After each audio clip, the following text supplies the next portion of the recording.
relax, unwind, and step into the golden age of radio.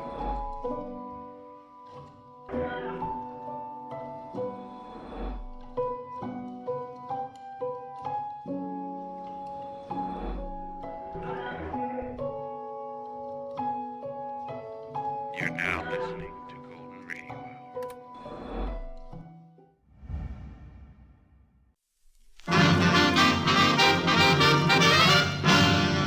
The Damon Runyon Theater.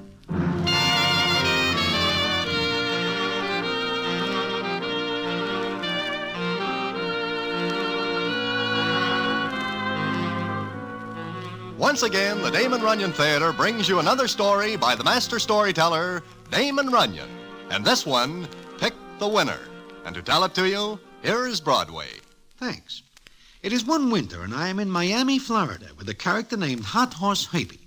How I get there is quite a long story, and it goes back to one cold night when I am sitting in Mindy's, when in comes Hot Horse Hattie and his ever-loving fiancée, Miss Cutie Andrews. Now, the peculiar thing is not that I go to Miami, but what happens there with Hot Horse Hattie, Cutie, myself, and a character named Professor Woodley is a story for the books, and I will tell it to you in a minute.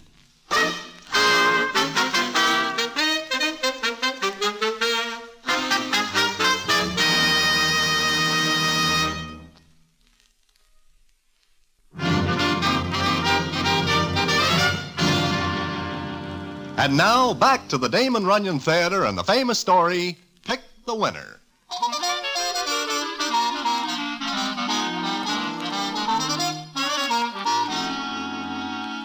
As I am saying, I am sitting one cold night in Mindy's, when in walks Hot Horse Hattie and his ever-loving fiancée, Miss Cutie Andrews. Now, Hot Horse gets his name from the fact that he has always got a hot horse for somebody to bet on. In short, Hattie is a tout and makes his living that way. Such as it is. Miss Cutie Andrews, on the other hand, is more than 100% all right in anybody's line. And it is a constant wonder to all citizens why she puts up with Hattie. But she does, and this makes her all the more all right. Well, Hot Horse and Cutie come over to me and sit down, and we speak as follows. Hiya, Broadway. Hattie, how are you? Cutie, how goes it? Pretty good, Broadway. Broadway, I have got a proposition for you. Oh? How would you like to go to Miami, Florida? Doing what? As my guest. Your guest? Tell you what, I have a ticket here for tomorrow's train. I do not understand. Why do you have a ticket for me? Well, me and Cutie always goes down for the season at Hialeah. We each already have a ticket. Baby, wait a minute. I still do not understand what this has got to do with me. Let me tell him, Herbie. I think I make it very clear. Broadway. Yeah, Cutie? Remember old Mr. Donlin? Donlin? Oh, sure. Yeah, what about him? He is also going to Miami, Florida. Oh, that is nice. He will like it. Maybe. He died, Broadway. I am sorry. Yeah. He was a nice old guy. Anyway, his home was in Miami. They are sending him back there. And the railroad company says he has got to be accompanied by a passenger. Wait a minute. You want me? Oh, no, that is out. But look, Broadway, you get a free trip to the land of sunshine. You will bask in the sun and bathe in the waters of the Gulf. Like Cutie and me will do. When there is a racetrack around? I will lay more than a little 6 to 5. You cannot even point in the direction of the Gulf when you are in Miami. Please, Broadway, do this for me. Find somebody else. I cannot. I will not do it. Oh, look, it's starting to snow outside. Paper says the temperature's going to drop way down. Cutie, I am talking business. I'll bet we're in for one of those early cold winters. Snow's getting thicker. Yeah, it is. You know, it never snows in Miami. Cutie, what has that got to do with what we are talking about? Nothing. Nothing. That's what I say. Well, guess we'll have to find someone else, Herbie. Too bad you won't go with us, Broadway. Wait a minute. Yeah? How long will you stay? Long enough to make a killing. I got the names of some pretty hot horses. Tell you what, I will do it for you as a favor. But only as a favor, you understand? Oh, sure. We understand, Broadway. Uh-huh. I guess you do understand, Cutie.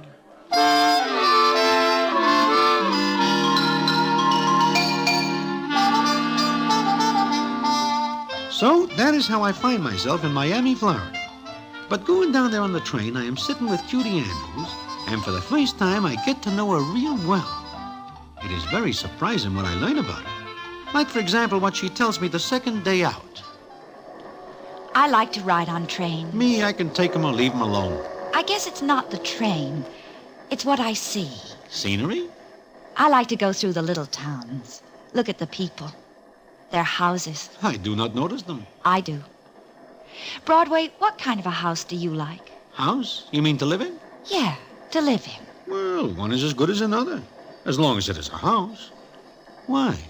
I like the little white ones with the green shutters and vines growing over. It is something I never think much about. I do. Lots of times. I'd like a house like that, Broadway. Give me a slice of the moon thrown in, I got as much chance of getting it. Cutie, look, it is none of my business, but about you and Hot Horse Herbie. We were going to be married 10 times. Did you know he once won $11,000 on a race? No. Well, he did. Blew it right back on the next one. It's like that all the time. I've been wearing this engagement ring so long my arm's green up to the elbow. Well, why do you stick with him? Why? Maybe I feel sorry for the little guy. Always reaching for something he can't touch. You are a 100% all right doll, Cutie. Yeah, 100%. I'll trade you half for one look at a little white house with green shutters and vines growing over it. Gotta have soft music for all this, Broadway. I hope you get that little house someday, Cutie. Maybe I will. Who knows? Maybe I will. Maybe Herbie'll hit a streak someday. Aha, here you are. Been looking for you. Look, I've been going through the form. I got a stack of hot horses that'll set me up, but good. But good. I hope it does, Herbie. Mm-hmm. See what I mean, Broadway? Huh? What are you talking about? Oh, nothing at all, Herbie. Nothing at all. Well, we get to Miami, Florida, and put up at a hotel. Cutie says no more about the little white house. It's like she forgets all about it. But I do not. I keep rooting for Herbie to pick the winners. But he does not. He is not able to get in the money. We are almost broke and are at the track one day when the scene is as follows. You see Herbie anyplace, Broadway? Uh-uh. The last I saw of him, he was trying to tout somebody for a bet. With his luck? Yeah, with his luck. Well, we missed 2 weeks of winter back in New York. How do we get back? Well, Oh, there's Herbie. Where? Over there by the mutual windows. Talking to the tall guy smoking the pipe. Which one? The one in the suit that looks like it is never pressed. Oh, I see him. Wonder who he is. I never see the guy before. Oh, Herbie must be slipping. You'll never get that character to split a bet with him. Maybe it is the best he can do. After all, Herbie uses up most of the suckers on bad bets. Yeah, but look at that citizen. He can't have a dime. Yeah, he is a little seedy. Well, come on, Broadway. Let's go over. Maybe Herbie knows what he's doing. Hiya, Broadway. Cutie. Hi. Hi. Meet Professor Stanley Woodley. Prof, this is Broadway. How do you do? Pretty good. And meet my fiancée, Miss Cutie Andrews. It's a great pleasure, Miss Andrews. Huh? Oh, sure. How are you? Fine, thank you. I was just telling the prof that he ought to try a bet once in a while. Right, Broadway? You mean you are at the track, but you do not bet? Well, I came here to study the people. I like to watch them, whether they win or lose. Is that professor just a gag? I beg your pardon? I mean, you're a professor? Sure he is. From Princeton. That right, Professor? Yes, that's right. I had a bad case of pneumonia and came down here to recuperate. Oh. I was telling the prof that it's a big kick to have a C note or thereabouts on a winner. Really, I never bet. I'm just interested in people. I walk around and look at them. You kidding? Kidding? No, I'm not. You see, I'm a professor of psychology. What's that? Well, Mr. Herbie, I suppose you can call it the study of people. That's all you do? Yes. Look, Prof, the next race is just coming up. Now, I got a hot horse that can do good. I don't know if I should or not. Oh, why not? Just a C note. C note? $100. Oh, no, not that much. A 50 then? I don't think so. A 25? I don't know. Look, make it a 10 spot. Hey, but you gotta hurry. It's post time. Well, all right, I'll do it. Okay, come on. We got just time to lay it on. Oh, excuse me, Miss Andrews, Mr. Broadway. Sure. What's the matter, Cutie? Oh, nothing. Looks like a nice guy. Yeah, he does. Things must be getting pretty tough for Herbie when he has to tout a guy like that. Yeah, I guess so. I hate the whole thing, Broadway. I hate it. I know. But maybe someday... Yeah, maybe someday. But there's an awful lot of corners to turn first. Well, the horse Herbie gives Professor Woodley wins. And Herbie sings his bad luck because he does not have a big bettor instead of Woodley. But it is better than nothing. That same night, it seems Herbie invites Woodley to eat with us. We are finished eating, and Herbie goes off to see what's good for the next day. I am paying no attention to much of anything until I hear Professor Woodley say... No, I'm a bachelor, Miss Andrews. You must get pretty lonesome. Well, not exactly. I have my work. It keeps me pretty busy. I have my home. Home? You have a home? Well, a lot of people wouldn't call it much of a home, but I like it. It's my own. Yeah. Your own. Where is it? Princeton, fairly close to the university. Uh-huh. Well, I guess there's not much excitement, is there? Not real excitement, no. But you like it. Yes, I do. What about your home? You live alone? I have a housekeeper. Oh. Nobody else? No one. What kind of house you got? Just a small white one. It's got green shutters? Why, yes. How did you know? Oh, I don't know. And what kind of vines grow over it? Why, this is the most amazing thing I've ever heard. You couldn't possibly know all this. Oh, that's what you think, Professor. Yes, but you've never seen me before. I've seen the house. Oh, you're joking. I wish I was, Professor. I wish I was. Broadway, is she joking with me? She is not kidding you, Professor. Oh, it's really astonishing. Go on, Miss Andrews. What else? I don't see any more. Oh, please, I hope I haven't offended you. No. But you were so accurate in your description. Forget it, Professor. There are 1,000,001 little white houses with green shutters and vines. But they all belong to somebody else.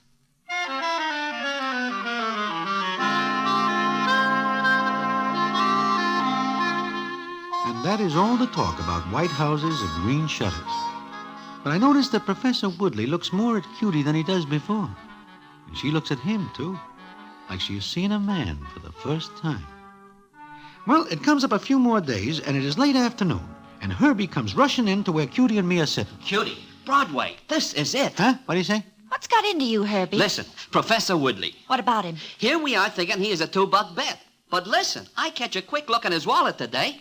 You know what I see? No, what do you see? The guy has got big bills back to back.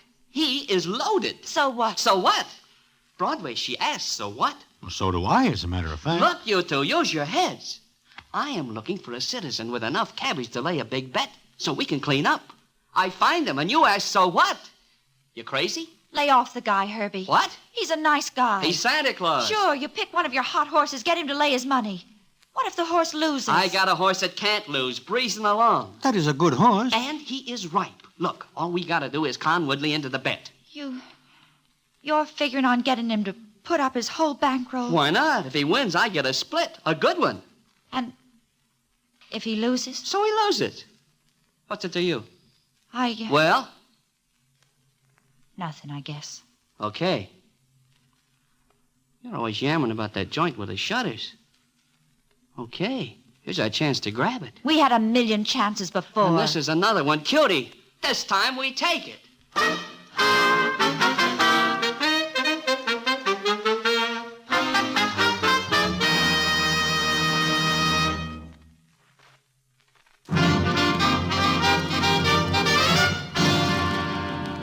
And now, back to the Damon Runyon Theater and the famous story, Pick the Winner.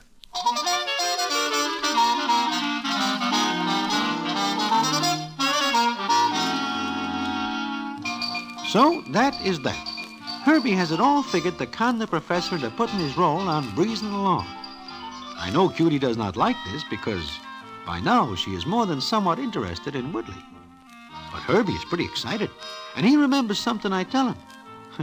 I wish I never told him, because he is going to use it to con Professor Woodley. That makes it perfect, Broadway. Just perfect. Look, Herbie, maybe it is all the money he has. So what? I ain't got a red cent. I see my chance to make a fast pitch. What do you want me to do, throw it out the window? Cutie does not like any part of it. She will. Look, you tell me the professor is wild when she tells him about his house. So? So? When she tells him she has a dream about breezing along. Herbie, that guy is not a dope. You think he's going to fall for that? No. He falls for Cutie. Do not do it, Herbie. Since when is it any of your business? Huh? I guess it is not. You guess right. Okay. Cutie tells him... Cutie tells who what? Hiya, Cutie. Listen, I got it all worked out. What have you got worked out? Woodley's a cinch to listen to you. Now, all you gotta do is tell him you had a dream about breezing along. You fool. Do you think he'll go for that? Play it right, and he will. You don't mention the horse, just something about wind, stuff like that. Make it look good. You've got a pretty slim idea about his brains. But a pretty fat idea about you and him. What's that crack for? What do you think? Every time he looks at you, he drips sugar. You do, too. Cut that out, Herbie. You and a professor. Do not talk like that, Herbie. Who asked for you? Let her alone. Shut up. Is it any of your business? He's right, Broadway. It's between me and him. You were going to say something, Herbie? Want me to? Why not? Okay. You and him don't mix, Cutie. He's Princeton. I'm 42nd Street. Is that it? And there's nothing wrong with it as long as you don't step off. Shut up. No, I won't. Figure how you'd look at Princeton. That'd be good for a lot of laughs, wouldn't it? Please, Herbie. Please. Think about it for a while. Think hard, Cutie. Oh.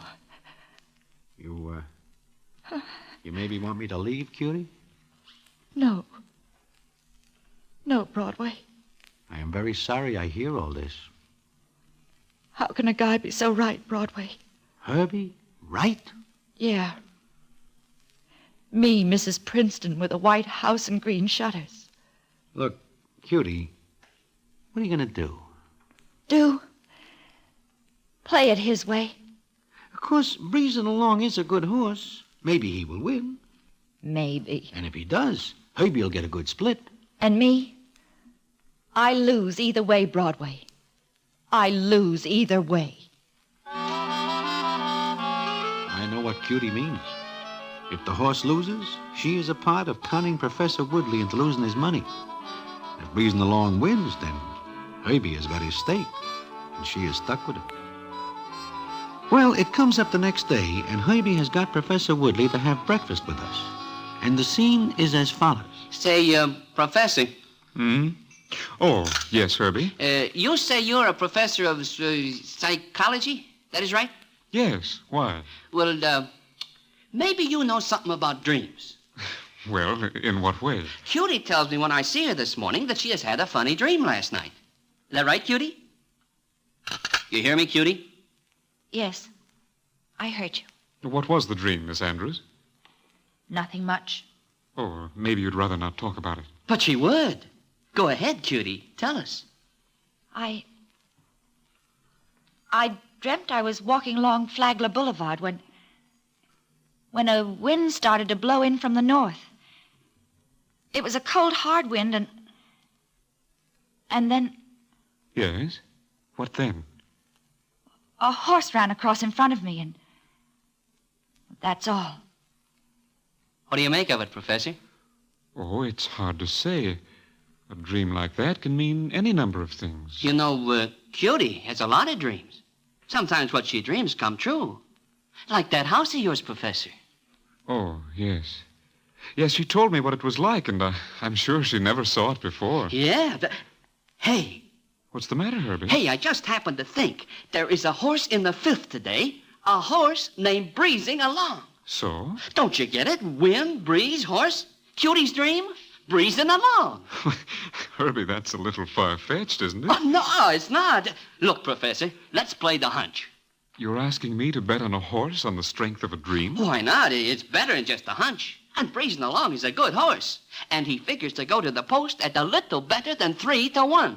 I'm afraid you can't talk me into it, Herbie. Look, put a bet on him. I got him all handicapped. He can't lose. Not after that dream. It was a very convenient dream, wasn't it?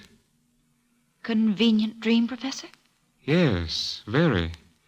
Would you advise me to bet on the horse, Miss Andrews? Sure she would, Professor.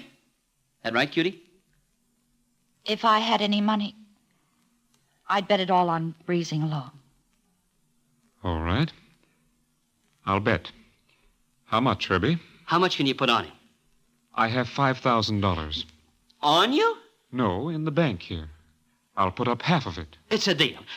Of course, I expect a little split for my tip. Yes, I understand that. Okay, you wait here. I'll get a form sheet, and I'll find out what the odds are going to be. Do you have very many dreams like this one, Miss Andrews? No. Let's forget it. Broadway, Yeah? that $5,000 is all the money I have in the world. Even losing only half of it would be rather bad. Well, look, Professor, you can still change your mind. But Miss Andrews advised me to place the bet because of her dream. I'm sure she wouldn't tell me to do such a thing if she... Forget it. Of course. You know, I've never believed in hunches before, but I do believe that there are times when odd, peculiar things happen. Your dream, for example, Miss Andrews. It's really very odd that you should have described it as you did. What's funny about it? I told it like I dreamt it. Yes, but you... Well, never mind. Maybe I should forget my training, scientific training, and play the hunch. Is that what you are going to do? Yes, Broadway, that is exactly what I'm going to do. Because of Miss Andrews. Okay. Play it. Play it, you sucker, all the way. Maybe you don't know that Herbie never won a big bet in his life. He's a jinx, a hoodoo. You'll end up in the rain if you go along with him. Out in the rain with no coat, no umbrella. Play it his way. Go ahead. See if I care. Are you still going through with it, Professor Woodley? Yes, Broadway. Now more than ever, I'm going to play my hunch. And he does. He goes to the bank, and when he comes out, he hands Herbie 2,500 potatoes. But it is a very funny thing that he does not go to the track with us. And we do not see Cutie that afternoon either. But Herbie does not care because he figures he is all to the good.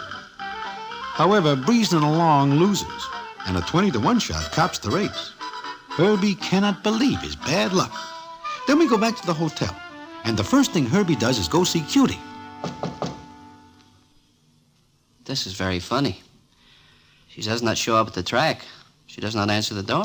Well, try the door. Oh, yeah. It's open. Cutie. Cutie. Hey! Cutie! Broadway, What is the matter? look. All her stuff's gone. She does a run out. How do you like that? She does a run out on me. Maybe she is very tired of waiting for something, Herbie. For what? Someday I was going to make a steak. I have bad luck today, or I'd have it right now. Herbie, What? maybe you better read this note. What note? It is right here on the dresser. Let me see. So she's going to marry the professor. Okay, letter. You are not sure? Me? Nah. If I ever get your 10, she'll come back. I am not so sure. Why shouldn't she? Well, I do not know right now. But I think you are wrong, Herbie.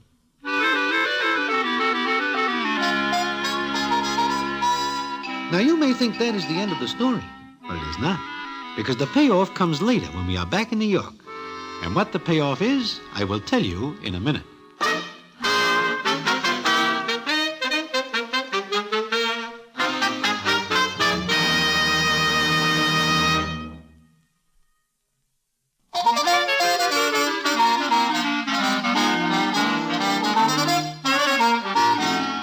Well, Herbie and I get back to New York when Herbie manages to hit one good race and we get the fare.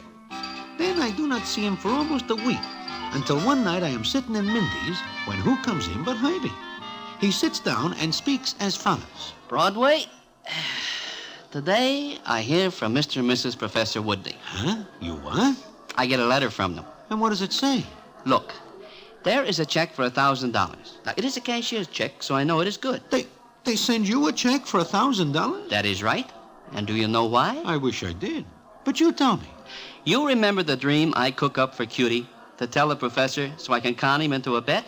Oh, sure. The one about the cold wind from the north and the horse? That is the one. Well, the professor plays a hunch about that dream. Now, wait a minute. He gives you the money to bet on breezing along. Sure.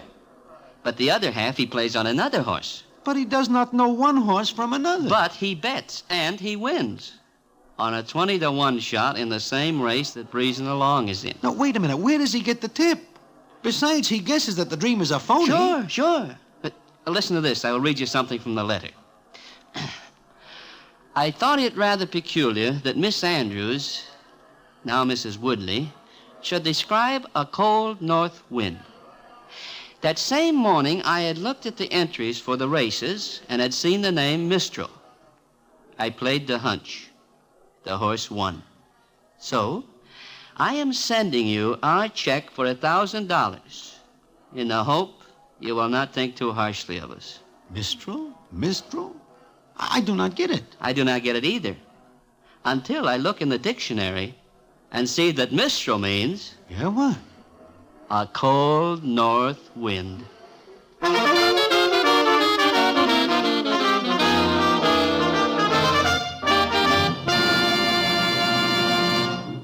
And so ends the famous Damon Runyon story, Pick the Winner. Listen in again next week for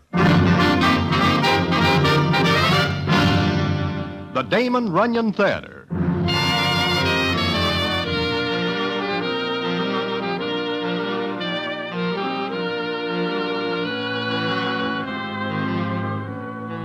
The Damon Runyon Theater, with John Brown as Broadway, is directed by Richard Sandville, and the story is adapted for radio by Russell Hughes. Vern Karstensen is in charge of production. This is a Mayfair production.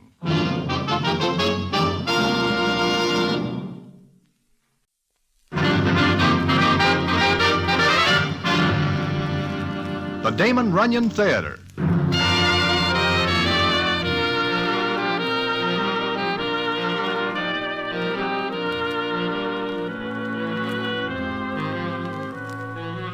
Once again, the Damon Runyon Theater brings you another story by the master storyteller, Damon Runyon. And this one, The Touching for a Pal. And to tell it to you, here is Broadway. Thanks. It is just the other night that I am sitting in Mindy's when who comes in but little Joey. Little Joey is all by himself, which is more than somewhat strange. The reason for the strangeness is because he is pals with Blind Benny. I asked little Joey why he is not with Blind Benny. And he tells me a story that at first I do not believe. But it turns out later that Joey is telling nothing but the truth. And I will tell you the story in a minute.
unwind, and step into the golden age of radio.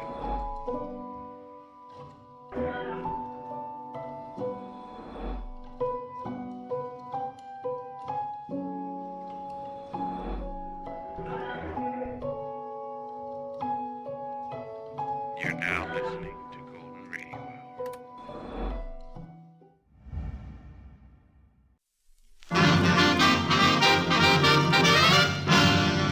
The Damon Runyon Theater.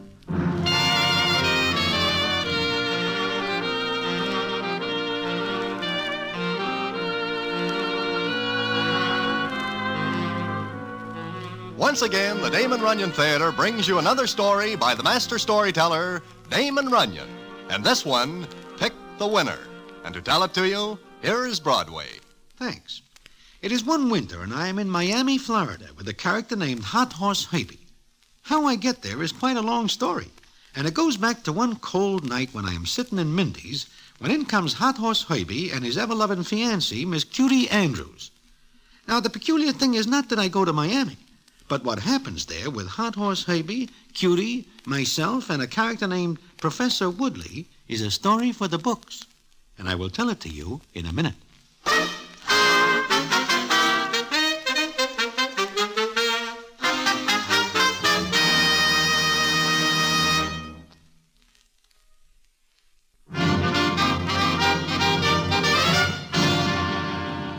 And now, back to the Damon Runyon Theater and the famous story, Pick the Winner.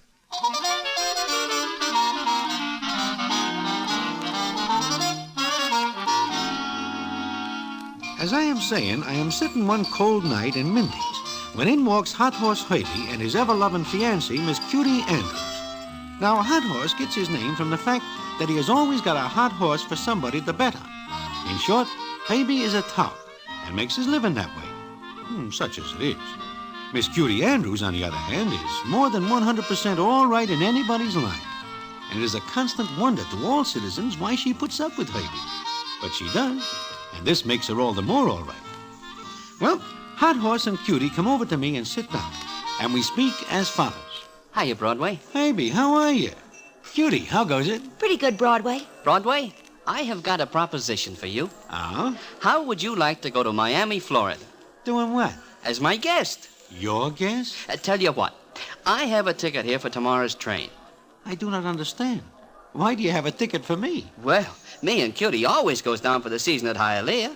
We each already have a ticket. Maybe wait a minute. I still do not understand what this has got to do with me. Let me tell him, Herbie.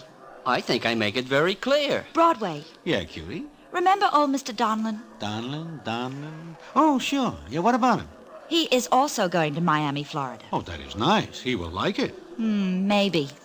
He died, Broadway. I am sorry. Yeah. He was a nice old guy. Anyway, his home was in Miami. They are sending him back there. And the railroad company says he has got to be accompanied by a passenger. Wait a minute.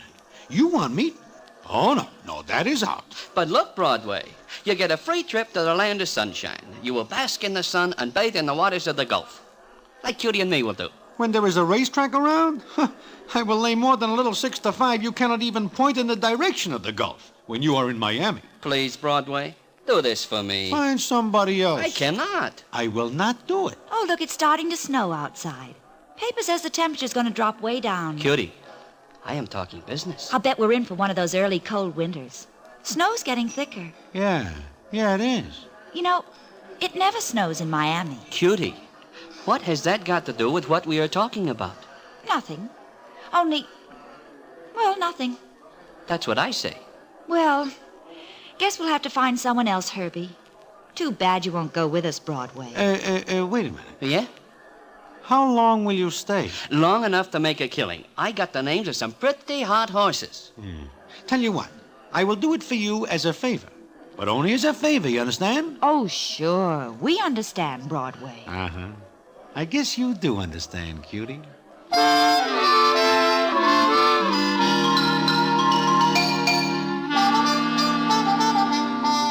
So, that is how I find myself in Miami, Florida. But going down there on the train, I am sitting with Cutie Andrews, and for the first time, I get to know her real well. It is very surprising what I learn about her. Like, for example, what she tells me the second day out. I like to ride on trains. Me, I can take 'em or leave 'em alone. I guess it's not the train. It's what I see. Scenery? I like to go through the little towns. Look at the people. Their houses. I do not notice them. I do. Broadway, what kind of a house do you like? House? You mean to live in? Yeah, to live in. Well, one is as good as another, as long as it is a house. Why? I like the little white ones with the green shutters and vines growing over. It is something I never think much about. I do. Lots of times. I'd like a house like that, Broadway. Give me a slice of the moon thrown in, I got as much chance of getting it. Cutie, look, it is none of my business, but about you and Hot Horse Herbie. We were going to be married 10 times.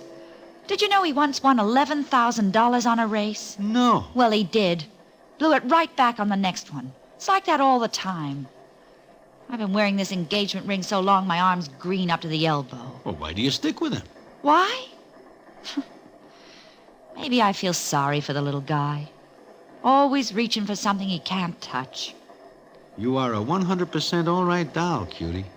Yeah, 100%. I'll trade you half for one look at a little white house with green shutters and vines growing over it. Gotta have soft music for all this, Broadway. I hope you get that little house someday, Cutie. Maybe I will. Who knows? Maybe I will. Maybe Herbie'll hit a streak someday. Aha, here you are. Been looking for you. Look, I've been going through the form. I got a stack of hot horses that'll set me up, but good. But good. I hope it does, Herbie. Mm-hmm. See what I mean, Broadway? Huh? What are you talking about? Oh, nothing at all, Herbie. Nothing at all. Well, we get to Miami, Florida, and put up at a hotel. Cutie says no more about the little white house. It's like she forgets all about it. But I do not. I keep rooting for Herbie to pick the winners. But he does not. He is not able to get in the money. We are almost broke and are at the track one day when the scene is as follows. You see Herbie anyplace, Broadway? Uh-uh. Well, last I saw of him, he was trying to tout somebody for a bet. With his luck? Yeah, with his luck. Well, we missed 2 weeks of winter back in New York. How do we get back? Well, Oh, there's Herbie. Where? Over there by the mutual windows. Talking to the tall guy smoking the pipe. Which one? The one in the suit that looks like it is never pressed. Oh, I see him. Wonder who he is. I never see the guy before. Oh, Herbie must be slipping. He'll never get that character to split a bet with him. Maybe it is the best he can do. After all, Herbie uses up most of the suckers on bad bets. Yeah, but look at that citizen. He can't have a dime. He is a little seedy. Well, come on, Broadway. Let's go over. Maybe Herbie knows what he's doing. Hiya, Broadway. Cutie. Hi. Hi. Meet Professor Stanley Woodley. Prof, this is Broadway. How do you do? Pretty good. And meet my fiancée, Miss Cutie Andrews. It's a great pleasure, Miss Andrews. Huh? Oh, sure. How are you? Fine, thank you. I was just telling the prof that he ought to try a bet once in a while. Right, Broadway? You mean you are at the track, but you do not bet? Well, I came here to study the people. I like to watch them, whether they win or lose. Is that professor just a gag? I beg your pardon? I mean, you're a professor? Sure he is. From Princeton. That right, Professor? Yes, that's right. I had a bad case of pneumonia and came down here to recuperate. Oh. I was telling the prof that it's a big kick to have a C note or thereabouts on a winner. Really, I never bet. I'm just interested in people. I walk around and look at them. You kidding? Kidding? No, I'm not. You see, I'm a professor of psychology. What's that? Well, Mr. Herbie, I suppose you can call it the study of people. That's all you do? Yes. Look, Prof, the next race is just coming up. Now, I got a hot horse that can do good. I don't know if I should or not. Oh, why not? Just a C note. C note? $100. Oh, no, not that much. A 50 then? I don't think so. A 25? I don't know. Look, make it a 10 spot. Hey, but you gotta hurry. It's post time. Well, All right, I'll do it. Okay, come on. We got just time to lay it on. Oh, excuse me, Miss Andrews, Mr. Broadway. Sure. What's the matter, Cutie? Oh, nothing.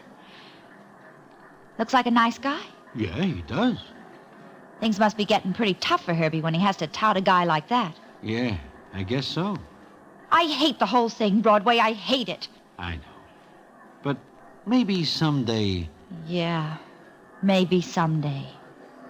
But there's an awful lot of corners to turn first. Well, the horse Herbie gives Professor Woodley wins. And Herbie sings his bad luck because he does not have a big better instead of Woodley. But it is better than nothing. That same night, it seems Herbie invites Woodley to eat with us. We are finished eating, and Herbie goes off to see what's good for the next day. I am paying no attention to much of anything until I hear Professor Woodley say... No, I'm a bachelor, Miss Andrews. You must get pretty lonesome. Well, not exactly. I have my work. It keeps me pretty busy. I have my home. Home? You have a home? Well, a lot of people wouldn't call it much of a home, but I like it. It's my own. Yeah. Your own. Where is it? Princeton, fairly close to the university. Uh-huh. Well, I guess there's not much excitement, is there? Not real excitement, no. But you like it. Yes, I do. What about your home? You live alone? I have a housekeeper. Oh. Nobody else? No one. What kind of house you got? Just a small white one. It's got green shutters? Why, yes. How did you know? Oh, I don't know. And what kind of vines grow over it? Why, this is the most amazing thing I've ever heard. You couldn't possibly know all this. Oh, that's what you think, Professor. Yes, but you've never seen me before. I've seen the house. Oh, you're joking. I wish I was, Professor. I wish I was. Broadway, is she joking with me? She is not kidding you, Professor. Oh, it's really astonishing. Go on, Miss Andrews. What else? I don't see any more. Oh, please, I hope I haven't offended you. No. But you were so accurate in your description. Forget it, Professor. There are 1,000,001 little white houses with green shutters and vines. But they all belong to somebody else.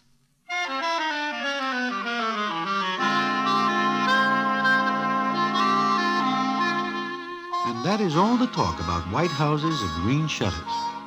But I noticed that Professor Woodley looks more at Cutie than he does before.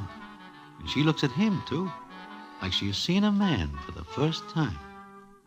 Well, it comes up a few more days, and it is late afternoon, and Herbie comes rushing in to where Cutie and me are sitting. Cutie, Broadway, this is it. Huh? What do you say? What's got into you, Herbie? Listen, Professor Woodley. What about him? Here we are thinking he is a $2 bet. But listen, I catch a quick look in his wallet today. You know what I see? No, what do you see? The guy has got big bills back to back. He is loaded. So what? So what?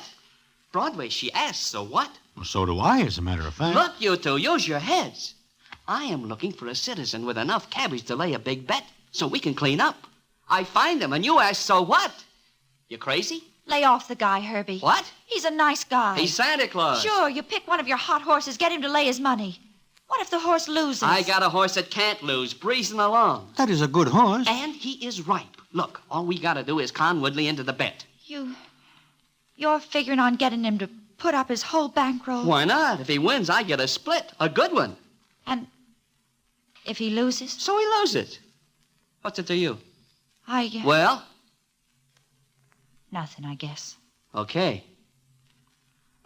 You're always yammering about that joint with the shutters.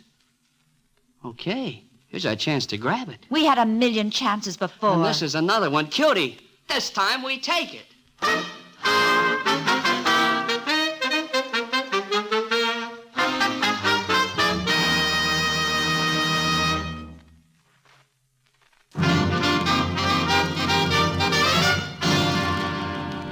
And now, back to the Damon Runyon Theater and the famous story, Pick the Winner.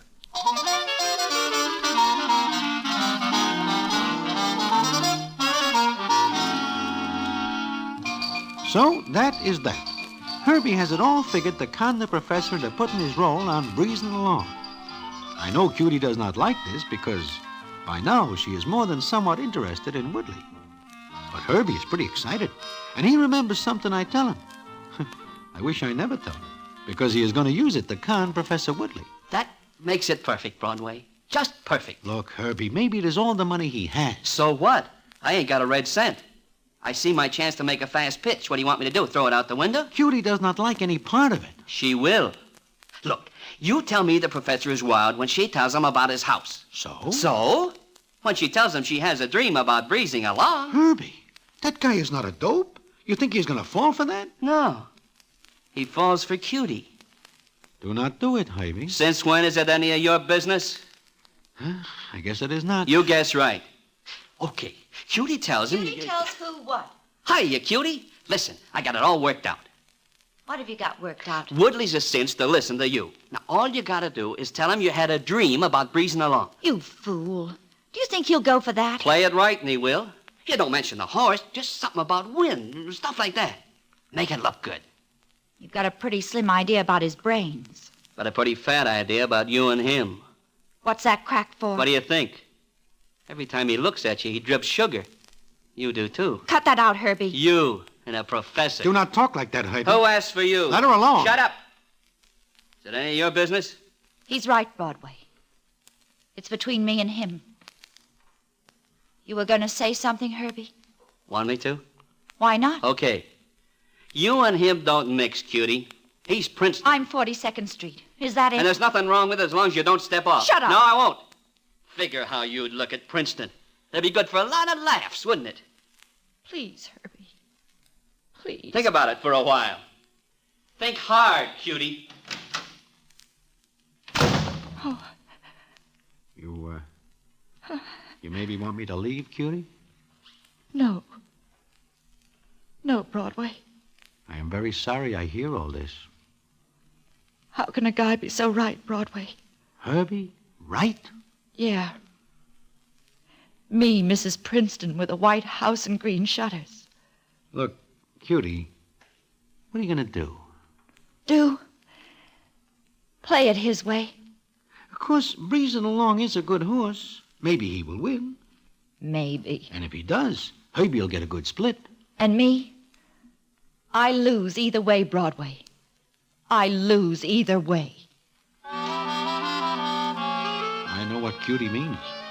If the horse loses, she is a part of conning Professor Woodley into losing his money. If breezing along wins, then Herbie has got his stake, and she is stuck with it.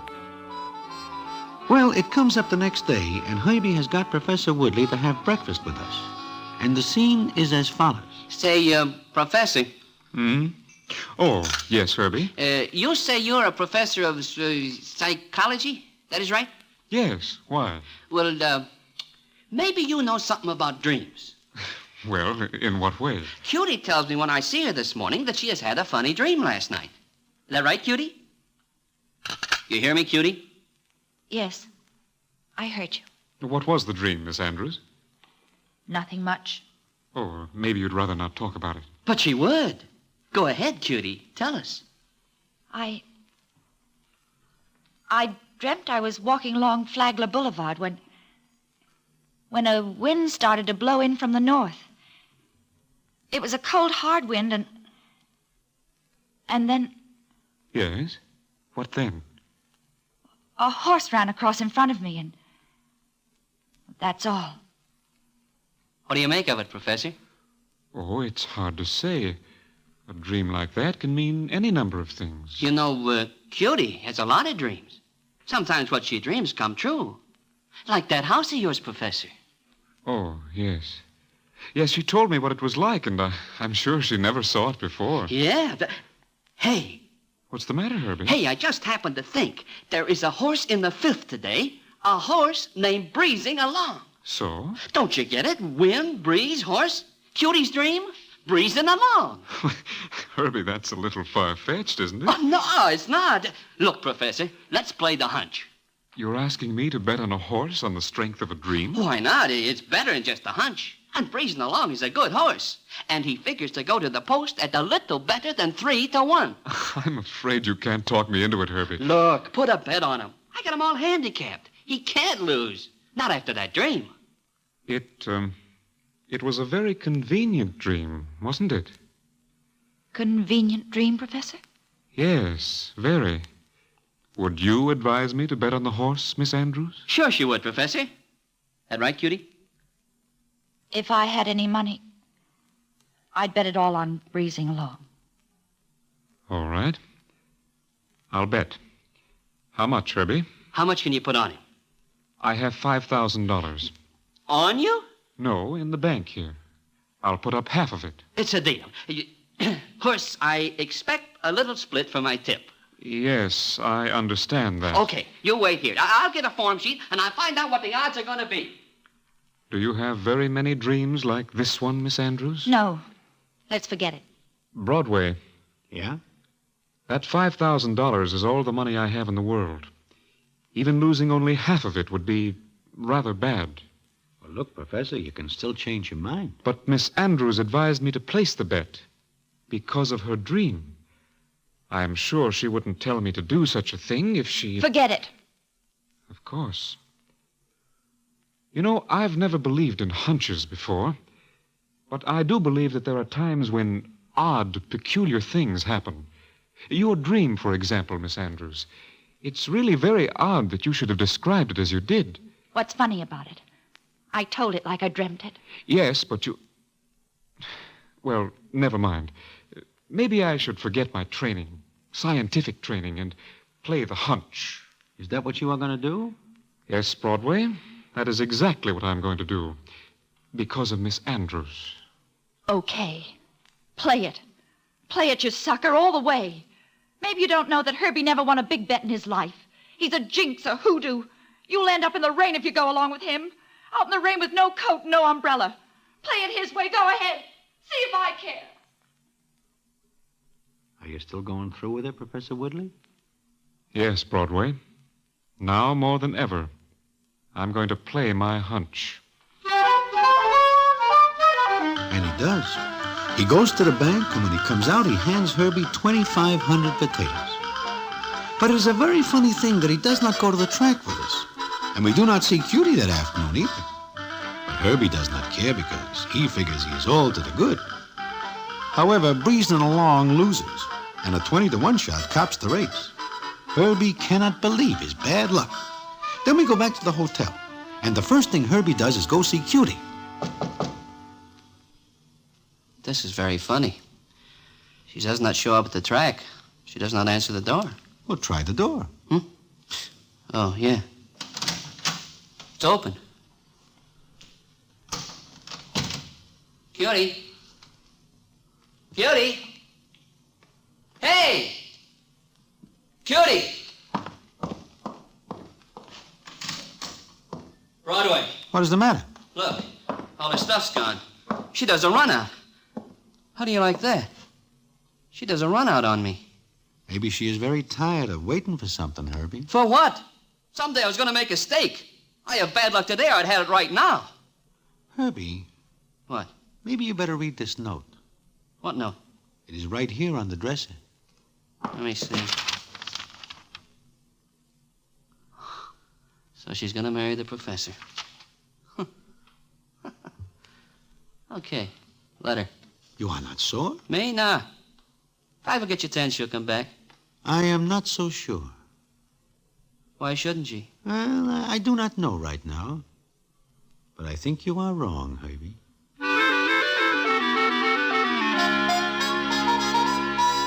Now, you may think that is the end of the story, but it is not. Because the payoff comes later when we are back in New York. And what the payoff is, I will tell you in a minute.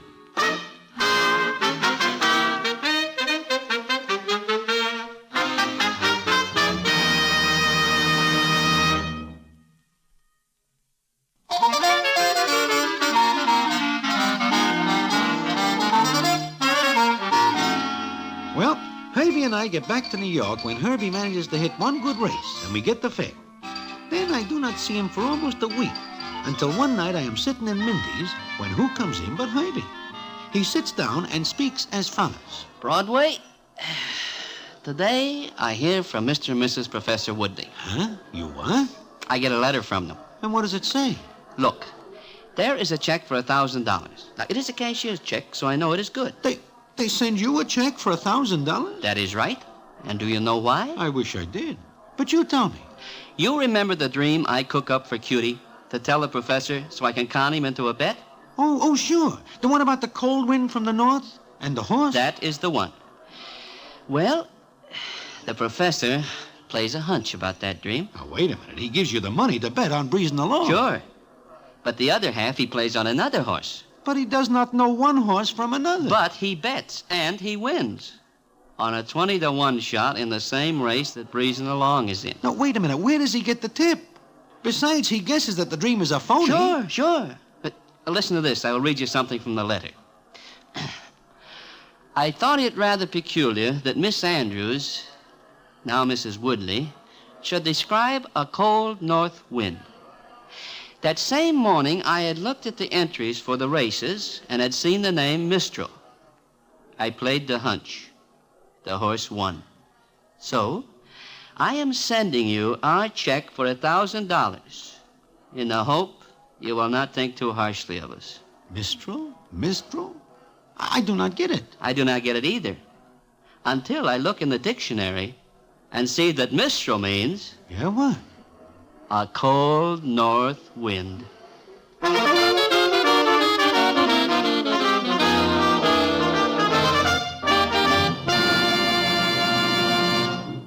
And so ends the famous Damon Runyon story, Pick the Winner.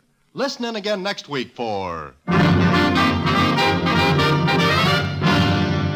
the Damon Runyon Theater.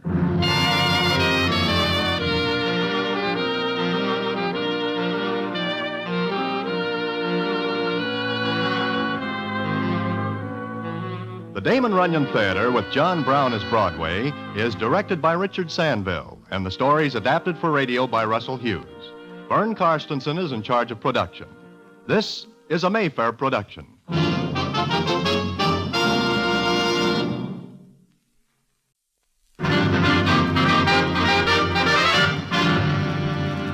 The Damon Runyon Theater.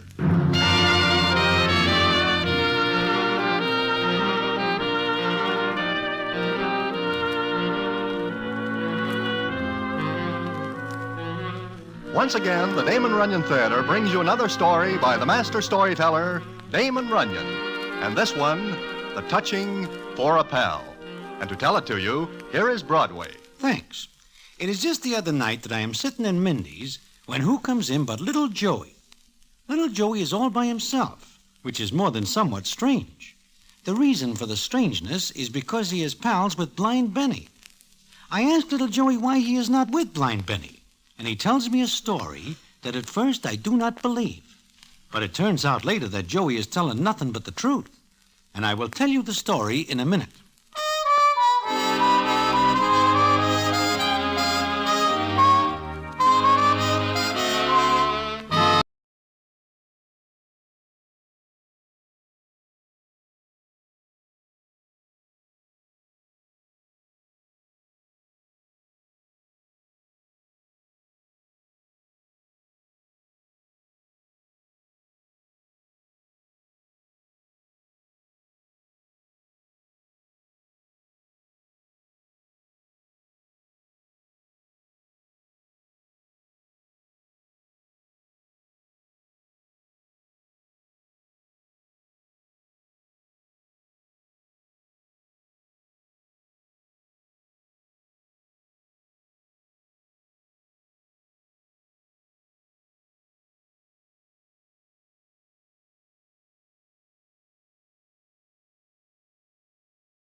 the Damon Runyon Theater.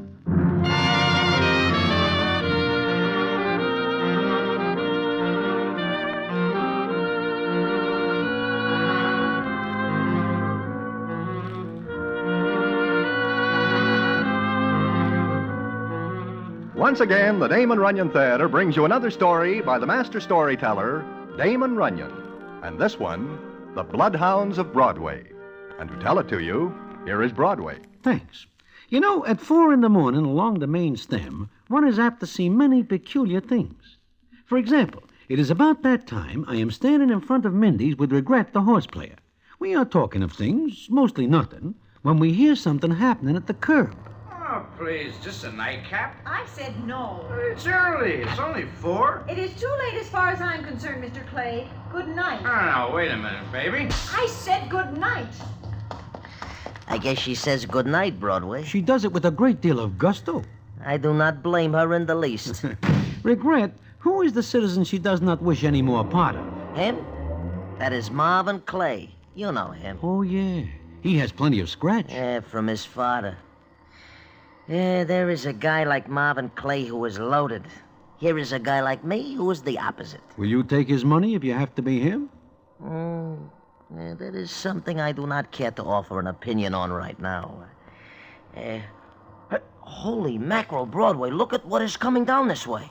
From where I am standing, it looks like a citizen leading 2 ponies.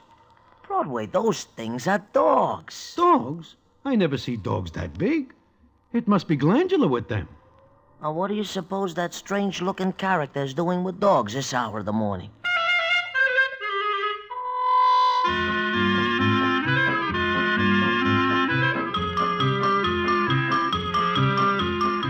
Well, we get our answer to that in a couple of seconds. Also, what happens with the dogs and Regret and Marvin Clay is more than somewhat interesting, because it includes the gendarmes, a shooting, and something that is strange indeed, which I will tell you about in a minute.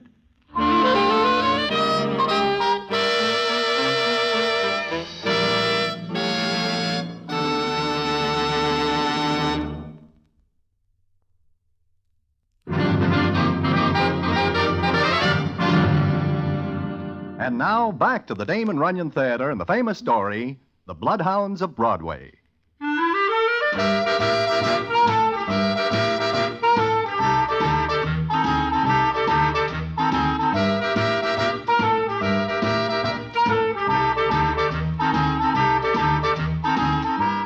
Well, like I am saying, Regret spots the dogs and the character who leads them with 2 long ropes. They get up to us, and Regret says as follows. Hi there. Me? You talking to me? Uh-huh. Oh. Hi. Well, one thing about being up this early in the morning, the conversation is not long and dull. So long. Hey, wait a minute. Me? Yeah, you. What are those dogs you have got there? Mine? Yeah, well, what kind are they? Bloodhounds. They have got ears like bed sheets. How old are they? Coming on 3. The yaller one's Nip and the brown one's Tuck. 3 years old, huh? What's the matter with them? Nothing. Why? Oh, they are very wrinkled. Nip there especially. He looks like he has many things on his mind. Yep. That's Tuck. How are you, Duck? Why does he make that noise, huh? He smells food. He ain't et in 2 days. Well, then get him away from my legs. Nip's hungry, too. Come to think of it, so am I. Wait a minute. You mean these poor animals do not eat for 2 days? That's the size and passel of it, mister. I do not like to see animals suffer. What do they eat? Tain't particular. Long as it'll taste something like food. Nip is looking at me. I do not like that. Won't hurt you none, mister. Less'n you done something. They is man-tracking bloodhounds. Follow a man from one end of earth to other. How do you like that? Gendarmes with fleas. Tell you what. I do not like to see animals suffer. You bring them in Mindy's and I will set them up to some food. I'm hungry, too. Okay. Come on. Hey, wait a minute, Regret. You are not figuring to take them Shetland ponies in Mindy's. Why not? Guess it won't hurt them. Come on.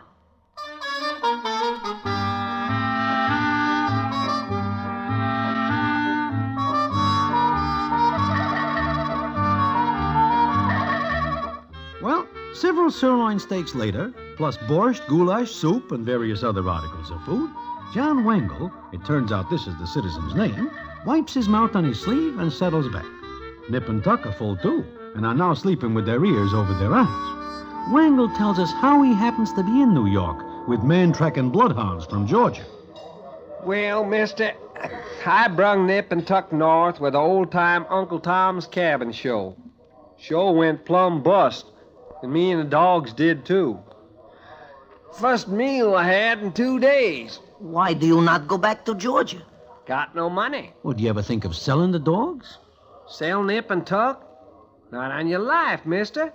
They is the finest man-tracking hounds in the country. Is there very much of a market for that work?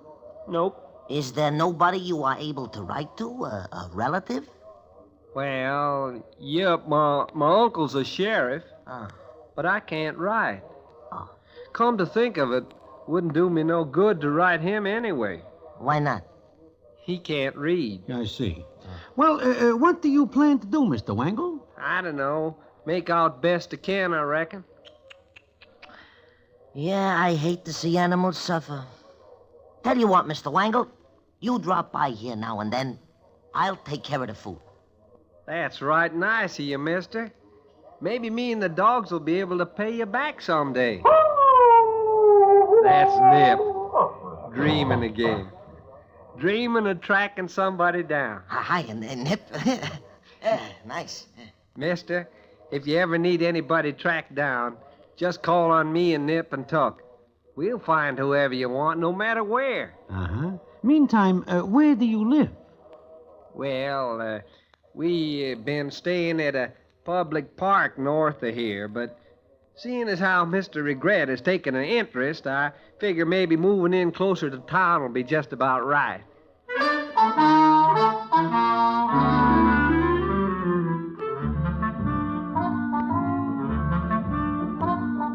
So, Regret, because he is very soft-hearted about animals, takes the bloodhounds under his wing. But it seems that now he has to take the grub out on the sidewalk because Mindy objects. Naturally, Nip and Tuck grow very fond of Regret. So does John Wangle, because all three of them are beginning to fat up very nicely. In fact, in several days, the bloodhound's ribs become practically invisible, where before they stick out like bones on a well-picked heron.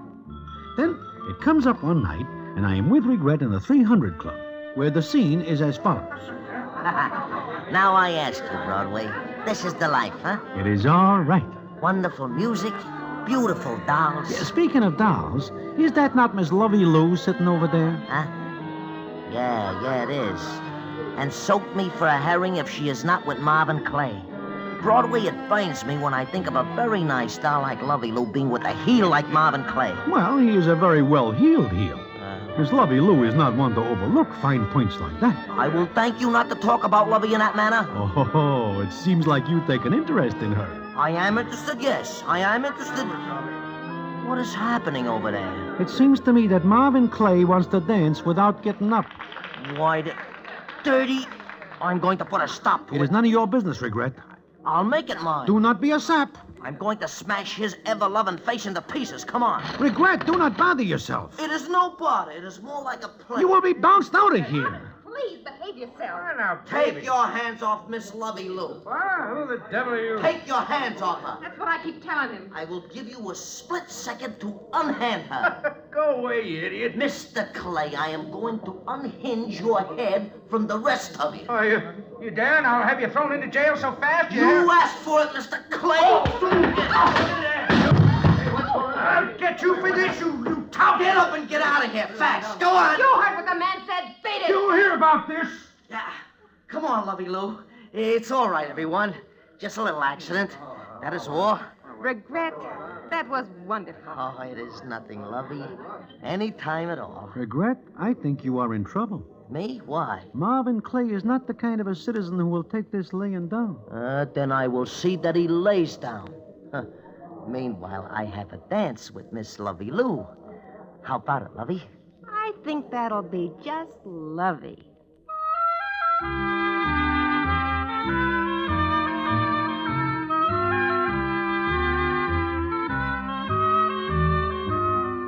It will be just lovey, she says. And it is. it seems regret falls for Miss Lovey Lou, and for the next week he sees a great deal of her. In fact, he cannot miss, because she is in the floor show at the 300 Club, and one is able to see a great deal of all the dolls there. Anyway, it seems he forgets all about John Wangle and Nip and Tuck for some days. Then it comes up one morning, and I am again standing in front of Mindy's at about 4 a.m., when I see somebody coming toward me. And who is it but a police inspector by the name of McNamara? And he says to me... Ah, morning, Broadway. Good morning, Mac. What brings you out before the sun? Trouble, nothing but trouble. What is this particular trouble? Looking for a friend of yours. That gives you trouble? In this case, yeah. Broadway, where's Regret? Regret? Why, I do not see him for almost a week. In fact, it is about a week. Sure? Sure. Well, I guess you're telling the truth. Is there any particular reason you are out this early looking for Regret? Well, yeah, I guess you could call it a particular reason. I see. Like I say, I do not see him. Yeah, like you say. Guess I gotta tramp all over town to get him. Oh, he could be in any one of several hundred places. But you do not yet tell me why you look for him. You know Marvin Clay? I hear of him, yeah, but I am not on speaking terms. Have a fight? No, I just do not know him well enough. I see. How about Regret? Regret? You remember Regret. We just talked about him a couple of seconds ago. What about him? And Marvin Clay? Well, it seems that Regret and Clay had a few words about a week ago. And from what I heard, Regret gave Clay 5 fingers in a knot. So?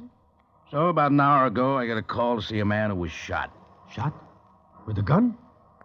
It seems reasonable to draw that conclusion, seeing as how there were some holes in Mr. Marvin Clay. Clay? And Regret? I got to ask Regret a few questions, and What is a steamboat doing up this far? Those are dogs, bloodhounds. Holy cats, look at the size of them. Morning, Broadway. Take it easy, Nip, now. Settle down, Tuck, settle down. Get those horses off the sidewalk. Yeah, you better run along, Wangle. He ain't here again, huh? No, he is not here, but he will be late. And now run along. Here, take this bob and buy something. We sure miss Regret. Regret? Regret the horse player? Best friend man a dog ever had. Wait a minute. You know Regret? Just slightly, Inspector. The dogs have a sniffing acquaintance. Shut up, Broadway. You. What's your name? Wangle. Why? These are Bloodhounds, aren't they? Best man trackers in the whole world. Yeah. Well, now run along, Wangle. I told you to shut up. Wangle, these dogs know Regret pretty well. Why, I reckon Nip and Tuck could sniff out Regret from all the people in the whole world. Just suppose Regret had been someplace and had gone. Could these dogs track him down? Mister, even if the trail's more than a day old, they can do it. Okay. Here's where I save some legwork. Come along. Where to? You want to find Regret, right? Wangle, do not listen Shut to this. up. How about it, Wangle? Mister, you could just show Nip and Tuck where Regret was last, and they'll get to him in no time at all.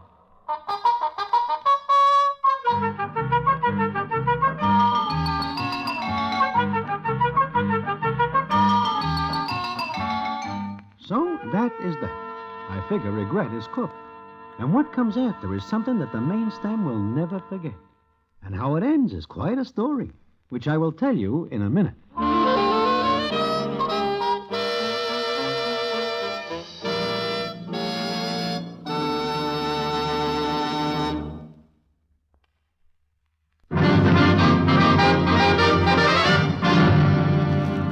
And now, back to the Damon Runyon Theater and the famous story, The Bloodhounds of Broadway.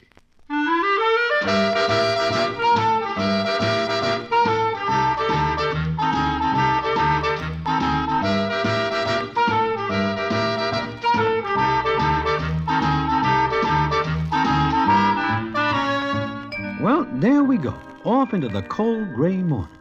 McNamara has it no other way than I go along.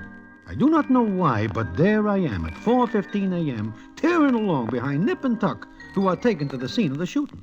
They sniff around, then both of them put out about a yard of tongue, dig in, and the next thing I know, we are a sight to behold indeed. Nip and Tuck are leading. Behind them is John Wangle holding the lead ropes. Then comes Inspector McNamara, and then me, followed by 10 gendarmes.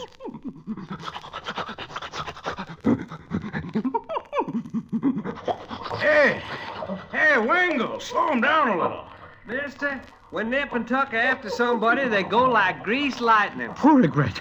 And after all he does for those flea circuses. Yeah, saves me plenty of legwork. Wangle, sure those dogs are going in the right direction? Mister, they ain't never made no mistake in their whole life.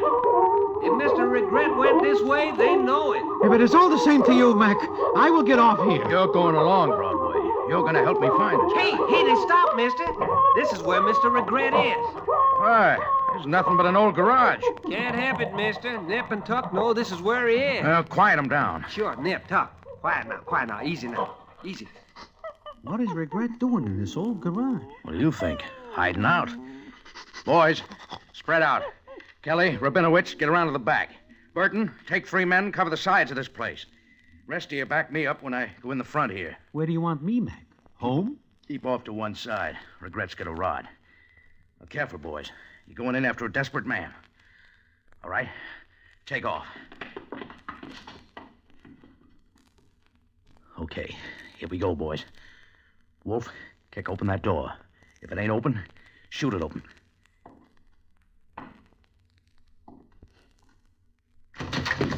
All right, Regret, you're covered. Drop the gun. What am I? Stand where you are. Stand still, every last man of you.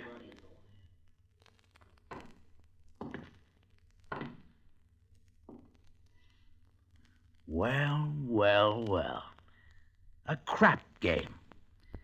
Maybe you guys ain't read the law about it. But where is Regret? Mister, Nip and Tuck want to get going again. Mr. Regret ain't here, but he was. Yeah.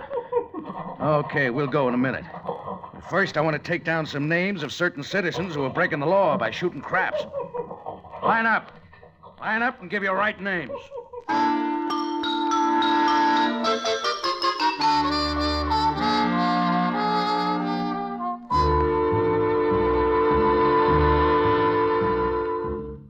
McNamara makes this haul, and we take off again with Nip and Tuck leading the way. They make stop after stop. By this time, there is quite a crowd following, because it is by no means a usual thing to see a troop of gendarmes chasing after 2 bloodhounds who have got their bellies close to the pavement. Every now and then, the dogs let loose with those loud wails, and the result is a lot of citizens hurt themselves leaping from windows and fire escapes, figuring somebody's after them.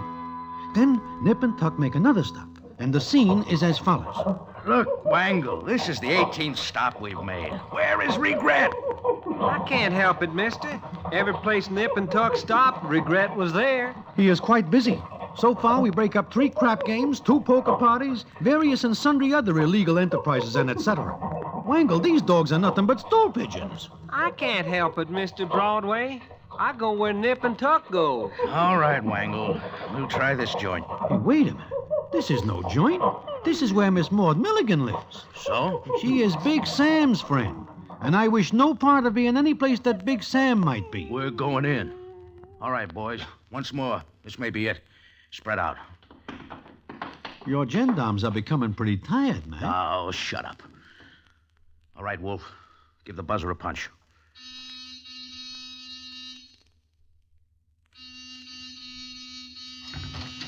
Yeah, who is it? Open up, Maud. Inspector McNamara. Hey, what's the idea? Waking me up in the middle of the night. Open up or we'll break the door in. Take that chain off. Ready, boys. All right, Wangle, let them loose. Elephants! Wangle, quiet them down. Get them quiet. Nip, Tuck, down now, down. Settle down, boy. Settle Those ain't no things to scare a girl with at 5 in the morning. You get him out of here. Where is he, Maud? You get him out. Huh? Who? Quit stalling. I want Regret. Are you kidding? Oh, I ain't heard nothing like that in my whole life. And he's looking at me. Listen, Maud, I want Regret. Guess he ain't here either, mister. What? Listen, Wangle. I can't help it. But they want to get going. Come on. Well, then you let him. And you, McNamara, I'm going to see my alderman, the mayor, and maybe the governor about this. No, You've got Maud. no right breaking in here and making a zoo out of my apartment. Look, I'm going to sue you. I'll have you thrown off the force. I'll see the newspaper boys and tell them how you go around with... Will somebody tell me what they are? Bloodhounds, Maud. Well, I ain't Eliza, and I ain't never been an ice skater. Now get out. All right, Maud, all right. Don't get sore. Just a mistake. Well, don't you ever make another one like it.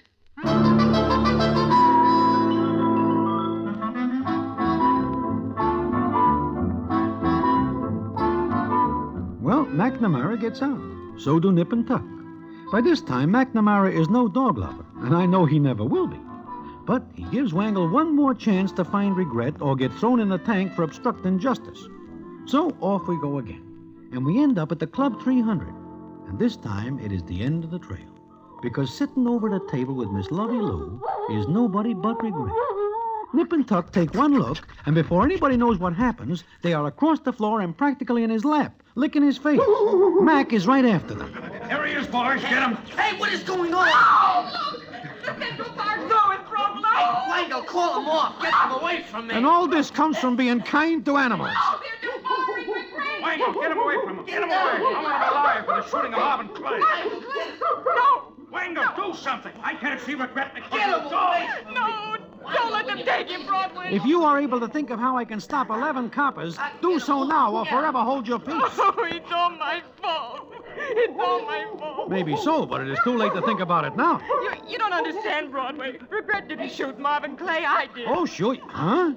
Listen, come over away from this real fast. Come on. Now, what is this you say? It's true. It's true. He's a heel. Maybe so, but there is the law against shooting even heels. What'll they do to Regret? Does Regret know you shoot Clay? No. What'll they do to Regret? What do you think? Broadway, it was an accident. I swear it was an accident. I found out he was going out with my baby sister. I never know you have one. I do. I went to see Marvin Clay. He laughed. He took a gun out of a drawer and said I had to get out. And I got mad. I slapped him, and there was a fight. The gun went off. Yeah, I see. But what about Regret? Broadway, I'll tell him what really happened. Then you better hurry up before one of two things happens.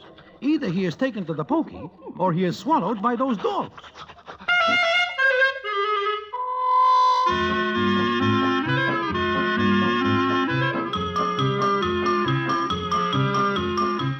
Well, a few minutes later, they untangle Regret from Nip and Tuck. By this time, he is pretty done in. But Wangle says the dogs are just playing. Now, this is not the end of the story. In fact, there is quite a bit more. And I will tell you the payoff in just a minute.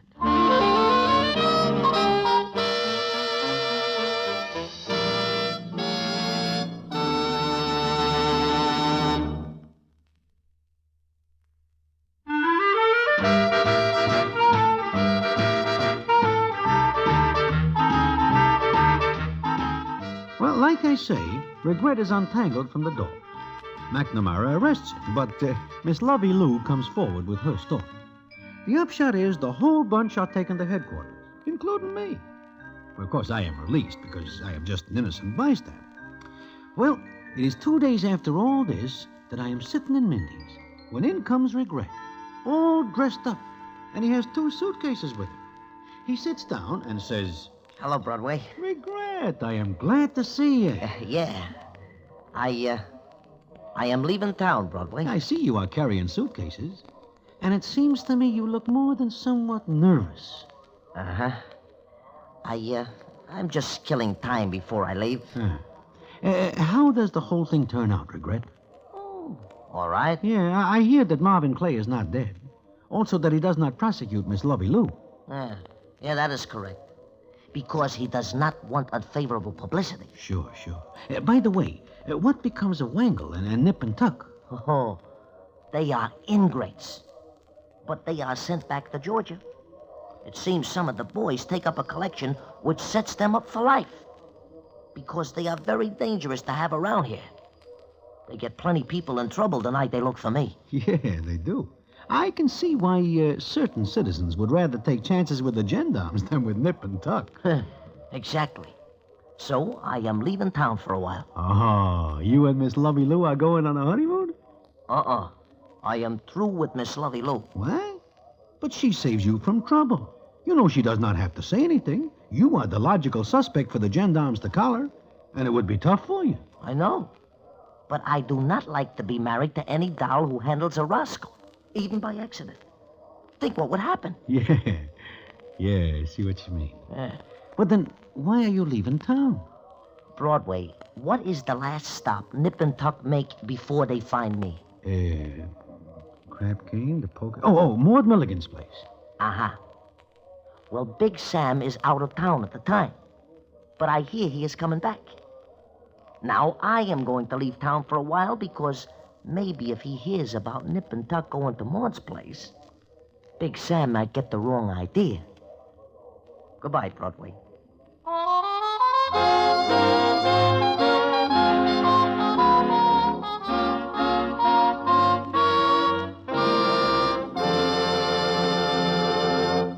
And so ends the famous Damon Runyon story, The Bloodhounds of Broadway. Listen in again next week for the Damon Runyon Theater.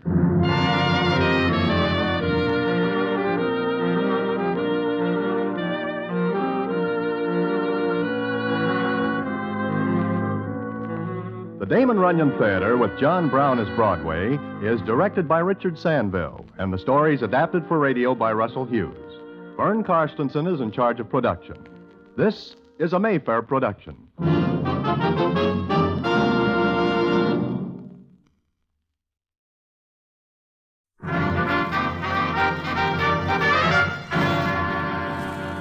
The Damon Runyon Theater.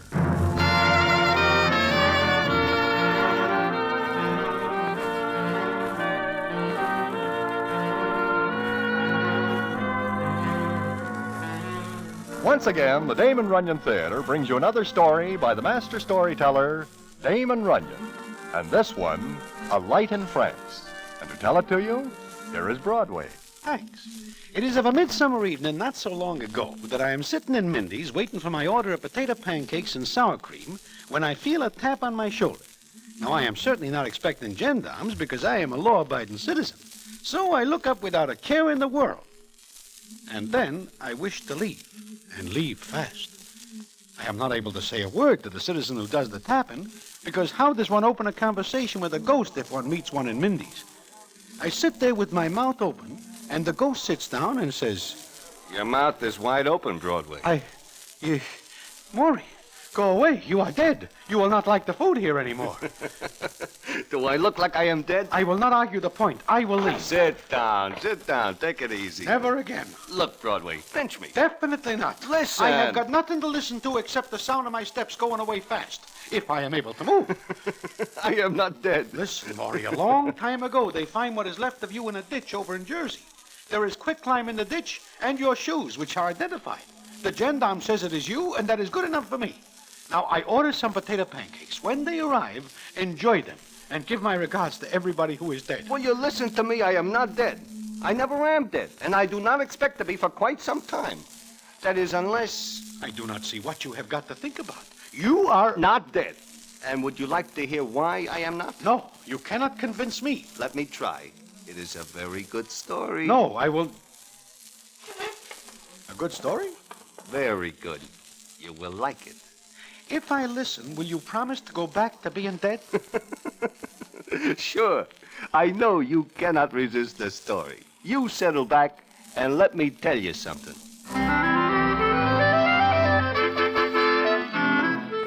Naturally, it is a great shock to me to see Maury. Even if he says he is alive, I believe the gendarmes who identify his shoes after they pull him from the quicklime in Jersey. However, I am willing to listen to reason, especially if it is surrounded by a good story. And it is very good indeed. And I will tell it to you in a minute.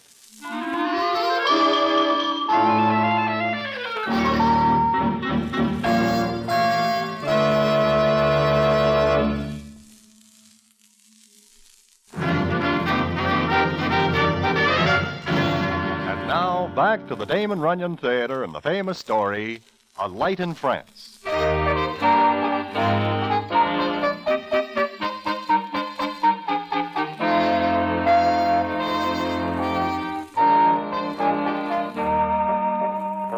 Well, Maury tells me that at the time people think he is deceased more than somewhat, he is in France, where he goes to get away from certain citizens who wish to decease him. It is in 1939 that he comes to a little town on the seacoast. A very nice place for a guy on the Lamoureux. For a citizen who wishes peace and quiet.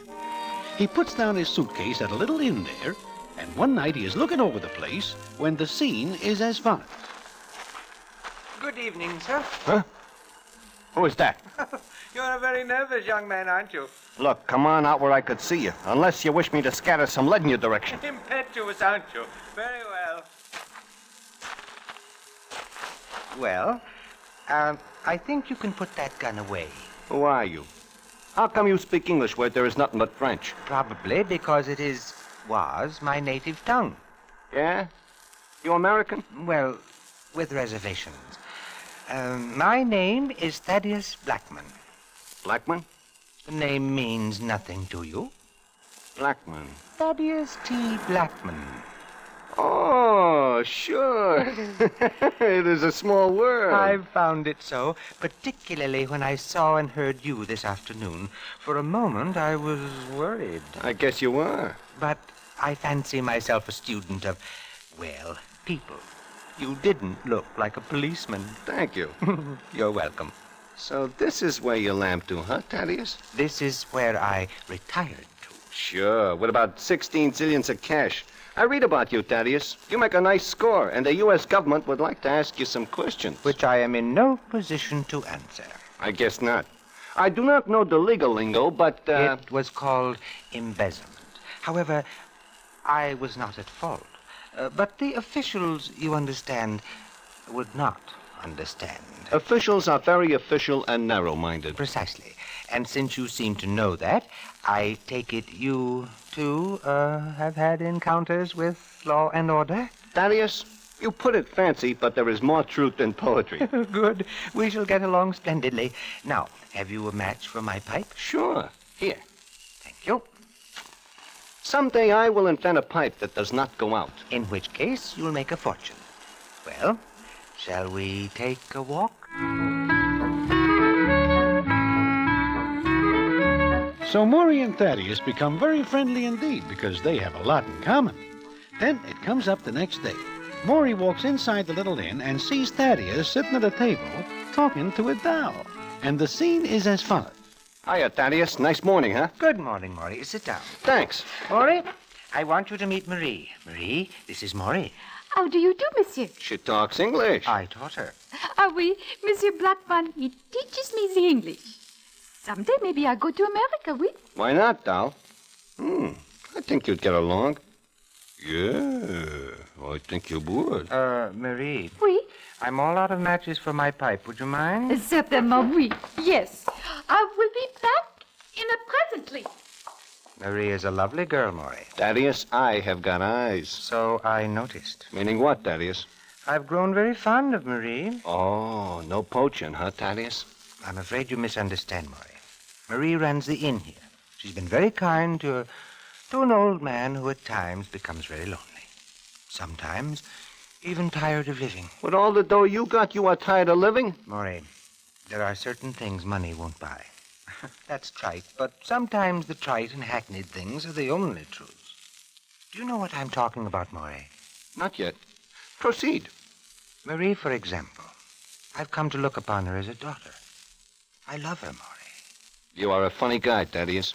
But you understand. Sure. When I was a kid, I owned a teddy bear. Every place I go, I take the teddy bear. I remember that fuzzy little thing even now. Sometimes I wish I still have it. It is like a symbol of what you had when you were a kid. Sure, that is right. Marie is a sort of teddy bear to me, Maury. See? Yeah, Thaddeus, I see. Okay, we will leave it at that.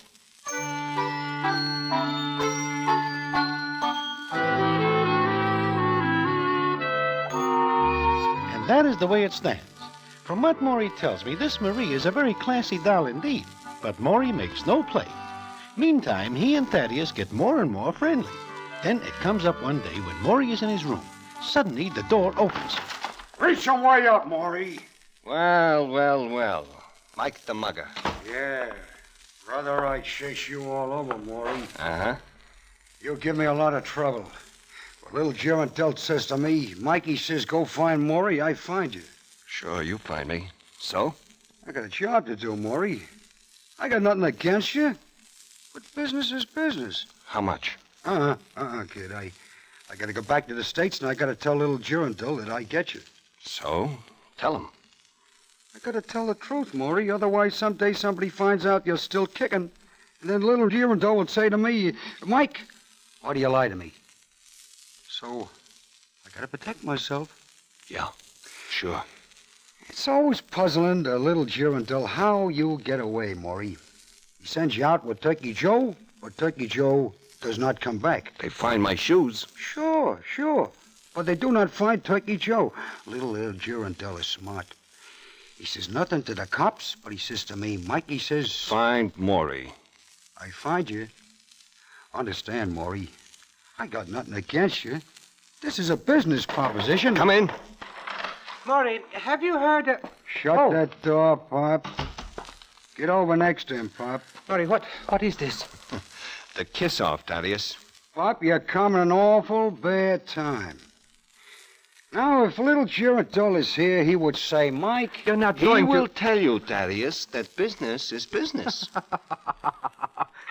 Maybe this strikes him funny. Cut it out, Thaddeus. Oh, you don't understand, neither of you. You, whatever your name is... Mike. Very well, Mike. I'm afraid you're too late. Huh? If you'll go downstairs and look in the street, you'll see the town is full of French soldiers. No one can get in or out. I'm afraid this will be awkward for you, Mike. Soldiers? What do you mean? I cannot get out. Mike, a war has just started. War? War? Yes, it's come. France and Great Britain have declared war on Nazi Germany. I'm afraid, gentlemen, we're trapped here.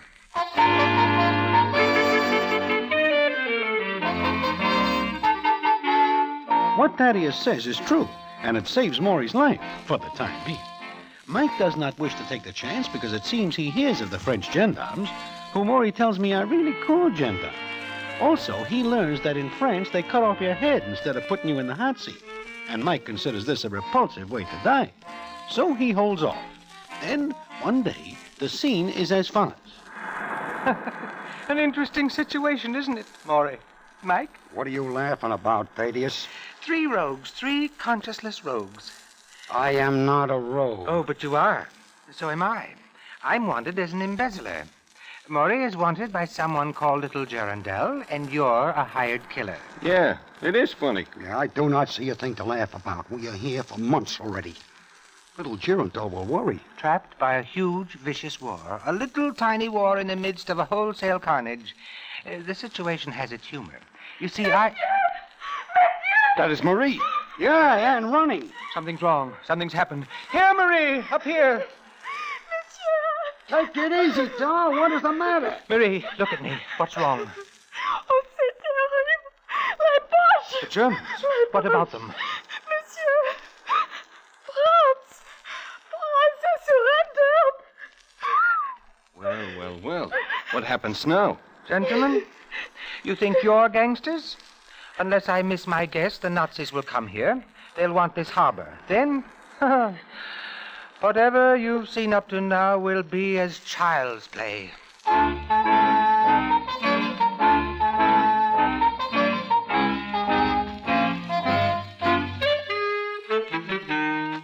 Thaddeus says that, and they look at each other. Maury will not leave there, and Mike cannot go unless he gets Maury, and Thaddeus is stuck too. Well, what happens later is quite a strange tale, and I will tell you about it in a minute.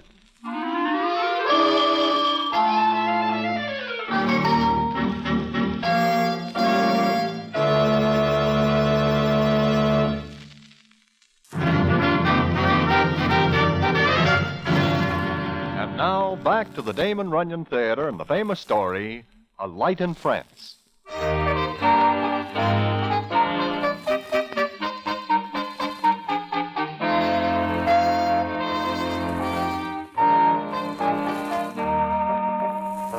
Like Thaddeus says, it is not long before the Nazis move in and take over. The place swarms with them. And one day, about a week after they are there, Maury and Mike get a little surprise. They are taken to an office, and there the proceedings go as follows. Sit down, boys. Sit down. Mike, look who it is. Well, I'll be... It is Vassikov. Vassikov. Well, he runs Hoochin for little Girandel in the old I have the honor to serve the Reich and the Fuhrer. I am head of the Gestapo here. Well, knock me over with a sash weight. Okay, Vasicop, what is the pitch? Why are we here? I found out about you the first day I was here. You wish to leave here, yes? No. Yeah. You do not wish to leave Mari? Nope. Well, that is peculiar. Why did... Oh. I think I see. Mike and Mari. Wait a minute. Can you get me out of here, Vasicov? Maybe. But it costs money. Same old Vasicop, always looking for a fast buck. Look, I will tell you something. I advise you to leave while you can. For consideration, I can arrange it. Later, it will not be so easy. Why not? We are neutrals. We can leave any time we want to. I tell you later, it will not be possible. Why not? Dummkopf, believe me when I tell you. Listen, Vasicov, how much do you want? $300. That much, huh? That much. Oh, I do not know why I bargain with you. I could just... And who would know? Well, you play a nice game, Vasicop. I do not play games. I will give you until tomorrow. That is all. If you do not decide by then, well... you have until tomorrow.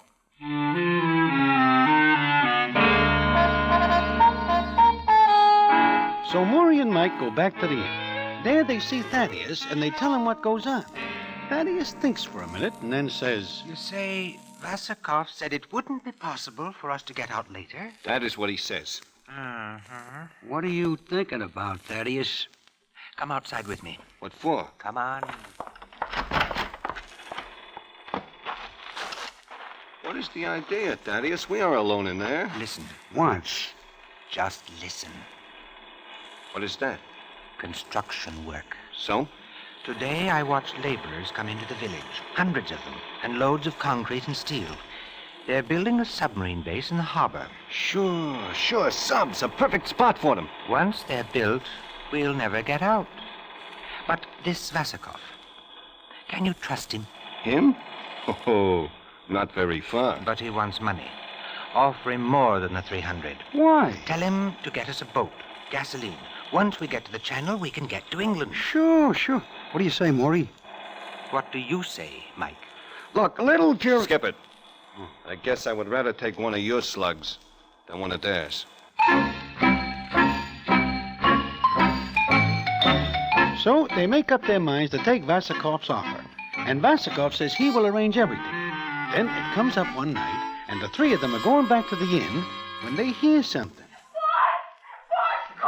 That is Marie. Come on. You do not like me, huh? Cut it out, Vasicop. Get out! Get out! Monsieur Blackburn. You always do like the dames, Vasicov. Are you all right, Marie? It's all right. Maybe you better beat it, Vasicop. I give orders here. You remember that. Keep your paws off this kid. She has a brother in a concentration camp.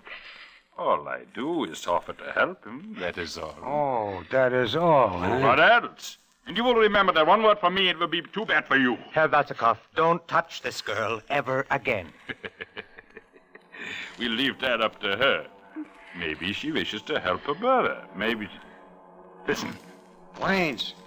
English airplanes. Quick, the light. Put them out. You scared, Vasicov? Put them out. I'll kill you. Put them out. Better put them out, Maury. Sure. And after you do, stand at the window against the moonlight. Hurry. Now, stand still.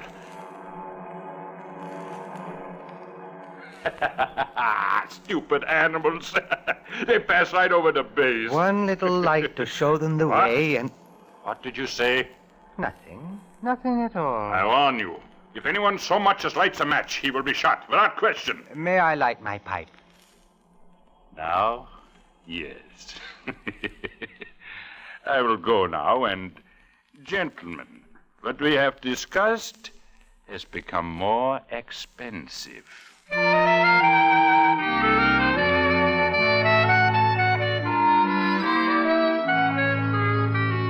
Well, a couple more nights go by. Vasikov says it is hard to get hold of a boat and gasoline, but finally he tells Thaddeus, Maury, and Mike that he arranges it, and that the boat will be in a little cove waiting for him. Now, Maury and Mike do not trust Vasikov, so they decide to do a little looking around. They wait until it is dark.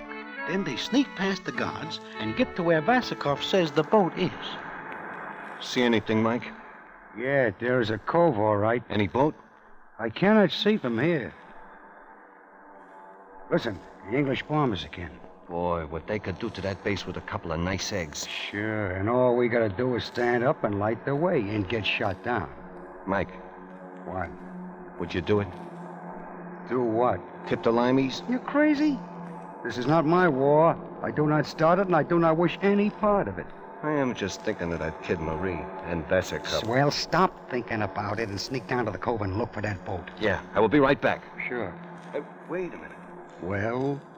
Mike, do you smell something? Smell anything? Like what? Take a good sniff. There is some kind of a smell. Yeah. Mike, you work for little Girondel. So? So does Vassercup a couple of years ago. You are crazy. What are you talking like? Take another whiff. You know, it smells exactly... Sure. Maury? Vassercup. Come on, we will go back and tell Thaddeus.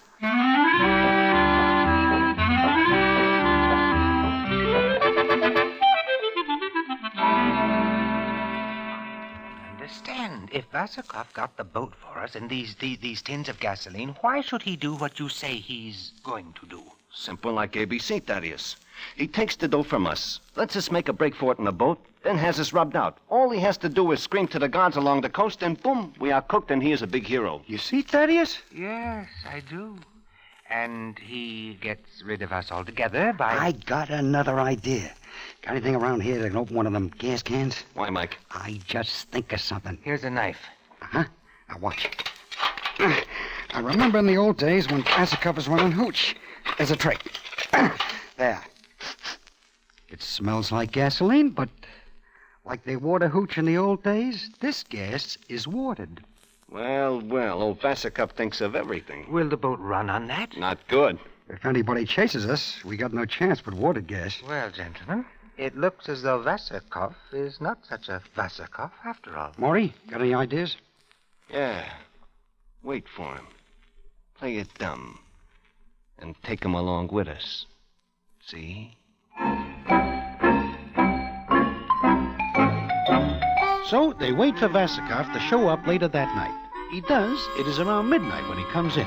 He looks at him for a couple of seconds, then says... Everything is ready. The boat is in the cove. The gasoline is here. Could not get it to the boat by day, but it can be carried at night. Vassercup, we are thinking that maybe you should go through the village with us, just in case we are stopped, which we will be. Of course. I take you in my car. It is a pleasure. I guess it is. One more thing, Vassercup. Marie is going with us. What? Oh, no, that is not in the bargain. It is now. She will stay here. I'll pay you $1,000. No, for that I will not bargain. Why, you must think of a poor brother in the concentration camp. If she leaves here, I will not be able to help him. It would break her heart. Nuts. I got enough. Maybe you think we do not tag you for a double-crosser, huh? Water, gasoline. Get away from me. Here, take it. You. I fix you for this. Listen, the English bombers again. The light, put them out. I said put them out, I shoot. Do it. I'll get him. I will shoot the first one who moves. You know, all those bombers need is one light by the harbor to see what's going on. One light. But there is none. Put out that match. My pipe keeps going out, but I have a better idea. Here, Vassercup, catch it. Holy mackerel, he is on fire. He is burning like a torch. That is pretty good gasoline after all. Put it out. Help me. Vassercup, run. Run for the harbor, the water. It is your only chance. Run for the water. Look at him go. He lights up the whole street. Listen, the bomber's coming back. Vassercup is taking those bombers right to the harbor. I think it is too late for them to shoot at him. Did it work? Hey, we forgot about Thaddeus. You all right, Pop? I'm all right now. You are hit, Thaddeus. Yes. Thaddeus, you certainly cook our chances of getting out of here. Sorry. I guess not. Try to get away later. You take Marie. Sure, Thaddeus. We will. But what about you? I think I'm going to stay here. Well, that does it, Maury. Yeah. Looks like his light is out. Yeah. But, brother, what a one he lights in France.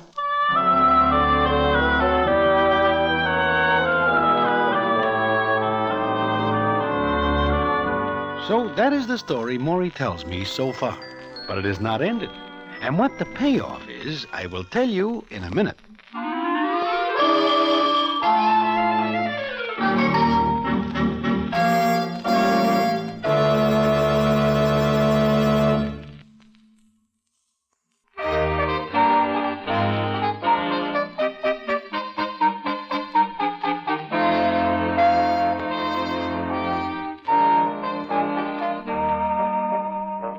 Like I say, Maury gets up to where the English bombers wrecked the Nazi submarine base, and old Thaddeus does a permanent fade. Then Maury says to me, So, we get Marie and we go to the cove. There is so much excitement and shooting that nobody sees us. Yeah, I see that, but what happens to you and Mike and Marie? Well, Marie is back in France now, and Mike and me enlist in the RAF. We are in for the rest of the war. We pass over the little village quite a few times, and we always look down on Thaddeus. But does not Mike wish to put the slug on you? We hear that little Girondel is taken care of over here. So Mike figures that a deceased cannot hold him to a contract. So that is that. Yeah, that is that, yeah. But, Maury, what is it that makes you figure Vasakov is going to double-cross you? The smell, Broadway, the smell, I tell you that. What smell? Oh, well, remember I am supposed to be rubbed out by Turkey Joe? Yeah. In fact, they find my shoes in quicklime in Jersey. So? Well, when I see what Turkey Joe is going to do, I object. There is an argument. He loses. I put my shoes on his feet because mine are a little worn anyhow. Yeah, this explains everything that goes on in Jersey. Look, once you smell quicklime, you never forget it. I smell it that night in France. That is the way Vasakov is going to get rid of us and leave no trace, because we are neutrals and he wants no trouble. Oh, I see. Well, I got to be running along now. I have got to see the district attorney. Huh? You are going to the DA? Sure. I wish to start with a clean slate. I will plead self-defense, and it is. Anyway, I'm supposed to be dead. Maybe the DA will be glad to leave it that way.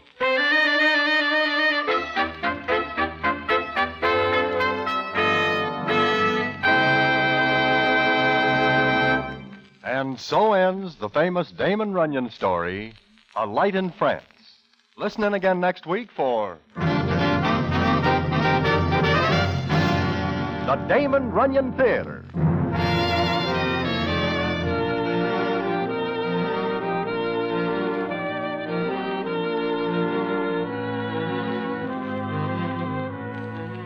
The Damon Runyon Theater with John Brown as Broadway is directed by Richard Sandville, and the story is adapted for radio by Russell Hughes. Vern Karstensen is in charge of production. This is a Mayfair production.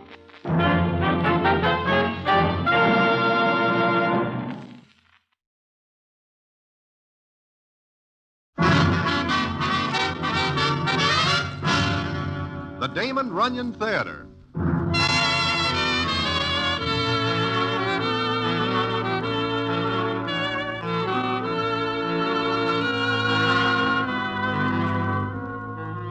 Once again, the Damon Runyon Theater brings you another story by the master storyteller, Damon Runyon. And this one, The Big Umbrella. And to tell it to you, here is Broadway. Thanks. Now, the Club 23 is a high-class trap which is patronized by the better-heeled element of citizens in New York.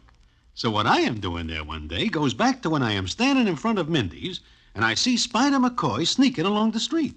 Now, Spider does not usually sneak. He walks like he owns the world, which he does not. So I watch him for a minute, then I catch up with him. Oh, my goodness, Broadway, do not sneak up on me like this. Huh? It seems to me you are the one who is sneaking. What is the idea of acting like an Indian spy? I am trailing somebody. Oh? Whom? The big guy with the cutaway coat and striped trousers. What is he advertising? Advertising? Unless he is out of his ever-loving mind, nobody wears a rig like that in broad daylight. Listen, I just see him put the chill to a cab jockey down the street with one punch. I see. Well, that explains why you are sneaking up on him. No, it does not. Like I say, it does not. Goodbye. I will leave you to your games. Drop in Mindy's sometime. We will have a fast game of hide-and-go-seek. Listen, Broadway, come along with me. You want I should sneak with you? Why? To meet the next heavyweight champion of the world.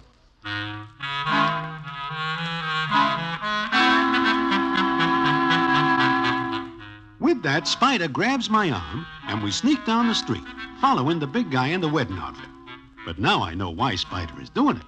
Anytime he sees a male human being who weighs an ounce over 175 and is just a shade taller than a short midget, he has got himself the next heavyweight champ of the world. But someday he might turn up a winner, so I go along with it. And the story of the guy we follow is quite a one indeed, and I will tell it to you in a minute.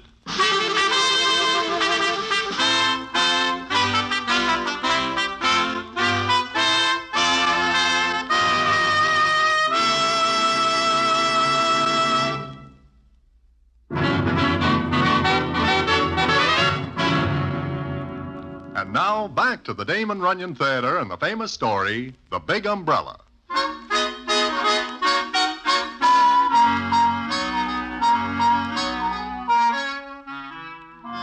Like I say, we followed the big guy, who I can see is maybe just over 21, with shoulders like a battleship. In fact, he does look like a heavyweight. Then he turns into the Club 23, and Spider says to me... He's got to stop this. Stop what? Going to nightclubs in the daytime. Come on, we will talk to him. Spider, does it ever occur to you that maybe he does not want to be the champion? What? Where is his ambition? Everybody wants to be heavyweight champion. Not my mother. You're a wet blanket. Say, there's Sammy. The doorman? Look, Spider, he is only a middleweight at best. We will ask him about the big guy. Come on. Well, Sammy boy. If you are here to put the bite on the management of this club for a free squeeze, go away. Please, Sammy, I am here for information. Sure. Anything free you are here for. What do you want? Who is the big guy in the split coat and the fancy pants? Him? Just one of them ex-kings. What? Yeah. Some dictator puts the finger on this guy's country, and this guy fades and comes over here. Well, he is really a king. I tell you, he does not work at it. Look, Spider, he does not have a dime, and the chances are he just steps in and pinch a free meal. We are going in to talk to him. Spider, do not cadge in there, because I will get the bounce for letting you in. Do not worry. I wish to buy this ex-king a sandwich. Come on, Broadway.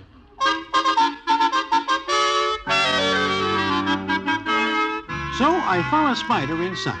We spot the big guy sitting alone at a table. He is not a bad-looking citizen at all. In fact, he is the kind of a guy a doll would go for. Spider takes me by the arm, and we go to the ex-king's table, where the scene is as follows. Well, Your Majesty. Fancy finding you here, of all places. Good afternoon. I know you, yes? Not yet. My name is McCoy, Spider McCoy, and this is my friend Broadway. Sit down, Broadway. Yes, please do. Sit down, yes. Look, Your Majesty. My name is Jonas. I am no longer anybody's majesty. Okay, Jonas. I will get right to the point. I am hungry. There it comes, Spider. How hungry?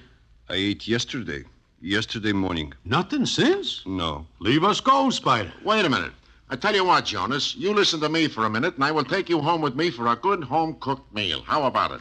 We will talk on the way, yes? Spider, this guy is not only hungry, he is ready to eat hay if necessary. Jonas, sit down. Where do you live, yes? Not far. It will not take us long to get there, yes? I wish he would give us a chance to answer the questions. It will take us 5 minutes in a cab. And speaking of cabs, I see you put out that cab jockey a while back. That is a nice right you have got. Right? Jockey? Put out? I will start over. You hit the cab driver. Oh, that, yes. He is a big guy, but you put him out like a light. I am sorry. It's okay. Now, what does he do to vex you? Oh, nothing. You hit him for nothing? Jonas, that is no way to get along with people. You do not understand, yes? Yes. No. He runs from his cab. He is going to bump into me, so I hold out my hand. So, he runs into it. So he falls. Yes. You mean he knocks himself out? I am sorry, yes. Spider, you are now looking at the guy who holds the heavyweight championship for the shortest time in history. Leave us go. Yes, leave us go for the home-cooked meal. Wait. Jonas, look, you're broke, yes? Now you are doing it. Jonas, is that right? You do not have any scratch? Money? That is right. And I find this somewhat necessary. Then tell you what, we will talk in the cab. And I think I have a proposition that will interest you.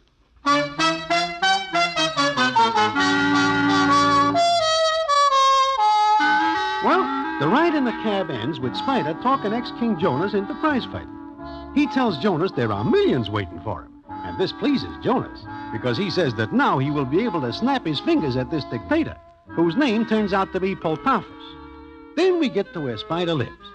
His niece, Margie, keeps house for him, and she is a Judy of maybe 20, and a little more than somewhat all right. We get to the flat, and Margie opens the door, and the first thing she says is, Good grief, another big umbrella. Margie, please, this is different. This is the next heavyweight champion of the world.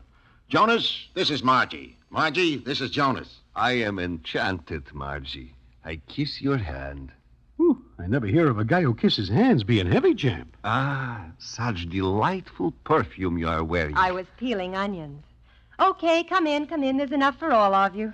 This guy is the real stuff, Margie. He's a bum like all the rest. He will hear you. All right, Uncle Spider. Supper's almost ready, fellas. Will you stay, Broadway? Well, Okay, I'll put a plate on for you. Excuse me, yes? I wish to wash my hands. Yes, please? Sure. Come on. I will show you. You will excuse me, please? Yeah, go ahead. I love the smell in here. It's like food. Oh, where did Uncle Spider get this one? He stalks him down Broadway. Oh, this is a fourth world beater in 3 months. Now he picks up one with an accent. But this one is an ex-king. Ex-king, ex-waiter, ex-anything. He's out of work. No, this one is on the level. I believe you. Nothing surprises me. Well, an ex-king won't be any bigger an umbrella than the others. What do you mean by big umbrella? They all fold up. Oh. Margie, it seems to me that you have more than a few chances to get out of this. You are a very good-looking doll, and there are quite a number of citizens who think so. Including you? Definitely count me in. Proposing, Broadway? I do not think you would like my little hotel room. Broadway, if I ever found the right guy, it could be a tent in Central Park. If only... If only what? Uncle Spider. He holds up the whole thing? Always chasing the end of the rainbow, always looking for the next champion of the world. Yeah, like a big kid. Sure. You know, I'd be out of this place only 10 minutes, and he'd have half the characters in town sponging off him. He'd have this flat crammed with heavyweight prospects, eating him out of house and home. Sooner or later, you have got to think of yourself. I guess so, sooner or later. Who knows? Maybe this Jonas is the answer. Him? Oh, 10 to 1, he's like all the others. Why do you say that? You say he's an ex-king. That is correct. Why is he an ex-king? Well, it seems that a dictator named Poltaphus puts the finger on Jonas's country, and Jonas takes the win. Beat it out, huh? I guess so. Then he comes over here and does exactly nothing. Walks around in fancy clothes. Those are the only ones he has got. It seems he is locked out of his hotel room because of lack of scratch. But he didn't try to get a job. Well, not from what I hear. He lets the dictator take away his country. He comes over here and lies down. That seems to be it. See what I mean, Broadway? Just another big umbrella.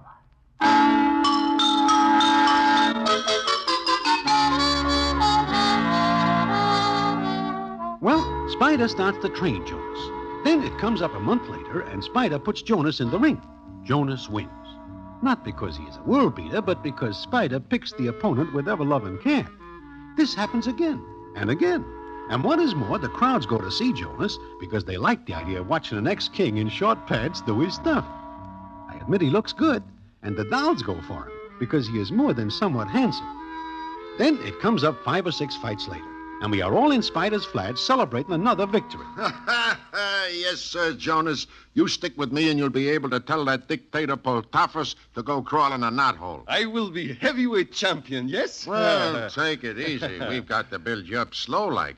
I do not want to rush this. The fans are beginning to ask for better competition for Jonas, Spider. Let 'em ask. Jonas is my boy. Sooner or later, you gotta find out if he can take it. The one that win over anybody I fight, yes? Sure, you won all right, hands down. Then I am good, no? Oh, yeah, good. Margie, what is eating you? Nothing, Uncle Spider, nothing at all. Maybe we better change the subject. There is something wrong? What is the matter? Nothing at all, Jonas. Margie. What? Sometimes I think you do not like me, yes? Sometimes you could be right, yes. Look, let us do like Broadway says, change the subject. Sure, change the subject.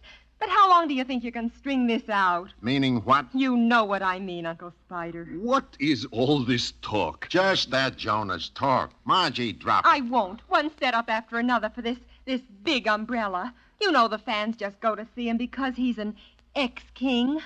What is this you are saying? Nothing. Forget it, Jonas. See if he can take it. See what happens when you match him with a real good heavy. Look, I'm doing the matchmaking and managing. Nobody else, see? Sure, I see. I see, all right. Where you going? In the kitchen, where I belong. And with that, Margie disappears into the kitchen. Now, I figured there is something wrong indeed. And what it is, I will tell you in a minute.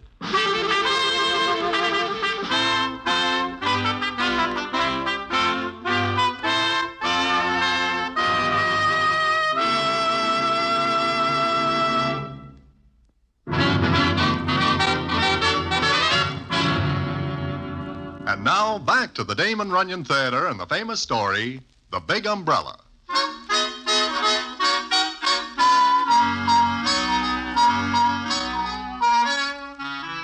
Like I say, Margie fades into the kitchen.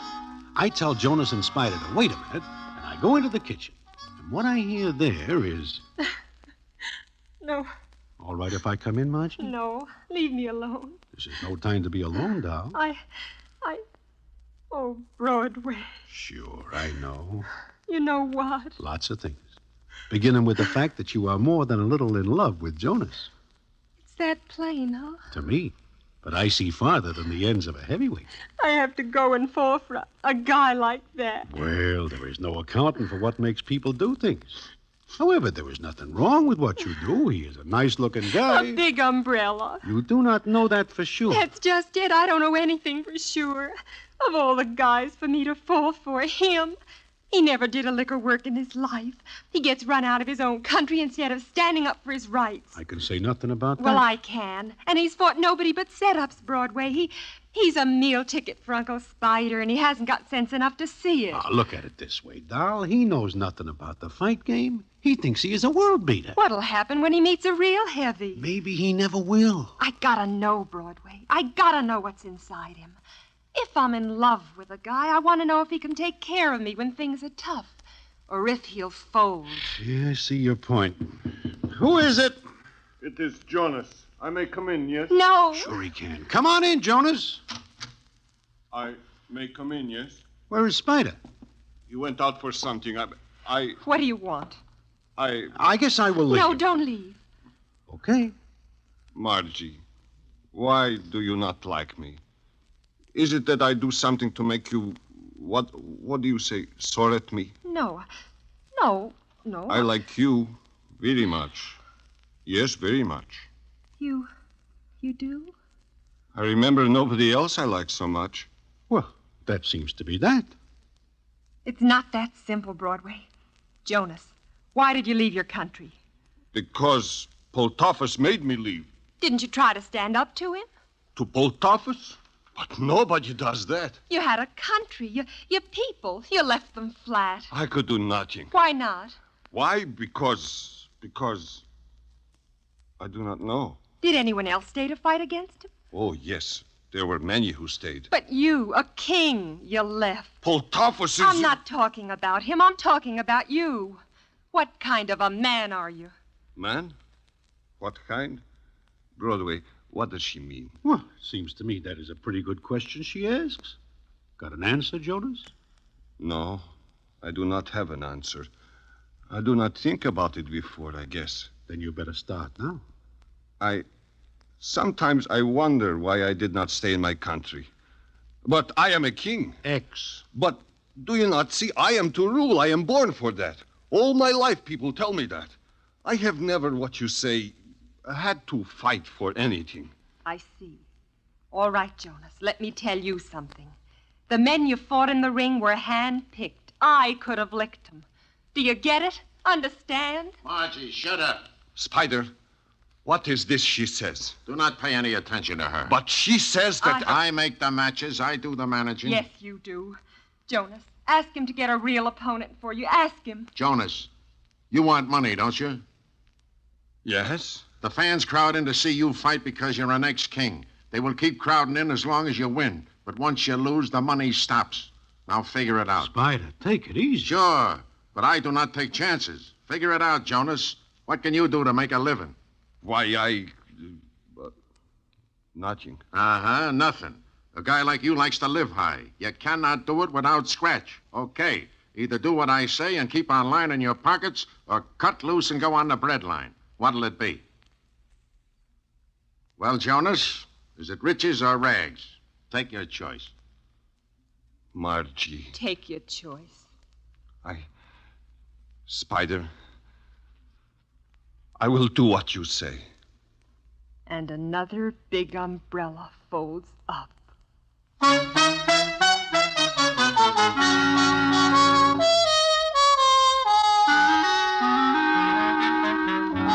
So it goes. Jonas fights 3 or 4 more guys that Spider picks like an ever-loving wife picks a Christmas necktie. Margie puts the frost to Jonas, but I know she is very much in love with him. And from what I can see, Jonas is also an easy mark for Cupid. Of course, I see Margie's point. Being tied up with a guy who has no more spine than a dish towel is no fun. Then it comes on one day, and I'm sitting in my hotel room when somebody knocks. Come in, come in. Broadway, I'm glad I find you. I'm in bad trouble. Trouble, Spider? You? I cannot find Jonas. What?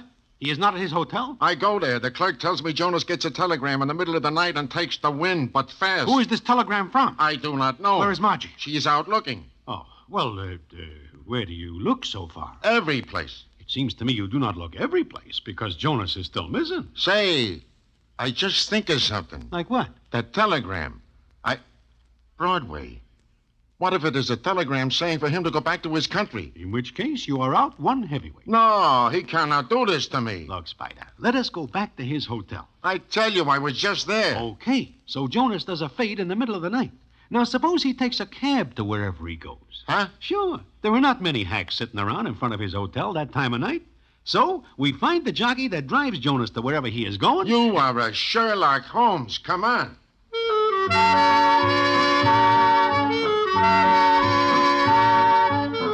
And that is what we do. It takes us 20 minutes to find the hacky, and he tells us that Jonas seems in a big hurry to get to a classy apartment house way out in Washington Heights. Spider has it no other way than we all go out there. I do not approve of this because it seems to me that Jonas is a big boy now. But I, Margie, and Spider find ourselves a half hour later standing outside an apartment door listening to something going on inside. No, it is impossible, I tell you. Impossible. You will do as I say. It is the only condition. The only one? Yes, Your Majesty. That is Jonas in there, all right. And who's the other man? I will get you 10 that it is Poltafus. What is he doing here? He is trying to rob me. Uncle Spider, let's get out of here. No, I'm not going to let them steal Jonas from me. Let's go. Wait a minute. What are you doing? Taking a peek through the keyhole. What do you see? There is a guy in there, guy about 7 feet tall and just as big around. What is happening? Nothing. If that is Poltafus, he is wearing about 9 bushels of beard. I do not care if he needs a shave or not. What is happening with Jonas? He is just sitting there. Poltafus is looking at him. And there is a Judy in the room, too. A girl? What does she look like, Broadway? From what I can see, she is shading 40 and looks like Poltafus. With a beard? That is all she is missing. They are all just looking at each other. Now Jonas is going to stand up and... Broadway, what is it? I see enough. Poltafus gives Jonas a shove and pushes him back in the chair. And Jonas? Broadway? Jonas? He stays in the chair. I think we'd better go. No, Jonas has a contract with me, and I'm going in there. You cannot. But I am, and if the door is locked, I will break it in. Hey, you Margie. Spider. What is going on in here? Jonas, what is all this? Who are you? What do you want here? I want my boy Jonas. Your boy? Your Majesty, who are these people? They are friends, Poltafus. So? Get out of here. Get out, or I will throw you out. He looks plenty big enough to throw us out and have something to spare. Spider, Margie, please go. There's nothing you can do here. I guess not. Now, wait. I want to know what the pitch is. They want me to go back to my country. The people want me back. Do you want to go? I wish to do what my people want. Then what is the argument? But first, Potafos wants me to marry his sister. What? That Chromo? You call my sister? I get it. You marry her, Potafos has got an in, even if you are king. Yeah. You're crazy. You can't do it. I have had enough of this stupidity. Now, get out. Get out. No, they will stay. What? What? You dare to contradict me? I do not love your sister. I cannot marry her. Why not, Jonas? Why not? I love Margie. Jonas. Yes, I do. I will not marry that Chromo. Jonas, you have insulted my sister. Get away from my boy. Keep out of it, Spider. But keep out of it. Yes, keep out. Well, Jonas, you will apologize. And you will marry her. No. Jonas! That will teach you to fall in love with a commoner. You hear that? He calls Margie a commoner. I will cook him. Stay out of it, Uncle Spider. You will apologize, Jonas. Please go. Margie, Spider, Broadway, please go. Yes, it is all over. Yeah, all over. Margie, wait. I love you. Sure. I won't marry her. I won't. I do not think he will get up this time. Oh, he's killing my boy. Hit back, Jonas. Hit back. Hit back. I will not marry her. We will not argue about it. Oh, Jonas, fight back, fight back. Block the punches, Jonas. Block them. Jonas, keep jabbing your left. He's a sucker for a left. Keep jabbing. The old 1-2, Jonas, the old 1-2. Potafos is too big. Somebody call the cops. No, let him go. He is down again. Somebody give me a gun. Finished, Your Majesty. No. Come on, Potafos. Come on. Hurry. Why? Who says the kid cannot take? He takes enough to ruin a dozen heavies. Oh, Jonas, that's enough. Don't.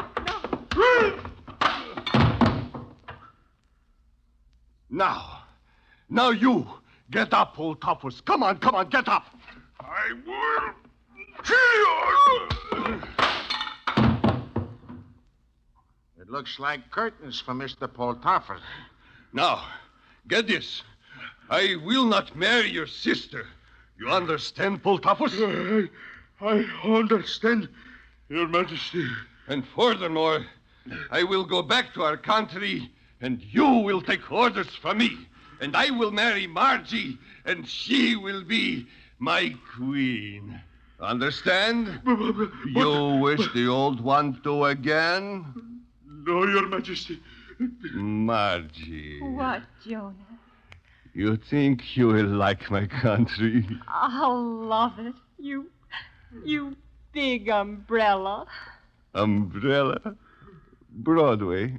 What does she mean? Nothing at all, Jonas. Nothing at all.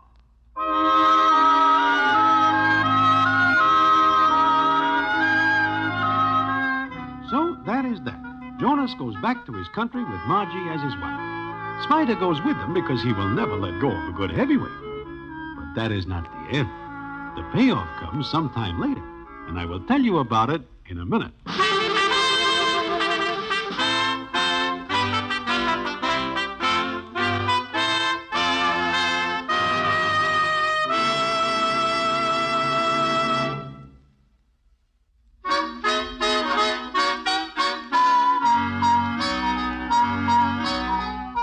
It is a long time later, almost a year, in fact, that I am sitting in Mindy's when I look up and who is standing there but Spider McCoy. He sits down and says, Well, Broadway, how are you? Great, Spider, great. But you? Fine. It is almost a year since I see you. How are Jonas and Margie? First rate. Happy and ever loving. Well, I suppose you come back here to stay, huh? Oh, no, I'm just here for a week. I am importing heavyweights to Jonas's country. You are doing what? How is the crop? Not so good. I do not see a one who can beat Kid Potafos. Say that again? Sure. I make Potafos heavyweight champ of Jonas's country. Well. So you manage a champ at last. Uh-huh. Well, I just dropped in for a minute. I have got to meet my wife. Spider, when does this happen? Oh, when we get to Jonas's country, I marry Poltafus' sister. That Chromo? Excuse me. Oh, she is all right. She's very quiet and a fine cook. But how does it happen you marry her? Well, I see a great heavyweight prospect in Poltafus. But he will not sign a contract with me until I marry that his sister.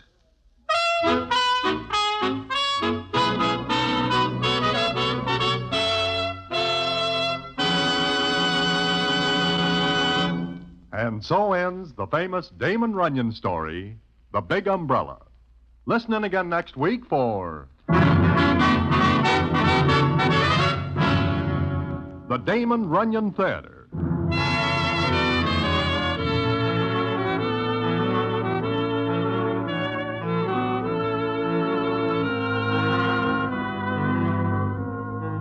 The Damon Runyon Theater, with John Brown as Broadway, is directed by Richard Sandville, and the story is adapted for radio by Russell Hughes.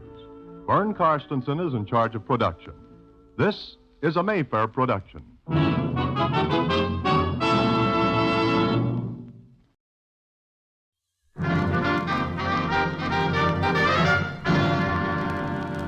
The Damon Runyon Theater.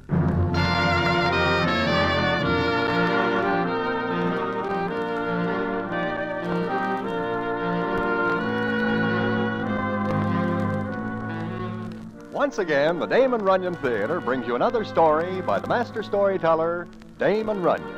And this one, Dream Street Rose. And to tell it to you, here is Broadway. Thanks.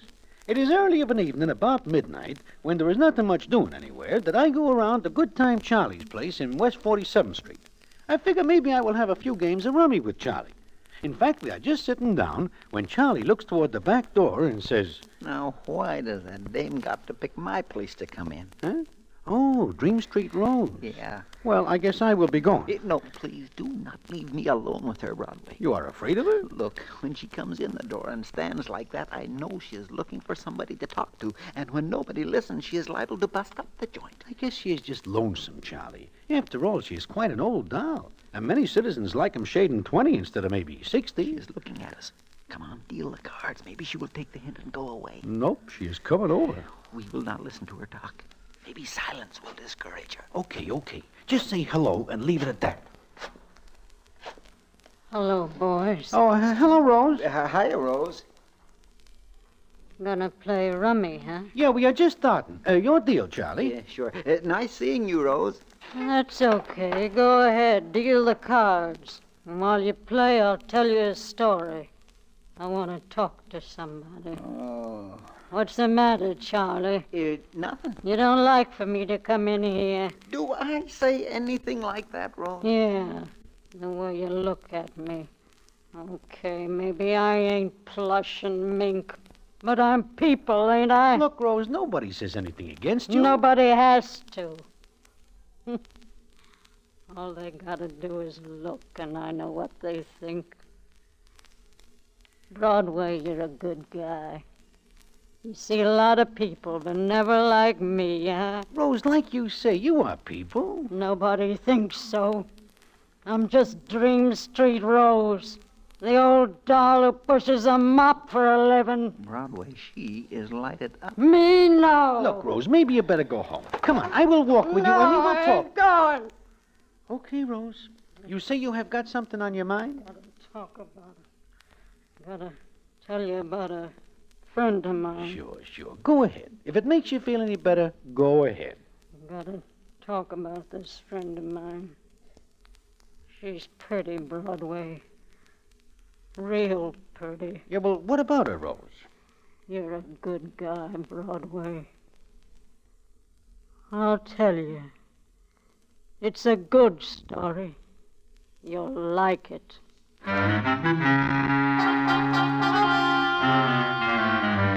Now, when Rose is feeling like telling a story, people listen. Because otherwise, Dream Street Rose is more than 6 to 5 to start tossing things around and making the atmosphere unpleasant. So we let her tell her story. And it is a strange one. And I will tell it to you in a minute.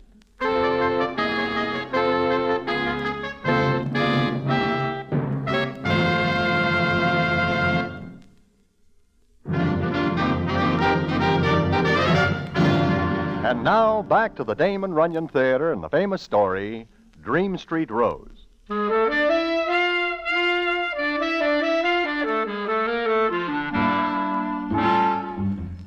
Like I say, Dream Street Rose wants to tell us a story about her friend. Now, maybe I better tell you why she is called Dream Street Rose. It is because she lives in a part of the 40s where there are many theatrical hotels and rooming houses, and all the characters who live there gab and gab about what is coming up, all good. This gab is dreamy, very dreamy indeed, because nothing good ever happens to them. Rose is like that. She is always talking to anybody who will listen. Tonight, Rose says as follows. Well, Broadway, Charlie, you know where Colorado is? Sure, west of Albany. Uh-huh. Well, a long time ago, my friend lived in a little town in Colorado. She was a waitress there in her old man's joint. She was a good kid. She was real good. Okay, I will buy that. Now, what is the rest of the story? Pretty as a picture, that kid was. Had all the guys nuts about her. But you know what, Broadway? She gives nobody a tumble. No. And then one day, a guy walks in she never seen before. Ain't much for looks, but he had a nice smile, and he sat down at the counter, and he says to my friend, Hello. Hello. What do you have? Oh, ham and, I guess. All right. Fry 2 with. How do you want the eggs? Light over. Easy over. You mind if I ask you a question? The answer is no. Now, don't get excited, kid. All I wanted to know is, what's the best place in town to stay? Oh. Well, the Santa Fe house, I guess. Thanks. Why are you laughing? I didn't run true to form, did I? I don't know what you mean. I was supposed to comment on your eyes, your complexion, your, well, everything. I'm sorry. It's all right. Now what's so funny? Oh, you small-town characters are all alike. What's the matter with small towns and people? Not a thing. I like them. And why'd you say that? Oh, forget it. I'm sorry, really. Why'd you say it? Okay, I'll tell you. So you're pretty. Every customer who wears pants and comes in here gives you a line. You expect it. Then when somebody comes in who's been around and has seen more than a jerkwater junction and a doll-faced waitress, well, when somebody like that comes in and doesn't spread butter all over the place, you get sore. You're pretty smart, aren't you? No, just been around, that's all. Lots of people have. I know. Now, let's stop talking. I came in here to eat. I'm going to eat in silence.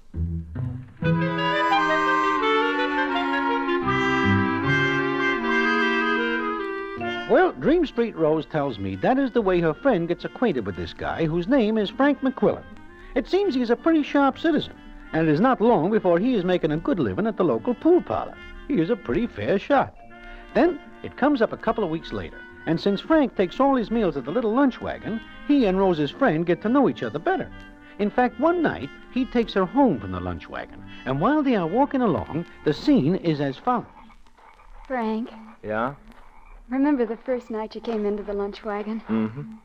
The eggs were fried too hard. That all you remember? Well, what else was there? You said something about small-town characters. Oh, forget it. I was tired and, well, you burned me a little. Why? Well, the way you got sore. Oh, I wasn't really. No? You acted like it. Maybe because, well, I guess I was hurt. But why? Oh, I don't know. Because I didn't turn a backflip when you moved those eyes on me? I'll give 10 to 1 you got the locals jumping through hoops. You got a fine opinion of me, haven't you? Nothing, one way or the other. What do you think? What's the difference? You think I'm a flirt? You? Oh, no, not at all. You're making fun of me. No, I'm not. Why'd you laugh? Okay. All right, stop a minute. Yeah? You're not a flirt. You wouldn't know how to be one, kid. As far as you know, those eyes of yours are putting your head to seaward, that's all. You stand behind that counter all day scared stiff. Scared? What? If every guy who comes in, he makes a crack, you laugh and give him the fast brush. But underneath, you're scared because you're just a pretty kid who doesn't know what 2 and 2 adds up to. Well? I hate you. Sure? Because I told you the truth. I'll give you 10 to 1 you've never been kissed. I have to. By whom? Will Higginbottom. Oh, the clerk in the grocery. What's the matter with that? Nothing. Who said there was? It's always the way you say things. Like you haven't got any use for anybody or anything. Maybe I haven't. Will's He's a fine grocery clerk. And he kissed you. That makes him a big man. I like him. Okay. Let's drop Will Higginbottom. He wants me to marry him. So marry him. I might. Such goings on. You're mean and contemptible. Here's a change from grocery clerks. Frank, let me go. You want to be let go? Frank, please. A grocery clerk was never like this.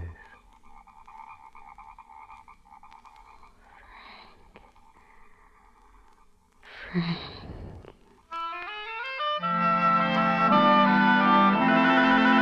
And so Rose's friend falls in love with this Frank citizen. And it is not long before other people know it, including Will Higginbottom, the grocery clerk. Then it comes up one night. Frank has taken Rose's friend home again, and they stop and sit on a bench in a little park. Something wrong, Frank? Wrong? What? I don't know. Haven't said 10 words all evening. Maybe I've got nothing to say. Oh. It's a nice night. Yeah, swell. There is something wrong, isn't there? Look, why do you keep saying that? 1,000,001 things to talk about, and you keep going over that. Oh, I'm sorry, Frank. But what? You're leaving, aren't you? How do you know? Well, the last couple of days. I felt it. All right, so you felt right. What of it? Where are we going? What? Say that again, kid. I said, where are we going? Don't laugh. You tell me a joke, I laugh. Who said anything about we? I thought... Are you kidding? What do you want from me? You love me. You told me. Did I? Well, you know you did, Frank. You know it. You told me 100 times. 99. Frank, you gotta take me with you. Listen, kid, I'm a rolling stone here today, gone tomorrow. What fun would that be for you? I love you. You think. I do. All right, let's break this up. I didn't make any promises, did I? I didn't think promises were necessary. So nobody gets hurt. I will, Frank. Oh, now, forget it. No, I can't. Don't you understand, Frank? I love you. Ever since the first night you walked in the lunch wagon, you were different. Not much. Frank, listen to me. No, let's break this up. You've got to listen to me. I don't think so. Frank, where are you going? Away. I'll drop you a postcard. Please, I want to go with you. Frank, I'll make you happy, I promise. We'll be married. Big joke, huh, Frank? Will. Sit down, Frank. Who do you think you are? Nobody. I said sit down. Why, you small town... Sit down! You crazy Higginbottom? Put that gun away and go back home. I will, after you've married her. But... Now, listen, fine's fine, but and what is you've this... had a lot of it. Will, please go. With the two of you. What are you talking about? You're going home and get packed, Frank. And then the three of us are going over to Denver. I'll be best man. Why, if you think I'm going to stand for this... Not I this way, know. Will. Please, I won't. Yes, you will. You love this guy, all right, he'll marry. Now, look, Will, there's a law yes, that and says I don't got have... it right here in my hand. All right, Frank, take your choice. We go to Denver, or so help me, I'll blow a hole right through you.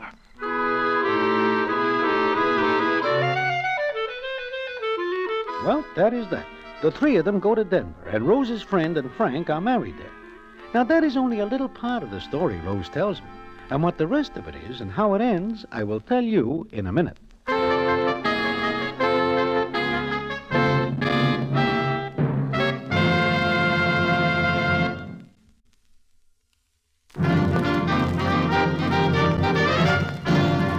And now, back to the Damon Runyon Theater and the famous story, Dream Street Rose.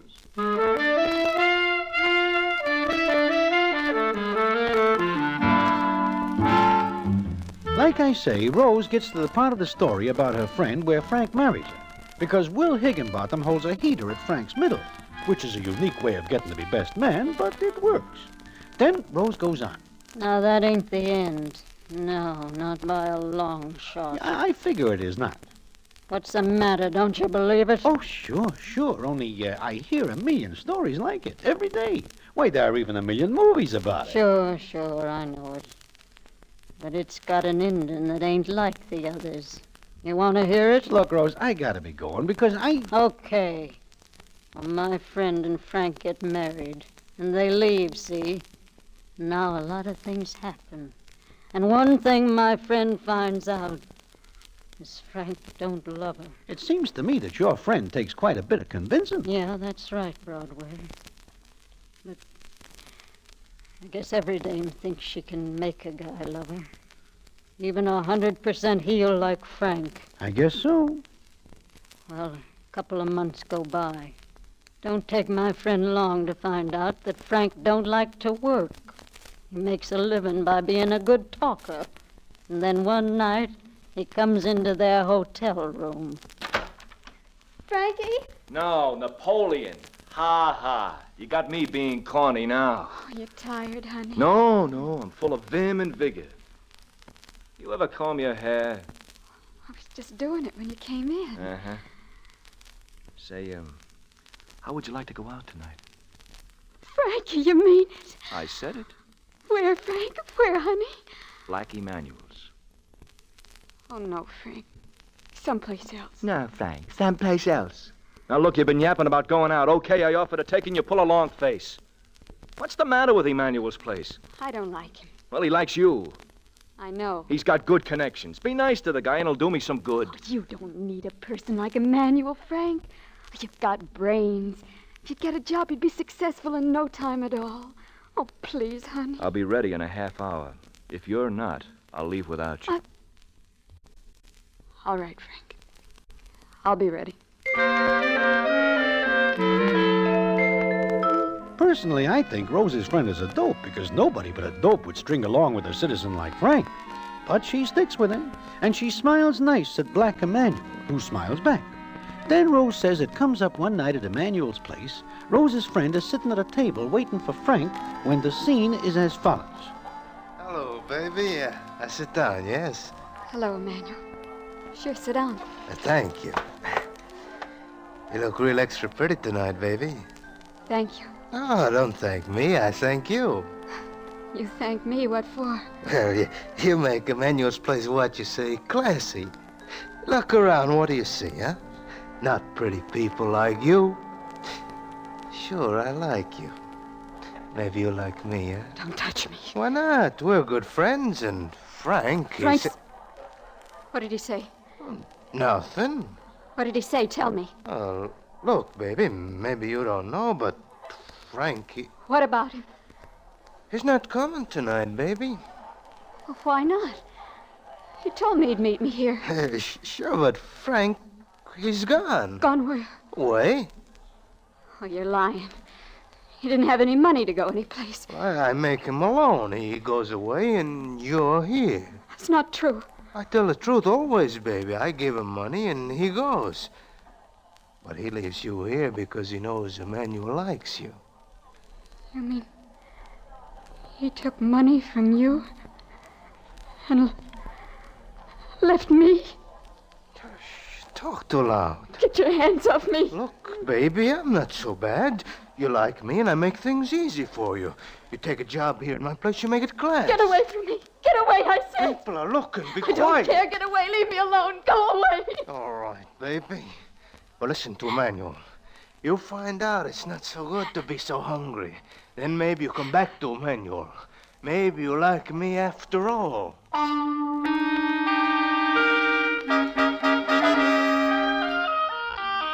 Of course, I do not believe a word of what Rose says, because she is noted for making up stories that are like dreams. But I see that her eyes are full of tears as she says to me, Poor kid. You know what she did, Broadway? No, what? She took the job at Emmanuel's place. It's tough to be hungry and with no dough, no place to go. Well, why does she not go back to Colorado? She can't. Well, does she marry Black Emmanuel? No. She loved Frank. In fact, she prayed for him every night. She prayed for Frank. What? He pulls a big double cross and she remembers him in her prayers? Sure. Every night she prayed that Frank would be a big success like she always knew he could be.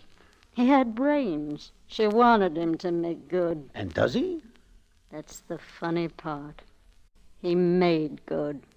In fact, right here in New York.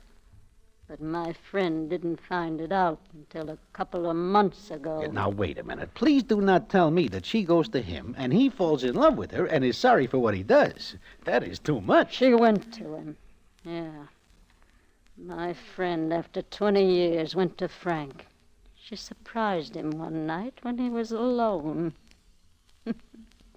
My friend says she'll never forget the look on his face when he looked up and seen my friend standing there, big as life. He blinked a couple of times and then... You? Wait. Well, you're dead. No, Frank. Not me. How did you get in here? I'll tell you that in a minute. You did all right for yourself, didn't you, Frank? What do you want, money? Me? No, I'm rich. Rich as you are. Now, you're crazy. Now, look, the way we were married, you didn't expect me to stick it out, did you? No, of course not. I only minded what you did with Black Emmanuel. I only mind what happened to me after a few months working for him. How did you get in? I know your maid. I got a key from her, snitched it out of her bag. I'll call the police. No, you... What? What's the idea? This is the second time a gun's been pointed at you. Second time I know of. What do you want? You're rich, wife, 3 kids away at a fancy school. Make sense, will you? Sure. Nobody's seen me come in. The key I got's for the little door off the terrace, the one that's being fixed with tar. What's that got to do with us? I'm gonna leave this gun with you, You're Frank. gonna... Sure. I'm gonna give you the chance you never gave me.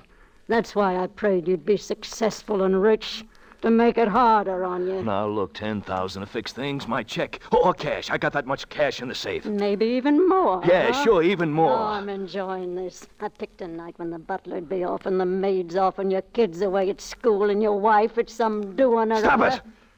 You had your fun, now take the money and go. You don't owe me a penny. Not a red cent. Only your life. Your life for mine, Frank. Why, you are crazy. I figured it all out. Be like this when I'd find you. If I kill you, there'd be a big scandal. Your wife and kids would be dragged in, and people would find out you never even bothered to get a divorce from me. I thought you were dead. But I'm going to give you a chance. Here, take this gun. Take the gun? People think you killed yourself that way. Save your wife and kids a lot of scandal. See, I'm giving them a break, too. So you'd think I'd use this gun on myself, huh? Figuring on using it on me, huh? Why not? You broke in, threatened me? Sure. Only I left a lot of letters around and a marriage certificate signed by Will Higginbottom as a witness. Will? They'll ask him. He'll be glad to tell what he knows. Then I wonder how your wife and kids will take it, huh? No, Frank, you won't use that gun on me because you can't. It's a lot better if you use it on yourself. No, I can't do that.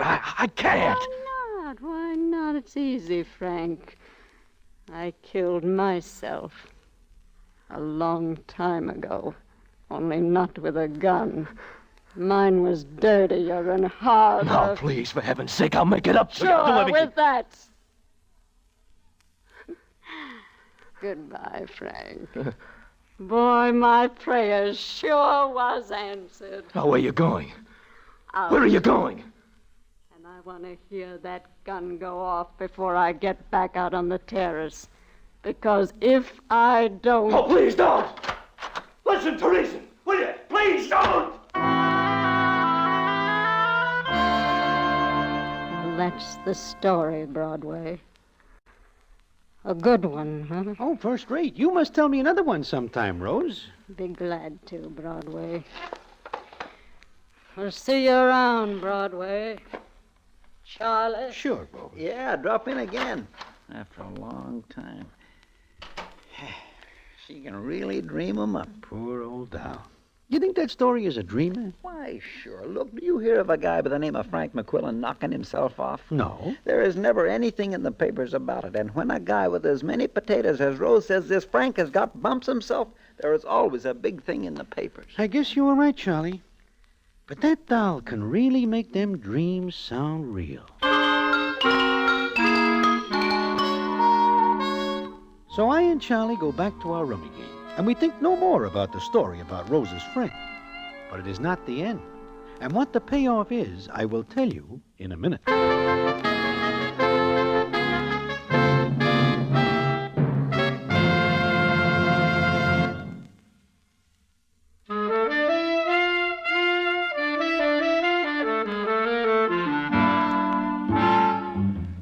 Well, it comes up a couple hours later, which makes it about 2 in the morning. We stop the rummy game while Charlie waits on a customer. Then he comes back over to me and says as follows. Broadway, do you remember what I say about the papers? If this Frank bumps himself, it has got to be in the papers. Sure, why? A customer leaves this newspaper. Just idle like, I glance at it, and what do I see but this? Millionaire suicide. Go ahead, read it. Police this evening were called to the home of Frank McQuillan to investigate what was apparently a suicide. The butler discovered the body in the study about 11 p.m. after returning from the movies with the maid. Butler, maid? Yeah. The butler had been home a half hour before discovering the body of Mr. McQuillan. When the police asked him why, he stated that because he forgot his key, he had been forced to use the terrace entrance under repair. Tar used in the repairs had covered his shoes, and he changed them before going to the study. Like you say, that Rose doll can really dream 'em up. Sure. What are you laughing at? Rose sees this in the early editions and comes in here and gives us the business. Huh? The old doll has a good laugh. Boy, are we the saps. Are we the... What is the matter, Charlie? Broadway, only you and Rose and one customer come in here tonight. Is that correct? Sure, why? Rose comes in the back way. You use the front. So does the customer. Well, what are you getting at? Look from the back door to this table. Yeah, I see. Charlie, you are going to have a real tough time cleaning the floor. Tar is very hard to get off.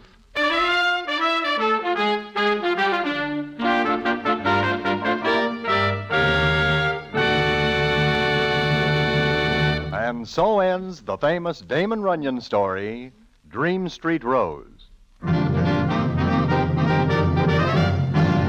The Damon Runyon Theater.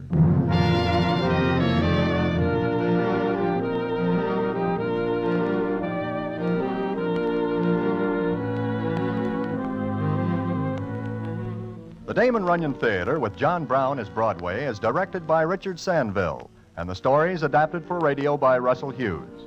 Vern Karstensen is in charge of production. This is a Mayfair production.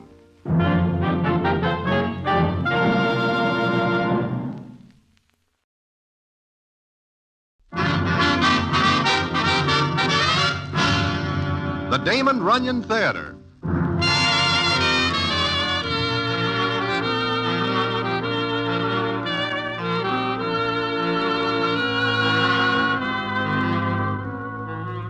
Once again, the Damon Runyon Theater brings you another story by the master storyteller, Damon Runyon.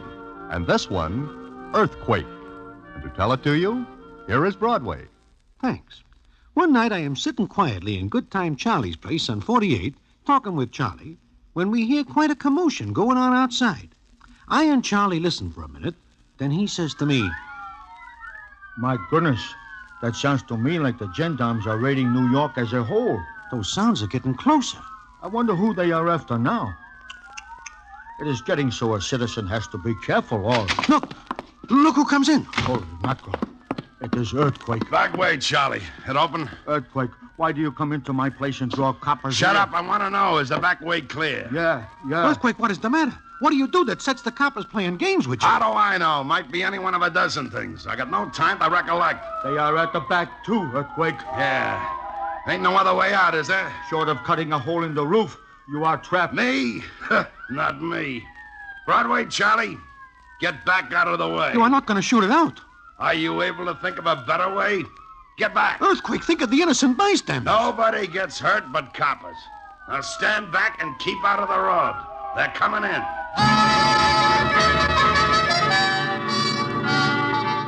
What else is there to do? I and Charlie duck down and wait for the party that is coming up.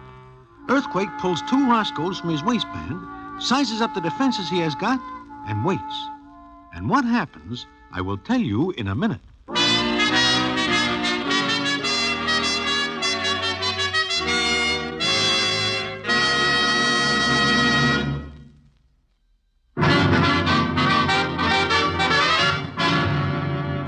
And now, back to the Damon Runyon Theater and the famous story, Earthquake.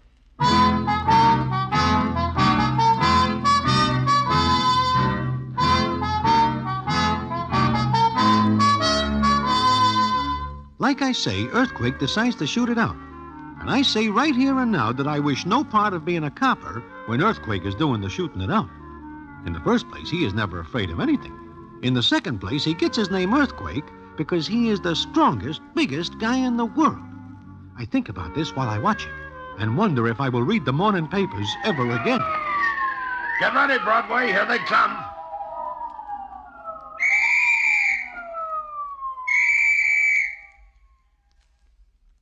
What happens? They go away? Ah, they got a trick up their sleeves. Charlie. What? That alley in back. Where does it go to? It ends up backstage at the theater. Uh-huh. They are figuring out a plan. Okay, so will I. I figure they got more men in front than back. Okay, I will try the back. You are going? I got no chance in here. Goodbye. This'll teach them to round me up. Which way do I run to get to the theater, Charlie? To the right. Okay, now listen. I'm gonna fling this door open. When I do, I'm going out shooting. You 2 duck down and you'll be all right. This I will have to see. When I count 3. 1, 2, 3. Get out of the way, copper! He went out the back, that way. That way. Fire, you dopes! Hold your fire. There's a crowd of people at the stage door. He got into that crowd, Lieutenant Brannigan. We didn't have a chance. You hit him? No, sir, but it's Mulcahy, Lieutenant. Okay, bad? I think so, Lieutenant. Over there.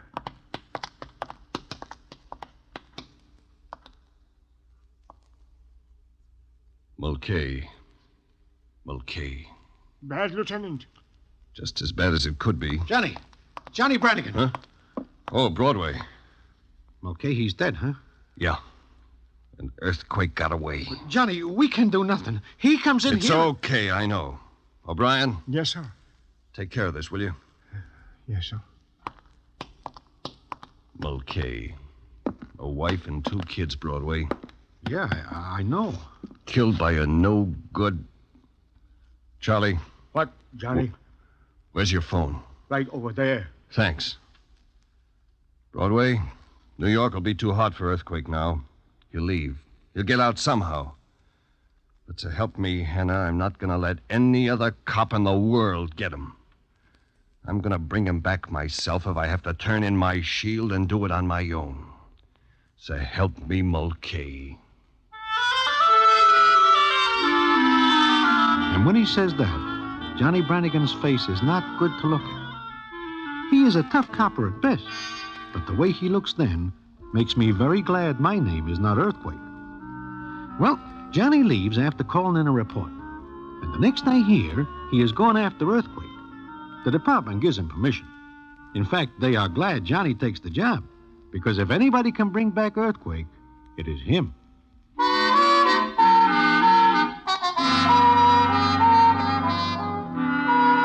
Well, 5 months go by, and I see or hear nothing of either Johnny or Earthquake. Until one day, I am sitting in Mindy's when who walks in but Johnny. He comes to my table and sits down. Hello, Broadway. Johnny, how are you? Fair. How's the sandwich? Fair. You are gone quite a while, Johnny. Yeah. 5 months, 2 weeks, 3 days. Uh-huh. Do you have a successful trip? I guess you'd call it that. I see. Do you care to join me in a sandwich?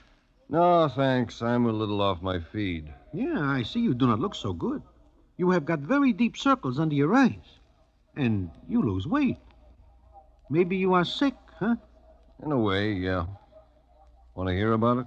I will listen. You're wondering about Earthquake. Well, I guess you can say that. I found him.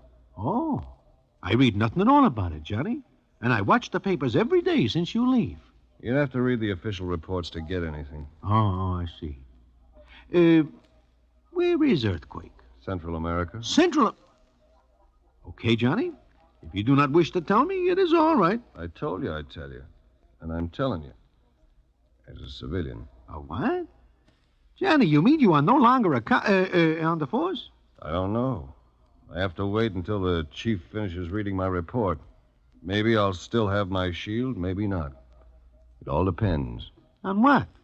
On whether they think I got Earthquake or not. Johnny, look, are you going to tell me what happens or not? Sure. Remember much about Earthquake, Broadway? Oh, can I ever forget? He is the strongest guy in the world. Why, I remember the time in the Club 23 when he picks up little Mitzi in one hand and Harry the horse in the other and bangs their heads together like they were nothing but two very small dolls. Uh-huh. I once saw him bend the bars at the jail. Yeah, but why are you asking me all that?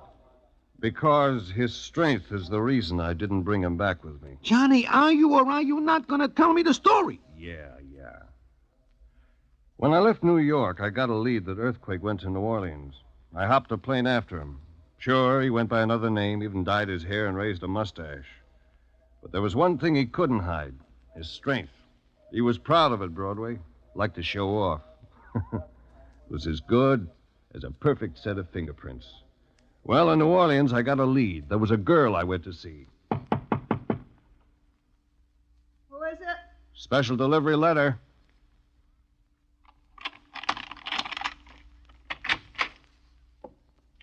Letter for me? Yeah. Hey, what's the idea? Take it easy. You're not going to get hurt. What do you want? Who are you? Anybody here with you? Sure. Lots of people. Now beat it before I call the cops. You already got one. Take a look.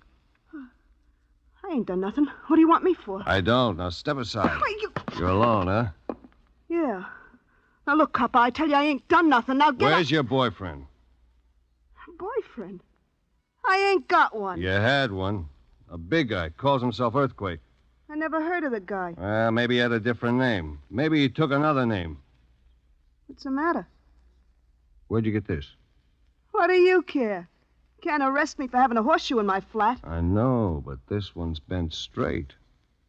Do it yourself? Smart guy. Look, the guy who gave you this is wanted for murder. Hey, look, I didn't know the guy at all. He just took me out a couple of times, that's all. And gave you this as a keepsake? Yeah. He was awful strong. Where'd he go? I don't know. All he said was he was going someplace where they could use a muscle man. He said he was going to make a lot of dough. That all he told you? Yeah. Except for one thing. What was that? Well, it wasn't nothing he told me. It was just that he kept trying to learn Spanish. Spanish? Yeah. No, that's all. Honest, I didn't know nothing about it. Okay. Here. This is all you'll ever have left of him.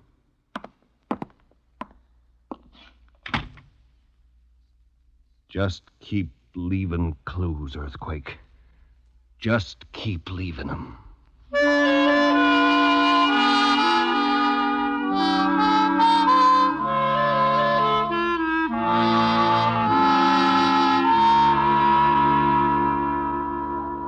That was my first lead, Broadway.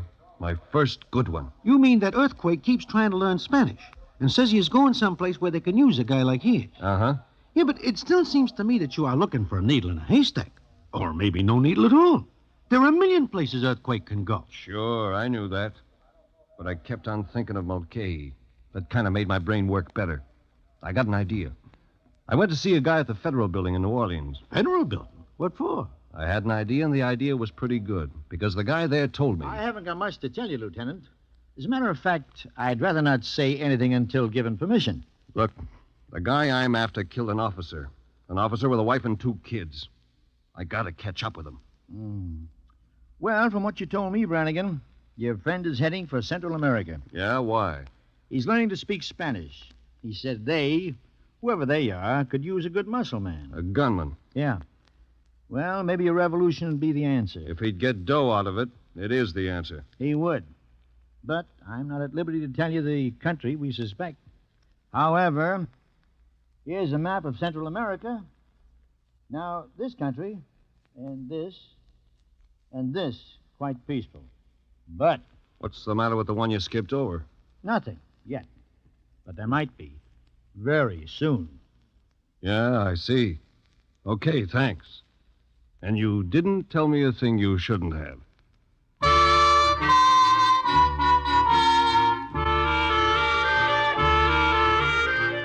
Well, that is the story Johnny Brannigan tells me so far. But it is not all, not by a long shot. And what happens when Johnny goes to Central America is something I will tell you about in a minute.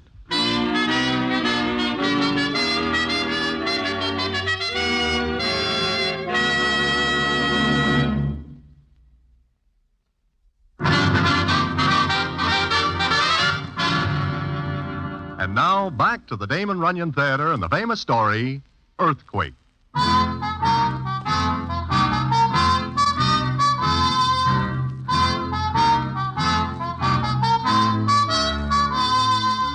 Well, I am very anxious to hear the rest of the story that Johnny Brannigan is telling me. So I listen while Johnny goes on. So I went to Central America. It was hot, Broadway. Awful hot.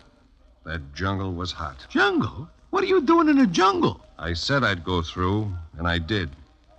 The authorities knew a revolution was cooking, and they knew where to look for the guys stirring it up. Well, we're about 2 days in when the captain in charge says to me, Well, maybe this is as far as you should go, Senor Brannigan. Why? What's the matter? Oh, nothing, Senor, but it might be dangerous. After all, I am responsible for you. Yeah. I got a responsibility, too. You want this man very bad. No es verdad? Yeah, I want him very bad. I see. But if you will wait here at this camp... No, I'm going in with you. You do not trust me, senor? Sure. But something might happen to Earthquake before I get to him. And you wish to take him alive, is that it? Captain, there's a very hot seat waiting for him in New York State. I'm saving him for that. Ah, yes, I see. Well, we had better be going then. That's right. I just can't wait to see Earthquake. I just can't wait.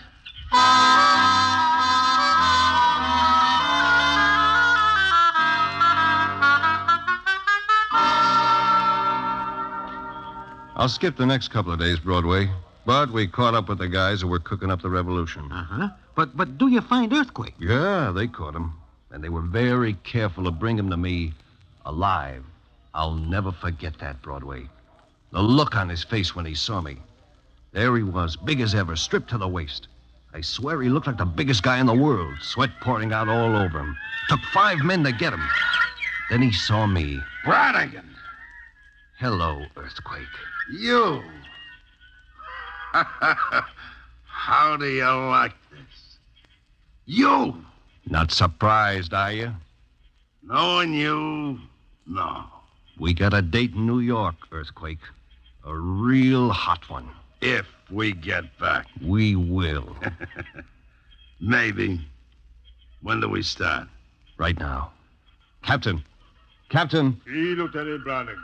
You ready to go back? Well, senor, there is difficulty. Huh? What? We must go farther into the jungle. We do not capture everyone. Father, but I thought... I'm sorry, senor, but you can go with us. There's liable to be more fighting? Si, there is. In which case, I could lose my prisoner if you're outnumbered. Well, there is that possibility, yes. Okay. I'll take him back myself. I will let you have some of my men, Lieutenant, but I do not know the size of the force I will meet. You see. Yeah, sure. Okay, Captain. Thanks for everything. Por nada, Senor Brannigan. Please to excuse me now. All right, Earthquake. On your feet. Let's go. Sure, Johnny. It's a pleasure. Just you and me through that jungle. Just you and me.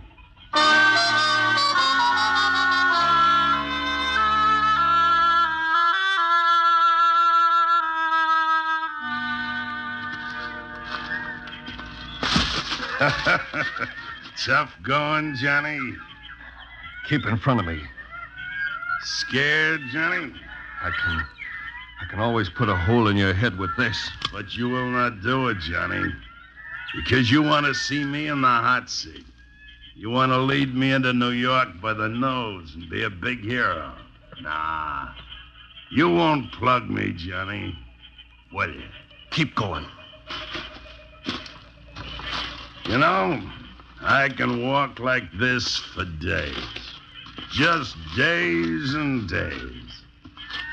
How about you, Johnny? Shut up. Even with handcuffs on, I'm doing better than you.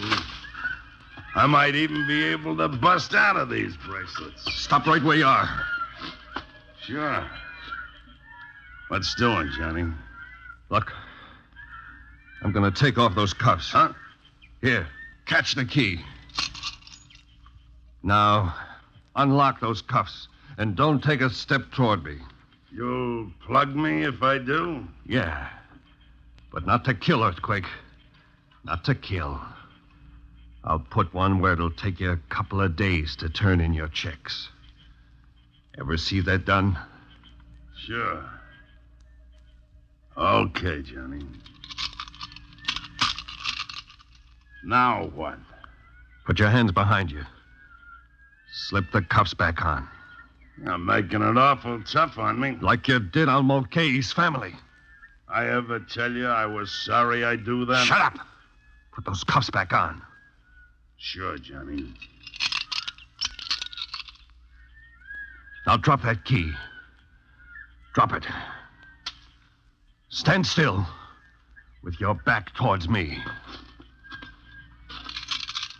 No, they're tight, Johnny. I locked them.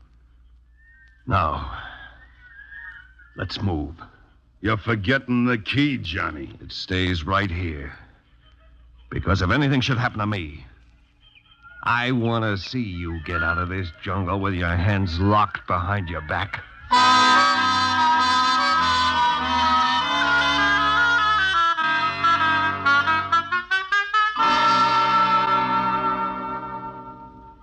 So we moved on, Broadway. Yeah. But go on, Johnny. What happens? For 3 days, we walked through that steam bath. At night, I stayed awake and watched him. What does he do? Sleeps like a baby. And on the 4th day, we got out of the jungle and into a little town. There was a railroad junction there. Well, then you are safe. Your troubles are over. Well, sure. Yeah, but wait a minute. What does happen to Earthquake? You say there is a railroad? Yeah. Well, there wasn't a train due for 2 days. I parked Earthquake in a local jail. It was one of those jails with walls 3 feet thick and the big wood beams across the windows and doors. He was safe there. Then I went to get some sleep. Broadway? I slipped. Then all of a sudden, something wakes me up. Senor! Come in. What's the matter? What's going on? He's an earthquake, senor. You must get out of the house. Earthquake? See? Get out, senor. Get out. You will be killed here. The jail. I gotta get to it. Madre de Dios, senor, we will all be killed. Come on, I gotta get to that jail. We will all be killed. This way, out into the street. Okay. Stay out in the open. You'll be all right. No, do not leave me, senor. Do not leave me. All right, come on. The jail is this way. I know it. Just a few more steps. Well. Out of bed early, ain't you, Johnny? Where's the jailer? He takes off at the first rumble. Looks like a real welcome for me. Earthquake and all. You're getting out of there. I'll take my chances in here, Johnny. And there ain't no way you can get me out. You're coming out. Yeah? Only if this place busts wide open, and I don't think it will. Look at the railroad tracks, Johnny. All heaved up in the middle. Senor, look. What's the matter with you? The convent. The convent. They will all be killed in there. Convent where? Right across the street, Johnny. Looks like everybody's trapped. Full of children will be killed, all of them. Hey, there are kids in there? Yeah, they're in a bad spot. That doorway's the only way they can get out, and it's sagging in right now. Please do something, senor. Do something. I can't do anything. Johnny. Shut up. Look, if that doorway can be held up, there's a chance they'll all get out. But if it caves in, they're trapped. That roof's gonna crash in a minute. What can I do about it? Nothing. But a guy with a lot of strength can brace himself against that door and maybe hold it on for a couple of minutes. You think of anybody else big and strong enough to do it? I'm taking you back to New York. Oh, sure, and let them kids and nuns in there all be killed? Okay, I'll sit it out in here, I'm saying. Senor, please, look, the door's getting smaller. Shut up. I please. could hold it up for a couple of minutes, Johnny. You can't get out of that jail. You got a gun, shoot the lock off. No. Them kids in there are gonna be smashed to bits, Johnny.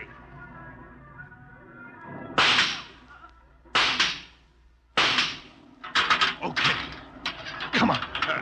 Soft-hearted, Johnny. Get moving, Earthquake. Come on. Maybe even you aren't strong enough. I can hold that up standing on my head. I could do better if my hands was loose, but you threw away the key. Get in the doorway. Yeah. Now look, I get myself wedged in like this, back against one side, feet against the other. Now get those kids and nuns out under my legs. Okay. You kids, come on, this way. Come on, kids, come on. Move on fast, Johnny, move on fast. Come on, you kids, come on, keep moving, will you? Come on, kids, get out, come on. Hey, Johnny, there's a couple of them laying down in there. Hurt. Go in and get them. Kids, yeah. All right, kids, come on. Up you go, come on. Hurry it up, Johnny. That's all of them. They're out. Yeah, they are. All right, Earthquake. Let's go, come on. Are you kidding? What for? Earthquake, come on, I said. Johnny, while you was in there, I could have got out and left the whole thing busting on you. But now, you better beat it, Johnny. I'm staying. So you win after all, huh? I got no wish for the hot seat. Better this way. Tell Mulcahy's family I'm sorry. Now, get out. Get out before I fold up and let this whole mess down on you. Get away, Johnny.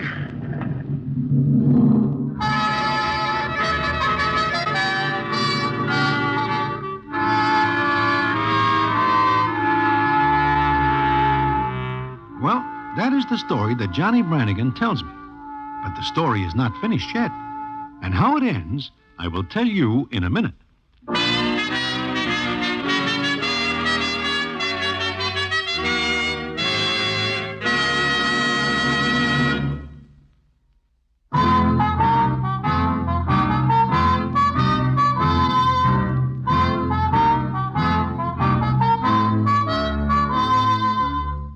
Well, Johnny gets up to where I tell you. Then he sits there for a minute before he says, So, that's it, Broadway. that is the end? Yeah. All but one... Excuse me, Lieutenant. Huh? Oh, what's up, O'Brien? Well, the chief told me to give this back to you. Hey, that is your shield, Johnny. Yeah, my shield. I guess the chief liked my reports. Okay, O'Brien, thanks. Oh, it's all right, Lieutenant. So I'm still on the force, even if I didn't bring Earthquake back with me. Well, look, Johnny, there is one question I would like to ask. Yeah? What is it? You and me know that Earthquake is a very strong guy. Now, you left him holding up that doorway like you say. Okay. It seems to me that knowing Earthquake, he is probably still holding it up. He is very strong. Yeah. So, you walk away without him. Do you put that in your report, too? Yeah. With just one more thing. And what is that, Johnny?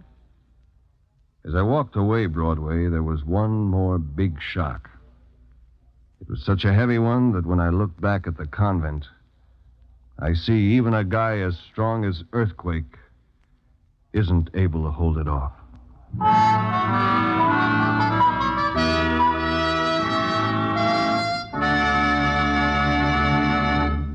And so ends the famous Damon Runyon story, Earthquake. Listen in again next week for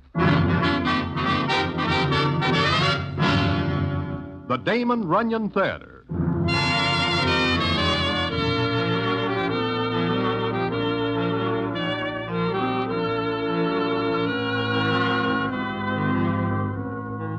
The Damon Runyon Theater with John Brown as Broadway is directed by Richard Sandville, and the stories adapted for radio by Russell Hughes. Vern Karstensen is in charge of production. This is a Mayfair production.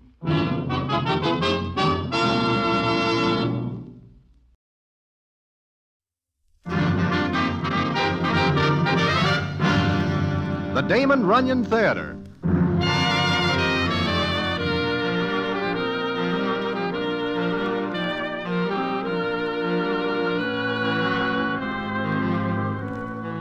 Once again, the Damon Runyon Theater brings you another story by the master storyteller, Damon Runyon. And this one, A Piece of Pie. And to tell it to you, here is Broadway. Thanks. Well, it is during the race meeting at Suffolk Downs, and I am there with Harry the horse. We do ourselves a little good. In fact, more than a little good, and I am feeling fine. When into our hotel room comes Harry and says... Broadway, are you here? Where else would I be, Harry? What is the matter? I just put us in the way of winning an even 10 grand. Huh? Well, what is the name of the horse? It is no horse, it is a human being. What? Harry, who enters a person in the races? You do not understand. This is a sure thing. Harry, where is the money we win on the GGs? I put it up as a forfeit for our man to appear. Appear? Appear where? Doing what? Harry, do not stand there just looking at me. Speak to me. Where is our scratch? Broadway, do not worry. It is as good as wheat in the bin. Now sit down and I will tell you what happens. So Harry the horse makes me sit down and tells me what happens. And what it is and what happens later, I will tell you in a minute.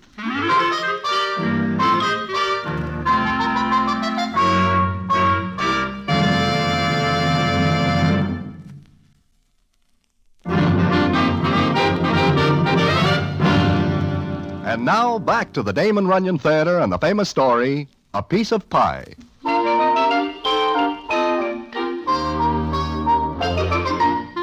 Well, like I say, Harry makes me sit down and he starts to tell me what he is talking about. I am having lunch, Broadway. Lobster. Broiled lobster at that little place where the broiled lobster is very good. You know, the place you like. Harry, get off the lobster and come to the point. I ask you again before I cook you, where is our money? That is what I am trying to tell you. You will not let me proceed. I will give you 10 seconds, of which 9.5 are gone. Take it easy. Well, like I say, I am eating the broiled lobster when I overhear a conversation going on at the next table. Now, ordinarily and usually I do not listen. I do not approve of eavesdropping. Do you? I approve of murder. I have a victim. Who? Where is the scratch? Oh. Well, I hear one character say that he knows somebody who is able to out-eat anybody else in the world. Now, I know that this is a foolish thing to say because, well, who do we know that is the greatest eater in the world? Huh? Why, Nicely Jones. Well, I put up our money to ensure that Nicely Jones will appear against their man who is named Joe Duffel. I wish to get this straight. You put up our money, all the tar I have in the world, that Nicely Jones will go into an eating contest against this Joe Duffel? You catch the idea, Broadway. But what if Nicely does not? Do you ever know him to pass up a meal? No. And do you ever know anyone who is able even to get near him in eating? No, I do not. Okay, so our money rests now with a broker. And our opponents put up a like amount that Joe Duffel will appear. But you say something about 10 grand. We go back to New York, Broadway, and we get certain citizens to put up dough. We take a certain percentage of their winnings for putting them onto a good thing. Well, are you sure these certain parties will go for this? Broadway, who does not go for a sure thing? Nobody. Then let us proceed back to New York and make arrangements.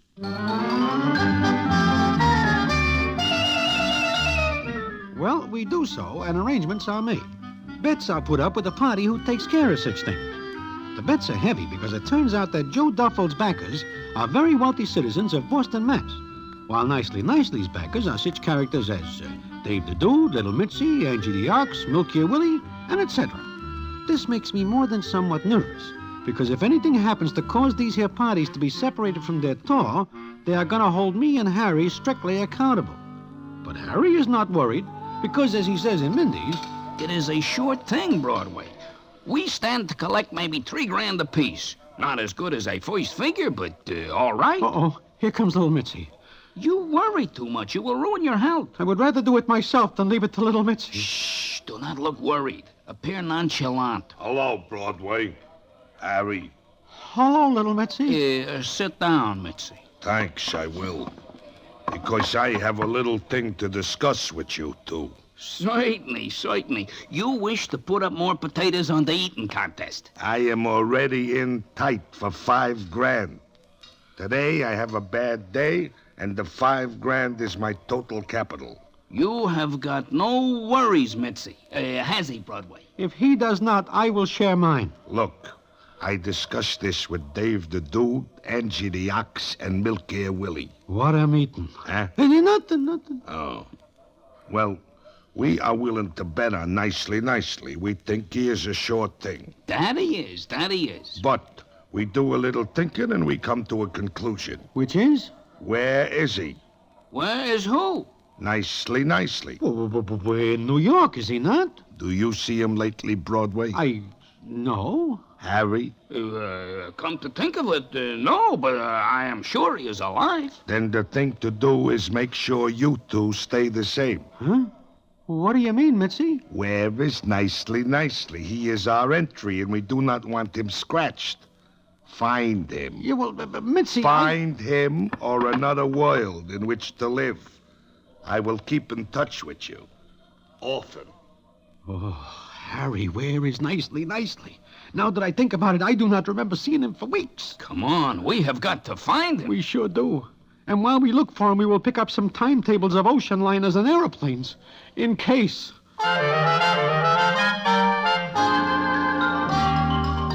So we start the hunt for Nicely. We will know him if we see him, because he is about 5'5" and weighs in at close to 300. He is a horse player by trade, but eating is his hobby. But no one remembers seeing him lately. Then we get a lead, and we go to a place on Long Island and knock at a door. It is opened, not by Nicely, but by a tall, thin Judy. She is without doubt beautiful, but so skinny that Harry walks right into her before he sees her. She looks at us and says, "What do you want?" Excuse us, miss, but we are told we can find Nicely here. Who? Nicely Jones. No. Oh, you must mean Quentin. Who? Quentin Jones. The last name is correct, but the first one is an insult. Will you please tell me what you want? Can we see Mr. Jones? Why? It is very important. About what? Is he here? Who are you? Look, miss, it is urgent that we get in touch with our friend. Now. Hilda. What is it, Quentin? Who's there? I don't know.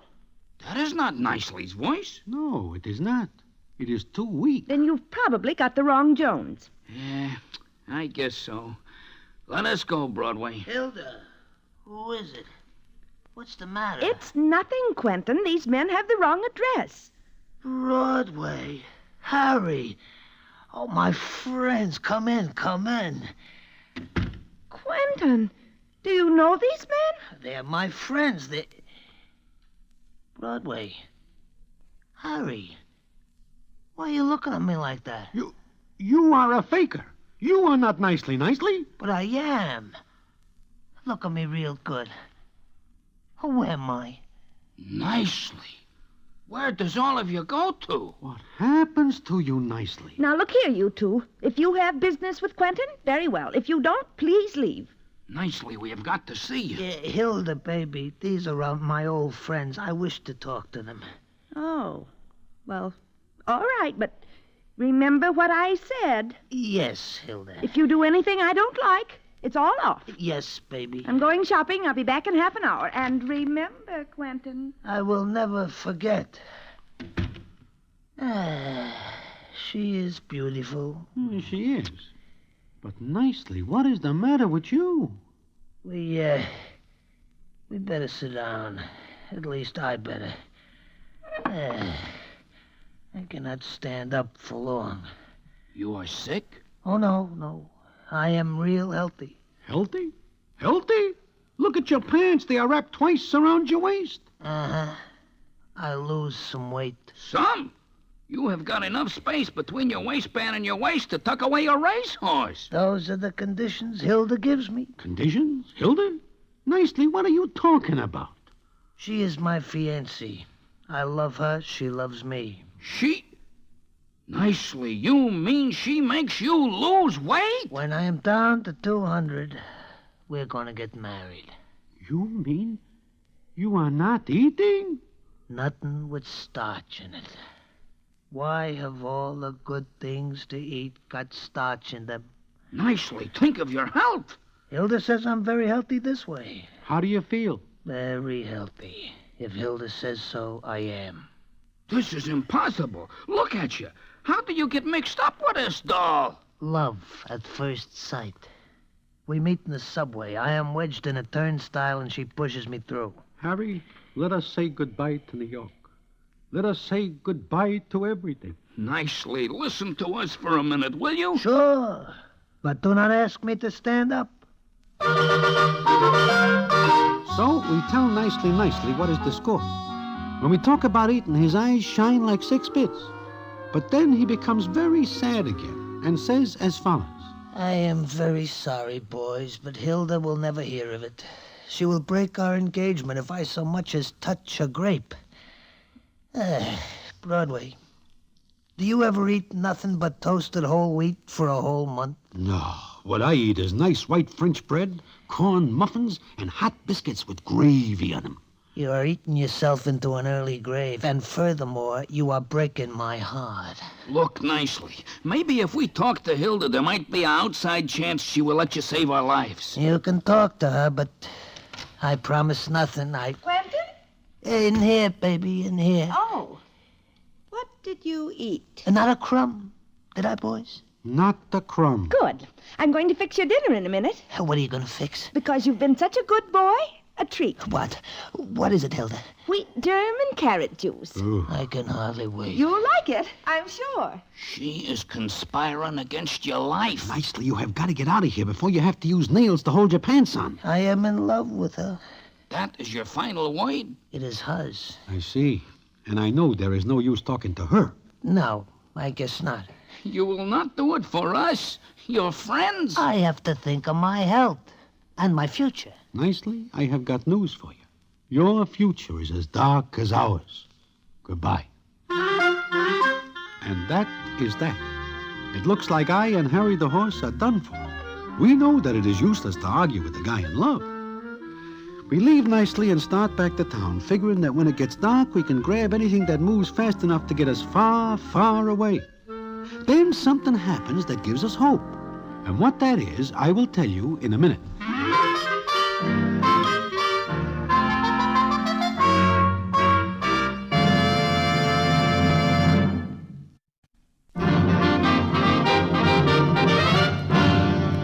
And now, back to the Damon Runyon Theater and the famous story, A Piece of Pie.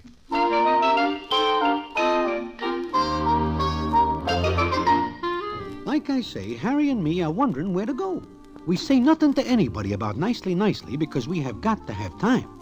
Then Harry goes to Belmont Park, and later he shows up in my hotel room. Broadway, you know what? Harry, do not jump in like that, especially not at a time like this. Broadway, today we get a break it. What are you doing? Hacking, what else? You do not have to. Sit down and listen to me. Yeah, I do that once before, and I am now cemetery bait. No, I go to the track today and I give a tip to a character named McBurgle. You are feverish. There is nobody named that. And if there is, what good is he to us? He is the employer of Miss Hilda Slocum, whom you will recall as Nicely's fiancée. Nothing makes sense anymore. Listen to me, will you? I give a tip to this McBurgle. He is very happy because he win a wad of potatoes. Then I find out he is editor of a magazine called Let's Keep House. Harry, I have just got time to pack another handkerchief and catch a train. Goodbye. Stay here and die by yourself. Will you sit down and listen? Broadway, McBurgle is going to talk to Hilda Slocum. He is going to try to persuade her to let us have Nicely. Oh? How does he think he is going to do that? I do not know, but we are going to see Nicely and Hilda now. You want us to go outside? It is dangerous out there. This is our only chance. Let us go. I hope we will get pretty flowers.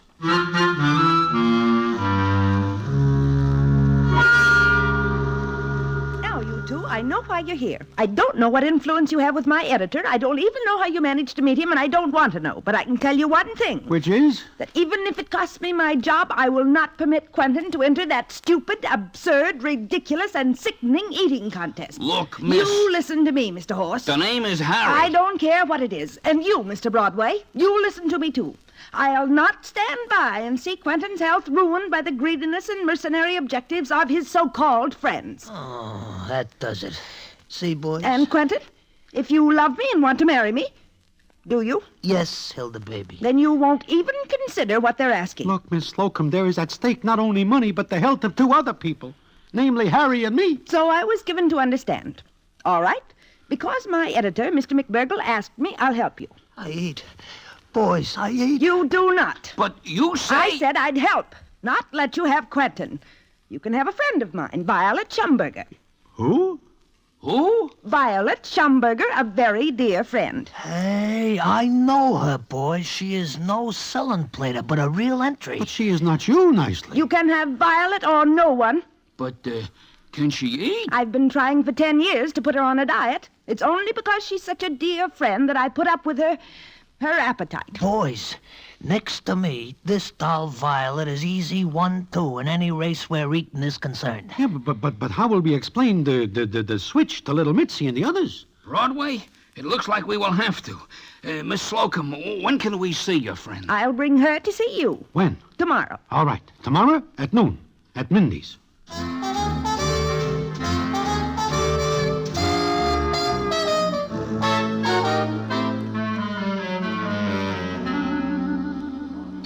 Boys, the rest of the boys are very angry that you do this to us. But we tell you, Mitzi, it is not our fault. Can we help it if Nicely falls in love and gives up eating because of it? This Violet Schumberger doll better be good. She better be good. Hey, it is almost noon. Yeah, there they are. Is that the doll? It must be. I never see such a large doll. She has got a face like a town clock. My goodness, she is quite large. Boys, maybe you save yourself a lot of trouble. But the question is, can she eat? And there is Nicely and his fiancée. I never see such a large doll. Look, she's coming in sideways. Shh, be nice to her. Hello, boys. Hello, Nicely. Gentlemen, this is Violet Schumberger. How do you do? It is a pleasure. Hello. Hello yourselves. Well, when do we start eating? Violet. Don't be so stuffy, Hilda. Smells good in here. I think I'll have lunch. You just did 20 minutes ago. Lunch. She calls roast chicken, gravy, biscuits, honey, mashed potatoes, and pie a lunch. Well, who wants to see me? Who cannot? Miss, you know why you are here? Sure do, big boy. Miss, do not hit me like that again. Can't take it, eh? Well, let's get started.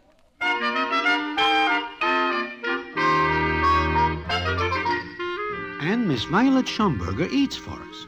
2 hours later, even little Mitzi is convinced that we have a good entry, especially when Miss Hilda Slocum agrees to let Nicely coach Violet for the contest.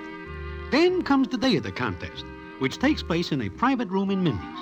Everybody concerned is there, including 2 judges called in from neutral country. Harry the Horse and me are very nervous again, because when we see Joe Duffel, who is our opponent, Harry says to me, Broadway, he looks like a pretty fair eater. Yeah, he is lean and tall. He will be dangerous. And I do not like the way little Mitzi is looking at us. All right, everyone, all right. Let's have your attention. As one of the judges, I must call your attention to the rules of this contest. Attention, please, attention. Now, here are the rules. The 2 contestants must eat with knife and fork or spoon. Speed will not count, only the amount of food consumed. We will take into account any food left on the plates over an ounce. Liquids will not count in the scoring. The losing side is to pay for the food. In case of a tie, the contestants will eat it off immediately in ham and eggs. We agreed that a coin will be tossed to see who gets to choose the first course. Harry, Broadway, your contestant ready? Just a minute. Violet, how do you feel? Fine. I warmed up on sauerkraut and spare ribs. You eat before you get here? I was hungry. Nicely. Why do you let her do it? I feel sorry for her when she tells me she's hungry. Oh, no. Well, gentlemen. Well, we are ready. Then call the toss. Heads. Tails. Mr. Duffel, name the first course. 2 quarts of olives, 2 bunches of celery, and a pint of walnuts. Agreed. Miss Schumberger, name the second course. 12 dozen cherry stone clams. Mr. Duffel? 2 gallons of Philadelphia pepper pot soup. 2 5-pound striped bass. A 20-pound roast turkey. I will repeat the order so there will be no argument later. First course, 2 quarts of olives, 2 bunches of celery, and a pint of walnuts. Second course, 12 dozen cherry stone clams. Third course, 2 gallons of Philadelphia pepper pot soup.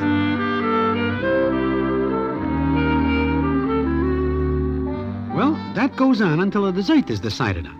Miss Violet Schumberger calls it, and it is a pumpkin pie 2 feet across and no less than 3 inches deep. The contest starts at 8:30 p.m. sharp, and for a while there is no sound except eating. Then little Mitzi whispers to me as follows. Broadway, she is not keeping up with this Joe Duffel. Well, yet, Mitzi, it is not speed that counts. Yeah, that is right. I do not like the way this is going. I wish Nicely is in there. Wait a minute. She's beginning to catch up a little. Yeah, she is. No, she is not. Joe Duffel is slowing down a little. All right, bring the turkey and split it in half. Now we will see the real eating start. Just a minute. What is the matter with her? Violet, what is the matter? I forgot something. Huh? Violet, why do you stop eating? You have got half a turkey. Give up, Miss Schumberger. Give up? I haven't started. I just wanted to ask, where's the stuffing for the turkey?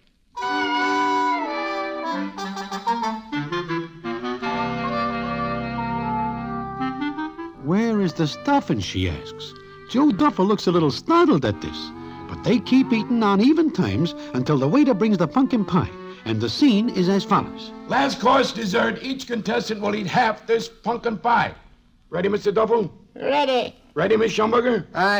Yes. Wait a minute. Hey, she's asking advice of her coach. That's not allowed. What do you mean? That's a foul. Now, wait, everyone. I'll have to consult with my colleague. Hold everything. Broadway, you better start running. You too, Harry. No, wait a minute, Mitzi. Attention, please. My colleague and I have decided that no actual foul in the eating has been committed. However, if Miss Schumberger did ask advice, then there is a foul. Mr. Jones, will you tell us what Miss Schumberger whispered to you? Why, sure. All she asks is, when she finishes, can she have another piece of pie? Gentlemen, I'm licked. I can't eat another bite. He's quickie. It's useless for me to go on against this girl who asked for more pie even before she starts on the piece before her. I'm almost dying as it is, and I don't want to destroy myself in a useless effort. Gentlemen, he's not human. He's quitting. Great cheers for Miss Violet Schumberger. Hip, hip, hooray! Hip, hip, hooray! Hip, hip, hooray! Broadway, Harry, you are geniuses. Hey, look! Joe Duffel passes out under the table. Ah! Nicely. Look, Nicely also passes out. All right. Everybody out. Come on, clear the premises. We will take care of things. Come on, outside. Poor Nicely. Is he dead? No, he just looks like he has fainted. I owe everything to him, everything. Huh? You mean we owe everything to you? Oh, no. What I really whispered to him was that I was a goner. That Mr. Duffel is a pig.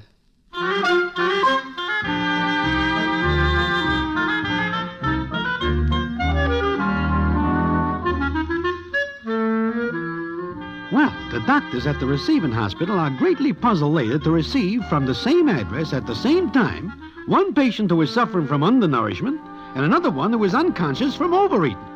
Now, that is not the end of my story, not by a long shot. And what really is, I will tell you in a minute.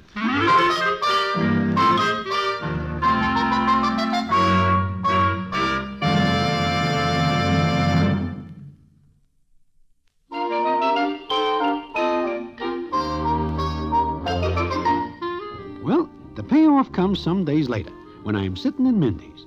I look up, and who is standing by my table but Miss Hilda Slocum? Naturally, I'm very curious as to why she is in an eating place. I ask her to sit down, and she says... What's that you're eating, Mr. Broadway? This, chicken fricassee with dumplings, hot biscuits and honey. Why? Is it good? Wonderful. But, why do you ask? Oh, I just wondered. By the way, how is Nicely coming along? I don't know. He's out of the hospital, but I haven't seen him. Or Miss Violet Schumberger. What? They eloped together. They sent me a postcard. You mean Nicely and Miss Violet Schumberger? They are married? Yes, they're in Florida. They opened a barbecue stand, and the chances are they're eating like 7 mules. How do you like that? I don't. Men. They're all alike. A woman does something to help them, to please them, and they... Yeah, I see. I am sorry, Miss Slocum. My editor, he... Oh? What about him? He said he'd take me dancing if there was anything to take hold of. I see. And you like to dance? Very much. That chicken and dumplings. They're really good. Oh, very good. But, of course, not for people who are on a diet. I want some. Uh-huh. Well, what are you staring at me for? Oh, nothing. I am just thinking, you must be very fond of dancing. Waiter, another order of this, and make it snappy.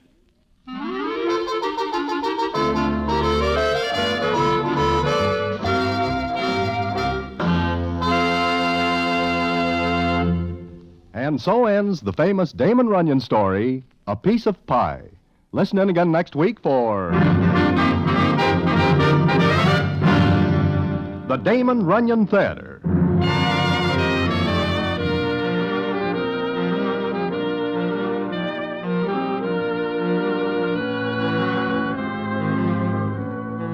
The Damon Runyon Theater, with John Brown as Broadway, is directed by Richard Sanville, and the story is adapted for radio by Russell Hughes. Vern Karstensen is in charge of production. This is a Mayfair production.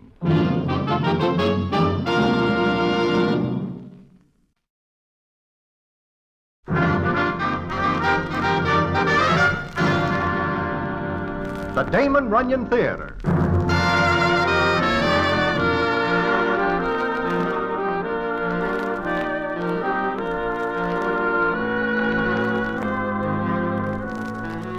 Once again, the Damon Runyon Theater brings you another story by the master storyteller, Damon Runyon.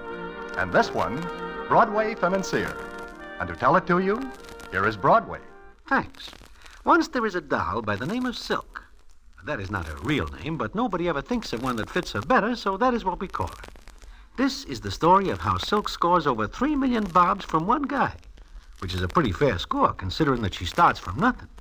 And how that happens, I will tell you in a minute.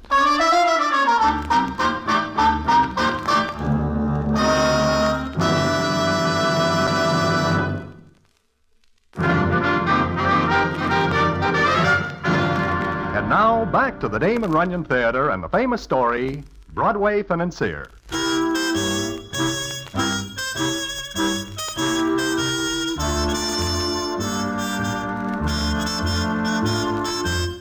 I first hear of Silk one night maybe 4 years ago when a guy gives me a message to go to a knocked-out joint on 10th Avenue. There I find Satin Clark, one of the smoothest con men who ever sells a bridge that does not belong to him. But to my surprise, Satin is like I never see him before. Yeah, it's me, Broadway. I'm ready to put my checks back in the rack. Oh, now, Satin, do not talk like that. I know what I'm saying. I got maybe a couple of days, but I gotta do something first, and you gotta help me. Sure. What do you want me to do? I got a kid, Broadway. A doll. Oh, I never know this before. Never mind that. Look, keep an eye on her for me. Me? But, Satin, I know nothing at all about keeping eyes on young dolls. You got to. And tell the rest of the boys I'd appreciate it if they'd give you a hand. Oh, look, Satin, she has got relatives. None. An aunt, maybe? No, none. I told you none. All she ever had was me. All she ever... Dad, Yeah, baby. Come on in. you feeling better, Dad? Smooth as satin. Baby, this is Broadway. You hear me talk about him lots of times. Oh, sure. How are you, Broadway? First rate. Her name is Silk, Broadway. Silk? Oh, Silk and Satin. Yeah. We made a great team. Sit down, Silk. All right, Dad. Now, look, baby. You know I've got maybe a couple of more days. I know. No blubbering. None. Good girl. Now listen to me. Broadway's gonna keep an eye on you for me. He knows everybody. I know you told me. What else did I tell you, baby? Get a sucker before he gets you. What? Satin, is this a way to raise a doll? In this world, yeah. Go ahead, Silk. What else? Take everything you can get and give nothing. And keep what you get. All the time. I forgot that, Broadway. I forgot it, and now look at me. Silk, don't you ever forget it. I won't, Dad. There's only one way you can live in this world and live right. Dog eat dog. When you get a sucker, play him as long as you can, then pull him in and put him in the basket. Satin, this is a young doll. I'm 17. That is ancient. She'll do all right. I know I will, Dad. I got a few bucks stashed away, enough to keep her going till she's ready to go out on her own. Silk, I want you to learn every dodge and pitch you can pick up. Holy mackerel, Satin, what are you thinking about? Her, Broadway. Just her.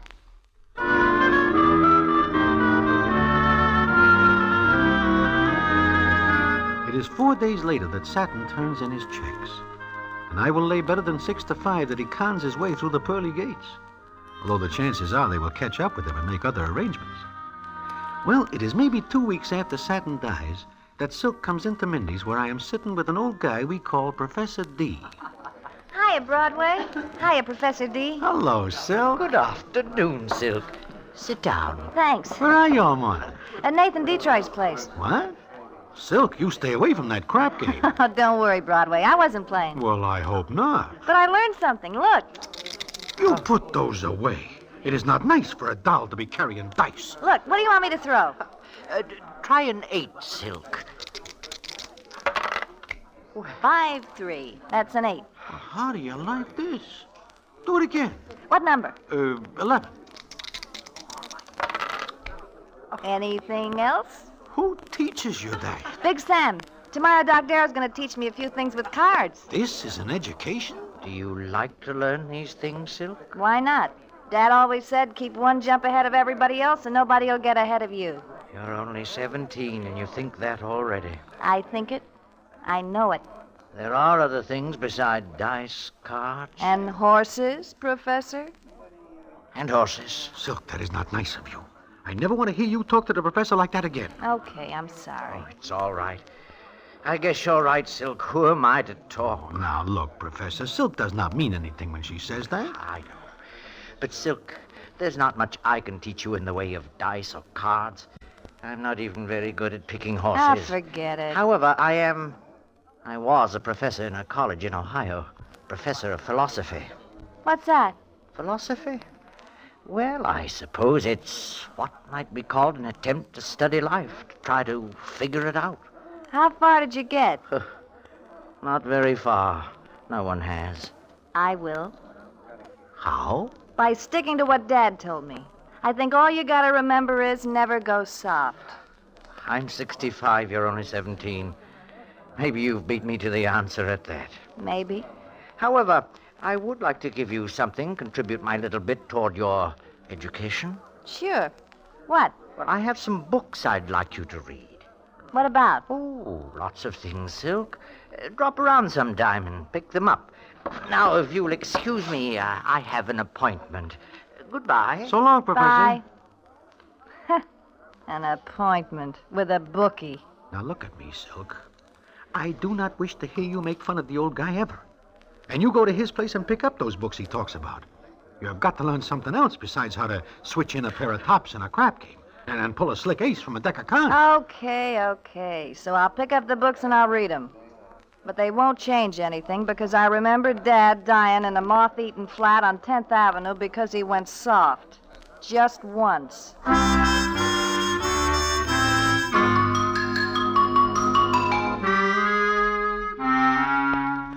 Well, Silk does read the books, and she argues with Professor D about them. And she gets smarter and smarter, until it is hard to believe she is only 17.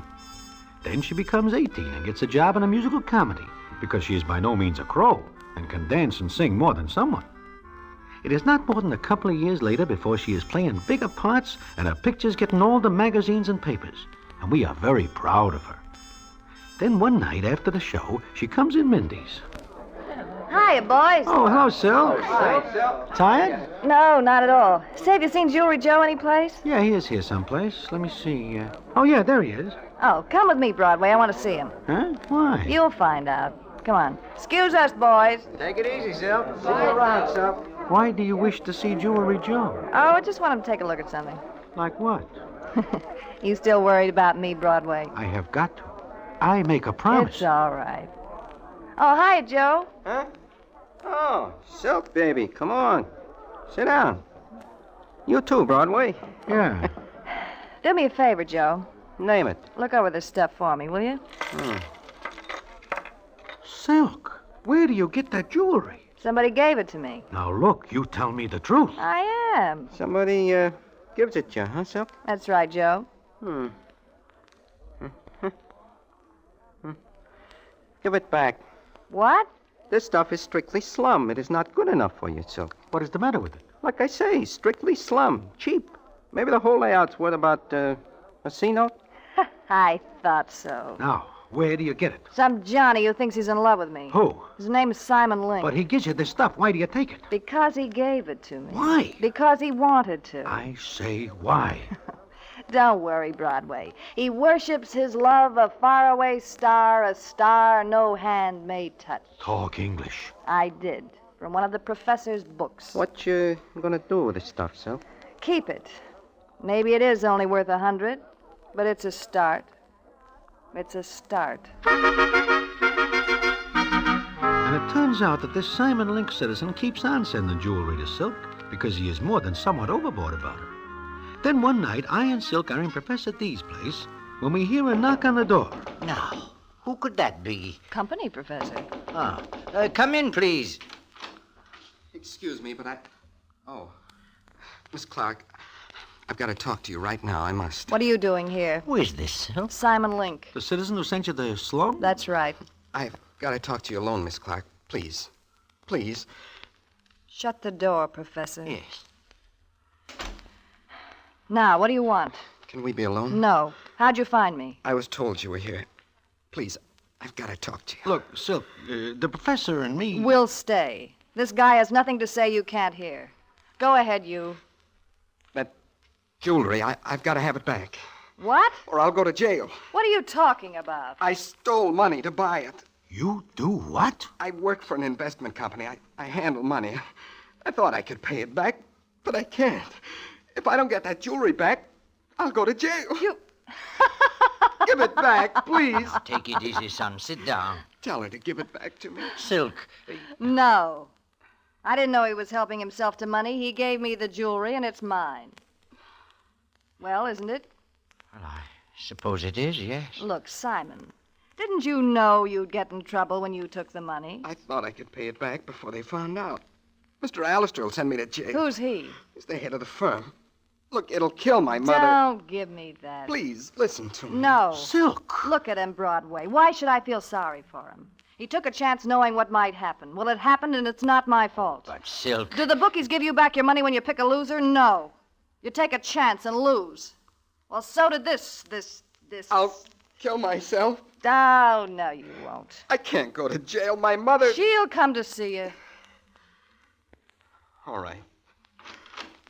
All right. I think I will be going. I'll walk a piece with you, Broadway. Wait. Yes, Silk? He won't go to jail. No? No.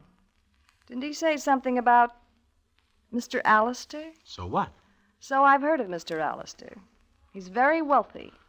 Likes musical comedies. I think I've seen him sitting down front. What are you thinking about? Broadway, why don't you go see Mr. Allister tomorrow with me? Might be interesting. I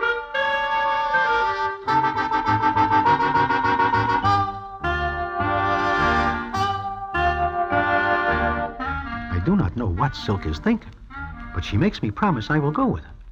I do because I feel very sorry for this Simon Link citizen. Now, what happens when we see Mr. Allister is something I will tell you about in a minute.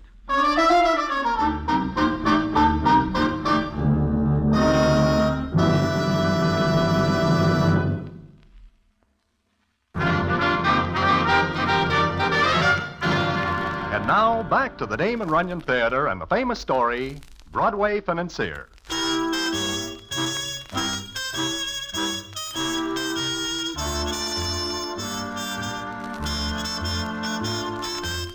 It is the next morning that I and Silk go to see Mr. Alistair. For the time being, I am her uncle, which is astonishing to me because I never am an uncle and do not like the way I get to be this one. But we are in Mr. Alistair's office, where the scene is as follows. That's quite a story, Miss Clark. Quite a story. Please, Mr. Alistair. He didn't know what he was doing. Why, he must have realized what it would mean. But he didn't. All he knew was that he wanted to make me happy. Well, I can understand that. Yes. Yes, I certainly can. In what way, Mr. Alistair? Well, a beautiful young woman. Dear, I suppose the story's been duplicated 100 times. Mr. Alistair. What, Miss Clark? Here. Well, what's all this? Everything he gave me. And if you can't sell it for what he paid, I'll make up the rest. Huh? I will, Uncle Broadway, I will. Are you in love with Link, Miss Clark? I don't know. You don't know? But surely you Well, wouldn't come here to me. I don't know much of anything, Mr. Alistair. I'm all mixed up. I never knew anything like this could happen. His mother.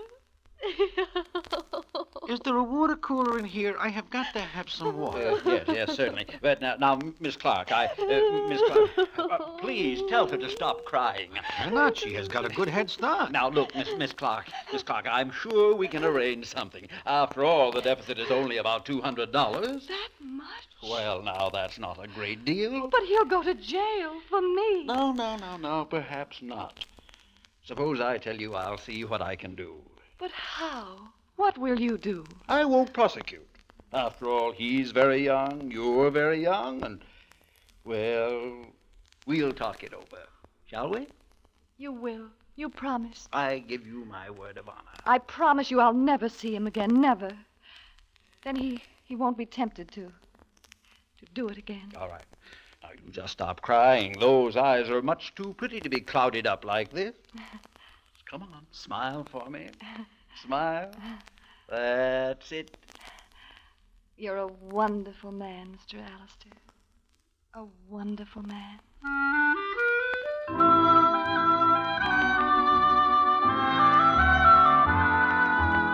Mr. Alistair is also a very wealthy man. Now, I wonder where all this is leading.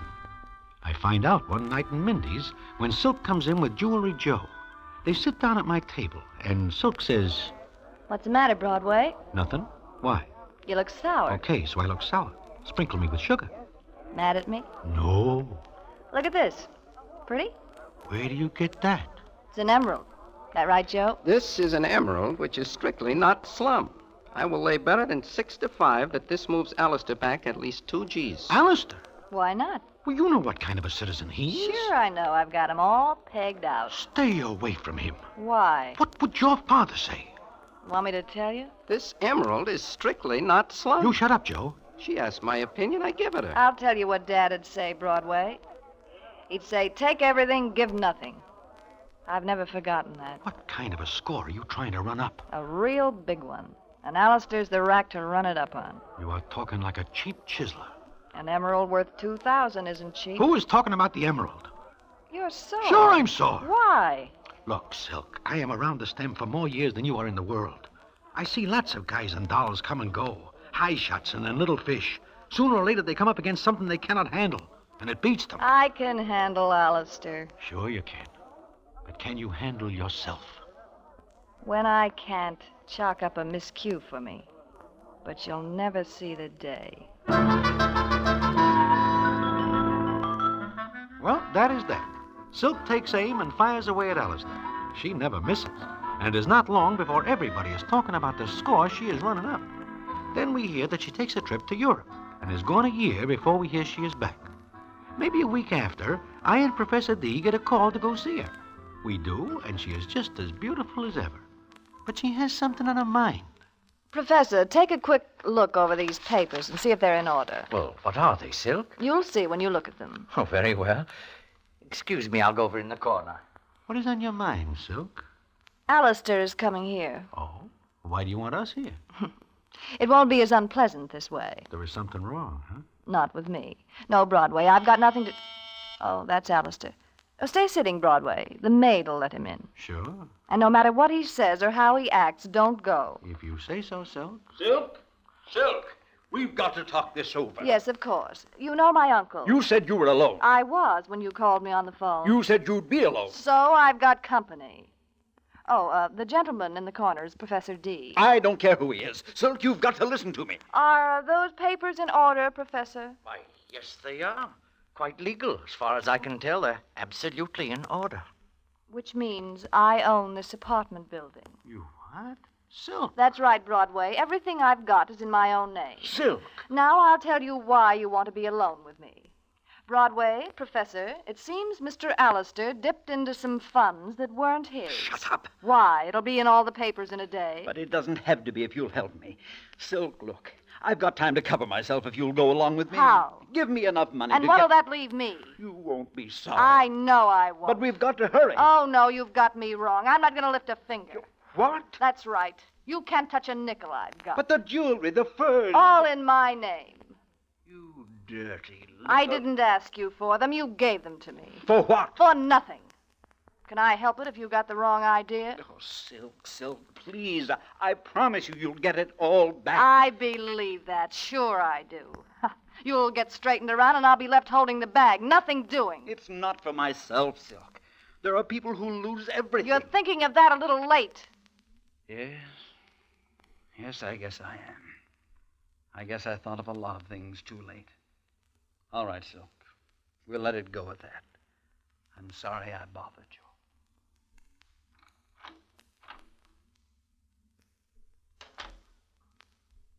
Well, Silk, you're a very smart girl. Everything in your name. It's funny, isn't it? A few years ago, I didn't have a nickel. Today, what do you say I'm worth, Professor? Material things, Silk? The only things that matter. Roughly 3 million. Well, well. So you do run up a big score, huh, Silk? I'm satisfied. Sure. Come on, Professor. What do you say we run along? I guess so. There seems to be nothing here for us.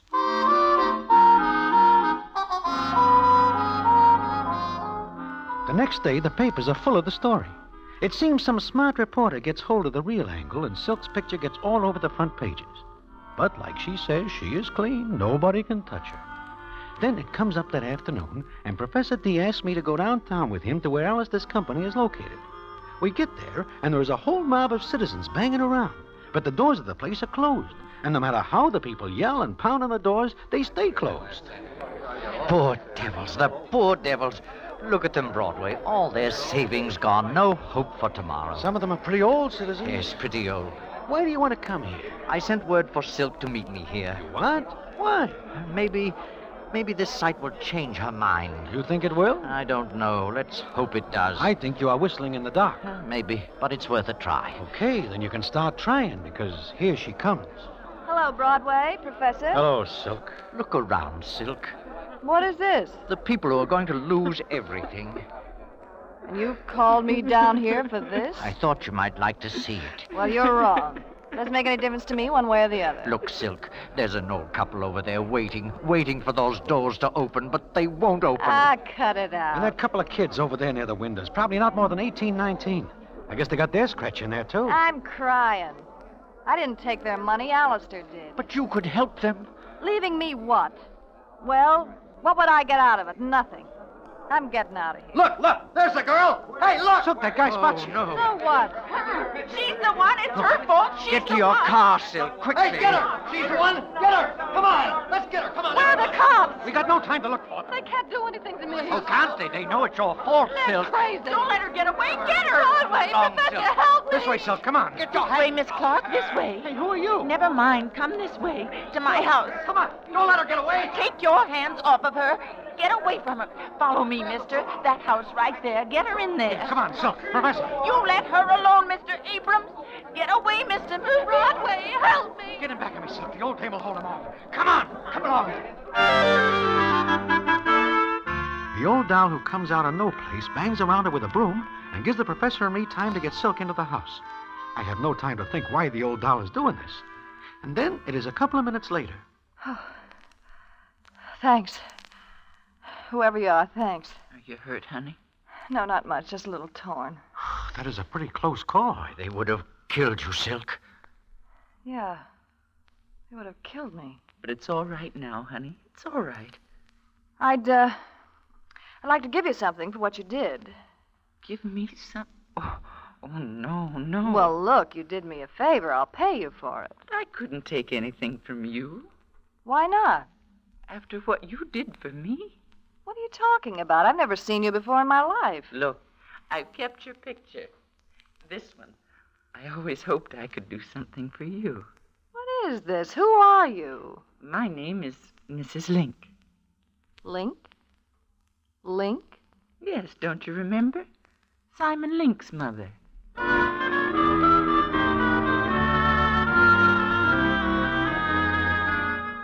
For a minute, Silk just stares at the old doll. So do I. Then Silk tells the professor and me to go. And we do. It is not until the next day that I get the payoff, which I will tell you in a minute.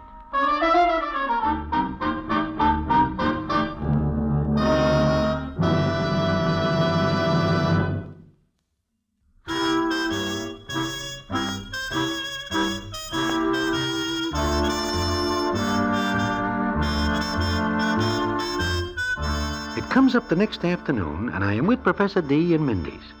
We are wondering what happens with Silk when she comes in and sits down.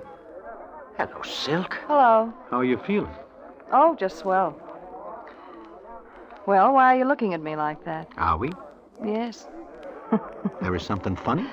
Uh-huh, me. I'm funny. How do you mean that, Silk? Take everything, give nothing. And that is funny? Sure. I saw my lawyer this morning.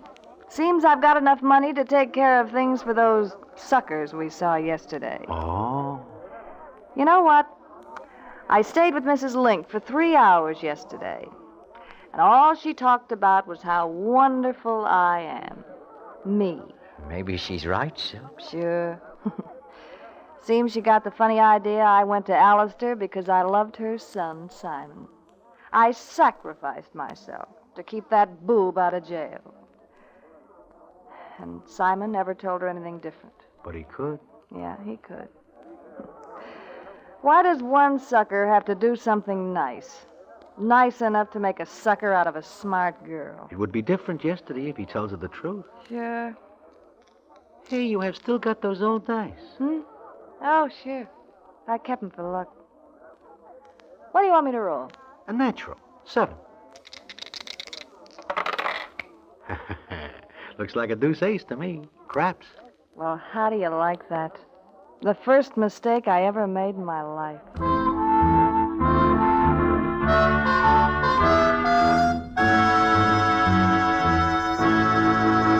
And so ends the famous Damon Runyon story, Broadway Financier. Listen in again next week for the Damon Runyon Theater.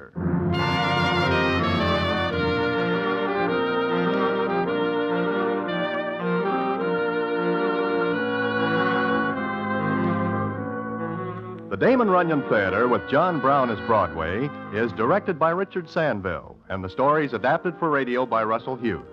Vern Karstensen is in charge of production. This is a Mayfair production.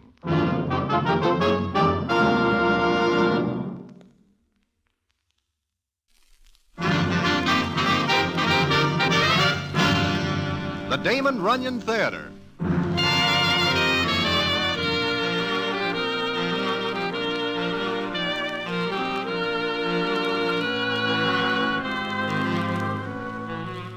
Once again, the Damon Runyon Theater brings you another story by the master storyteller, Damon Runyon.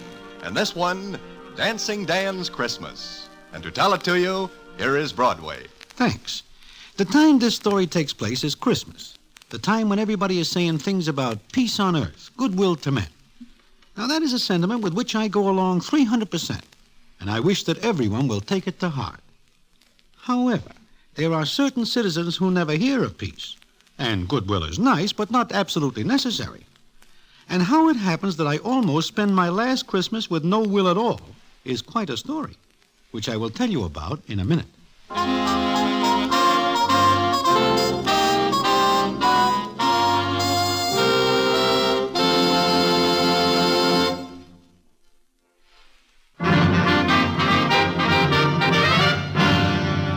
now, back to the Damon Runyon Theater and the famous story, Dancing Dan's Christmas. It is just 2 days before Christmas that I am sitting in Mindy's enjoying some cheesecake and coffee. My enjoyment is not long-lasting because no sooner is the first bite in my mouth than I am joined by a character named Shotgun Sam, so called for reasons that are plain. He sidles up, eyes me for a couple of seconds, then sits down. The cheesecake has no more flavor and gets even less tasty, as Shotgun says as follows. Broadway, how are you? First rate. How are you, Shotgun? Tired, very tired. Is the cheesecake good? I just take my first bite. Oh. I don't see Dancing Dan any place around, do you? I am not looking for it. I am. Oh? He is as hard to find as warmth in the bookie's heart. It seems to me that the places to be looking for Dancing Dan would be the nightclubs. He likes to dance. Mm-hmm. And that is just why I'm looking for him. Because he's such a slick dancer. You wish to take lessons? I do not. I wish to give Dancing Dan one, and one he will not forget. I tell you, I do not see him any place. I believe you. Thanks. Broadway, I do not like the job I gotta do. Which is? It seems that Dancing Dan dances too much here lately with the wrong doll. Muriel O'Neill? The same. You know about it then? Well, there is a rumor that Heine Schmitz likes her. Said rumor is absolutely true. And because it is, Heine wishes Dancing Dan to know it. Look, Shotgun, what harm is there in dancing with Muriel O'Neill? None, except that Dancing Dan does it more than once. Now I've got to find him and end his career. You're sure you do not see him? As sure as I am a foot high, I do not. Okay. But if you do, you will let me know? Well, to tell the truth, I do not get to many places which are apt to see Dancing Dan. But in case you do, Heine would take it as a personal favor if you would tell me. Also, he would take it as a personal affront if you do not. But, Shotgun, I also would take it as a personal affront. I have got this job to do for Heine. And I would like to get it over with because I wish to get home for Christmas. I do not like to spend the Christmas season hunting for somebody, eh? I hear. Okay. See you now. Now, when a citizen like Shotgun Sam says he would take it as a personal affront, he means just that. So I make it strictly my business to keep more than somewhat away from the spots where I am likely to see Dancing Dan. Not that I would tip off Shotgun, because I like Dan. But if Shotgun finds out that I see Dan and do not tell him, that is not only the end of my peace on earth, it is the end. So it is on Christmas Eve that I am in Good Time Charlie's, a place Dancing Dan is never likely to show up. The scene is as follows.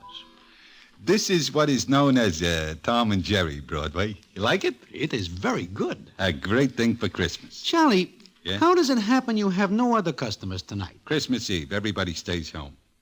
I figure I'll close up early and... Who's that? It does not make any difference. Let him knock. Now, as I was saying...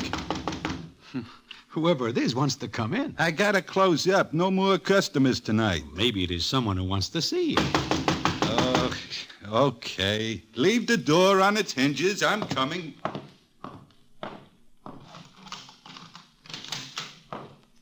Hiya, Charlie. Dan. Dancing Dan. Yeah. Dancing Dan. Well, Broadway, how are you? What are you doing here, Dan? Here? Well, I just thought I'd drop in and wish everybody a Merry Christmas. Everybody is not here. And so I see. Hey, Charlie, is that a Tom and Jerry? Yeah, you wish one? Yeah, just one. Then I gotta go. Here, store this someplace for me, will you? Yeah, what is in the package? Iron? Not by a long shot. Well, Broadway, I haven't seen you for a long time. Where you been keeping yourself? Safe. Huh? How's it with you, Charlie? Pretty good. Here, have a Tom and Jerry on the house. Thanks. It's good. Yeah. Dan, is it safe for you to be out? Oh, you mean about Heine Schmitz, huh? That is it. Well, this is kind of a farewell party, boys. From now on, I'm going the straight and narrow. You? Why? I mean, this is news. Yeah. Maybe because I'm in love. This makes it worse. I presume the doll is Muriel O'Neill. You know, this is Christmas. I figure there's no better time for a guy to cut out his old life and build something new for himself. And that's what I'm going to do. And here's to you, Broadway. Look, Dan, I'd give 1,000,000 potatoes if I do not see you tonight. Why? I just would. You are plenty hot. Oh, sure. Heine doesn't like me. And when Heine doesn't like somebody, that somebody is in the red. Plenty. I gotta go, Dan. Why? Look, you know I wouldn't give the tip off, Dan, but, well, Shotgun Sam is looking for you. And when he finds you... I know. Broadway is right, Dan. Shotgun will not be particular who is between him and his target. Yeah. You sure nobody sees you come in here? I don't know. Holy mackerel. Merry Christmas, everybody. It's funny, isn't it? Here I am, in love with a doll who loves me. I want to go straight.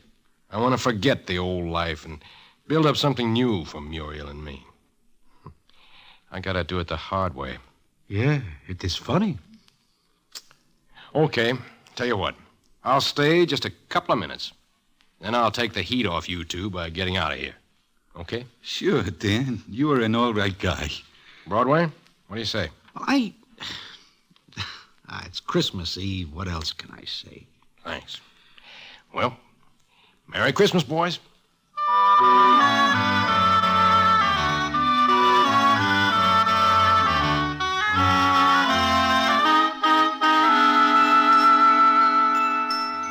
It is more than a little uncomfortable in Good Time Charlie's, as any minute we are expecting Shotgun Sam to poke in and end the proceedings.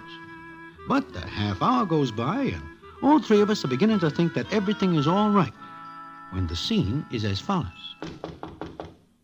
That is somebody at the door. Yeah, it is. Dan, there's a back way out of here. You think they won't have that covered? Open the door, Charlie. You crazy? I'm tired of running away. Open the door. You cannot do this, Dan. Step back. I'll open it. No, don't, Dan. Look, if anything happens, take that package to police headquarters. Police? Yeah, there's a note in it. They'll understand. Now get back out of line at the door.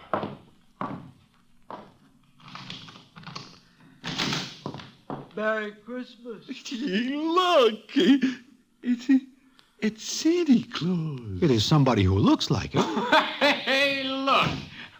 Hi, Charlie. Hi, Broadway. Look, it is Ookie. Yeah, Ookie dressed up like Santa Claus. Yeah,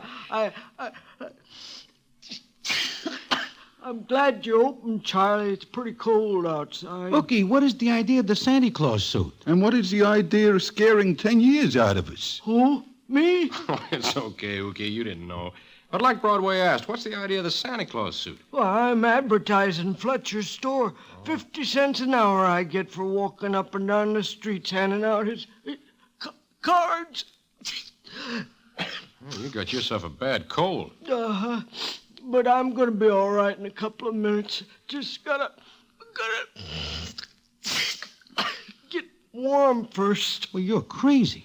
You will get pneumonia if you go out again. I need the dough bad. You mean you're so broke you gotta walk up and down in that Santa Claus suit for half a check an hour? How do you like that? Here, Rookie, drink this. A Tom and Jerry. Yeah? Thanks. That's good. It's nice and hot. But gee, I wish I could stay in here and talk with you guys, but I gotta beat it. You are figuring on going out in the cold? Well, I need the dough. I ain't got a cent, and my wife's kind of sick. I'd kind of like to bring her a little present this year. Ookie, how long you have to walk around like that? About till midnight. Well, it's only 10 now. You will get soaking wet in the snow in 2 hours. No, I'll stop in the storefronts and places to get warmed up. Well, gotta get going. Thanks for the Tom and Jerry. Sure. Here. Buy the wife a good present, huh? Well, gee. Well, thanks, Charlie. Here, give her one for me, too, huh? Oh, no, look. Make it a real Christmas, Ookie. Oh, gee, Dan. Guys, I got a bad cold. Makes me sniffle. Yeah. Yeah. Well, gotta get going. Wait, Ookie. You got dough now. Why kill yourself for a measly 4 bits an hour? Well, it ain't only this job. But Fletch promised me if I'd make good, he'd let me clean up his place every night, 15 a week. And I need a job, so you see, I gotta do it. No, you don't. Oh, yeah, I do. I've been pretty sick the past year. Couldn't hold no job, but this year's gonna be different. I promise Midge, my wife. Ookie, take off that suit. Huh? But Dan, I got Take it off. Dan, what's the idea? I'm not going to let Ookie walk around with that cold. Oh, now, please, Dan, I need the job I'm gonna get. You get it, because Fletcher's Santa Claus is going to walk around. What are you talking about, Dan? Me. I'm going to be Santa Claus. Now I hear everything. Oh, Dan. Go on, start taking it off. You stay here till you get good and warm. Then take a cab back home. Dan, I won't never forget this. I won't either. Well, I'll have it off in a jiffy. Dan, you are crazy. You'll be walking around the streets. You'll be a setup for shotgun. You got a chance if you keep out of sight. I'm going to make this the best Christmas I ever had. It says peace on earth, goodwill towards men. Okay, I'm through running away. If Shotgun wants to rub me out on Christmas Eve, let him. I'm not going to run away anymore. But what about Muriel? Why do you not think about her? I am. I'm giving her a Christmas present. Huh? What? Yeah. Together, we'd only have to keep running away. By herself, she'll do a lot better. Hurry up with that suit, Ookie.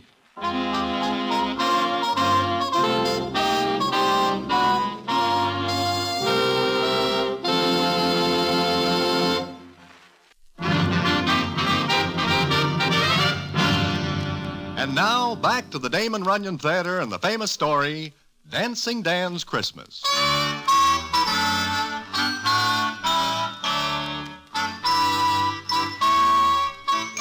Well, Dancing Dan puts on Ookie's Santa Claus suit, beard and all.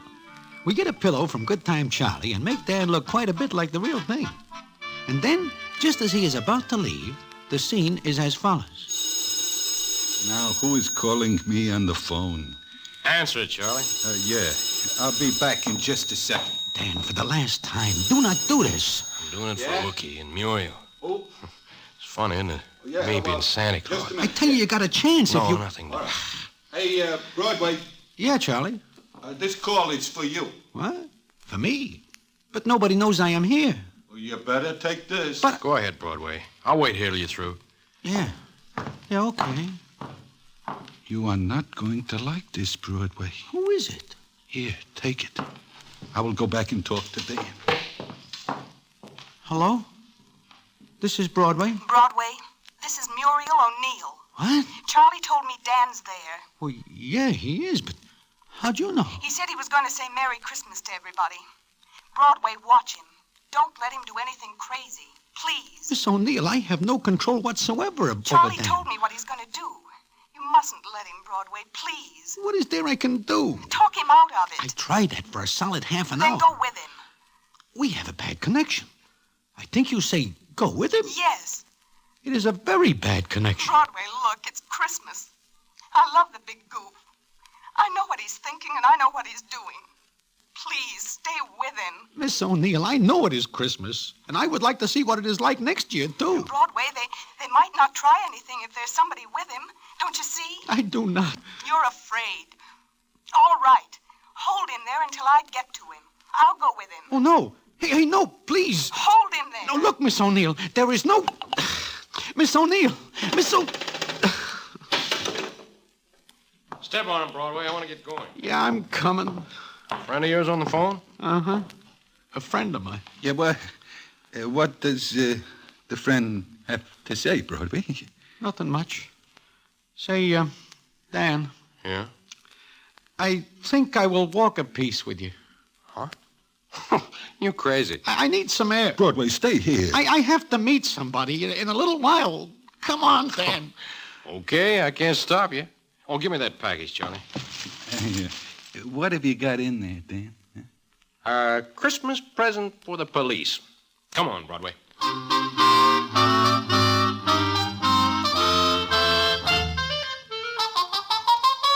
Well, so I am crazy. But I do not like to see Miss Muriel O'Neill taking a chance. So I figure I will go with Dan, so that if Miss O'Neill comes into Charlie's, he will tell her I am with him.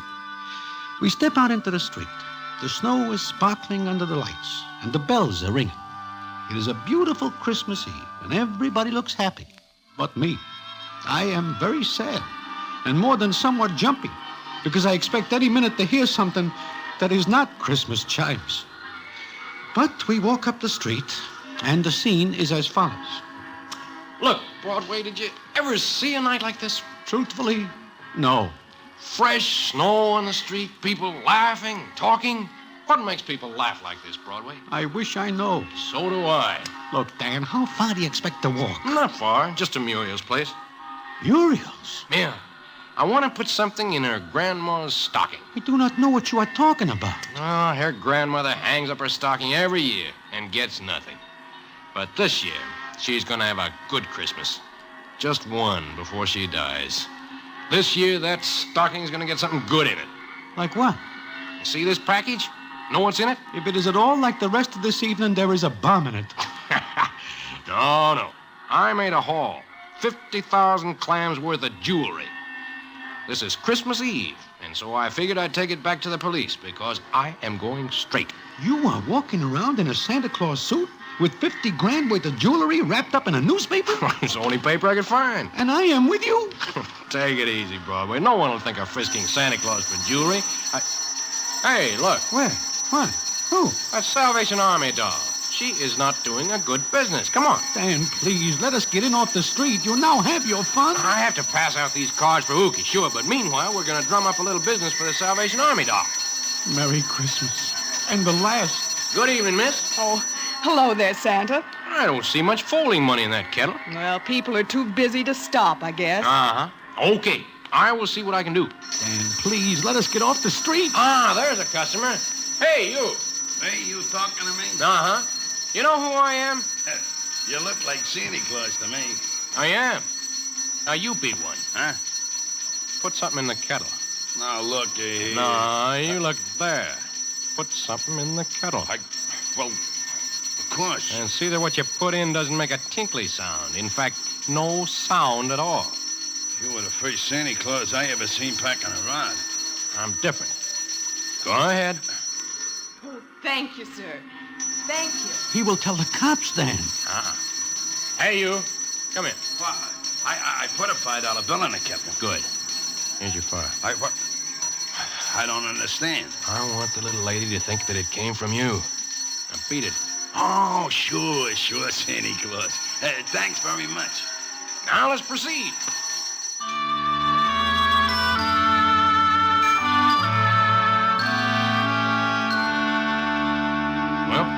My last stop, Broadway. Look, Dan, forget this business. Oh, no, I still got Grandma O'Neill's stocking to fill. Come on. But Shotgun might be watching here. So, what if he is? He will get you. Well, I'm not going to let Shotgun spoil the best Christmas Eve I've had since I was a kid. You coming with me or not? I can't stand out here on the street. Well, then come on.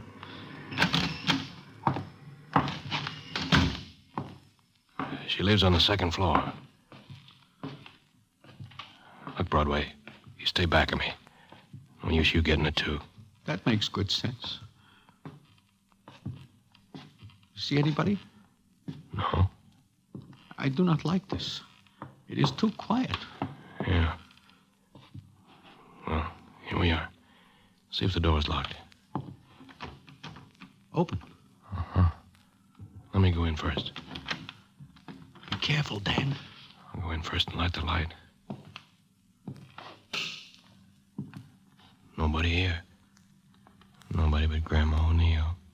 Sleeping. I do not like this, Dan. They will come looking for you here. Oh, let them. Look at her, Broadway. Sleeping in her chair. And that stocking hanging up. Every year she does that. And now we're going to make it worthwhile. Look at that. Yeah. Pretty stuff, ain't it? You know there's a 5,000 reward out for it? And you're putting it in a stocking? Well, why not? It's a nice Christmas present, ain't it? Here we go. It looks awful funny in that stocking. And it's going to take more than a little explanation how it gets there. It's here. That's the main thing. Now, let's get going again. Where to now? Oh, I don't know.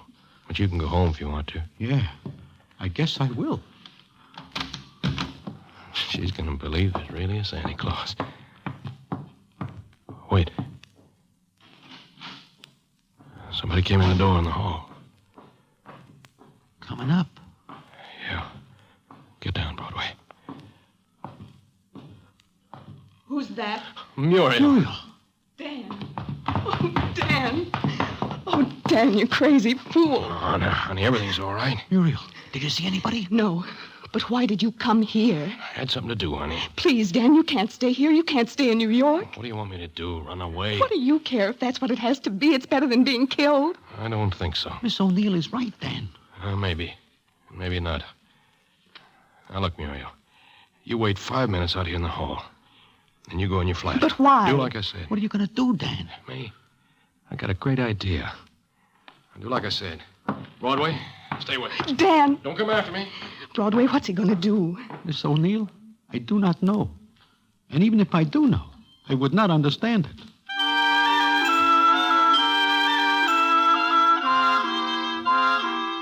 Well, we do like Dan says. We wait 5 minutes, and then we go into Muriel's flat. When she sees the jewelry in the stocking, she makes me tell her what happens, and then she runs out in the street to look for Dan. But he is gone. And it is not until the next day that I hear what happens from Good Time Charlie. Sure. I am telling it straight, Broadway. Dan goes right to the police and tells them he pulled that jewelry job. And he leaves the jewelry so Muriel will get the reward? That is the way I figure it. But she will not accept it. But now he will get a couple of years at least. Sure he will. You know, maybe it is better this way. He goes to the clink, but he does not get rubbed out by Shotgun Sam. Yeah. Yeah, but there is something I do not understand. What? Why is it that Muriel does not take the reward money? Dolls are very funny people sometimes, Broadway. They are very funny people. She says she will wait for him, and they will start all over again. Yep, like you say, dolls are very funny people. But, Charlie, there is something even funnier. Yeah? What is that? I am not able to figure out why Dan is still alive. And why Shotgun Sam is not watching your place here last night. Or having it watched.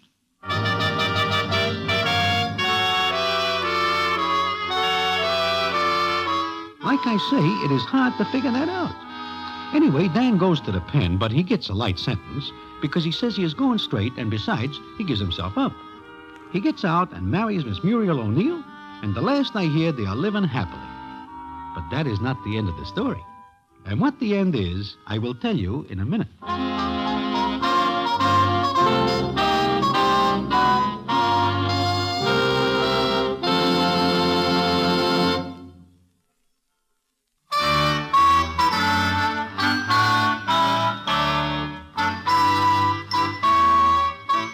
Well, it is a year later that I am once again sitting in Mindy's. It is again Christmas Eve. I look up from my blinzers, and whom do I see but Shotgun Sam? And he is looking at me with a funny look. He comes over and sits down, and the scene is as follows. Hello, Broadway. Hello, Shotgun. It is just about a year since I saw you last, is it not? Almost exactly. Mm-hmm. Christmas Eve last year. Oh, no, you do not see me last Christmas Eve. I see you last Christmas Eve. You do not see me... You were going to say something? No. I see you come out of Good Time Charlie's. You do? Uh-huh. I'm looking for Dancing Dan. But I'm not looking for him anymore because Heine Schmitz no longer cares for Miss Muriel O'Neill. Oh. You say you see me last Christmas Eve coming out of Good Time Charlie's? Yeah. I get a tip that Dancing Dan is headed for there. I get there just as Ookie is going in. Ah. Ookie? Yeah. I wait, and then I see you come out with Ookie. I must get a bad steer because Dancing Dan never goes in nor comes out. It must be a bad steer you get. Well, I guess I will go now. Mm-hmm.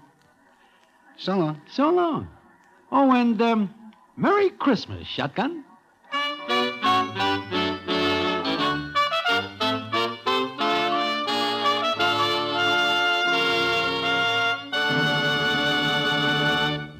And so ends the famous Damon Runyon story, Dancing Dan's Christmas.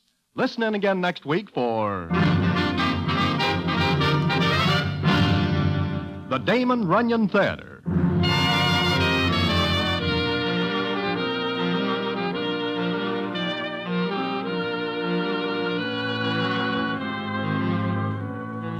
The Damon Runyon Theater with John Brown as Broadway is directed by Richard Sanville, and the stories adapted for radio by Russell Hughes.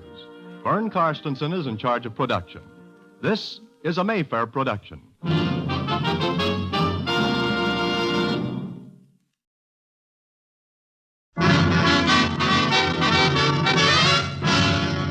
The Damon Runyon Theater.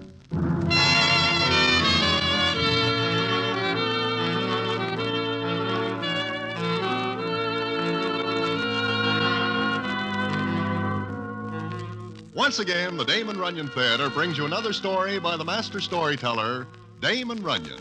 And this one, Baseball Hattie. And to tell it to you, here is Broadway. Thanks. It is one afternoon in early spring. The baseball season is just underway, and I am sitting behind third base at the Polo Grounds, waiting for the Giants to carve up a few Brooklyns, when I feel somebody sit down next to me. I look over, and who is it but Armand Stacy?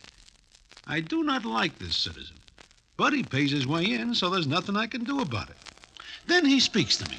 Great day for a ball game, huh, Broadway? Yeah, for a ball game. 30,000 people here, and you sit down next to me. Don't like me, do you? You are not my idea of a boon companion. Now or ever. Lots of people don't like me. Why should you be different? So long, Armand. Sure, so long. Broadway, I gotta get out of here. My sentiments exactly. You are a mind reader. It can't be her, not after all these years. Who are you talking about? You look like you see a ghost. Yeah, ghost. Broadway, see you around. If I see you first, you will have to hunt. Let me through here. With that, Armand takes the wind like a million gendarmes are after him. I look around to see what makes him decide not to stay. And I see her. At first, I do not believe it. But there she is, Baseball Hattie, sitting at her old place behind the Giants' dugout. Now, why Armand blows at the sight of her is quite a story, which I will tell you in a minute.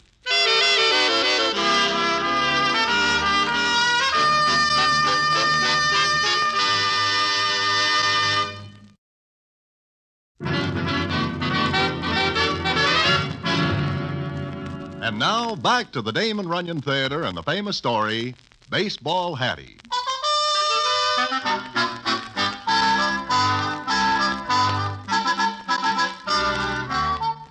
Like I say, I spot Baseball Hattie sitting behind the Giants' dugout, and it takes me back maybe 20 years before, when the Giants are playing in Philadelphia. Seems the umpire calls a close one against the Phillies, and the citizens there resent it more than somewhat. In fact, a group of them are waiting for the Giants to come from the clubhouse. There they come! Yeah, Giants! Let's make them sorry they ever come to Philly. Come on, you guys! Hey, let me out of here! Let me out of here! Hey, that's Haystack Butler. Come on, boys. Let's put him back in the bushes. Somebody gonna get hurt? Come on. Okay, come on, all of you. Come on. I'm with you, Haystack. Grab something solid and swing away. You better get out of here. This ain't no place for a lady. Who says I'm a lady? You got him right over the head. Come on back. Back away to the tunnel leading up to the street. I'll hold them off. I ain't gonna leave you here with him. The cops will be here soon. Come on, you yellow boobs. Come on. Cops. Back to that tunnel, Haystack. Come on, get going. Yeah, come on. We can make it now.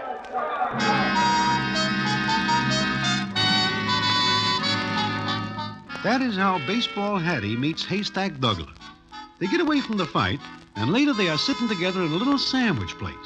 She is looking at him and says, You didn't get hurt, did you? Me? No. You? No. You sure pitched into those birds. Yeah. What's your name? Hattie. Everybody calls me Baseball Hattie. Oh, sure. Baseball Hattie. Ain't you always behind the dugout when we play home games? Uh-huh. When I can make it, I go out of town. Follow the Giants. You like baseball, huh? Nothing like it. Ever since my father took me to my first game when I was a kid, I've been following the Giants. Ever seen me pitch? I ain't never missed a game you're in. Pretty good, huh? You're the best left-hander I seen since... Since. Maybe I'm the best lefty you ever seen, huh? You got a curve like the letter Q. And that fast ball. When you can't see him, you can't hit him. Yeah? Why they call you Haystack? Maybe because I once pitched hay back in Missouri. That where you come from? Sure. Don't you never read the sports pages? Yeah. Well, then you ought to know. I just want to hear you say it. Why? Don't know. Just do. You get me talking about myself, and I'll never stop. Okay by me. Where you from? New York. What are you doing? Let's talk about you, huh? Sure. You see me throw a one-hitter last week? Oh, sure. The Cards didn't have a chance. I figure maybe I win 25 games this season, then the World Series. Oh, you can do it, Haystack. Sure I can. Stand on one leg. Why are you laughing? Oh, it's something somebody said the other day. What was it? Somebody said if I didn't quit horsing around and living like I do, I'd burn myself out in a year. Me, I won't never burn out. Not as long as I got this left arm. Yeah. I heard you were kind of hard to handle. I got a right to a little fun. I get out there and pitch my heart out.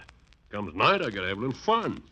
Ain't you ever worried about losing a game after having a little fun? Me? Nah, this old arm's like a rubber whip. And What's the matter? Why'd you stop talking? I just noticed something, Hattie. Like what? Like you're a real good-looking doll. Yeah, a real good-looking doll.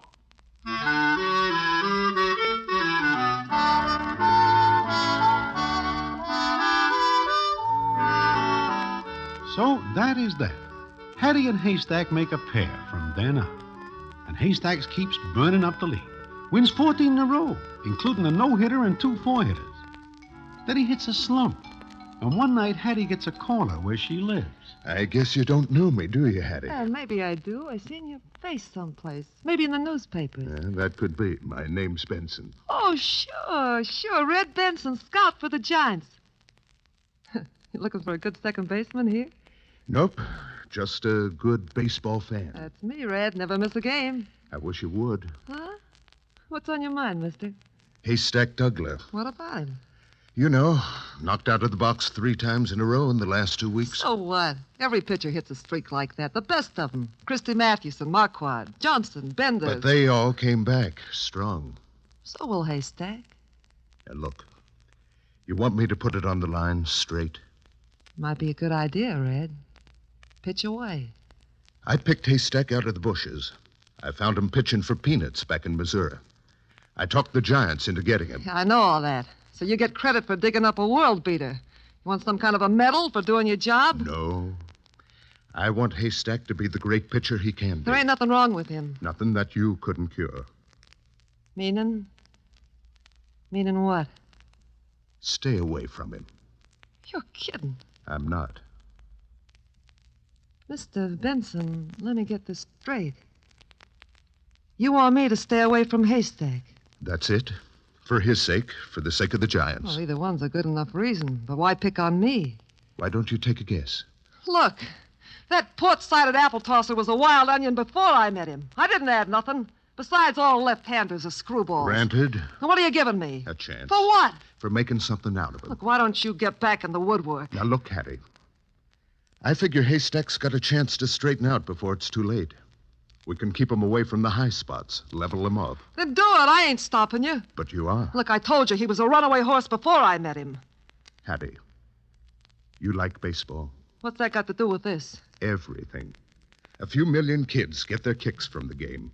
The big boys on the diamond are heroes. What do you say we keep it that way? So who's taking candy away from the little... Well, am I? Hattie, answer me a question. One question, and then I'll shut up. Cheap at half the price. What's the question? What kind of a reputation have you got? I'm supposed to be Snow White? That's none of my business, but it is my business to protect the game. By throwing a few mistakes I made back in my face. The fans are catching on. They're talking. Oh, sure they are. When Haystack was winning, he could have been friendly with Cleopatra, Helena Troy, and a few other dolls. But as soon as the rest of the league touched him up, I'm a bad influence. Is that it? Something like Okay. Now take your frame out of here. Don't brighten up my place, honey. Go on, get. You love the guy, Hattie? Yeah. I guess that's it. Well, I got a job to do. I got the game and the Giants to think about. So? So, Haystack goes on suspension. What? Believe me, Hattie, this isn't personal between you and me. From where I stood, it was. No. You love the game. I love it. It's been my life. Either you cut loose from Haystack, or he goes on suspension indefinitely. Think it over, Hattie. Think it over.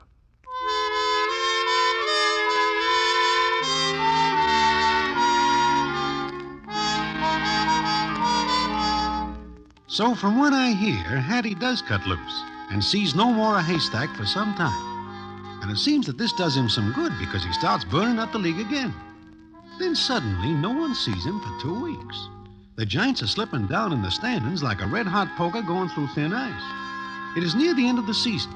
With Haystack, the Giants might have been up, but without him, they are sunk. Then one night, Hattie is at her place when she hears something at the door. Who's that? Who's there?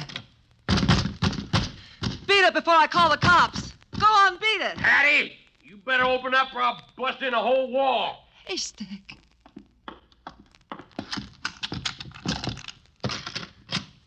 Haystack. Oh, you big... Well, what's the idea of locking me out, huh?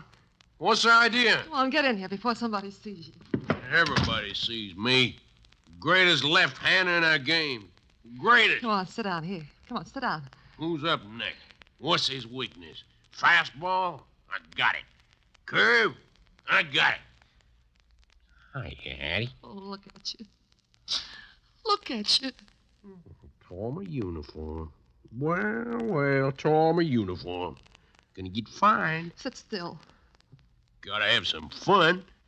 Pitch my heart out in the daytime. Gotta have some fun at night. You big rube. You busted yourself right out of the league. You knocked yourself right out of the box. Me? Me? Greatest left-hander in the game. Gotta pitch. Right now. Stay sitting. Let me alone, will you? Gotta pitch. You. Hattie. I'll pitch. I signed out because I thought it would do you some good. You hurt my face. Yeah, I want to hurt your face. Don't do it, Hattie, please. No, what do you want to go and do that for, Hattie? What you crying for? Huh? For me? Shut up. I love you, Hattie. I want to marry you. You want to marry me? Sure. I can't live without you. Look, you marry me, I'll straighten up and be the greatest left-hander in the game. Huh? You mean it? Sure. Sure, I mean it. Oh. Haystack. Haystack. Okay. Okay, I'll marry you. But please, Haystack, please don't pitch me any curves.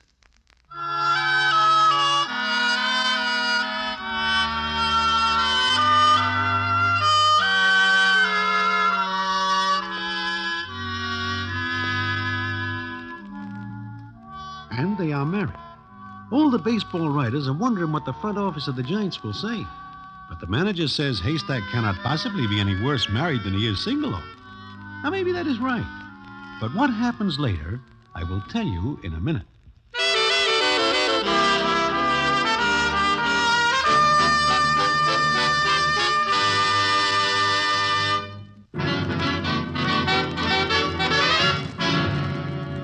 And now, back to the Damon Runyon Theater and the famous story, Baseball Hattie.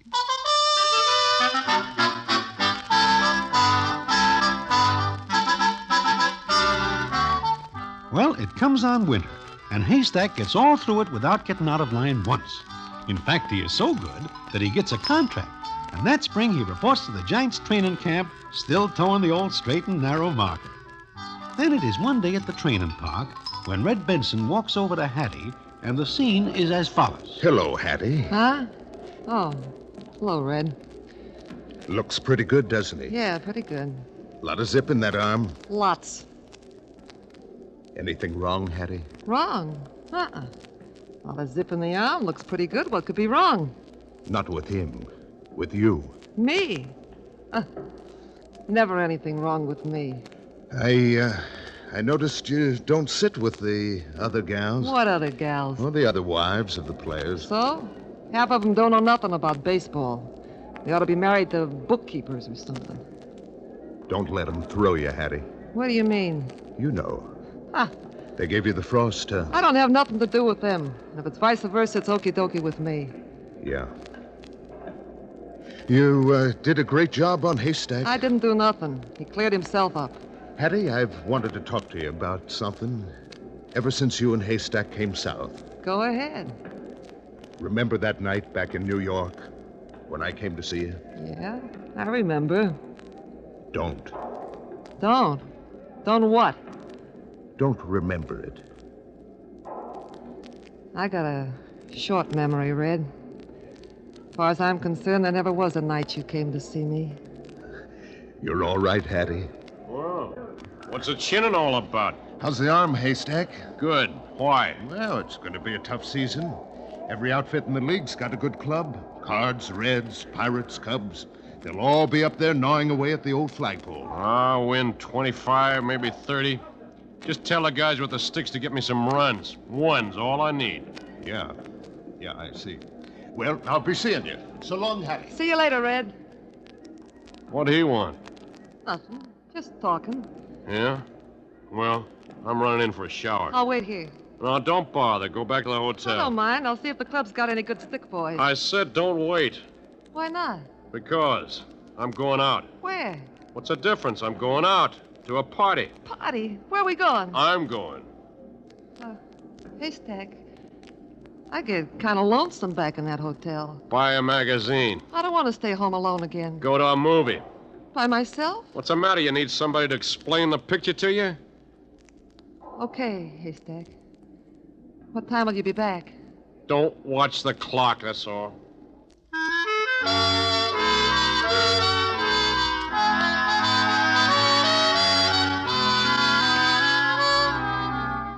And that is the way it goes. More and more, Haystack begins to feel that he makes a bad deal when he marries Hattie. But Hattie says nothing and does her best to keep him in line. Then it comes up the middle of the season. The Giants are right up in there and depending more and more on Haystack's left soup ball.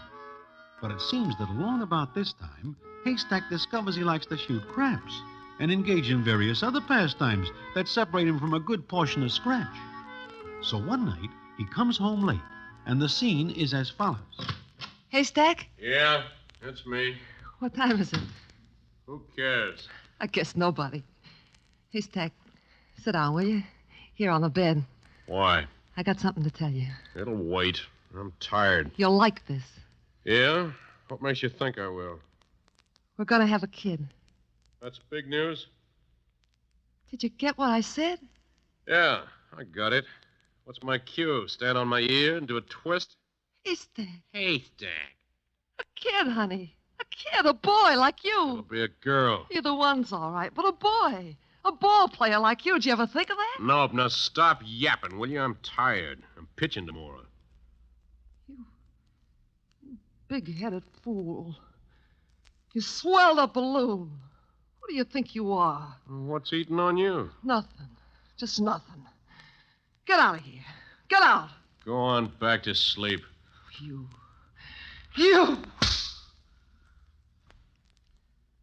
Don't do that again, Hattie. Don't never do that again. Why'd I ever marry?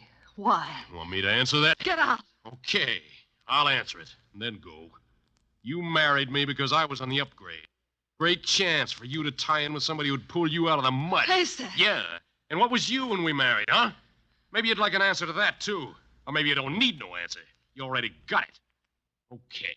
This washes us up. Where you going? Where you told me, out. Get back in there, Haystack.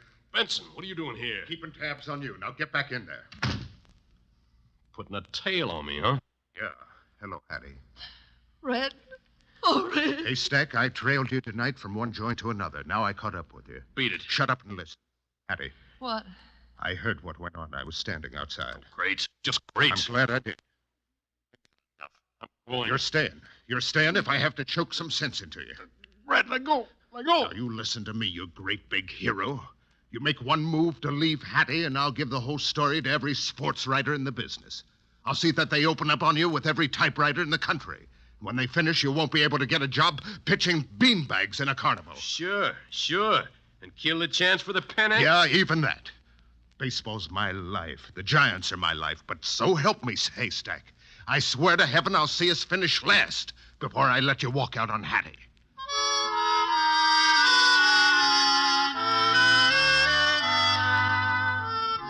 And Haystack does not walk out. He can do nothing but pitch, and underneath he knows that once he is finished doing that, he is very much out in the cold indeed. Well, it comes up the end of August, and the Giants are fighting for the front end of the league, and an important series with Brooklyn is coming up. Everybody knows that Haystack is due to pitch at least 2 of the games, and he can generally beat the Dodgers of that year just by tossing his glove out on the mound. Then one evening he comes home to Hattie with a guest, and the scene is as follows. Hattie! Yeah? What do you want, Haystack? You know Armand Stacy. Yeah, I heard of him. How are you, Mrs. Douglas? Nice to see you again. Sure. Haystack, what's the idea of bringing home this 2-bit gambler? You don't like me, Mrs. Douglas. Don't pay no attention to her, Stacy. I'll forgive her. What'd you want, Haystack?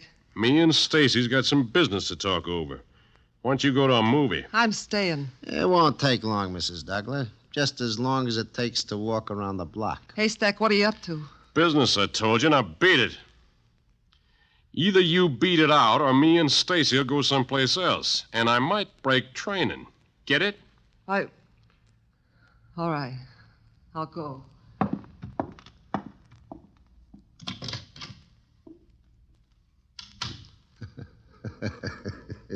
You know, you handle that very nicely, Haystack. Yeah.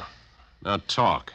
Haystack, you're on my books for $5,000. I've carried you for 6 months. I know that, and you know it. It ain't news. I'm just reminding you. Now, you pitch tomorrow against Brooklyn. Yeah? The odds are 2-1 against the Dodgers, if you pitch. If? I got no choice. I don't want you to have one. Sure, pitch, but not so good. Blow the game? It'll cancel the $5,000, and you get 3 more. When? $1,000 now and 2 more after the game. Oh. You stand to make a killing, huh? I'll get something out of it, yeah. Make it 4,000, you got yourself a winner. Well, I'm not one to haggle. It's a deal. Now, can you make it look good? Sure. A little less on a fastball. A curve don't break in right. I feed a wrong ball to a long hitter and a... What? Mrs. Douglas, that was a short walk. I ain't never been away, Stacy. You... You heard that? Yeah. So? If Haystack doesn't blow the game, I'll squeeze for the $5,000 he owes me. If he plays my way, who knows the difference? Haystack, you ain't gonna do it. Why not? Haystack, I know you're a liar, a cheat, but nobody can tell me you'll drop down so low to toss off a ball game. Oh, you're gonna feed me that stuff about the great American game, huh? Haystack, you ain't gonna do it. You ain't gonna do it because of our kid. Your son and my son who'll grow up to be a ball player. Ha! The kid ain't even here yet. She's got him pitching no-hitters. He'll have your name. If anybody finds out you toss a ball game, what chance will he have? Nobody finds it out. Now stop yapping. They always find out a dirty deal like this, especially if you deal with a dog like Stacy. Oh, please, Mrs. Douglas. He'll be the first one to holler copper if it's found out, because he's a stool pigeon at heart. Haystack, you ain't gonna do it. Haystack, where'd you get that gun? Hattie, you go nuts? Put that away. I'm gonna fix it so he don't bribe you. Haystack, Yeah, you can't prove a thing. Can't prove a thing on me. Haystack. Honey. Haystack. Did you have to make it? My left arm? Hattie?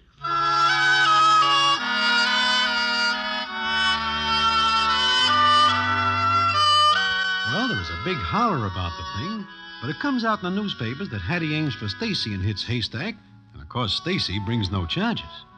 When the doctors are through with Haystack, he will never pitch again. There is a big benefit game, and Haystack gets 25,000 fish.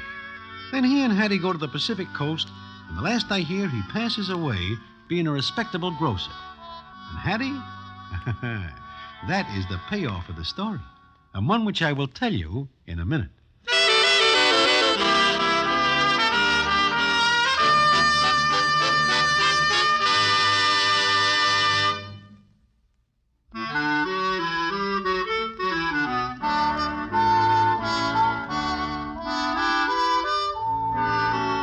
Well, that is the story so far.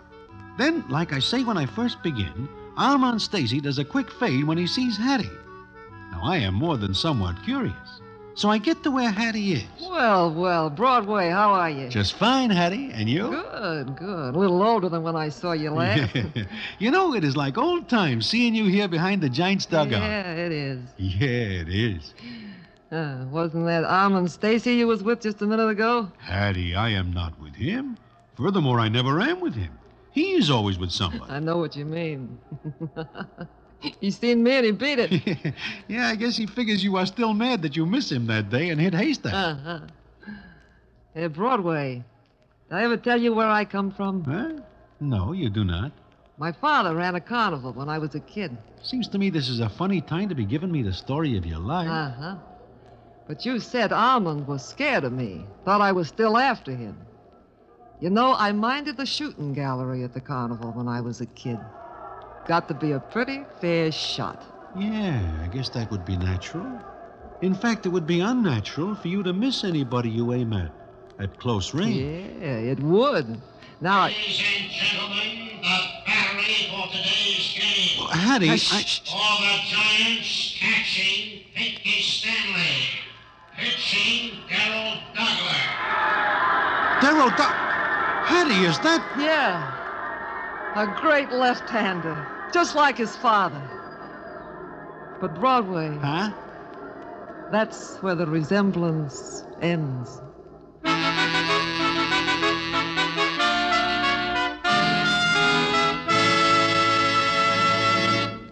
And so ends the famous Damon Runyon story, Baseball Hattie.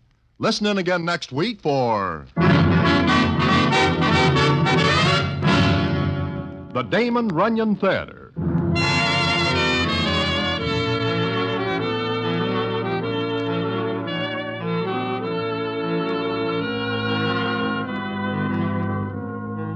The Damon Runyon Theater, with John Brown as Broadway, is directed by Richard Sandville, and the stories adapted for radio by Russell Hughes. Vern Karstensen is in charge of production. This is a Mayfair production.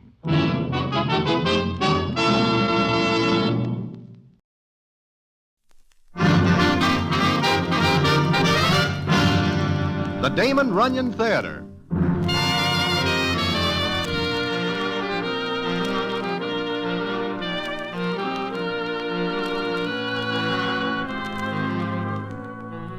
Once again, the Damon Runyon Theater brings you another story by the master storyteller, Damon Runyon. And this one, The Brain Goes Home. And to tell it to you, here is Broadway. Thanks. This is a story about a guy we call the Brain. Now, it so happens that there are not many citizens along the stem who will have a very good word for the Brain. In fact, said citizens are scarcer than win bets on a horse with no legs. But I say he does not deserve the deal he gets the night that... But that is a story which I will tell you in a minute.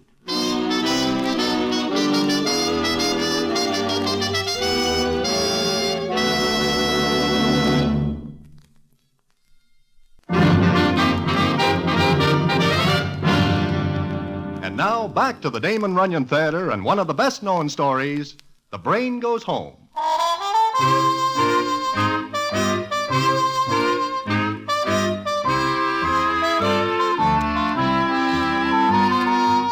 Well, it so happens that one night I meet the Brain outside Mindy's. I have nothing in particular to do, so when he wishes me to walk a piece with him, I do. He is very quiet for a little while, and I see that he is thinking. In fact, that is why he is called the Brain, because he does quite a bit of thinking. And what he thinks is usually smart. Then, just when I am thinking this is going to be a pretty quiet walk, the Brain says to me as follows. Broadway, you get around a lot, don't you? Here and there and there and here. Why? Well, people tell you things. I mean, people like Harry the Horse, Sorrowful Jones. If you wish to know something that is told to me in confidence, I cannot tell you. Nothing like that, Broadway. I just like to know what people think of me. In what way, for example? Well, maybe I ought to tell you, huh? Well, maybe. Okay. You know, I got a lot of dough. There are some citizens who might say I made it the hard way, right? Yes. Okay. And there are a lot of characters here on the stem who'd like to see me wearing the lily, right? I never hear that sort of talk directly, but... But it's true. People think I haven't got any friends. Look, Brain, what are you getting at? I'm going to show you something, Broadway. I'm going to show you something, and after I do, you tell me what you think, fair enough? Do we have to go someplace? 3 places. Far? Not very. Where? You'll see. And don't worry, everything's all right. Well... Come on. Up this way. We'll hop a cab at 52nd. Okay, Brain, but you are sure it is safe? Like a baby's crib. Apples? Come on. Apples? You see, Broadway... Apples, mister? Nice ripe apples? No, thanks. Wait a minute. Give me one of them. Here, this is the best one. Yeah. Here. Oh, I ain't got change for this. Anybody ask you for change? But a $20 bill. It's a good one. I don't ask for charity, mister. The apples are 10 cents apiece. You're giving me an argument about the 20? But I... Go on, take it and keep the change. God bless you, sir. God bless you. Sure. Forget it. Thank you. Thank you again. Is something funny, Brain? Yeah. For a measly 20, that old doll acts like I give her a fortune. It is probably more than she sees in a month. Here, you eat the apple. But you buy it. I never eat apples. But never mind that now. We're going someplace.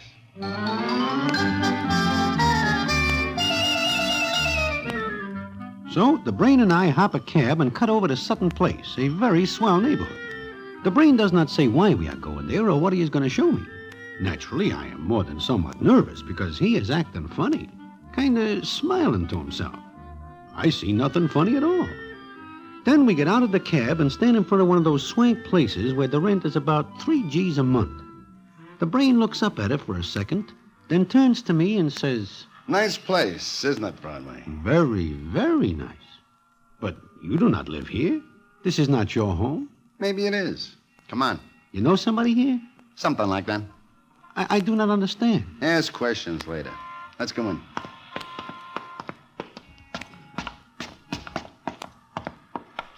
Push that button. Which one? Right there. The one marked Doris Clare. Who is this doll? Never mind. Push the button. Okay.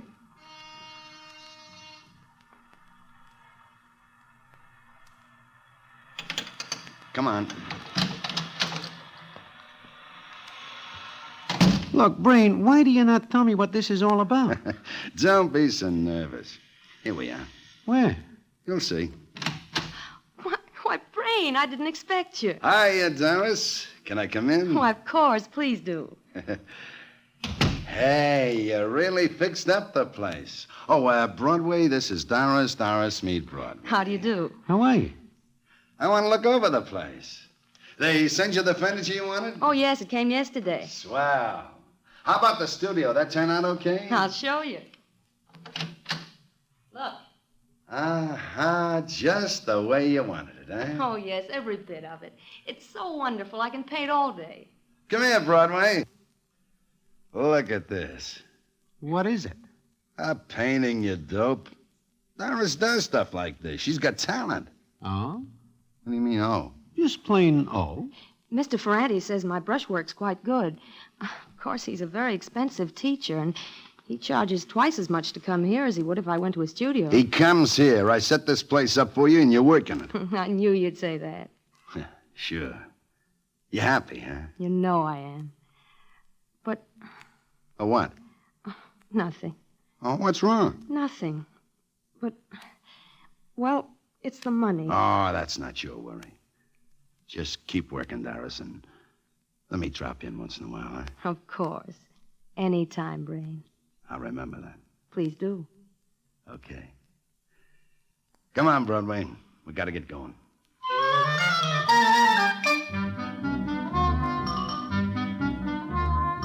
All this is very puzzling to me. But the brain says nothing, just smiles as we get into another cab and drive over to Park Avenue to a big apartment building. And the rent here is also gold-plated. We go to one of the apartments, which is a modest affair of 8 rooms and 3 baths. There, the brain introduces me to somebody else. Broadway, this is Cynthia Harris. Cynthia, meet Broadway. I'm very happy to know you, Mr. Broadway. I am glad to know you. How's the play coming, Cynthia? Oh, I don't know, Brain. Some days it seems to be going beautifully, and then I can't work for days at a time. Don't worry about it, Cynthia. It'll come out all right. Meanwhile, everything all right here? All right? What do you mean? The apartment. Oh, yes, it's magnificent. It's such a wonderful place to work. I feel as though the muse lives right here with me. Who? Who moves in? Oh, no, silly. The muse of writing, of drama. Oh, I get it. How you fix for dough? Well, I don't like to mention it, Brain. Yeah. Will a grand see you through? Oh, yes. Seems to me a grand would see her through quite a bit. I beg your pardon. Don't pay any attention to him, Cynthia. He's like the rest of the characters on the stem. Oh. Well, I may finish the first act sometime next week. Swell. Then you'll read it to me, eh? Oh, I can hardly wait. Meanwhile, if I drop in once in a while, it's okay, huh? You know you're always more than welcome, Brain. Anytime. How do you like that, Broadway? Good. Very good. It's first class. Okay, Cynthia, we gotta go because we got one more stop to make.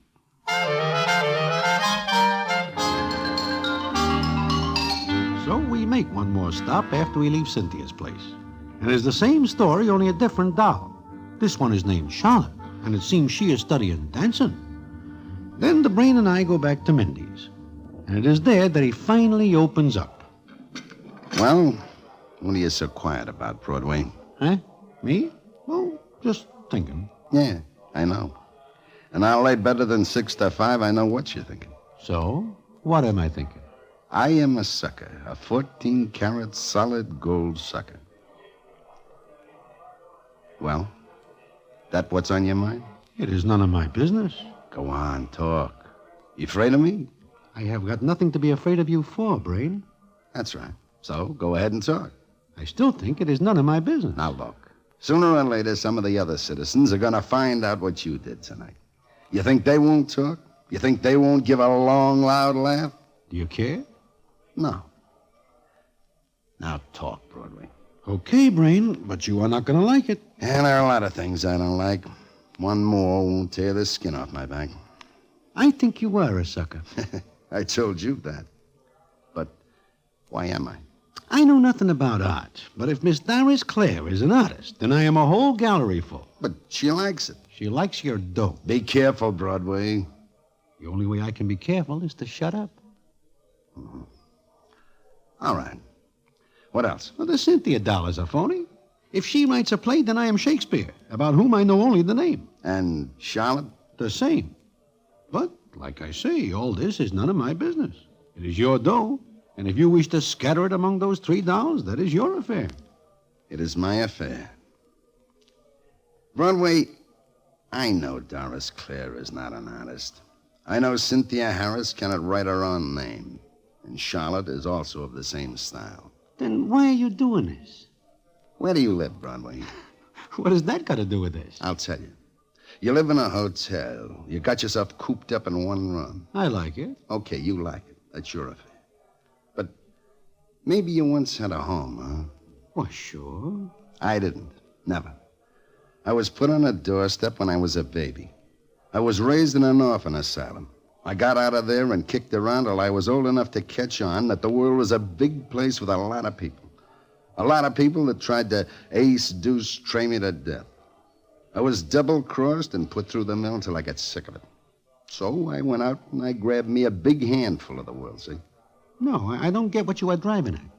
A home, Broadway. A home. Home? That's right. I want someplace where I can go and sit down and have somebody talk to me. Just talk, Broadway. Maybe you never got so you wanted to hear somebody talk about something besides horses and crapshooting and stuff like that. And you are figuring these 3 dolls will give you that? Yeah. I know it ain't like a real home, but it's Well, it's better than a smoky aroma stack of chips and a pocket full of IOUs. Maybe I see what you are getting at now. Yeah, maybe you do. But don't ever open your mouth about it, Broadway. I know what the rest of the characters are going to say. They'll all be wise guys and put the wrong reason on it. And you do not ever want them to know the real reason, like you tell me. I'm the brain, remember? The smart boy, the thinker, one step ahead of everybody else. I don't want anybody to know I got a soft spot. I see. You won't ever tell, will you, Broadway? You know I will not tell. No, I guess not. You're just not that type, Broadway.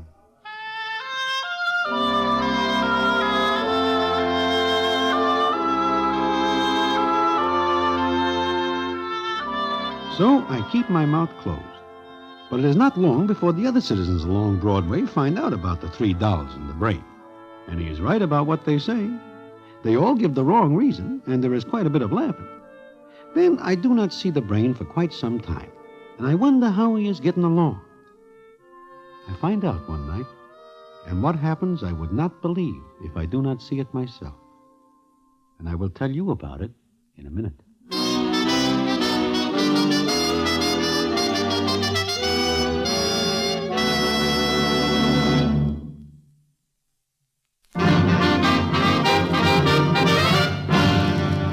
And now, back to the Damon Runyon Theater and one of the best-known stories, The Brain Goes Home.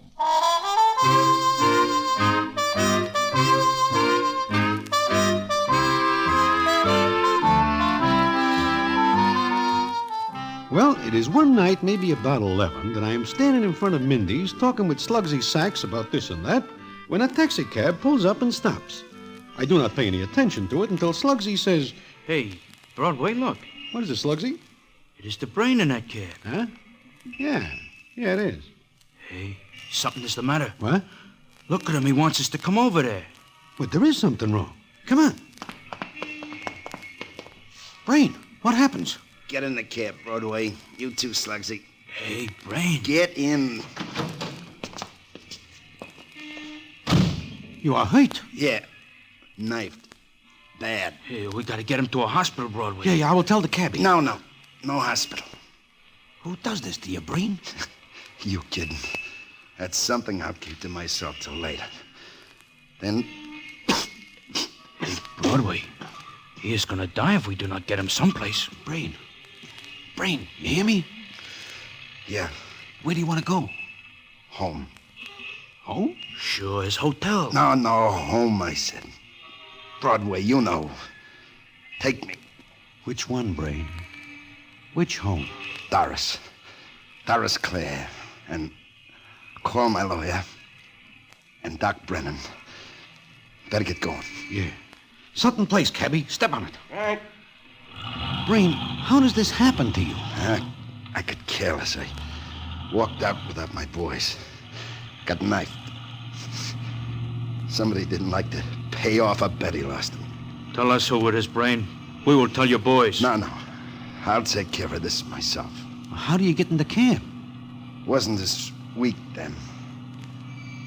Broadway, tell this guy to hurry. Sure.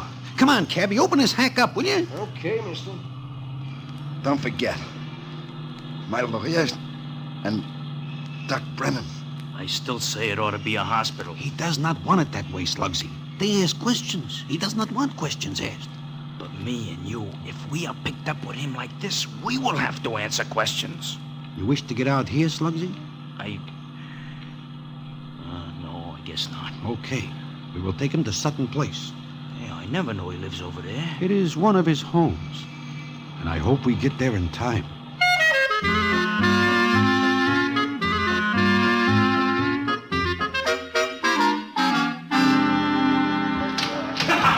Hello there. Who are you? I am looking for Miss Doris Clare. Oh? But who are you? Just tell her Broadway wants to see her. Broadway? Is that your name? Look, I got no time to talk about names. Tell Miss Clare I have got to see her right now. Well, all right. Doris, there's somebody at the door for you. Yes, what is it? Oh. Hello. Shut the door, Miss Clare. What? What's the idea? Shut the door. Well, wait a minute. Let me fix the latch. Is something wrong? Where's Brain? That is what I have got to tell you. He is downstairs in a cab. He has got to come up here, quick. Well, why doesn't he? Because he is in trouble. What? Bad trouble.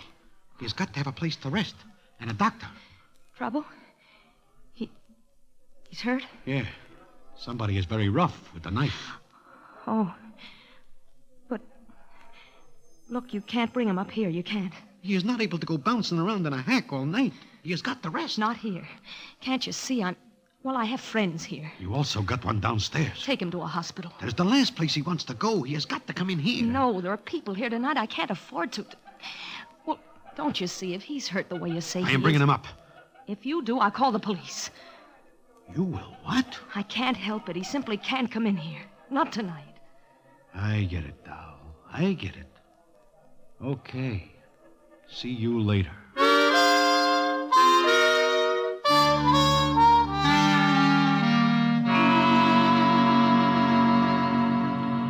How come we do not take him up there, Broadway? There is nobody home up there, Slugsy. You are gone an awful long time to find that out. Yeah, I know. Broadway. Yeah, Brain. I saw a light. She was home. No, she is not. All right. Go to Cynthia's. Sure. Park Avenue, cabby, and step on it. Right, boss. Broadway, I don't think I can take much more of this. I gotta stop real soon. Sure, Brain, sure. We'll go to Cynthia's place. Yeah. Home.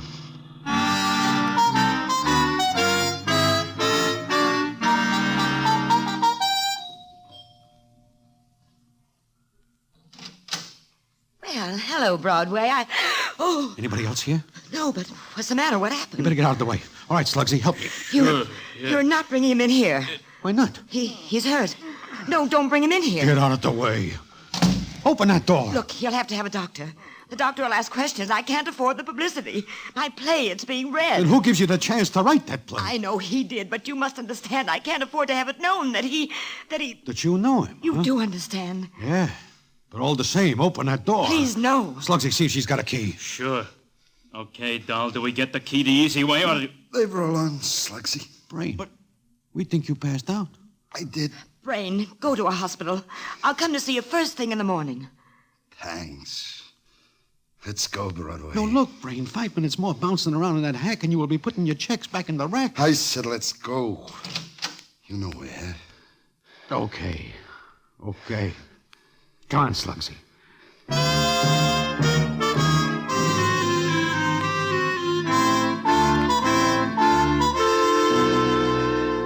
So we leave Cynthia's place. I am burning, but there's nothing I can do. Meantime, the brain is getting weaker and weaker, and the jolting he gets in the cab is not helping. We go to Charlotte's place, and we get the same brush off. She is scared stiff, and the brain will not let Slugsy or me do anything. Then we are still in the cab, and the scene is as follows. I do not like the way he is looking, Broadway. You've got to stop. I sure can hold on. Can't I? Brain, we gotta go to a hospital. Too late now. I can't go anymore. Better stop here. Here? But we are no place. Just a lot of tenements. Can't help it. Stop. Stop here, cabby, and stop easy. Okay, boss.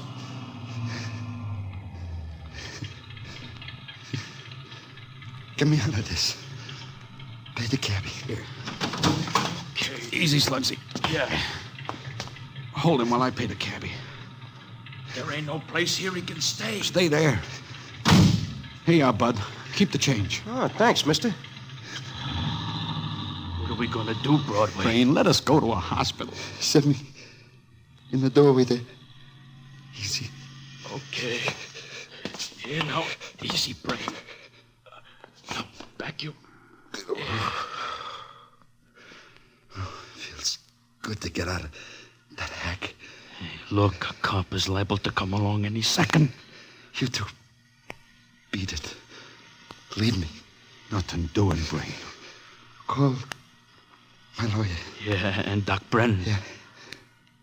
Got an idea, though. Don't need the doc. I Brain. Hey. Not yet, Who is that? What do you want? Stall of Broadway. It is all right, lady. We are just resting. What's the matter with your friend? Is he sick? Yeah, now go away, please. Why, it's him. Huh? What do you mean it's him? The man who gave me the $20. Let me get a good look at you. You are the old doll who sells apples. That is over 6 months ago. He's hurt, ain't he? Oh, bring him into my room. No. Cops will ask questions. What if they do? You need help. Please, bring him in. What do you say, Brain? Okay. Okay, I guess. Yeah. Now, come on, Brain. Easy. Easy does it. That's it, boy. Put him on my bed. Okay. What about your kids there? They won't wake up, not if we're quiet. I'll get some hot water. Oh, he's hurt bad. Yeah, real bad. I'll go get a doctor. No, wait. Broadway. Come close. Yeah, Brain. No, doctor. Just get my lawyer. But you gotta hurry. You gotta hurry.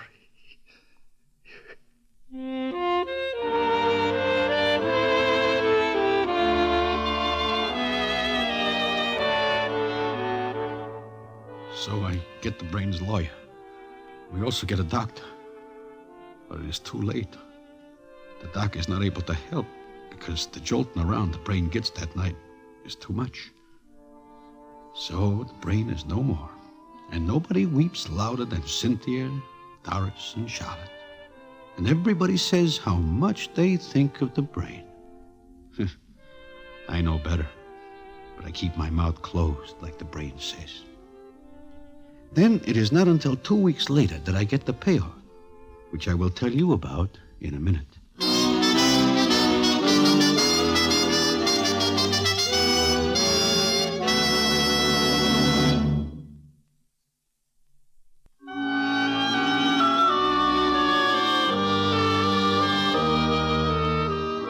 It is 2 weeks after the Brain turns in his checks that I am sitting in Mindy's when in comes Eddie Winters, who is the Brain's lawyer.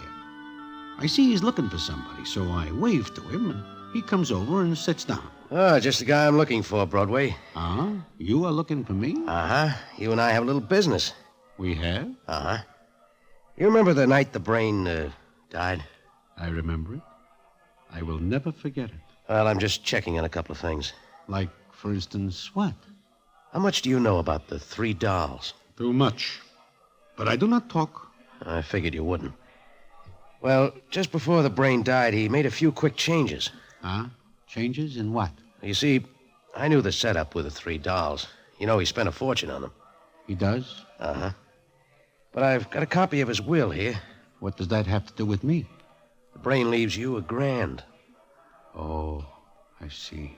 And each one of the 3 dolls gets $1. They should have to give back some change. Maybe. But, remember the old apple lady? The Brain leaves her the rest of his money. $1 million, or close to it. You're not surprised? Maybe. Maybe not. Only, there's one thing he told me just before he died. Something he wanted me to write in the will. What is that? He said, if anybody asks why I did this, just tell them because the Brain goes home. You get it? No, I do not. Come on, Broadway. What was he talking about? I do not know, Eddie. The Brain is a funny guy. Maybe it is some kind of a joke.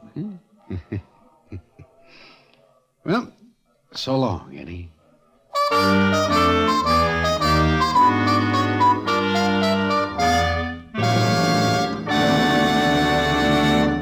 And so ends the famous Damon Runyon story, The Brain Goes Home. Listen in again next week for the Damon Runyon Theater.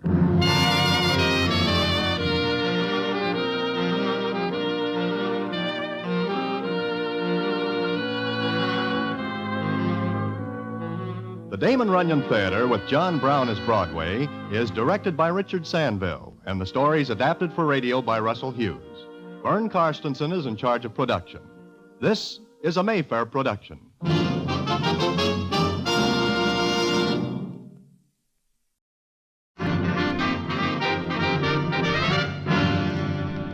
Damon Runyon Theater.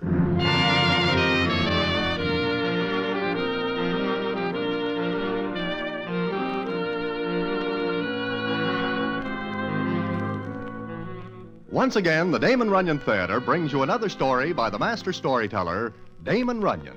And this one, Leopard Spots. And to tell it to you, here is Broadway. Thanks. Well, I am finally in good shape again after a very trying time in the city of Philadelphia, PA. How I get into bad shape concerns Spider McCoy, a prizefighter named Pigsfoot Grudy, and a citizen named Caswell Fish, who is not a prizefighter, but nevertheless gets into the ring with a common champ. And how that happens, I will tell you in a minute.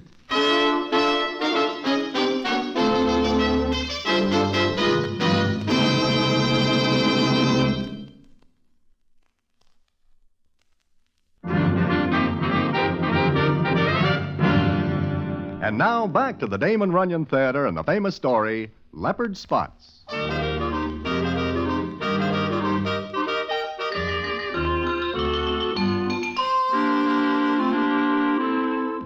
I am sitting in Mindy's one night when I am joined by Spider McCoy. Now, Spider is a prize fight manager and also a good friend of mine. So when he joins me, I am glad to see him. And the scene is as follows. Hello, Broadway. Hello, Spider. What is the score? Well, I ain't counted it up yet. But I see you are doing nothing, so I come over. I am glad you do. Uh-huh. Say, how would you like to take a little run over to Philly, PA? Why? Well, as you know, I am the manager of Pigsfoot Grudy. Good old Pigsfoot. How are his eyes? Eyes? Eyes? There was something wrong with his eyes? The last time I see him, they are giving him trouble from staring up at the bright lights over the ring. Oh, that. It is only temporary. Uh-huh. It lasts only about 10 seconds. But what is this about Philly? I think maybe you would like to be Pigsfoot's second there. Uh-huh. Who is he fighting? Chester Nubbs. Chester Nubbs? Spider, why do you not put old Pigsfoot into the ring against a platoon of Marines? Chester Nubbs needs one more match to warm up for his bout with the champ. He could not even work up a freezing temperature fighting Pigsfoot. I look at it this way. It takes Chester 2 or 3 rounds to get warmed up. Pigfoot's always good for 2 or 3 rounds. Then he gets careless. He has a glass jaw. And not a very good grade of glass. Well, it is his affair, and yours. Uh-huh. Will you be his second? The way I look at the fight, I will be his last. But, okay, I will go with you to Philly, PA.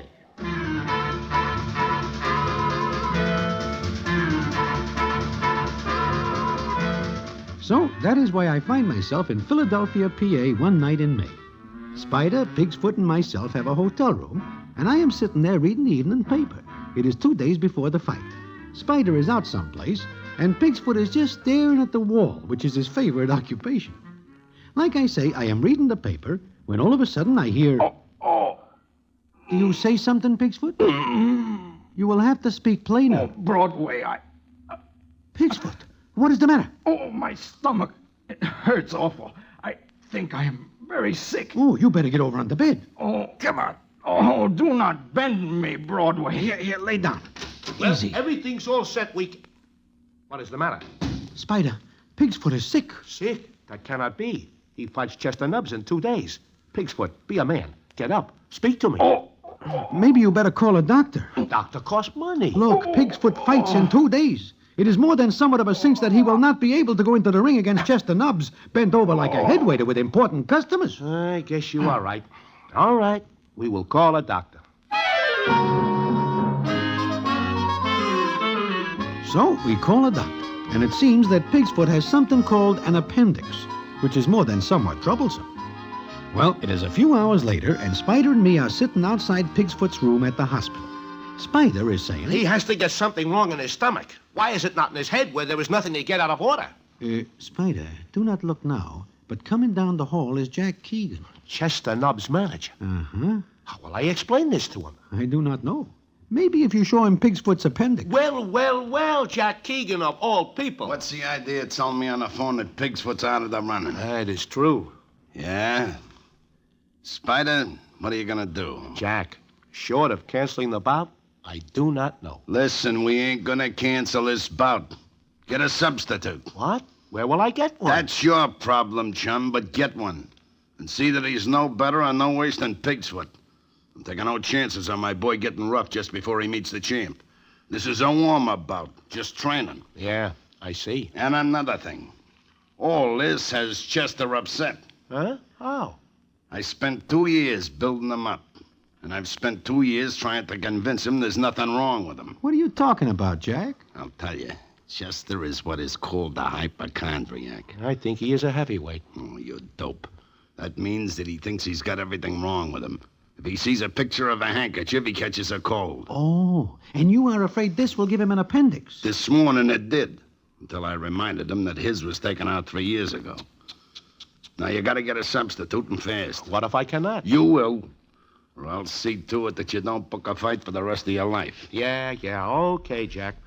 I will see what I can do. You better. And I want to see the guy you pick. So long. What are you going to do, Spider? Oh, Broadway, I do not know. Can you think of anyone who wants to fight Chester Nubbs? Nobody with a head in working order. Yeah, that is what I think. Everybody dodges him. Hey, look.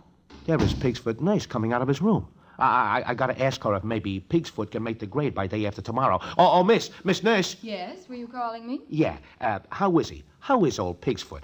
Mr. Grudy? The same. How is he? Oh, doing very nicely. He has a fine constitution. Sure. As long as he is not hit in the jaw, he is all right. Are you relatives? No, friends. Oh, well, he's fine. Nothing to worry about now. Then he will be able to fight the day after tomorrow? Fight? What are you talking about? He means go into the ring and fight. Are you... Oh, you're joking. No. That's ridiculous. You'll have to excuse me now. Say, she is not a bad looker. In fact, she is almost 100% perfect. Yeah, I noticed that, too. Maybe Pigsfoot is luckier than we are. Pigsfoot. I stopped thinking about him for a couple of seconds. Oh, well, come on, Broadway. Let us hunt up a substitute for the fight.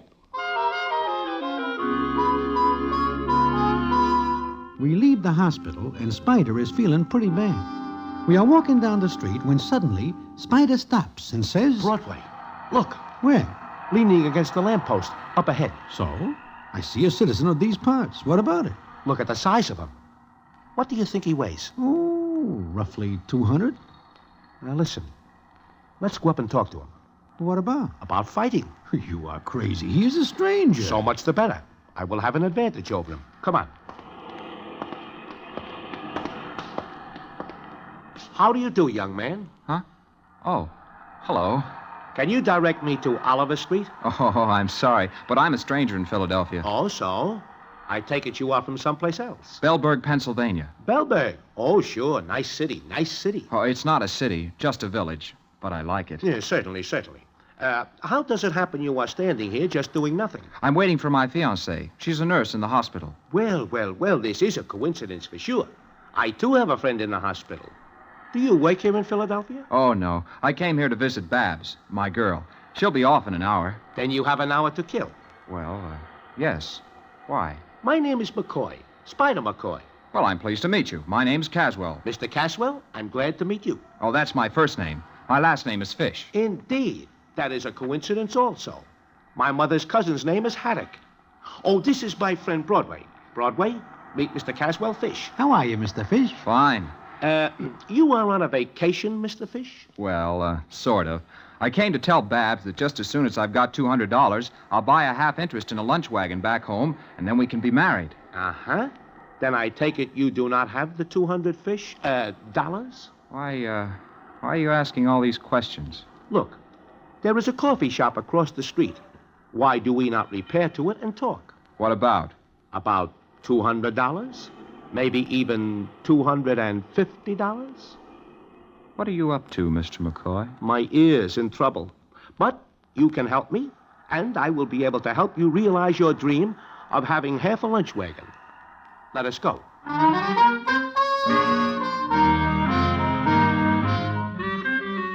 Now, there is nothing that Spider McCoy does better than talk. So it is no more than 15 minutes later, and he has got Caswell Fish talked into fighting Chester Nubbs. I am not happy about this because I am beginning to like Caswell. He's a nice young guy, but the thought of $200 gives him a case of temporary insanity. Caswell agrees to meet Spider at the gymnasium to start training. He has got 1 day to get ready. Then at the gym, the scene is as follows.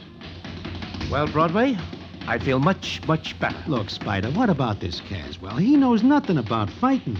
He knows nothing about Chester Nubs. What he does not know will not frighten him. But the odds are a little more than 6-5 that Caswell Fish will take a terrible shellacking. He is big and strong. He will recover quickly. Besides, does he not get his 200? How much do you get? 1,800. But look at all the worrying I do. For who? Now look, I am making Caswell Fish very happy. He gets his dough. He buys half a lunch wagon at Bellberg. Gets married. I have a funny feeling that the wedding will have to be postponed until he is able to enjoy it. Shh, look. Here comes Jack Keegan. Well, Spider, where is he?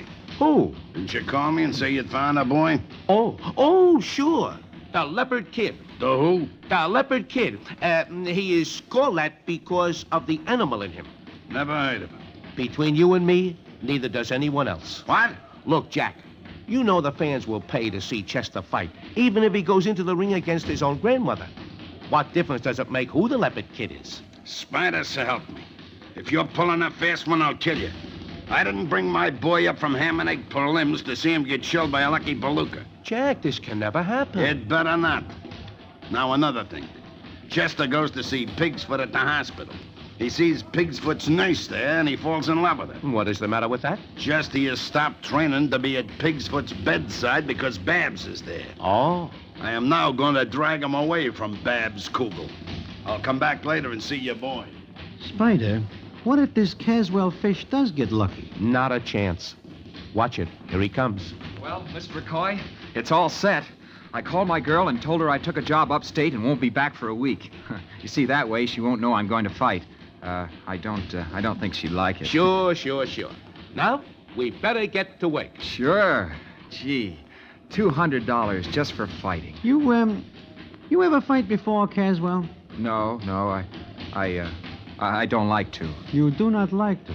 I see. But I'll do it, because it means Babs Kugel will become Mrs. Cas... What is her name? Babs Kugel. She's a nurse. Why? Nothing at all. Except that I think I will need her very soon.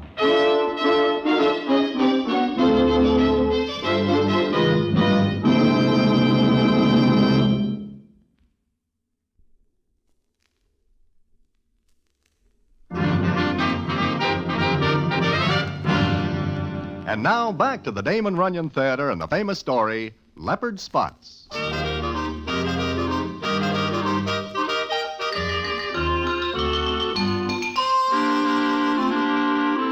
Well, that is all I need to hear. That Babs Kugel is Caswell Fish's doll, and that Chester Nubs is also in love with her. It is later that same afternoon that Jack Keegan comes back to the dressing room to take a look at Caswell. And the scene is as follows.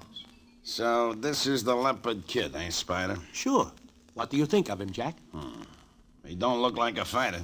Oh, I'm not. Huh? What he means is he does not compare with Chester Nubs. Oh, I see. Spider, Broadway, I want to talk with you. Sure. Go get dressed, Caswell. Okay. What is the matter, Jack? Look at his skin. It's all white. What do you want, a color movie? If he goes in the ring with that white skin, the fight will look phony. Looks like he trained in a dark cellar. Jack, I can do nothing about his skin. Get a sun lamp, sit him under it, get him tanned up a little. Sun lamp? But that costs money. Look, Spider, do like I say. And he better look good. Oh, how do you like that, Broadway?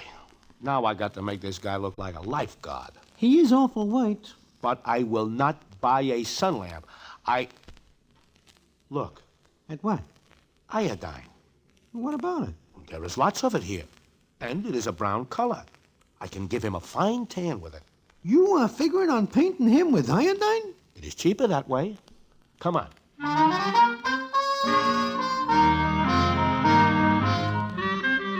And it is done. Caswell puts up a kick, but Spider starts talking again and raises Caswell's end of the purse to $235. After about 2 minutes, the iodine starts to sting and has to be washed off. But there is a catch. It comes off only in spots, and Caswell looks very peculiar indeed. But Spider is enthusiastic because he says this makes Caswell very picturesque and colorful and lives up to his name, the Leopard Kid. Well, it comes up the morning of the fight. Spider is out eating, and I am waiting in the dressing room at the gym when in walks Jack Keegan, and the scene is as follows. Where's Spider, Broadway? He's eating. And the Leopard Kid? Getting into some trunks for a light workout. Uh-huh. They're There is something on your mind? There is. I'm worried. You are? Yeah. Broadway, if you and Spider are trying to pull a surprise, don't. Jack, I promise you, there is nothing surprising about this except the fact that I do not go right back to New York. You can't. Huh? Why not? Last night I got to thinking. Spider is a pretty dodgy character. So I thought maybe he might have something up his sleeve. Like what, for instance? Like a double cross. Maybe this Leopard kid is very good. No. He might be. So, I got a couple of friends of mine to keep an eye on both of you. Oh. Yeah. Also, Chester is top-heavy over this Kugel doll, and he's bringing her to the fight tonight. What? Oh, no. Yeah. He wants to show what a fighter he is. I see. He plans to open up in the first round. Now, Chester is a slow starter, and it takes time for me to figure out the other boy's style and give Chester a plan. So? So, if Chester loses his head to look good in front of that doll, and your boy gets in with a lucky punch, you see? I see. Why did he have to fall in love with that Kugel dame? This is a funny world. And a small one. Yeah. And it'll get smaller for you and Spider if anything happens. Remember what I said. Did he say Kugel? Huh? Well, Caswell, I do not see you standing there. I am. Broadway. Did he say Kugel? Hey, it must be some other Kugel. He meant Babs, didn't he? Babs? Babs? Who is Babs? You know who she is, my girl. Now, look, Caswell. So, as soon as my back's turned, she's untrue. Now, look, Caswell. All right, let her be. But I'll show that Chester Nubbs a thing or two. You will what? I'll kill him. I'll go right after him. He will murder you. Maybe, but not before I show him a thing or two. Believe me, Caswell, you will show nobody anything but how still you can lay down on the canvas. I heard what Keegan said. You're afraid for your own skin. No. Well, not only that, but you will get hurt, maybe real bad. I'll take that chance. Come on, train me. Oh, the fight is tonight, and you say train. I've got to get in shape. Caswell, look, there is a way out for all of us. Get sick. Have an appendix. Mine was taken out 10 years ago. Well, catch cold. No. Get sick in any direction, any way. The fight will have to be postponed. I'm going to fight Chester Nubbs and show him and Babs Kugel a thing or two. Now, I'm going to train.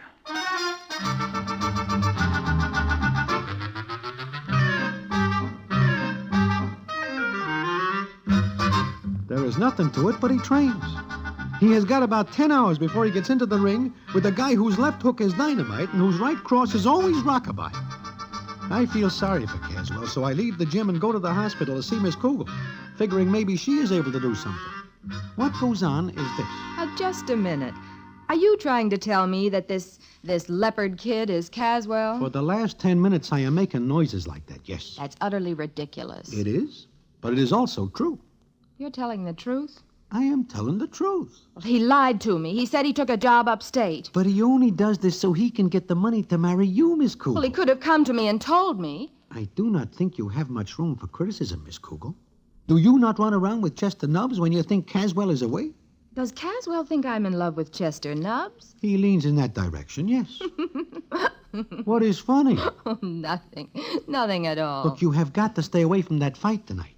If you go, Chester will try to show you what a great fighter he is. Caswell will try to kill him, and there will be nothing left of Caswell. To say nothing of what'll happen to you and Mr. Spider McCoy. Go to Caswell. Tell him he has got to get sick. I certainly will not. But do you not care for him? That's my business. Miss Kugel, you will either be his wife or his nurse. That's his business. All right, all right. It is his funeral. Well, are you finished now? I think I am. In more ways than one. If you'll excuse me, I'm on duty. There are patients. Tell him to move over. Goodbye, Mr. Broadway. Oh, please, little miss, wait a minute. Think it over. If you will not go to Caswell and get him to get sick, at least be absent from the fight tonight. I've never been to a prize fight. Maybe I'll enjoy it. Not this one. If you do not come, maybe Caswell will think better of what he wishes to do. And Chester Nubbs will not try to show off. Mr. Broadway, you're not a woman. I admit that fact. But what good is that in this discussion? Well, it's rather flattering to have two men fighting over you. Yes, it is. I think I'm going to like it. I'll be there tonight. But what about me? We have lovely rooms here, and you'll get the best of care.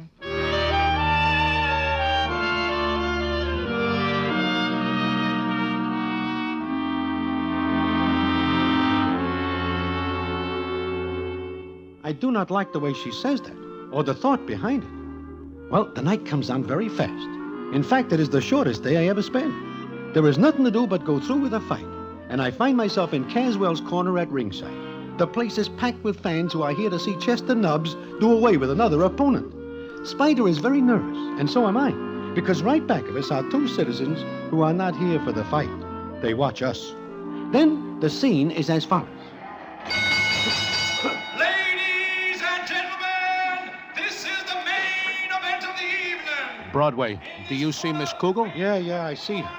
She is sitting right behind Chester's corner. I'll show her a thing or two. And him, boy. Now look, Caswell, do not be rash. If you see or smell anything like a glove coming your way, just lie down. And do not move until you feel me lifting you up. Look, she just passed a note to him. It's a love note. Oh, I'll show them a thing or two. Now just take it easy. Come on, that is your introduction. Spider leads Caswell to the center of the ring. And I notice something funny. Chester Nubbs stays away from Caswell. Does not even shake hands with him. Then Spider and Caswell are back in the corner. Pass him love notes right under my nose, will she? Oh, I'll show him a thing or two. Caswell, the best thing you could show tonight is some sense. Keep away from Chester Nubbs. I'll kill him. My career is over here and now. Remember, stay away from him, Caswell. Lie down quietly. Get some rest.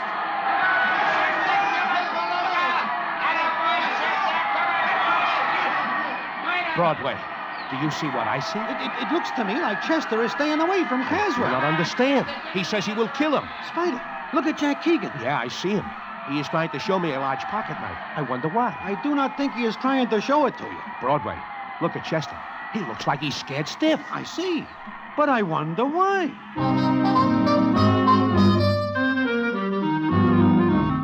Well, that is the way it goes.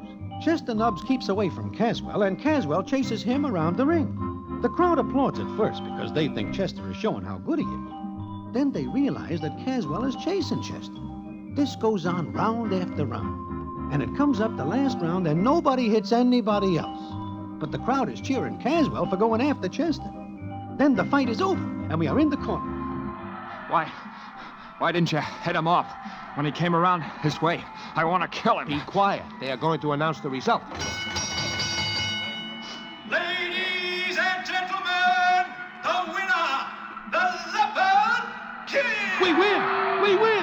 I finally managed to win them. Don't let him get out of the ring. I'll catch my breath and I'll kill him. Spider, do not look now. But those two citizens are coming over to us. Caswell, do I now put you in the ring and bring you fame and fortune? Huh? Why, sure. Look, those two guys coming at us. They wish to rough us up. They are male. They are friends of Chester Nubbs. Oh, they are they?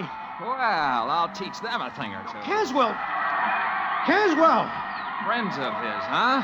All right. Here's where I get even.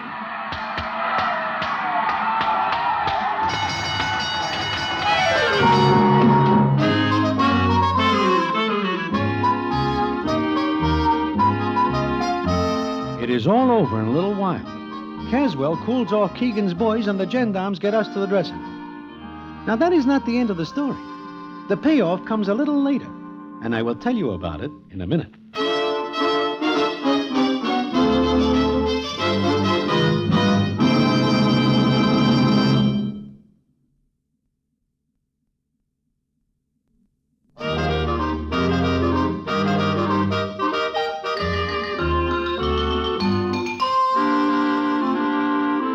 Well, like I say, we are in the dressing room. Spider is very happy because he thinks he has a coming chance.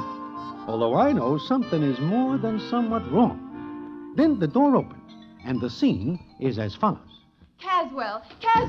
Babs. You big boob. You might have been hurt. Now she remembers. Miss Kugel, you are going to marry the heavyweight champion of the world. I am not. Oh, so you don't think I can fight, huh? Chester Nubbs knew I was mad. That is right. Chester sees the killer instinct in Caswell's eyes and is afraid. Caswell, do you think you can get that look again?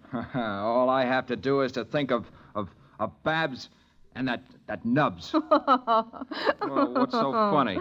Oh, you big lummox. I love you.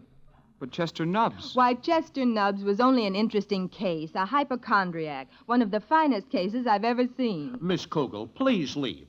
I wish to take my boy away. He is a great fighter. Fighter? Caswell, you and I are going back to Bellburg and be happy. You and I? But my career... Look at you. Mr. Broadway, look at him. I am looking. Oh, what do you see? Caswell fish. Caswell fish with spots all over him. Big brown spots. Those spots won the fight for you big idiot. What are you saying, little miss? Because Chester Nubbs is a hypochondriac. I sent him a note just before the fight began. Oh, yeah, that love note. What about that? Love note? Well, maybe you've all learned your lesson, so I'll tell you. That note said Caswell has a very contagious disease, and just getting near those spots would prove disastrous. Now get dressed, Caswell. Oh, okay, Babs. Broadway, there goes my career. 2 times in one night.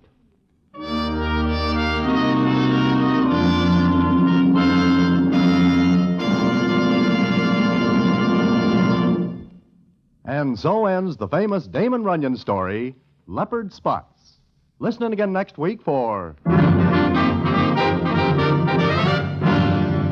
the Damon Runyon Theater.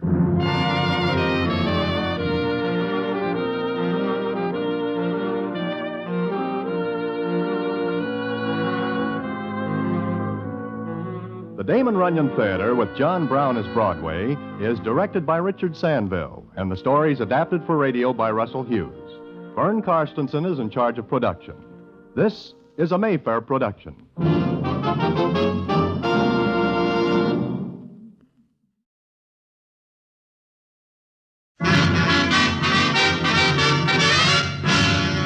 The Damon Runyon Theater.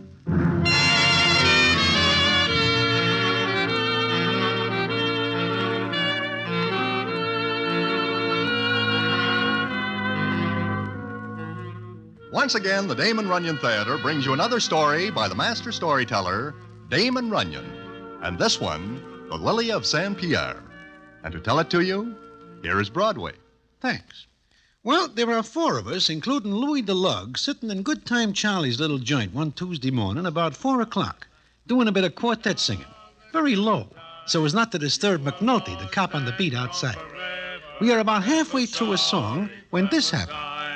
In a cabin, in a canyon. That's very pretty, boys. Very pretty. I am sorry to bust it up. Don't reach for that rod, Louis. Don't. You do, and I'll make you look like a used punch board. Jack of Hearts. Why, I do not even know you are in town. No, I guess not. How are you, Broadway? Just fine. And you? Tired. Louis, sit still. Now, look, Jack, let's you and me have a few words. Sure. A few words. Jack. What do you want, Charlie? Look, please do not make no trouble in my place. Please, Jack. Trouble? This ain't no trouble at all, Charlie. I didn't think you'd have the nerve to come back here, Louis. Jack, why you making all the fuss about just a little... Don't finish that, Louis. Don't finish it, or I might put a period to it with this. Jack, I ask you, please, not here. I come a long way to do this, Charlie. I ain't particular where it happens. You're crazy, Jack. You'll burn for it. It ain't worth it. No? Tell you what, Louis.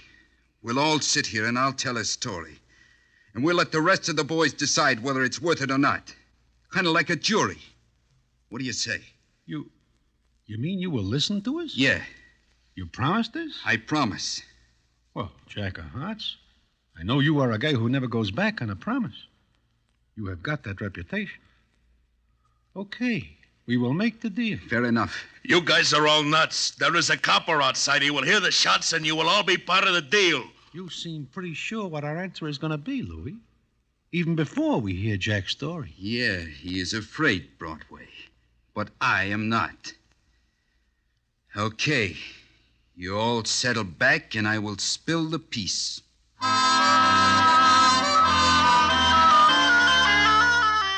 So there we sit, the 6 of us, and we wait for Jack to start his story. And what that story is, I will tell you in a minute.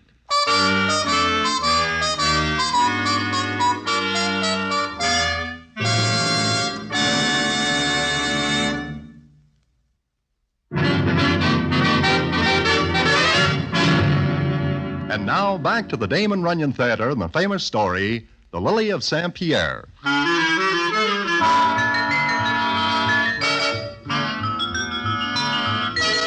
Like I say, there we sit. Jack's Roscoe is pointed right where it will separate Louis's breathing from the rest of him. And Louis is staring down at the rod and sweating so that the stiff collar he is wearing just turns over. The rest of us are looking at Jack, who never takes his eyes off of Louis. And Jack begins as follows. Maybe you guys remember about a year ago when I'm doing a job for John the boss. Yeah, I remember, Jack. Uh-huh. Well, the job takes me up into Canada on a boat. We get into a little trouble with gendarmes, and we make a run for it one cold night when it is raining. It seems that I get a bad cold, and it gets worse. In fact, it develops into pneumonia, and I pass out. Now, a guy with pneumonia is no citizen to have along on a tough job. So John the boss leaves me off in a place called St. Pierre. Remember it, Louis? Look, Jack. Shut up. Anyway, I get pretty sick. When I wake up, I find myself in a nice little house, listening to a funny kind of sound.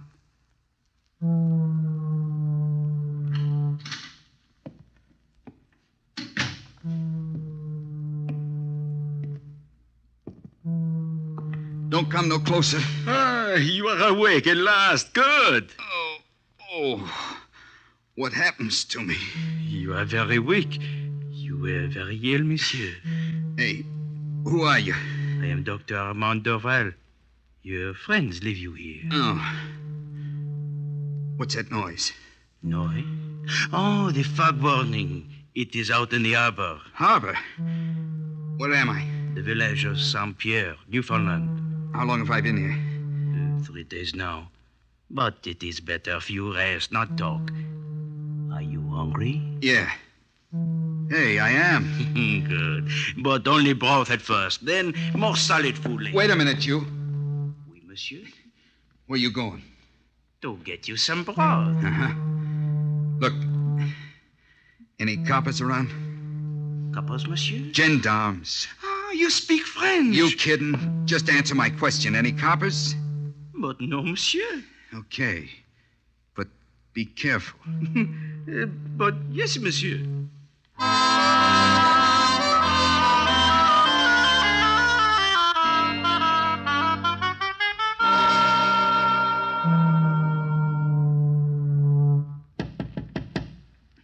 Who's it? I brought you something to eat. May I come in? Just like that, you bust in. You better eat this while it's hot. Hey, who are you? I'm Lily. What's your name? Jack. Jack of Hearts. Jack of Hearts. That funny? Is that your real name? Jack is. Here, take some of this. Oh, what are you trying to do? Boil me alive? It's hot. No. Ice cold. Why is your name Jack of Hearts? Why you want to know? Because it's an odd name. Yeah. Ever play poker? No. What is it? Card game. No. I've never played cards. No. Well, anytime I get a Jack of Hearts in stud poker, I stay in the pot and win. Get it? No. And skip it. Yes. Hey. Yes? I'm sorry I blew my top. Blew your top? Don't nobody around here talk English? I do. Yeah. Come to think of it, you don't talk like the old guy. Anybody'd think you're American. I was raised in the United States, just across the border in a convent. Oh. Say, who is the old guy? Dr. Dorval. Sure, he tells me that, but who is he? My grandfather. When my father was killed, I came here to live. Old man killed, huh? Run with a mob? What? Skip that, too. The broth's getting cold. Grandpa says you've got to eat it.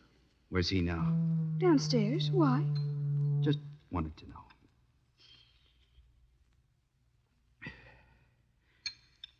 Your name is Lily, huh? That's right. Yeah. Look, why do you keep staring at me? You never seen a guy before? Not like you. I'm different or something? Yes. How? I don't know. You just look different. Will you stop gawking at me like I'm in a zoo? I'm sorry, but... But what? I won't tell you. Look, Lily, don't bring up subjects and then drop them. Why am I different? I guess it's your mouth. I'm sorry. I'll trade it in on something else, maybe another pair of ears. You're angry at me. Me? Nah. Your mouth is hard. Why do you keep your lips pressed together? Because I breathe through my nose. Now, look, That's better. Now your mouth is like your eyes. Oh, Nice and pleasant. nuts. Beat it and let me eat my soup.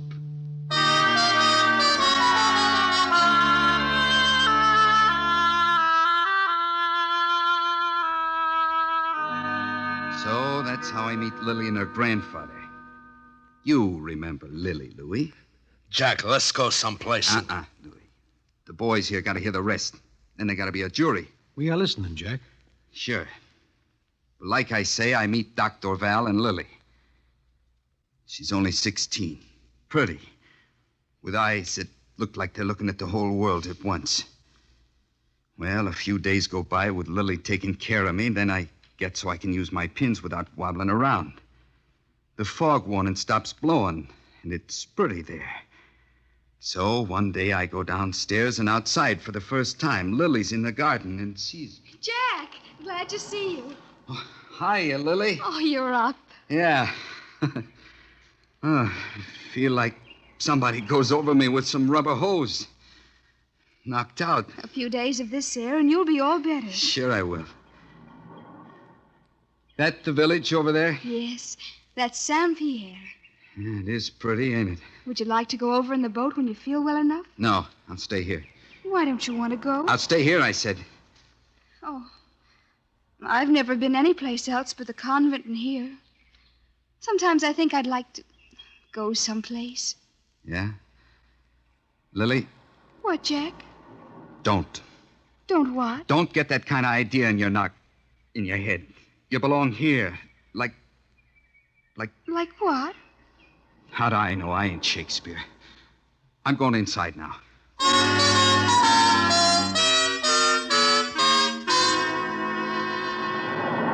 Good evening, Monsieur Jacques. Oh, Doc. I look for you. I miss our checker game. Sorry. Didn't feel like it tonight. You care if I sit by you here? Why should I? You like the view here, yes? Yeah. It is a lonely spot, but it keeps you company, mais non? You're as screwy as Lily. Half the time I don't know what you're talking about. I think maybe you are a lonely man, Jack of Hearts. Who wouldn't be in this? You like it here, yes? Sure. You pretend you do not, but you do. You got good eyes, Doc. Oh, I do not need eyes for that. When is it you fall in love with Lily? You get screwier and screwier. She's just a kid, 16. She is a woman. I like you, Monsieur Jacques de Coeur. What? Your name in French. What makes you think I fall for her? It is true, oui? No. You do not lie well, Monsieur Jacques. I like a man who does not lie well. As though he is not accustomed to doing it. Brother, have you got me pegged wrong? What? You don't know me, is what I say. I know that you are brought here very sick. I know that the men who bring you here are very hard men. When a man's life is at stake, I do not ask questions. Will you go back to them, Jack of Hearts? Huh? What else? I thought perhaps... Don't think nothing. And as for that crack about me being off my rocker for Lily, that's a big yuck. That's English for laugh.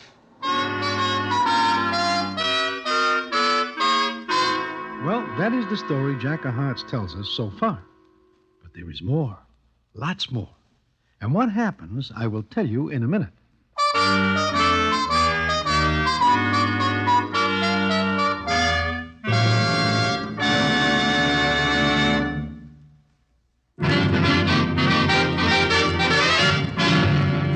And now back to the Damon Runyon Theater and the famous story, The Lily of Saint Pierre.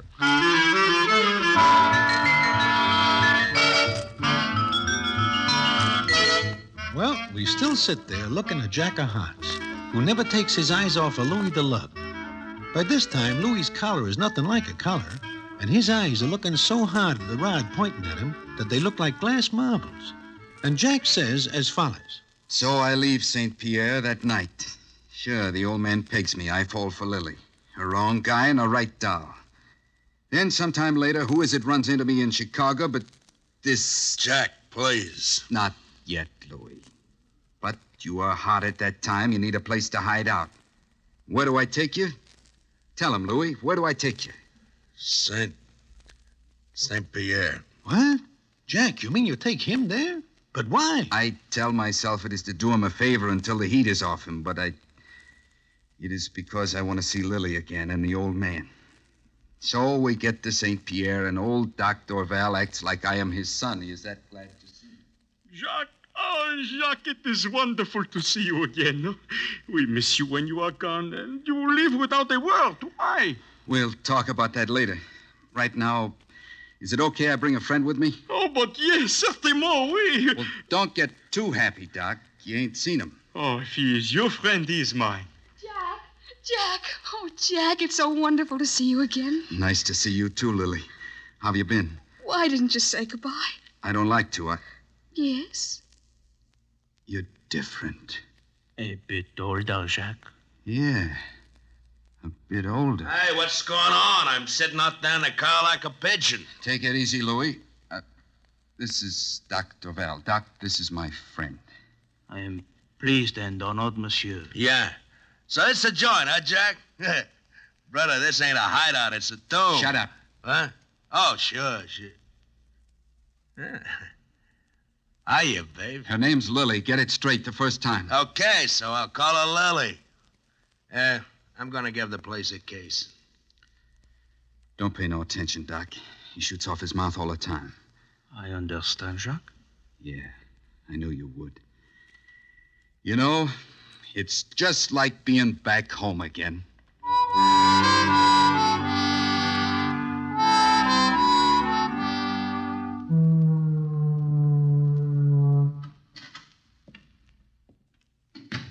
Louis? Yeah, it's me. Where you been? Walking around this tomb 3 days here, and I'm talking to myself. Keep it that way. Sure.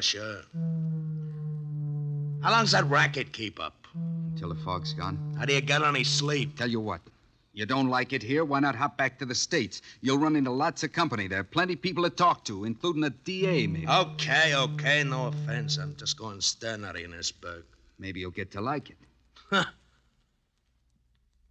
How'd you find this joint? What's the difference? It's safe. Yeah.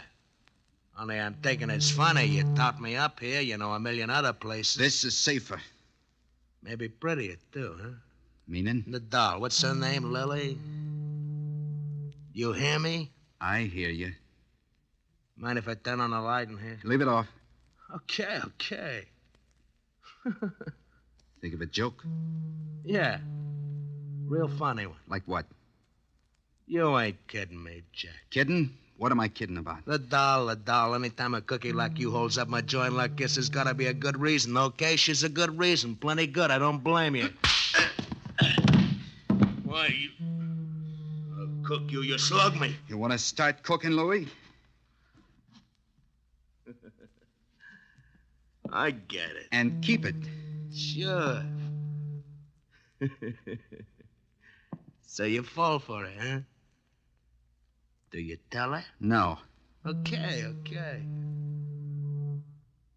It was a nasty slug you put on me, Jack. Anytime you want to try to get it back, I'm here. I would never think of it, Jackie. I would just never think of it. It is about a week after what I just tell you when I am sitting down by the sea. It is a dark night, and just like before, old Doc Dorval comes and sits. Good evening, Jacques. Hiya, Doc. Jacques, I must talk to you. Sure, Doc. What about? Lily. Yeah? Anything wrong? I do not know, Jacques, but your friend... Louis? What about him? Is he the right man for Lily? Doc, what's been going on? You do not know? I don't. I swear it, Doc. He talks to her. Oh, Jacques, she's so young. She knows nothing of people and the world. Okay, that's enough. Where's Louis? With her now in the garden. Come on.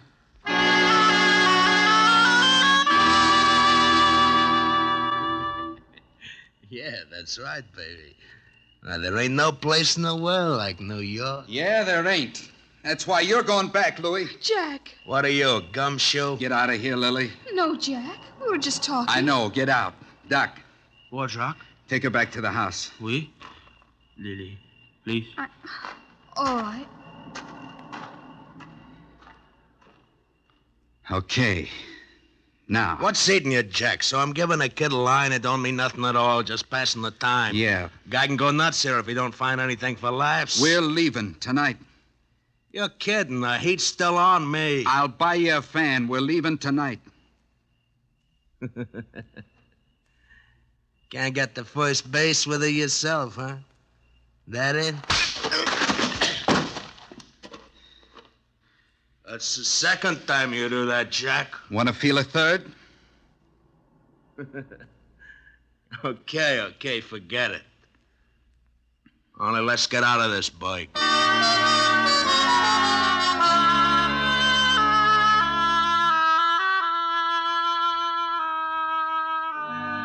So we get out that night, and I don't say goodbye to Lily and the old man this time either. But you get away, don't you, Louis? You find a hideout in Maine. Then you go back to St. Pierre. You talk big to Lily. The kid thinks you're on the level. So what happens, Jack? One day, about a year later, I am in Detroit. I am standing on a corner when up comes little Joe. Hiya, Jack of Hearts. Hiya, Joey. What's new? Nothing. Oh, I run into a friend of yours the other day. Yeah? Who? Louis the Lug. So, what's he doing in Detroit? Dunno. Picked up with a mob, I think. Anyway, he leaves yesterday. That's good. I'll enjoy the town better. Yeah, I know what you mean. That guy's the number one heel. Ditches some doll when she, gets to be too much trouble. She was a cute kid, too. Huh? Cute kid? Who? Some doll he hits town with.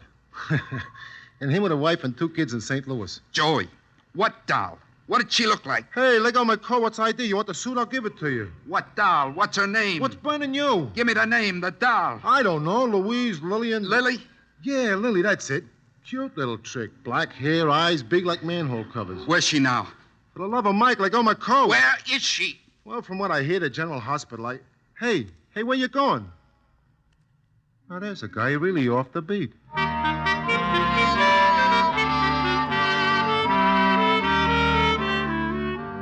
This is the charity ward. Please stay only 5 minutes. The other patients... Yeah, Doc, 5 minutes. There she is. Where? Her? That ain't her. It's a mistake. I'm sorry. That's Lily Dorval. Remember, 5 minutes. Lily. Lily. Grandpa? No, it's me, Jack. Jack of Hearts. Oh, Jack. Look, kid, we're going to get you out of here. We're going to take you back to St. Pierre. No, I can't go. No, Jack. You gotta. I can't. I don't want him to know. Him? Who? Grandpa. He wouldn't let me leave. But, Jack, please forgive me. For what, kid? For what? I told him I was going to meet you and marry you. He loved you, Jack. He wouldn't have let me go otherwise. Me? Me? You mean it would have been all right for me? Oh, kid. Forgive me. Sure, you... Wait a minute. Doc, get over here. Please be quiet. Listen to me, Doc. Will she get better? She... 1 more day at the most. Then look. Get a minister, a priest, anybody. Get somebody to marry us.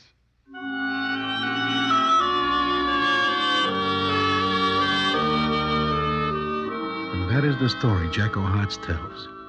But it is not the end. There is still the payoff. And what it is, I will tell you in a minute.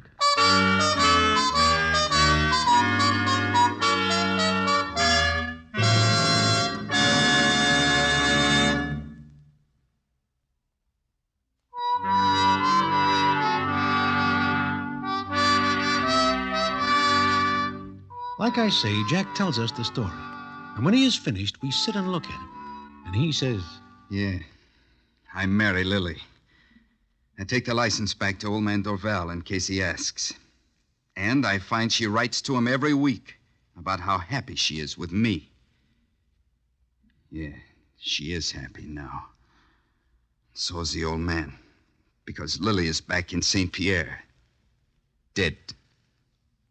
Look, Jack, I got no idea you're crazy about the kid. I swear I wouldn't have looked at her if I knew. You're a dirty liar. I tell you, I swear it. Okay, Broadway. Charlie, what's the verdict? For the love Shut up. Broadway? Jack, look, there was the old man. When he hears you shot Louis, and he will wonder. And sooner or later, the whole story will get back to him. I never thought of that. All the while I hunt for Louis, I think of only one thing. Maybe you wish to go back to the old man someday. Back to St. Pierre. I never think of that either. I think you will be happy there, Jack-a-Heart.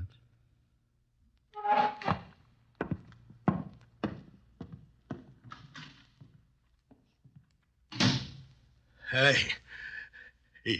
he's gone. Hey, Broadway, you saved my life. Come on, I'll buy you a drink. Please, buy it someplace else. What? Come on, break it up. Get out of here, Louis. You kidding, Broadway? No, I am not. Get out, or I will take great pleasure in throwing you out. Huh? You want to get cooked? I got a rod, too. Use it. Huh? Go ahead, pull it out. Use it on me, you dirty skunk. You are yellow from the top to the bottom. Watch that, Broadway. I'll cook you. All right, you got the gun in your hand, use it. And I still say you are a dirty skunk. And I apologize to all the skunks in the world. Why? I will see that this story gets to the right guys, Louis. Once you were a tough hood. But when certain citizens learn what you really are, you are done. Now, do you still wish to pull the trigger? You are all nuts.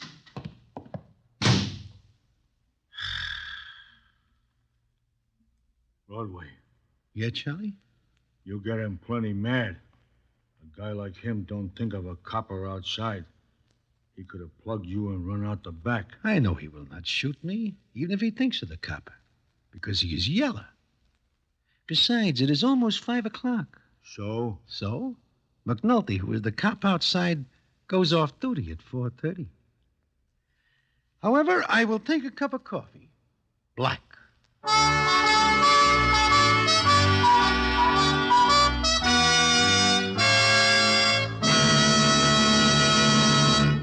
And so ends another famous Damon Runyon story, The Lily of St. Pierre. Listen in again next week for The Damon Runyon Theater.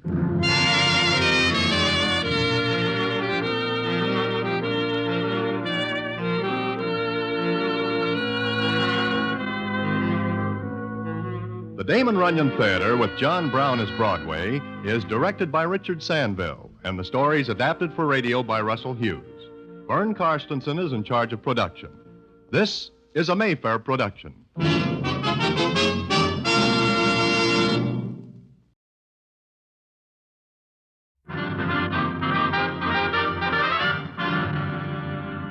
The Damon Runyon Theater.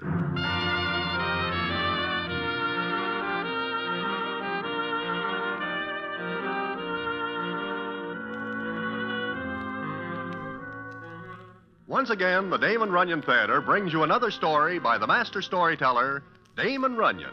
And this one, Blonde Mink. And to tell it to you, here is Broadway. Thanks. Well, one night I am sitting in Mindy's enjoying a late snack after a hard day of trying to make some bobs, when who sits down beside me but Julie the Stalker. He looks at me for a minute, then says... Broadway, I see slats slaving today. You what? I see slats today. Julie, you are crazy. That is something you cannot do. Nevertheless, I do. Well, see you later. And with that, Julie gets up and walks away. He leaves me with a dill pickle stuck in my throat. Now, why his words should give me a cold chill and make me lose my appetite is something I will tell you about in a minute.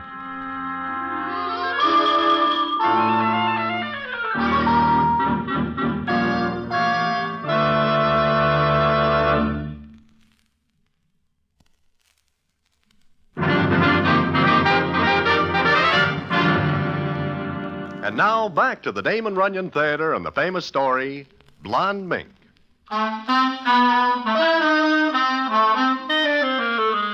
Like I say, Julie gets up and walks away. But I catch my breath and start after him. I grab him just before he gets out the door.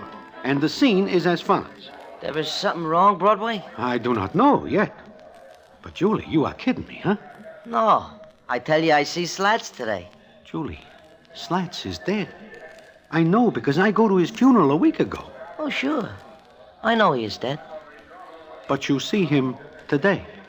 Look, today I go to the cemetery, maybe to put a few posies in his grave, you know? There is nobody around, only me. I am there maybe 5 minutes and thinking what a great pal Slats was. I know all that, Julie. He is a great guy, and we are all sorry he is no more. But that is neither here nor any place. What I want to know is... Like I say, I am there maybe 5 minutes when I hear him talk to me. Slats? Yeah, sure. Who else knows me in the cemetery? Go on. Talk some more. So he says hello, I say hello, and we talk. What about? Oh, about this and that, but mostly how cold he is. Julie, you are making me almost believe this. Why not? It is true. Well, I leave the cemetery, and I am not able to think of anything else but poor Slats. I can understand this. Broadway, I love that guy like he is my brother. He is the only citizen who ever gives me a break when I am down and out. Yeah, I know, but The time I get knocked out in a ring by the tiger, remember? I'm in the hospital. Sure, but... Slats pays all the bills and then lets me live in his big apartment. I love the guy. Julie... I am practically a stranger to him then, but he does it because he wants to help me. Broadway, I love that guy. You talk like he is still alive. Oh, no. He is dead. But he is very cold. Well, I gotta go now. I got a lot of thinking to do.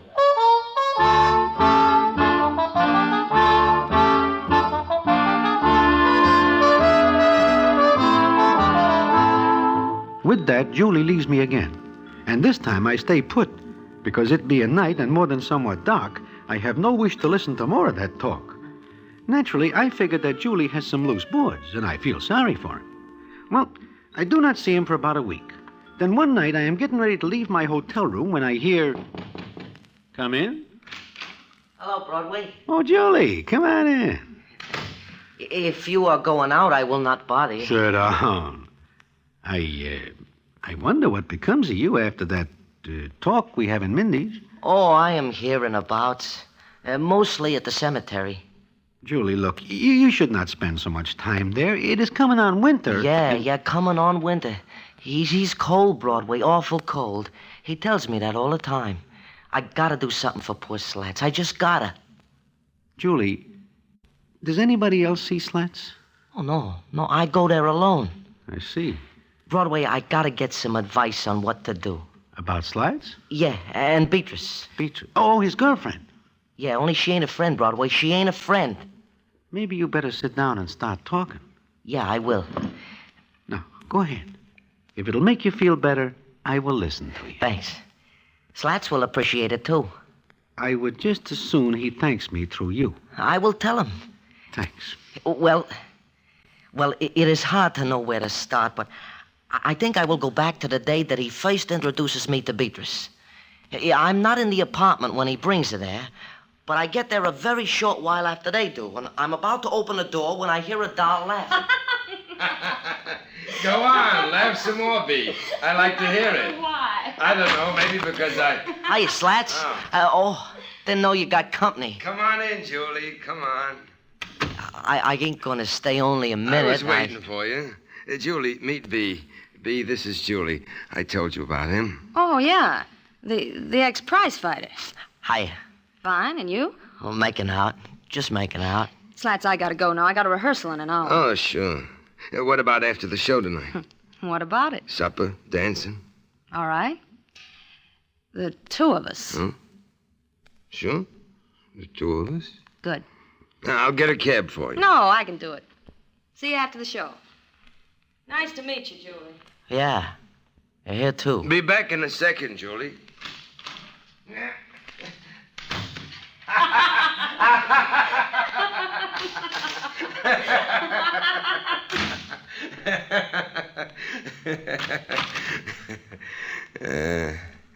Some doll, huh, Julie? Oh, yeah, look her. Quite a good-looking Judy. You like her? Sure. You're a liar.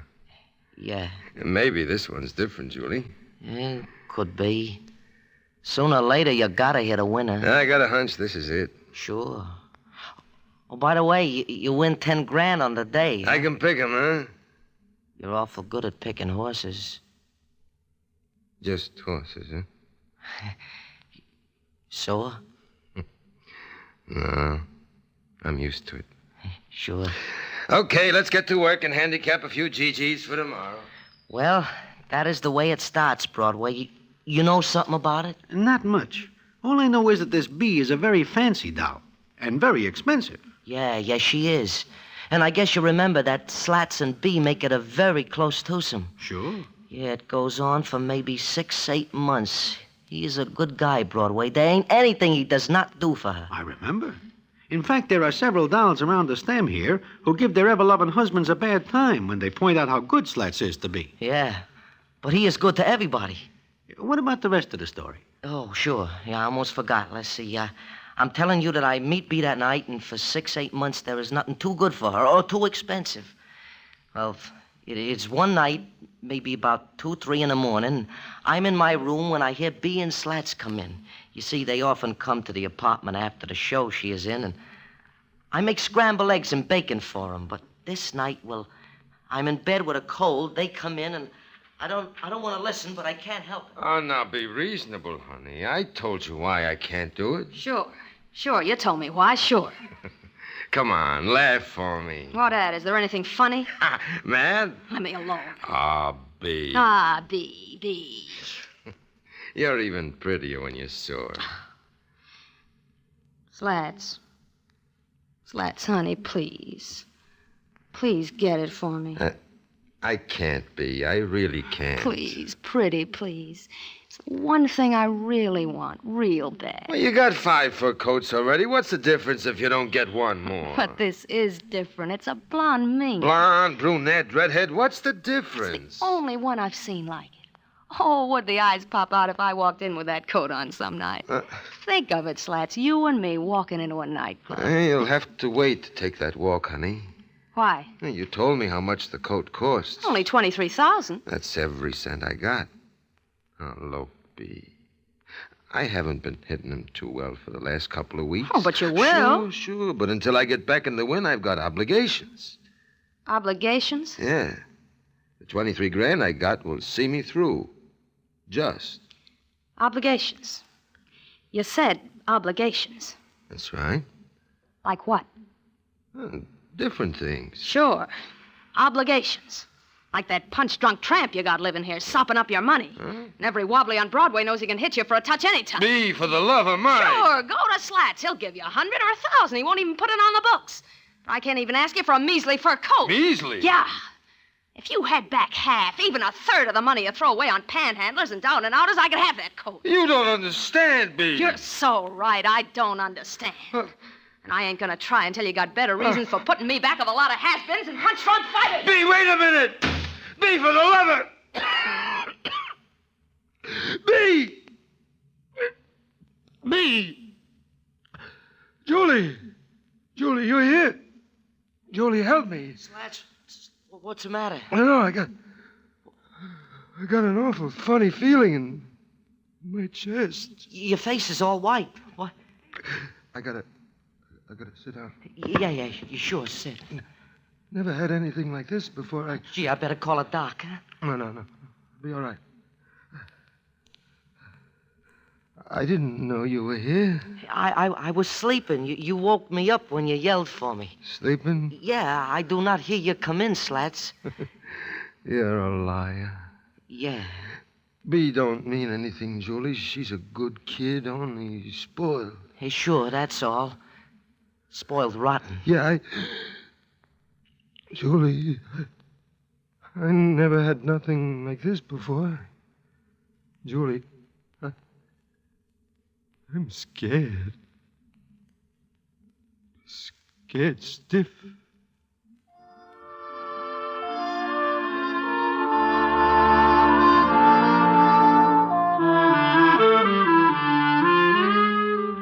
Well, that is the story that Julie tells me, up to that point. But it is not the end. Not by far. And what happens after, I will tell you about in a minute.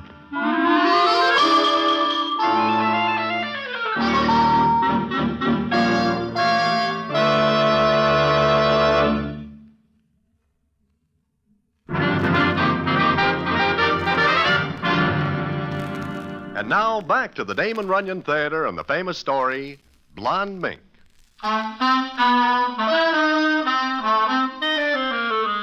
Like I say, Julie is telling me about Slats and B. I listen to him go on with the story as follows. I get Doc Brennan over real fast. Doc looks at Slats, then he takes me aside and tells me that Slats is about ready for the long ride. I do not believe it. I understand why you do not. There is never anything wrong with Slats. Well, Doc Brennan says it is sudden excitement. Besides, I remember that Slats does a lot of worrying for a couple of weeks. Anyhow, the doc tells me, and when he goes, Slats calls me over to him, and he tells me to get Beatrice there real fast. I call her. She comes in maybe half hour later. She goes into him, but I stand right there outside the door. Oh? I do not do it to listen, but I figure if she gets him excited again, I will kill her. Yeah, I see. What happens then? Like I say, I stand outside the door and I hear what goes on, and it is like this. I came as soon as I get away, Slats. What happened? The chicken took a nosedive. Won't come back up. You ain't gonna... Yeah. You're crying. Slats, don't. Please don't. This is something I can't get for you, honey. This is something I can't fix. What'll I do, Slats? What'll I do? I'm going to tell you that. Now listen to me. Get everything I say. All right. There's an envelope under my pillow. Get it out. Raise your head. Yeah. You got it? This? Uh-huh. There's 23 grand in there. Slats. Give Julie $2,000.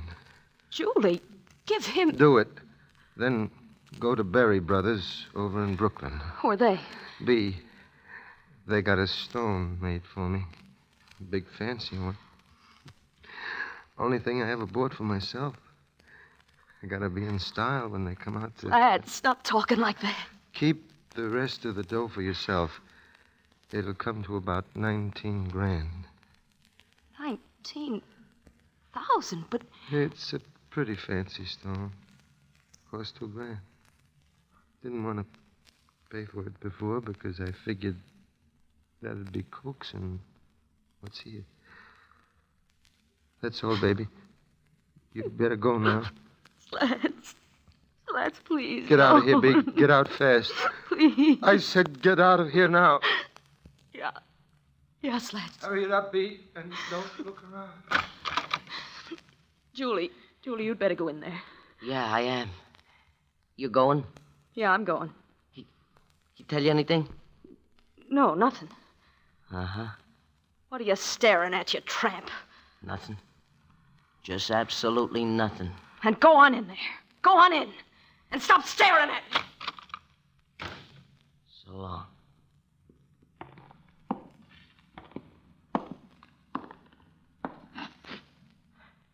Slats? Slats? Slats.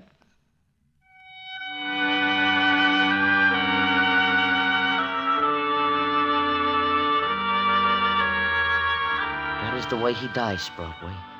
Yeah, I see. But about the dough he gives B, what do you do about it? I go to see B one day. Right after Slats's, well, the day after the funeral. I go to her place. It is a pretty ritzy apartment. At first, she does not want to see me, but I bust in anyway. All right, you're in. Now, what do you want? I've got a rehearsal in 20 minutes. I will not take up too much time, B. I know you won't. Go on, make it fast, will you? Sure, I want to know what about the dough. Dough? What dough? 23 grand. You're on a long, big dream, Julie. I hear Slats give it to you. So you can hear through those cauliflowers. All I want is to know what about the dough.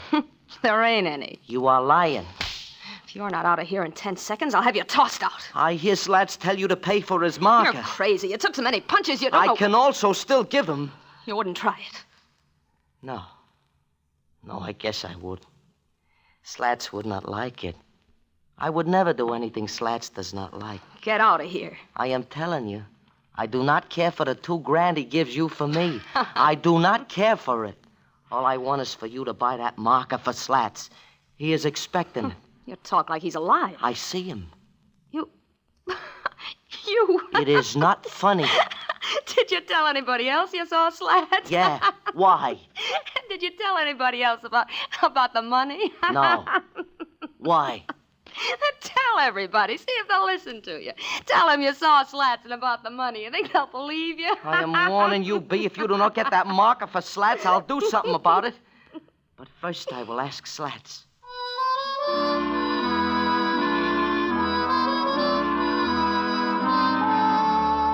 That is what happens when I go to see her. Julie, you are sure that Slats gives her the money? You do not believe me? Well... I see.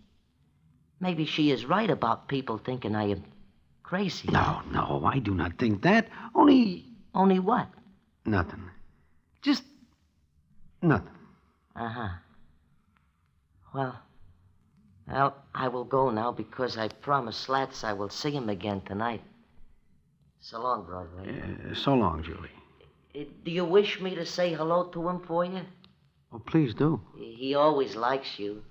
Maybe he will come to see you. I am thinking of moving from here. Oh? Well, you will give me your new address and I will tell him. So long. Well, I do not see Julie for maybe another week. I almost forget about the whole thing. Until one night I am sitting in Mindy's when I am joined by Johnny Brannigan, who is a plainclothes copper. And the scene is as follows. Hello, Broadway. Oh, how are you, Johnny? Pretty good. Mind if I sit down? Well... I know. It wouldn't look good for you to be seen with a cop. No, it's not that. It is that. But I'll sit down. You, have something on your mind? Uh-huh.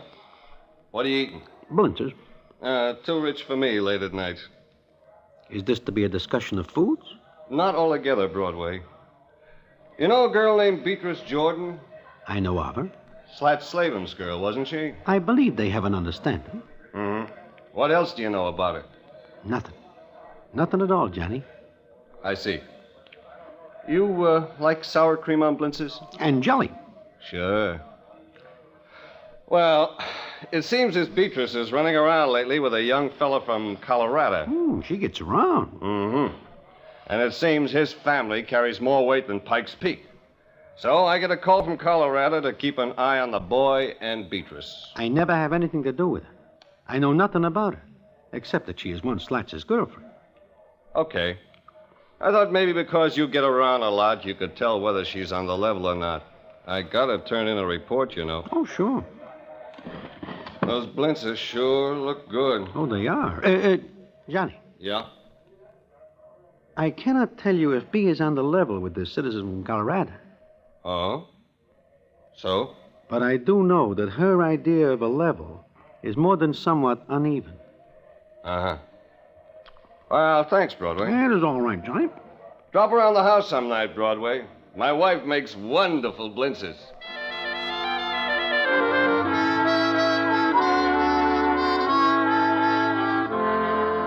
Now, all this talk makes me more than somewhat curious. However, it is none of my business, except for Julie. But I do not see him for some time. In fact, it is 2 days later before I even hear anything. Then it is Johnny Brannigan who comes to see me in my hotel room. And the scene is as follows. Broadway, 2 days ago, I asked you for a line on Beatrice Jordan. I remember. I had the feeling then that you could tell me a few things about her that you were holding back. I am not a stoolie, Johnny. Anyhow, I tell you all I know, which adds up to 0. Sure. Broadway, I have worries. Lots of them. What brings him on? Where's Julie? Julie? I do not see him for 2 days. Uh-huh. Broadway, I gotta find him and ask him a few questions. I do not think he will talk, Johnny. I gotta ask him anyway. Know where he is? What if I tell you? I told you. Just a few questions. That all? What else? You look for him where he lives? Uh-huh. Landlady said he didn't come home at all last night. Oh. Now, I know he comes here to see you. So I figured you might know where he is now. At the cemetery. What? He goes there to see Slats. What? That's what he tells me. I see. Well, how'd you like to go along with me? What for? Maybe he'd rather talk to you than to a cop. About what, Johnny? About Bee. She was killed last night.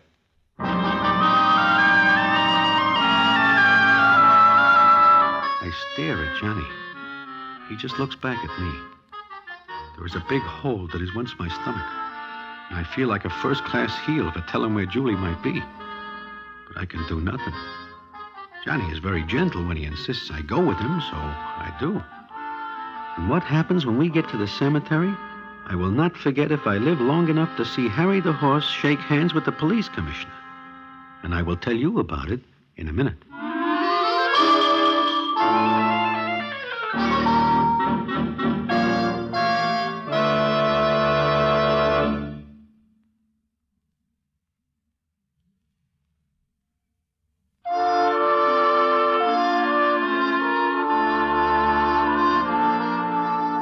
We get to the cemetery, and it is coming on a very dark night, and it is cold with snow on the ground. I do not mind telling you that I have a hard time keeping my hair from pushing my hat off of my head. Then I hear Johnny talking to me.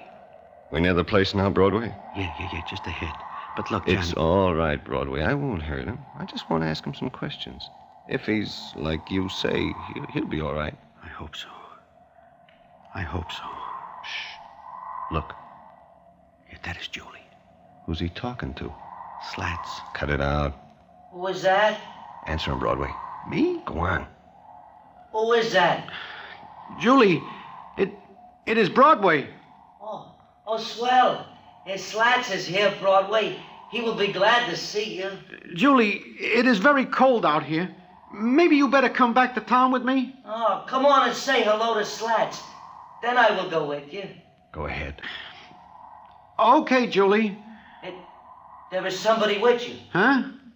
I see somebody's shadow. That's right, Julie. It's me, Johnny Brannigan. Johnny. A cop.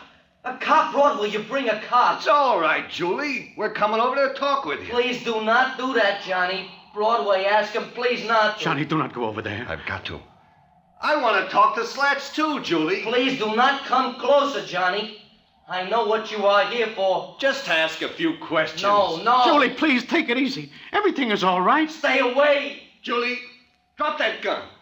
Drop it. No, I do what is right. I do what Slats tells me to. Julie, drop that gun. Broadway, drop that gun. I will hit you the next time, Johnny. Julie, please. I'll forget you fired at me if you'll only drop that gun. No. Ow. Johnny, you hit? Julie, even now I won't say anything about the gun, please. Julie, everything is all right. I know. I make it all right. But I'm not going with you. Johnny, what happens? I think I winged him. Come on.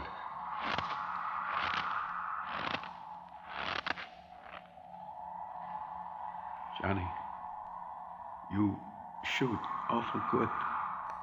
This is one time I didn't mean to. He moved fast to one side. Sure. I know, Johnny. I better put in a call and find out. Broadway.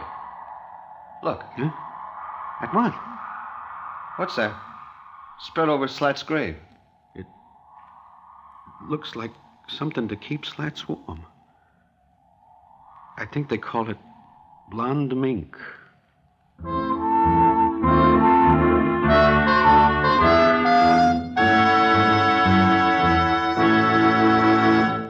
And so ends the famous Damon Runyon story, Blonde Mink. Listen in again next week for the Damon Runyon Theater.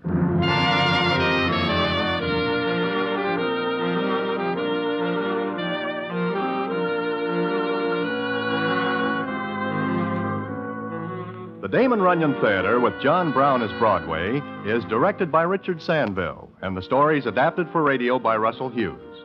Vern Karstensen is in charge of production. This is a Mayfair production.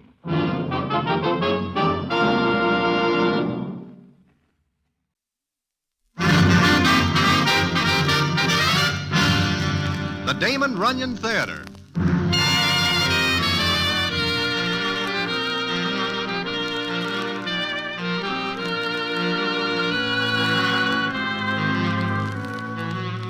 Once again, the Damon Runyon Theater brings you another story by the master storyteller, Damon Runyon. And this one, Old M's Kentucky Home. And to tell it to you, here is Broadway. Thanks. Chances are you never hear of a citizen by name Itchkey Ironhat, or his horse, Old M. Itchkey claims that Old M is a racehorse, but the truth is she is not even able to keep up with the lead pony at the track, even when the pony is walking at a slow gait. However, that is more than somewhat beside the point. The point being the story about Itchkey and Old M, which I will tell you in a minute.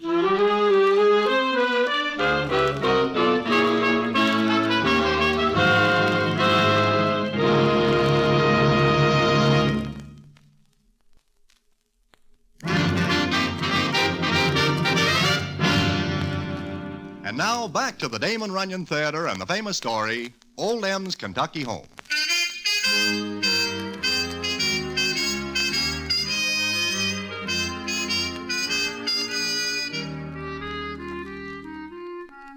Well, it is of a Thursday night, and I am sitting in Mindy's enjoying a choice pot roast with potato pancakes when I look up and see Itchkey Ironhat. Now, this is not his real name. In fact, nobody remembers his right name, but he is called Ironhat because he always wears a derby pushed down over his head, so he looks like a jug with a cork in it. Itchkey spots me and slides into a chair next to me and opens the conversation as follows. How are you, Broadway? I am fine. And you, Itchkey? Oh, all right, I guess. Things could be better. I am broke and not good for a touch, even a slight one. To tell the truth, I too am in need. The horses do not run right for you, huh? It is not that. Then what is the matter? I have a loving wife and me and no more ever loving. Oh? Since when does this happen? Yesterday. You have a disagreement? Yes. Over Old M. Your horse? My racehorse. I am sorry, your racehorse. So? My ever-loving wife, Mousie, delivers an ultimatum. Maybe you better tell me from the beginning. Does not matter where I start, Broadway. It comes out the same. It comes out that you and Mousie are no longer ever loving because she delivers this ultimatum. But what is the ultimatum? She says to me, Itchkey, either you give up Old M or you give me up. Oh, I see. You are sorry that you lose Old M. That would make me very sad. But I give up Mousie. Itchkey, I do not understand you. Old M never wins a race for you. Meanwhile, you have got no ever-loving Mousie. No. Well, see you around, Itchkey. No, I wish to offer you a proposition. Me? Uh-huh. It comes up soon, the Kentucky Derby. And from what I hear, you would like to see the race. That right? Well, yes. But I do not have the necessary bobs to take care of the transportation to the land of the bluegrass. That is what I figure. And that is why I come to you. Broadway, I am going to take you to Churchill Downs with me and Old M. Wait a minute. You mean to tell me you are going to take Old M to the Derby? The Derby is only for 3-year-olds. Maybe I will enter her in one of the smaller races. And why do you wish my company? I figure I will need you along. Will you go? Is this going to cost me? Not a bob. You have got yourself a customer. Good. Meet me tomorrow morning at Jamaica. We will start out from there. I will meet you at Jamaica.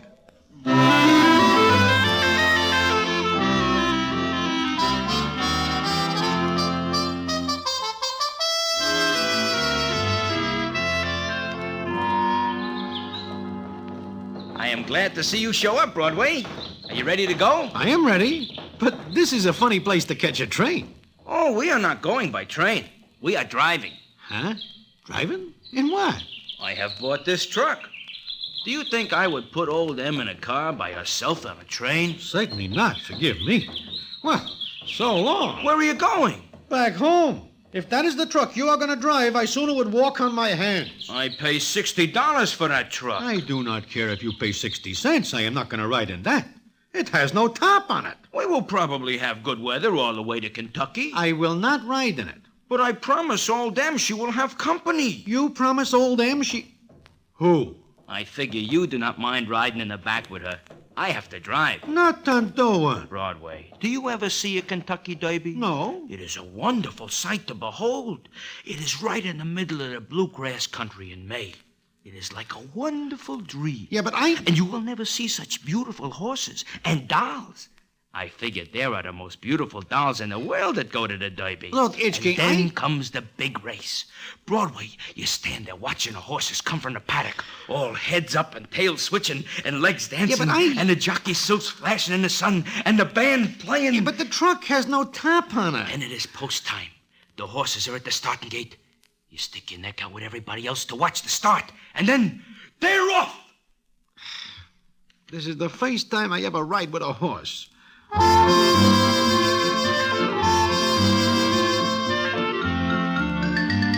So, that is how I start out for Kentucky with Itchky and Old Em. When I am not in back keeping Old Em company, I lean over and talk to Itchky. And it is along the way that he opens up and tells me how he gets Old Em. I do not always have Old Em, Broadway. And her name is not always Old Em. No? To tell the truth, Itchky, I always wonder how you come by a horse. Well, it is one day at Hialeah, and I see a race. There is a horse in the race whose name is Emily. That is Old Em? Yeah. But she bows a tendon, and her owner is going to shoot her. Just like that? Yeah. I stand there, and I am not very interested until she looks at me. Who? Emily. Do you know, Broadway? It is just like she talks to me and says, "Do not let this citizen put a slug in me." So I ask for her and get her. And then? And then that is the beginning. I own her now for 5 years. It must cost you plenty potatoes to keep her in food and things. Yeah. Yeah, it does. And everybody says I am crazy, including my ex-ever-loving wife, Mousy. Why do you not get rid of the horse? Get rid of Old Em? Broadway, I could never do that. Look back at her. She looks exactly like a horse. Only on the outside. Watch. Em? You see, she talks to me. What does she say? You know, I think she understands what is happening. I wish I do. You think I am crazy too? Well, let us say that it seems a little odd that you should give up everything for a horse. Especially a horse that never wins a race for you. You mark my words, Broadway. Someday everybody will have to eat their words.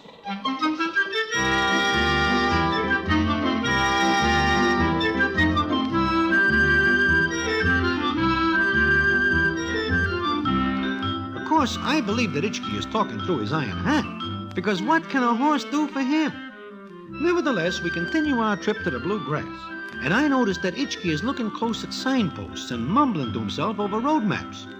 Also, we almost get in 8 or 10 fights, because when Itchky stops to ask directions of the various citizens, somebody always makes a crack about Old Em, and Itchky starts after the person who is rude to the horse. It is a continual source of trouble to me. Then we get well into the state of Kentucky, and the scene is as follows. You know, Broadway, it seems to me that we are just about where we should be. Huh? What are you talking about? I see a signpost some miles back that indicates we are still a considerable piece from Churchill Downs. Oh, I am not looking for the Downs. Not yet. You are telling me that you dragged me into Kentucky just for the ride? Oh, you will admit it is a nice ride. Oh, sure, it is a nice ride. Except when it rains, and I give up my overcoat to Old Em. I will never forget it, Broadway. Neither will Old Em. What can she do for me? Broadway, take a look at this road map with me. Do I get in trouble if I ask what you are looking for? Old Em's Kentucky home. What? What do you say?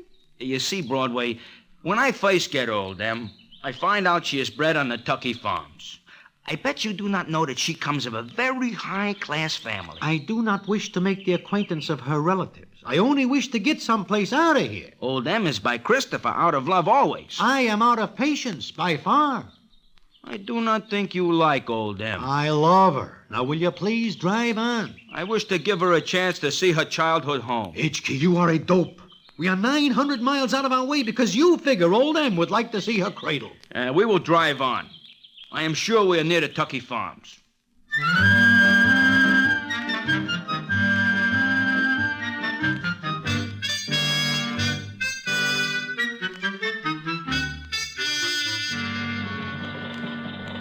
Broadway, look up ahead.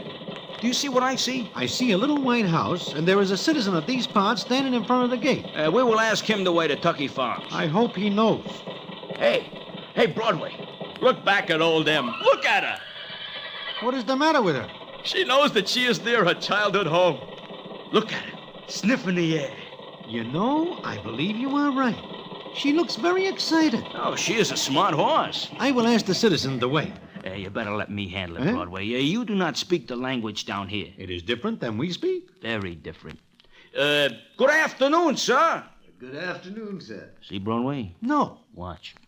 Excuse me, sir, but can you all direct me to a place called Tucky Farms, sir? Tucky Farms? You want to find the Tucky Farms? That is the general idea, sir. You're from New York.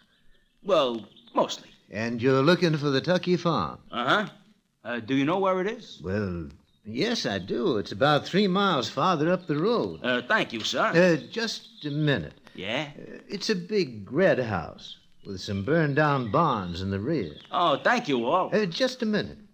I'd like to give you a piece of advice. That is real friendly. I don't know what your business is, but keep away from Tucky Farms with anything that looks like a horse, or you'll get into trouble. Trouble? Why? Well, let's say the gentleman who owns the farm is a trifle eccentric. Hitchkey, I think we better skip it. Nothing doing. I promised old M she will see her Kentucky home, and she does. Very well, if you insist. I do. And thank you, sir. Not at all, sir. Oh, by the way. Yeah? My name is Leland, Dr. Leland. Nice to know you. I said doctor. So, what of it? I'm the nearest doctor within a radius of 30 or 40 miles. You might need me after your visit to Tucky Farms with your horse. Goodbye, sir, and good luck. Now, what does he mean by that? Hitchkey, he seems like a very nice citizen, and he gives us some good advice. I do think we should inquire further into his reasons for the advice. I will not be stopped now. I promise old M. But you hear what the doc says? I hear, but I will not break my promise to M. Let us go.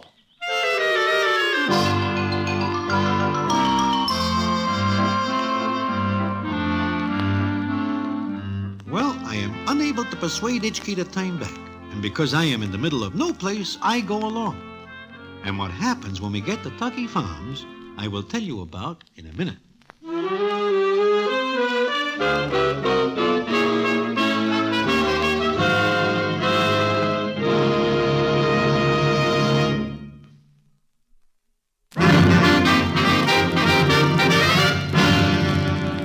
And now back to the Damon Runyon Theater and the famous story, Old M's Kentucky Home.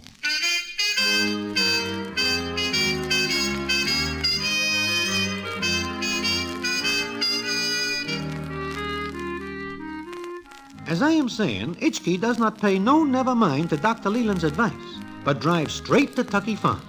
And what happens is like this. Well, here we are. Here we are. But what about it? It is a little quiet here, is it not? I do not see a single soul. Hitchkey, I do not like this. Let us leave. What is there to be afraid of? I do not know. That is why I am nervous. It looks to me like you never hear of Southern hospitality, Broadway. Do you not know that these people are famous for hospitality? If you will look slightly to your left, you will see some of it. Huh? It has got 2 barrels, and it is pointed right at our heads. A hijacker.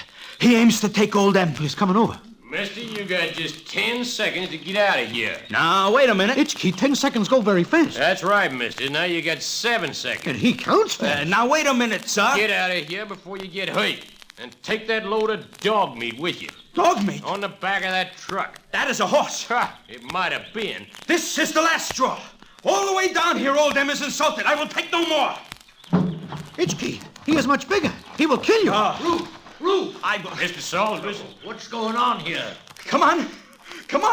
Put up your dukes. I will make dog meat out of you. Put up that gun. Put it up. Yes, sir, Mr. Salisbury. No, you, sir. Will you please leave my place before I let Roof continue? I will not budge a step until he apologizes. You're an intruder on private property. I'll forgive that if you'll go quickly. He insulted my horse. He insulted Emmeline. You can hardly expect him... Oh, what did you say? You hear me, sir. That name, Emmeline. It is my horse's name. Hola. Oh, let me look at her. How long have you had this horse? 5 years. Why? 5 years. Where did you get her? I get her at Hialeah. She was going to be shot. Do you know her breeding? Sure I do. By Christopher. Out of love always. Yeah. Oh, Emmeline. Emmeline. Mr. Salisbury, sir, let me take you back in the house. No, Roof. No. I'm all right. You've taken good care of this horse, haven't you, sir? Like she is my own daughter. Roof. Yes, sir. Roof, I want you to allow these gentlemen to park their truck in the old shed and then show them to the east guest room. Show them to the guests? Yes, sir? Yes, do as I say, Roof. Yes, sir, Mr. Salisbury. Now, you two gentlemen will honor me. How do you like this? First they hold a shotgun at our heads, and then they... Please don't blame Roof. He was only following my orders. And now, if you please, gentlemen.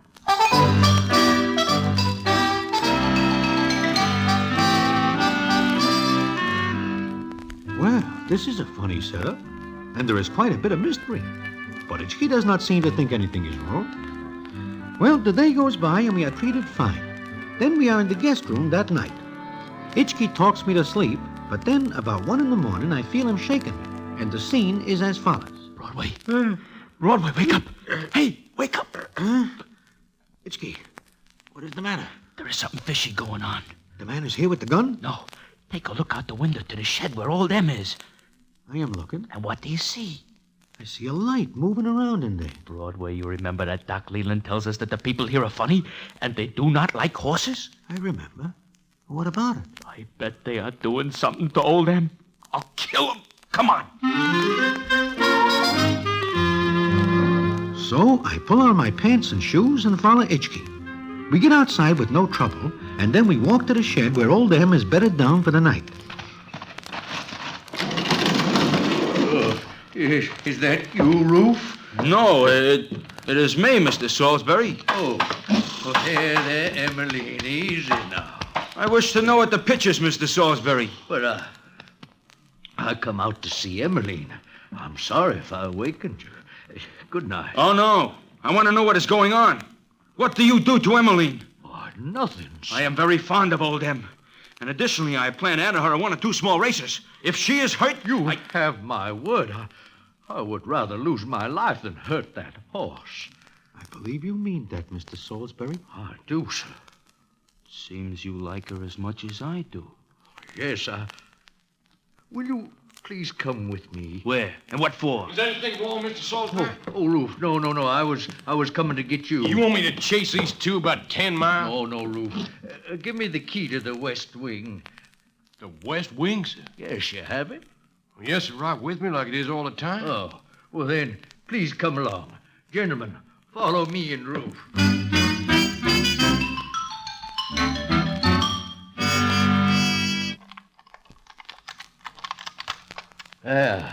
Now, lend me your flashlight, Roof. Yes, sir. Maybe I better stay. No. Go back to bed, Roof. Yes, sir. I'll be right within call, sir. Yes, thank you, Roof. And now, gentlemen, follow me.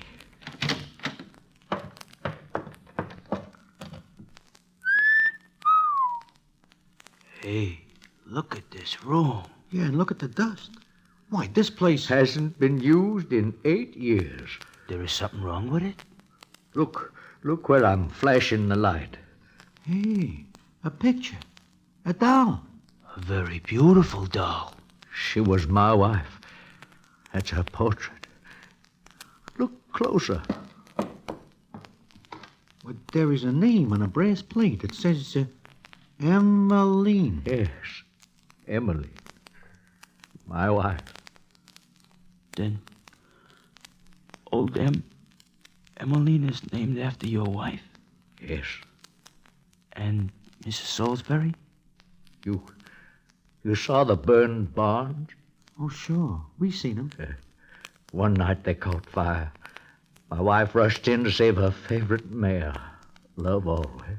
That was old Em's mother. Neither one got out.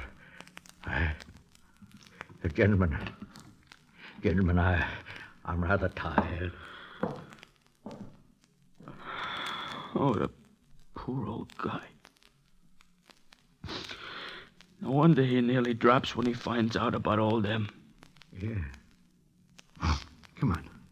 Let us go to bed. I think I catch a cold.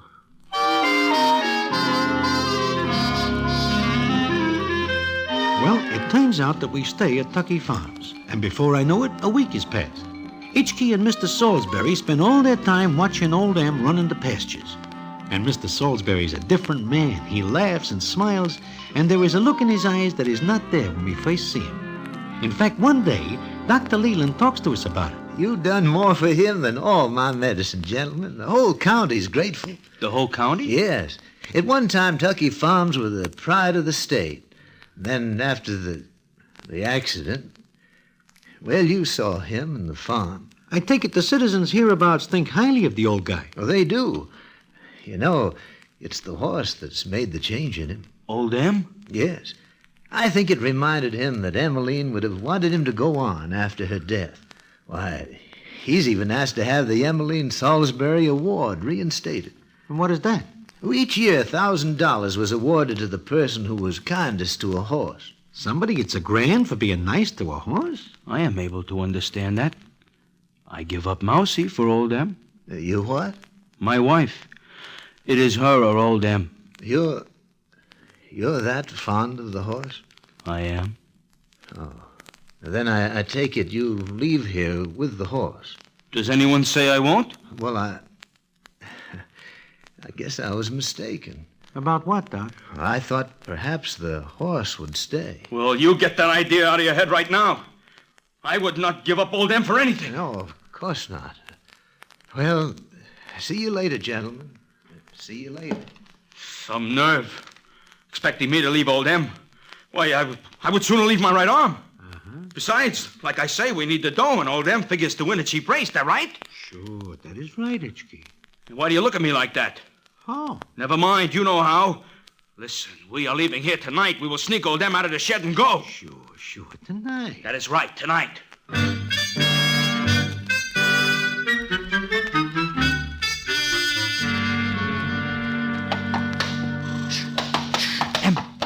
Easy, girl, easy. Broadway, you sure the truck has got gas in it? But there is about enough to get us to Churchill Downs. Okay. She looks good on Broadway. I never see her looking better. Yeah, her legs are good. I bet she wins a cheap race for us. Yeah, that could be. Sure she will. Now let us go. Well, evening, gentlemen. Mr. Salisbury.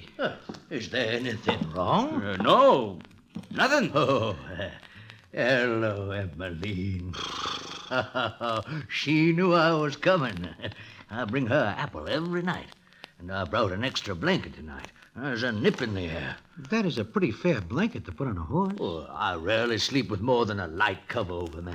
You bring that blanket from your own bed? Oh, it's quite warm in the house. Yeah. Yeah, now. Yeah, she'll be comfortable. Oh, you going back to the house, gentlemen? No, we'll go up in a minute. Oh, very well. See you all in the morning. Good night. The truck has got gas in it, Hitchkey. Yeah, I know. Come on, let's get out of here. Now? Now. With or without old Em? I guess I know all along. Why are you laughing? I guess I know all along, too, Hitchkey.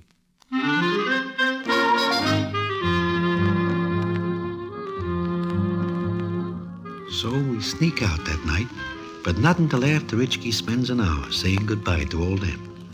And it seems to me that she cries like he does when we leave. Itchkey never looks back once we get started. Of course, we never go to Churchill Downs, and I never see the Derby. We go back to New York. And I think that is the end of the story. But it is not. The payoff comes maybe a week later, and I will tell you about it in a minute.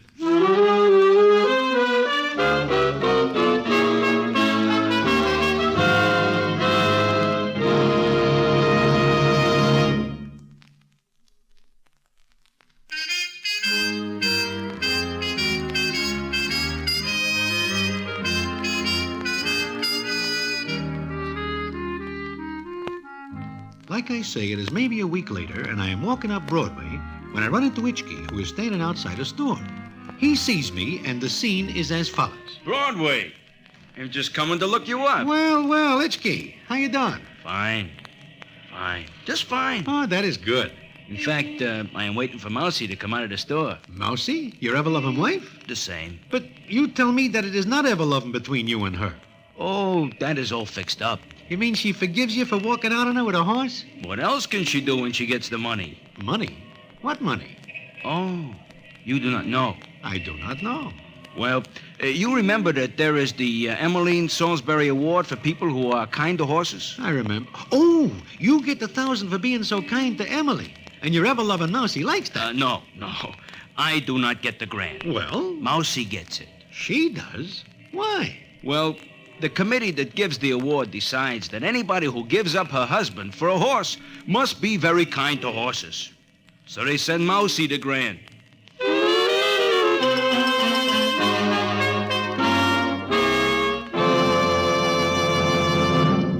And so ends the famous Damon Runyon story, Old Em's Kentucky Home. Listen in again next week for the Damon Runyon Theater.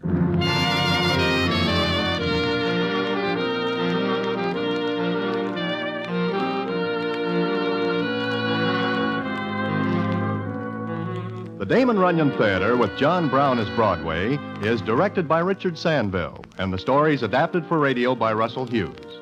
Vern Karstensen is in charge of production. This is a Mayfair production.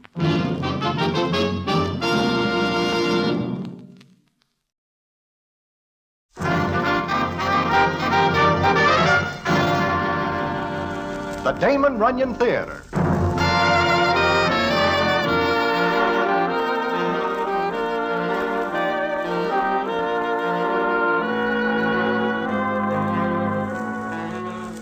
Once again, the Damon Runyon Theater brings you another story by the master storyteller, Damon Runyon. And this one, Palm Beach Santa Claus. And to tell it to you, here is Broadway. Thanks. Well, it is of a pleasant afternoon of a May that I am in Palm Beach, which in turn is in Florida. I am standing with Fatso Zimph on a corner, and we are talking of this and that, when the following happens. Mr. Zimph? Oh, Mr. Zimph? Hey, Fatso, that doll in the big car seems to know you. Huh? Why? She called you by name. Oh? Mr. Zimph! Yoo-hoo! I do not know her. She's a classy looker. She's getting out and coming over. Maybe she's going to hit me for a touch. With a car like that? Mr. Zimph, don't you remember me? I do not seem to place the face with any name I am able to recall. Perhaps it is on the Riviera? Oh, no. Remember Mrs. Mims, the party, Santa Claus? Look closely at me, Santa Claus.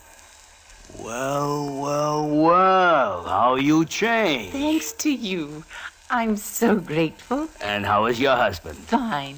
I'm very glad to see you and grateful. Here, please take this. $50, And but... anytime you're in Palm Beach, please look me up. I'll never forget what you did. Goodbye, and Merry Christmas, Santa Claus. Well, now I see everything. A classy doll steps out of a classy car, calls you Mr. Zimph, says she is glad to see you, hands you $50, calls you Santa Claus, and wishes you a Merry Christmas in the month of May. It is a peculiar state of affairs, is it not? You get no argument from me. I take it you would like to hear about it. I am always in the market for a good story. We will sit on this bench, and I will tell you the story of the time I play Santa Claus and louse things up in general for certain people. and fix things up good for others.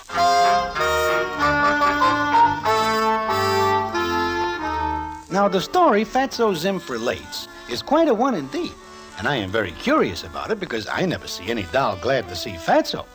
Not that he is a bad guy, but he is not the romantic type, being maybe about 275 pounds, with a big round face with so many folds in it, one looks 5 or 6 times to catch sight of an eye or a mouth. Anyway, what the story is, I will tell you in a minute.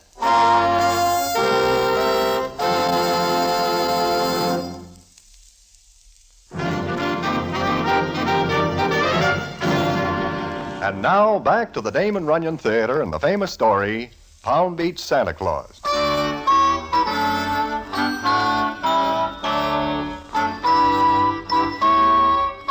Like I say, Fatso Zimph starts to tell me a story. It seems that the December before, he is stranded in Palm Beach. He gets there by bus, with no money left over for food or a place to stay.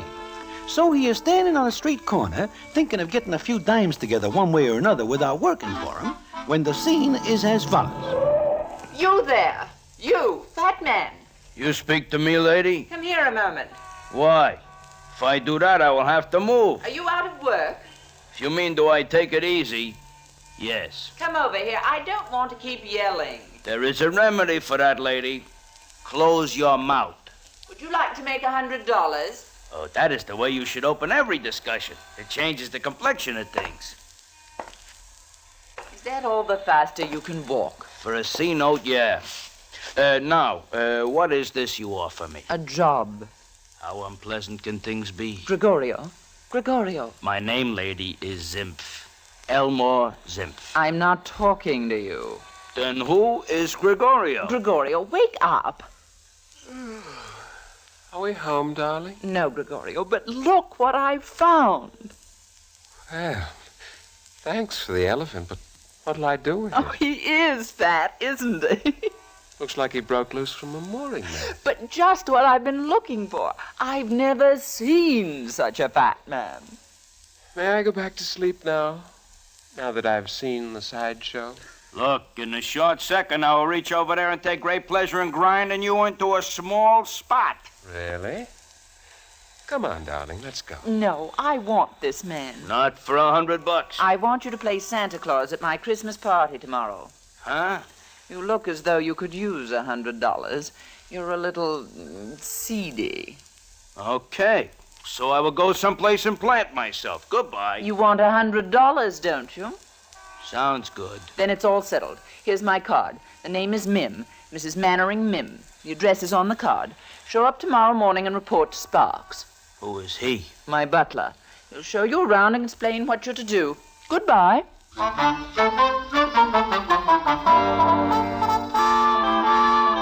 Mrs. Mim is what you might call a social figure here in Palm Beach. From what I see, the figure leaves something to be desired. I didn't mean it that way, Mr. Fatso. I meant she's a social arbiter, so to speak. So to speak, huh? So to speak, how? I beg your pardon? What is this, arbiter? Oh, well, Mrs. Mim is very powerful because of her immense wealth and position. When she gives a party, people come to it. I see. Now, who is this Gregorio I meet yesterday? Well, he claims to be the scion of an old European family. I think it's a phony. He calls himself Count Gregorio. Oh? Well, he almost gets a count of 10 yesterday. He is Mrs. Mim's boyfriend, huh? Oh, dear, no. Johnny Ralph is Mrs. Mim's fiancé. Who is Johnny Ralph? Well, he was engaged to Miss Betty Lou Clayton, a very sweet girl, if I may say so. You may. But if Gregorio is not Mrs. Mim's patootie and Johnny Ralph is, what is Gregorio doing with Mrs. Mim? He's a house guest here for 8 months now. Oh, I see. You know, it seems I see his face before someplace. Oh, he claims to have been all over the world. Oh, if he is a count, why does he not speak with an accent? He slings the old king stuff around as good like I do. Oh, yes. Yes, of course. Of course. Well, Sparks, the old guy, I think I will case the joint. I beg your pardon? Give this pile the eye. I don't quite understand, Mr. Fatso. I'm going to give Mrs. Mims layout the OO. L what? I'm going to look around, so to speak.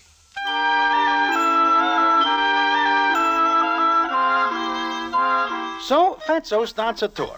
And from what he tells me, Grant's tomb would be only a mailbox for Mrs. Mims' joint. He is walking through a garden the size of Central Park when this happens. Oh, I'm sorry. Oh, no, little miss, it is my fault. I should be walking sideways to give more room on the path. No, I should have been looking, but I... Oh, my goodness, do I hurt you? Oh, no, I'm unhappy. Oh, well, maybe if you sit down here on this bench. Thank you. You're very kind. Think nothing of it at all. You have got a hanky? No, Well, here, use mine. thanks. Gee, it's big. I make 'em myself, out of pillowcases. But tell me, why are you crying, little miss? Oh, I don't want to bother you with my troubles. Oh, it is no bother. Who are you? What's your name? Well, I guess you can call me Santa Claus. There isn't any Santa Claus. Right away, we get in an argument. Oh, I'm sorry, Santa, but I can't help it. I'd like to get up and run away from here just as fast as I could, away from this terrible place, and her, and him. I missed some of the details, I guess. She stole him from me. She saw her chance and stole him. Who? Who pinches what? Mrs. Mim, that old... Crow? Thank you. That old crow always wanted Johnny for herself, so when Johnny and I had the argument, she saw her chance. Oh. This Johnny, is his last name Ralph? Oh, you know him? You know Johnny? Well, only from what I hear. And judging from that, this Johnny Ralph seems to me to be a soft-boiled egg. Oh, he's not. He's wonderful. Well, things change, I guess. He's so proud and so stubborn. So? We had a fight. I should have given in, but I'm proud, too, and it was important. To break up what is known as a romance, it must be. He wanted to go swimming, and I wanted to go dancing. My, what an important thing. One word led to another until finally we weren't speaking. No, he's gonna marry Mrs. Mims, and I have to marry Gregorio. What? A nice little chick like you has got to marry that bleached oyster? It's my mother. She thinks a title in the family would be wonderful. Look, why do you not go up to this Johnny Ralph and say, Johnny, we will go dancing? He wanted to go swimming. Okay. But from the way these dolls dress down here, you could have do one or the other without changing a stitch. Well, that is not here any place.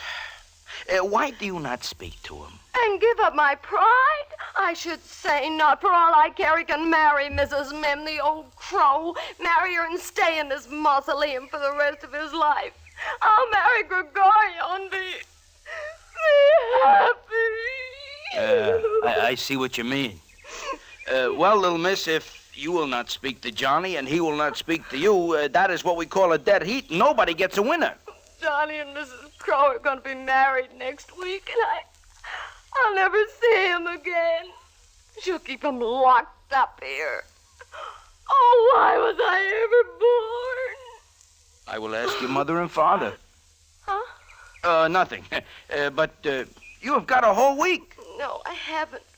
My mother and father are taking me away after the party tonight. I see. Well, as they say in books, there is many a slip between here and there. Who knows? Maybe something will slip in your direction.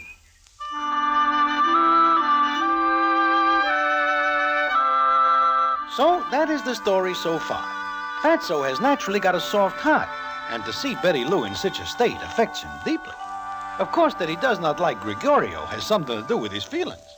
But it looks real hopeless because he is just an outsider and cannot swing the election one way or the other. However, he puts his brain to work on it, and what he does is something indeed. And what it is, I will tell you in a minute.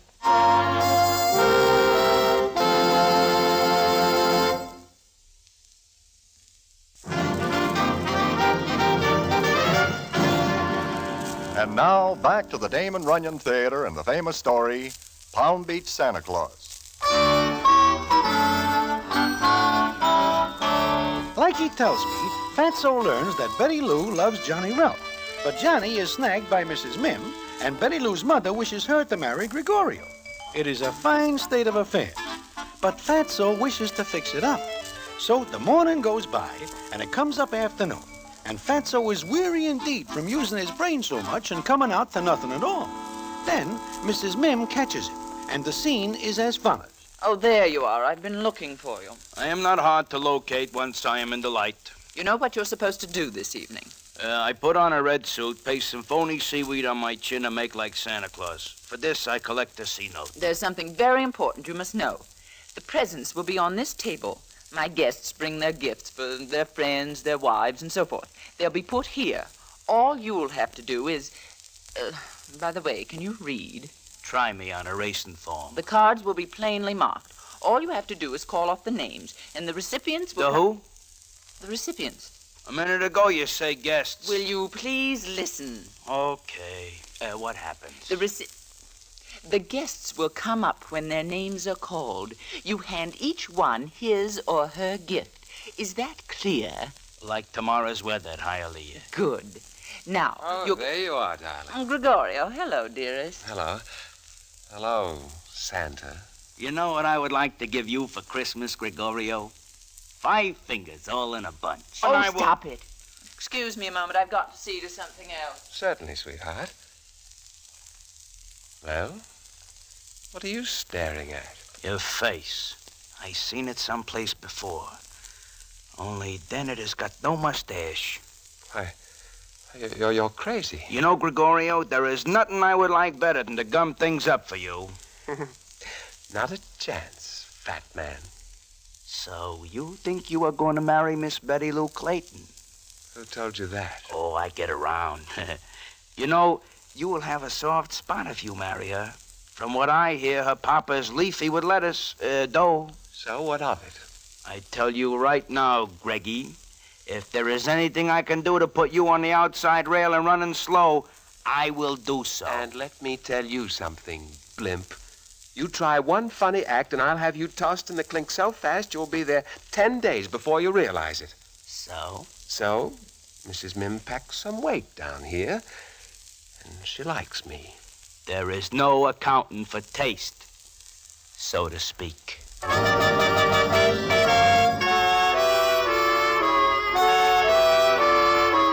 So the afternoon wears on, and what is it but evening when Fatso is in the house with Sparks? So far, Fatso thinks of nothing to help Betty Lou, and at the same time foul things up for Gregorio.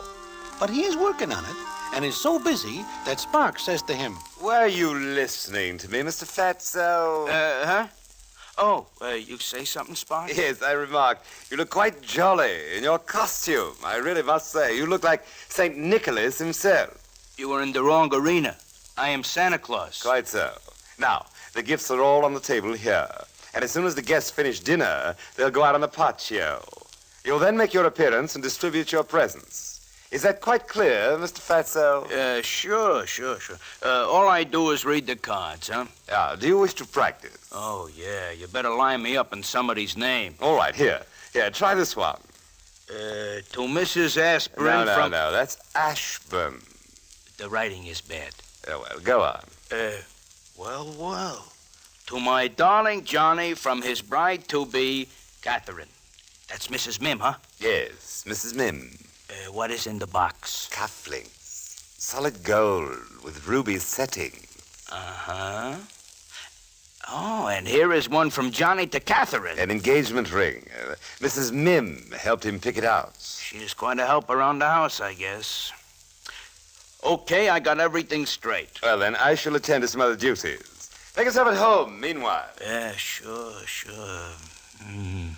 Oh, hello. I didn't know anybody was here. Nobody but us Santa Clauses. So I am not funny, but neither am I a heist. I'm sorry. I guess I'm feeling rotten. Oh, you are sick? Yeah, I guess you can call it that. Lots of presents, huh? Plenty. To Betty Lou from her adoring Gregorio. Adoring. Like that phony nickel, I take it you do not like Gregorio. Would you like the guy who's going to marry the girl you love? It seems to me your name might be Johnny Ralph. You seem right. How'd you know? I peeked down chimneys. Oh, yeah. Great party this is going to be. Do not ask me how I know, but I do know there is trouble between you and Betty Lou. Why do you not walk up to her and say, Betty Lou, we will go swimming? She wanted to go dancing. Okay, dancing, swimming. Why do you not make up with her? I should say not. The first fight we have, she takes up with that... Well, you take up with Mrs. Mim. Oh, that's different. I did it for spite, but Betty Lou... Now, that is a title. Countess Betty Lou. Sounds like something a bakery would name a pastry. But you are dead set against making the first pitch. Doing what? Putting on the soap, buttering up, smooching the old situation. Well, if you mean apologize and make up, I will not. She comes to me first or nothing doing. Okay, so I try. What more can Santa Claus do?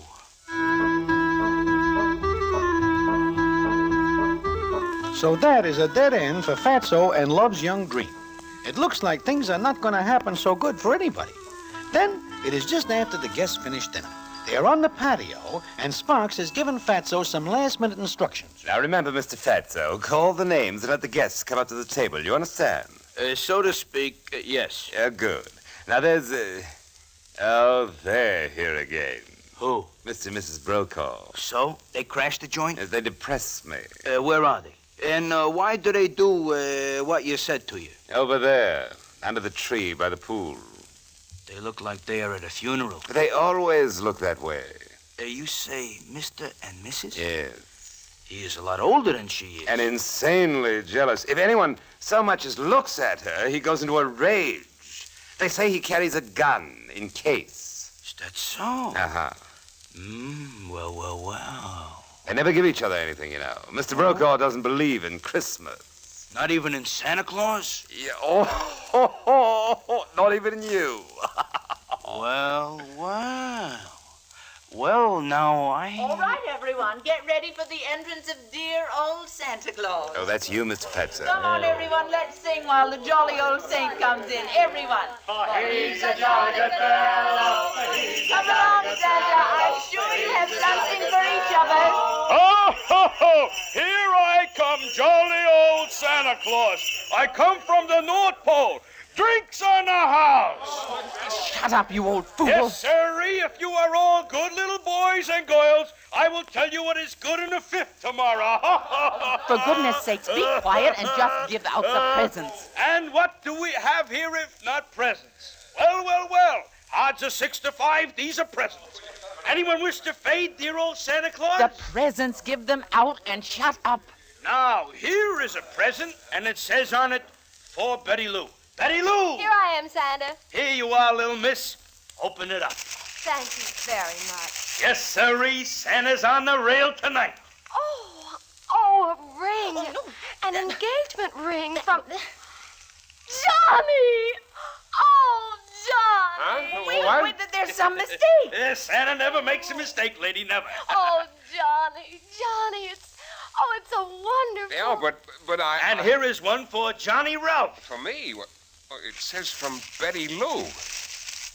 Betty Lou, the cufflinks I wanted. Why... Cufflinks for me? It's been a horrible mistake. Oh, Betty, darling. Oh, Johnny, I love you so. And this ring... What are they doing? Why, they are dancing. But they're not moving. It is hard without music, but they are doing it. You get away from there, you old fool. Get away. Sparks, get this man out of here. Gregorio, somebody. This is all a horrible mistake. Oh, speaking of Gregorio, here is one from Gregorio to Mrs. Brokaw. From her adoring Gregorio, it says here. What? What did you say? Oh, you are Gregorio? Hi, Mr. Brokaw. Let me see that package. Adoring Gregorio. I'll adore him. Where is he? I'll kill him. Please, I'll kill him. Where is he? Please, Mr. Brokaw, there's a terrible error. There he is. I'll murder him. Please, everyone, it's all right. This is a new game. Please, sit down. My, look how fast Gregorio runs. I'll kill you. Now, Mrs. Mim, I only do what Santa Claus would do. A knife. Somebody hand me a knife. Good night, everybody, and Merry Christmas. Stop, I want to kill you. Well, Stop. you owe me $100 for this night's work. Stop and I'll give it to you. On second thought, I will pass it up. Oh, now, Mrs. Mim, I got you now. Well, I'm stuck in the doorway. You bungling, stupid fool. Oh, what you've done to me. Disgraced me. This'll be in all the papers. You are not supposed to kick Santa Claus. Take that and that and that. I'll kill you. Make love to my wife. Mr. Brokaw, please. It's all a mistake. Mrs. Mim, you better catch him before he commits a murder in your house, and then you will be in the papers. Mr. Brokaw, please let me explain. Let me explain. Hold it, Santa. We'll get you out of there. Oh, Johnny Ralph, I am glad to see you. Did she hurt you, Santa? Oh, do not let anybody tell you that open toes on shoes do not hurt as bad as the solid one. Oh, Santa, you're wonderful. Oh, you're just great. Absolutely great. Everything is all right now, huh? We're speaking again. Oh, you made us see how silly we were. That is good. Besides, I know that Gregorio is nothing but a phony. I remember now that he is a steward on a night boat. Oh, is there anything we can do for you, Santa? Unless I wish to remain here permanent, which I do not. You can get me out of this doorway before Mrs. Mim comes back and starts all over again. My, there is good hunting tonight. So that is the story Fatso tells me, but only up to a certain point. What the payoff is, I will tell you in a minute.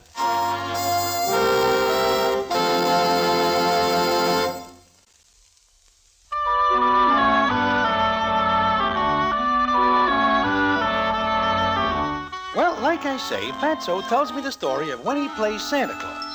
I think about it for a minute, and he says... So that is why the doll calls me Santa Claus, Broadway. That is also why she slips me $50. I see. But tell me, Fatso, do you read the names wrong on the presents? Oh, no, I just do a little changing while I'm giving them out. It's very smart of me, is it not? Well, what happens with Mrs. Mim? Oh, she goes into hiding for a long time. It seems the papers get hold of the story and have a good time with it. Also, Gregorio takes a quick trip away. Then Mr. Brokaw does not shoot him. The last I see of Gregorio, there is no bullet that can catch up with him, much less Mr. Brokaw. Uh-huh. Now I understand why the doll says she is grateful. She marries Johnny Ralph and is happy. Oh, no. The doll does not marry Johnny Ralph. Huh? But you fix it up for her. I do, sure. Betty Lou marries Johnny and vice versa. That is what I just say. No, you do not. You say the doll that gives me the 50 a little while ago marries Johnny Ralph. Well, is that not Betty Lou? Oh, my goodness, no.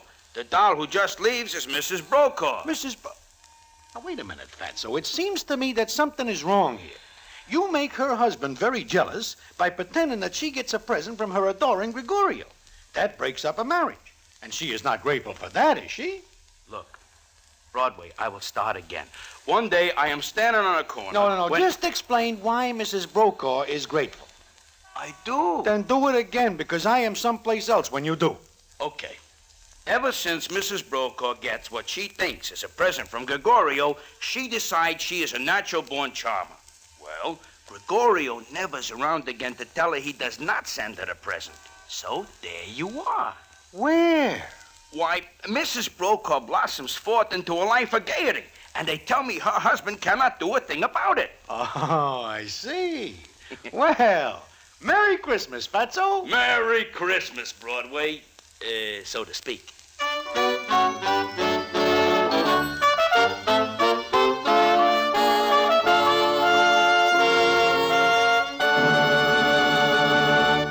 And so ends the famous Damon Runyon story, Palm Beach Santa Claus. Listen in again next week for the Damon Runyon Theater.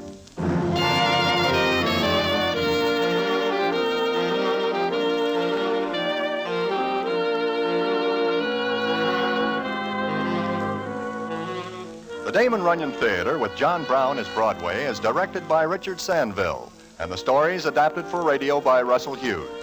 Vern Karstensen is in charge of production. This is a Mayfair production.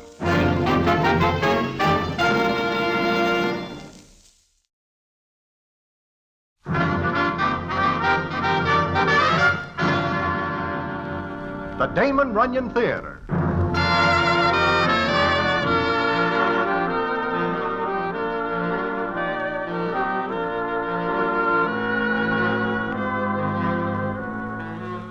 Once again, the Damon Runyon Theater brings you another story by the master storyteller, Damon Runyon. And this one, Social Error.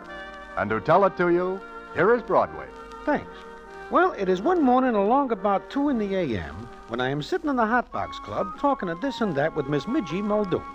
Now, Midgie is not a crow by any means, although she is only knee-high to a Pomeranian, a short one. I never see a better-looking doll. And it is well known on the stand that more than several citizens would like nothing better than to hear Miss Midgie Muldoon speaking soft words to them. However, she has nothing to do with the various high shots. So while we are talking, she stops in the middle of a sentence and says, "Oh, no. Here he comes again." "Huh? Here who comes again?" "Coming in the door. Jack Madigan." "Oh, Handsome Jack." "Handsome Jack. No wonder he's so conceited. Couldn't you find a better name for him?" "Well, you will have to admit that it fits." "I can't stand him. Of all the people I can't stand, he's right on top." "He sees you, Midgie." "Please don't go away, Broadway, no matter what he says." "Well, Midgie, Handsome Jack is not a very good citizen to cross in any way." "Don't leave me alone, please." "What if he asks me to go? Not politely." "I'll handle him. Only don't leave me alone with him."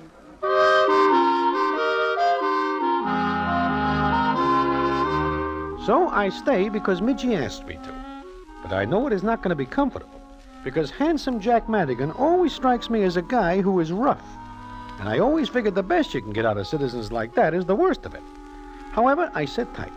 And it is because I do that I am in on the beginning of a very strange story indeed. One which I will tell you in a minute.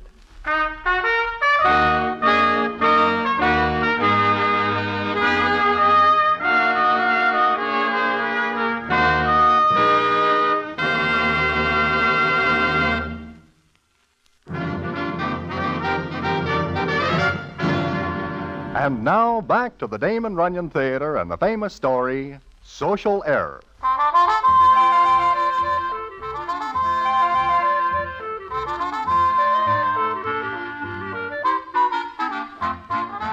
Like I say, I sit tight because Midgie Muldoon does not wish to be alone with Handsome Jack Madigan. Well, it takes him maybe 2 seconds to come across the floor.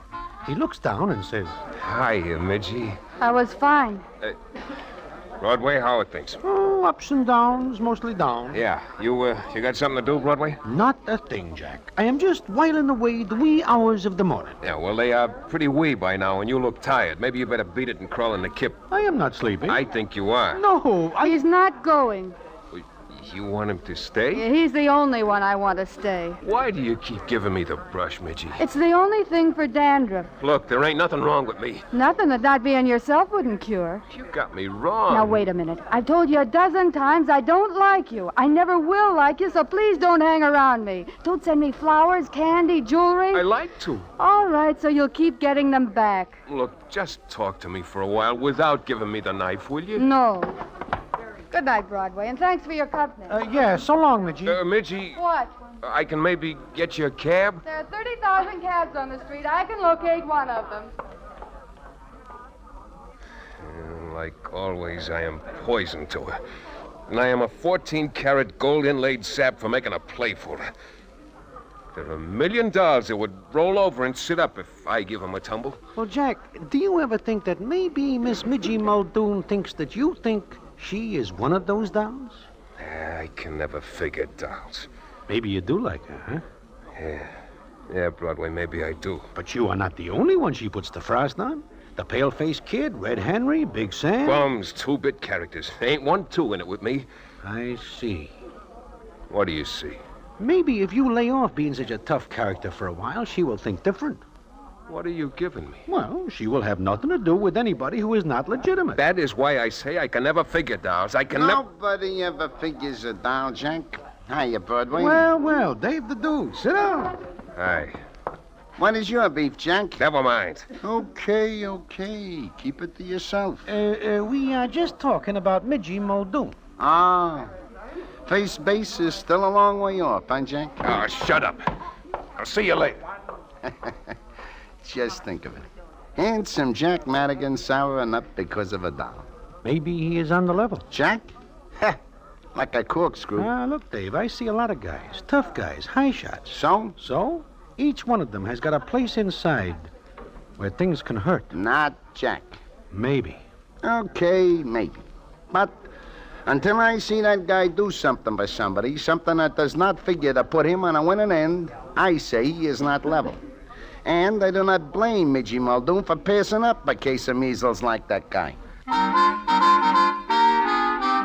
Well, somehow I figured that Dave the Dude is wrong about Jack, because there is something in the way Jack looks at Midgie that makes me think here is a guy who is well lighted inside with what the poets call the old love lighter. He continues to be soft for her, and she continues to walk past him like he is someplace else. Then, it is about a week later in the Hot Box Club, which Dave the Dude owns. I am sitting with Dave and Jack when the scene is as follows. Nice crowd tonight. Very nice. Yeah, and it is certainly not the food that brings them in. You ought to know better than to eat in here. Well, I think maybe because you are a friend of mine. The sandwich will not be all rubber and wood. Hey, Dave. Yeah? There is your friend again. Huh? Oh, the Mikhail dame. Every night she comes in. She is not choicy about her dancing partners. Mikhail. High society stuff. Oh, yeah, Harriet Mikhail. It seems to me I remember her getting into quite a few newspapers for one thing or another. Yeah, one thing of another. Dancing with Red Henry. There is something I cannot understand. A doll with all the toy in the world, and she dances with tough guys. No offense, Dave, Jack. She thinks it is smart, romantic. She goes back to her society friends and tells them she dances with a safe blower. I think if I wish to dance with a safe blower, and I do not think that is likely, I will pick a nicer one than Red Henry. Funny, ain't it? Here is this Mikhail dame. She can take a pick of any society guy she wants, but she puts on the eye for guys like Red Henry. So, here is a guy like Handsome Jack. He goes for a kid like Midgie Muldoon, who will have nothing to do with hotshot citizens. Let us leave me out of it, huh? Sure. But it is still very funny. And to make it even funnier, there is a guy named Basil Valentine. That is a name or a greeting card? He writes things for magazines. Now, he wants to be tough, but is as mild as they come. He goes for the Mikhail dame who will have nothing to do with him. In fact, he never even meets her. Everything is all twisted around. Yeah, it sure is. That Basil Valentine just sits here every night looking at the Mikhail dame. Right now, she is looking at us. Yeah, 10-1 she comes over. You win your bet. She is looking at you, Jack. So she is looking at me. So what? I see her look like that before. Jack, you are about to be romantic. Nuts. She does not look like a million to me. No, but she has a few. Hold it. Good evening, Dave. Oh, how are you, Miss Mikhail? Just fine, thank you. I don't believe I've met this gentleman. No, this is Handsome Jack Madigan. Jack, Miss Mikhail. How do you do? Good. This is Broadway. How are you? I am getting along. I hope you don't think I'm intruding. Not in that dress. Thank you. Sit down, Miss Mikhail. Thank you. Having a good time? Oh, a little bored. May I have a cigarette, Mr. Madigan? Help yourself. Light? Sure.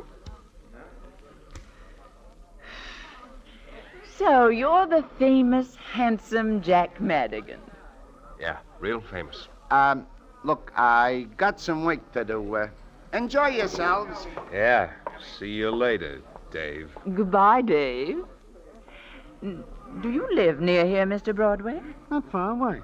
I was just asking. Why? No reason in particular. Where do you live, Miss Mikhail? Why don't you call me Harriet? Okay, Harriet. Why did you ask me where I live? No reason in particular. You're not very friendly, are you, Jack? Sometimes I am very friendly. I see. I do wish that man in the horn-rimmed glasses would stop staring at me. Which one? That one by himself at the table. Oh, him, Basil Valentine. Every place I go, there he is. He annoys me. Is that possible, Miss Mikhail? What do you mean? Nothing at all, nothing at all. I'm going to speak to Dave about that Valentine person. Or perhaps you'd do me a favor, Jack. Like what?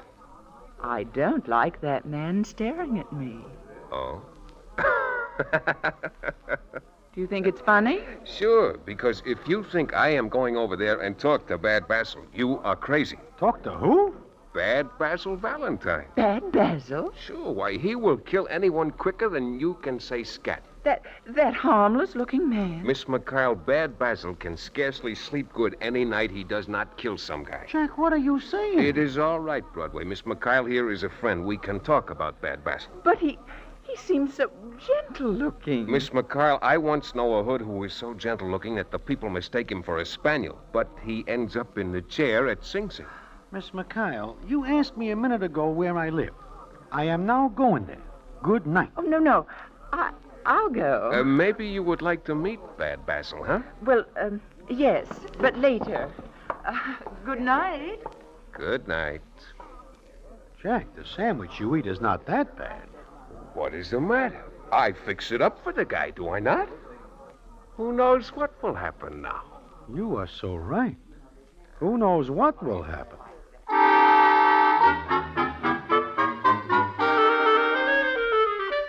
Well, Jack thinks it is very funny that he tells Miss Harriet McKyle that Basil Valentine is a hotshot. Never does he imagine how this is going to affect him and Miss Midgie Muldoon. But it does, and in a very strange way. And how this happens starts one night in Mindy's when I am sitting there, and Dave the Dude comes over to me and says, I have been looking for you, Broadway. Well, here I am. What is on your mind, Dave? What are you doing night after tomorrow? If all goes well, I will still be breathing and maybe sitting right here. Why? Want to go to a party? Nope. I ask you to. I will be glad to. Good. Miss Harriet McKyle is throwing one. Harriet McKyle? Now, wait a minute, Dave. I belong there like I belong in the White House. A lot of your friends will be there. Red Henry, Harry the Horse, Mitzi, the pale-faced kid. What?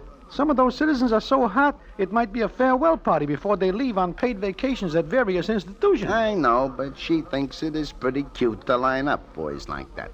It gives her something to talk about. Look, Dave, I would like to do you a favor and be there, but She is a good customer, and I would not like her to feel that my friends do not appreciate her hospitality. What time do I get there?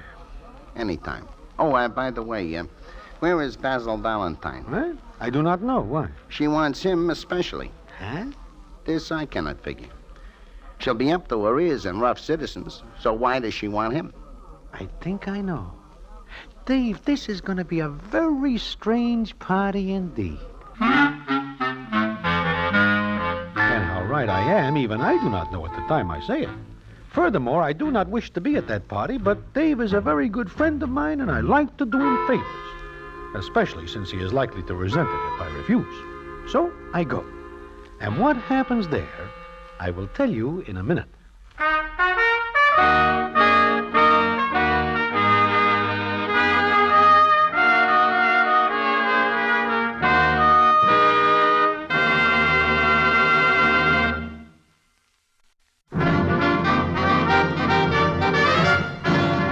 And now, back to the Damon Runyon Theater and the famous story, Social Error.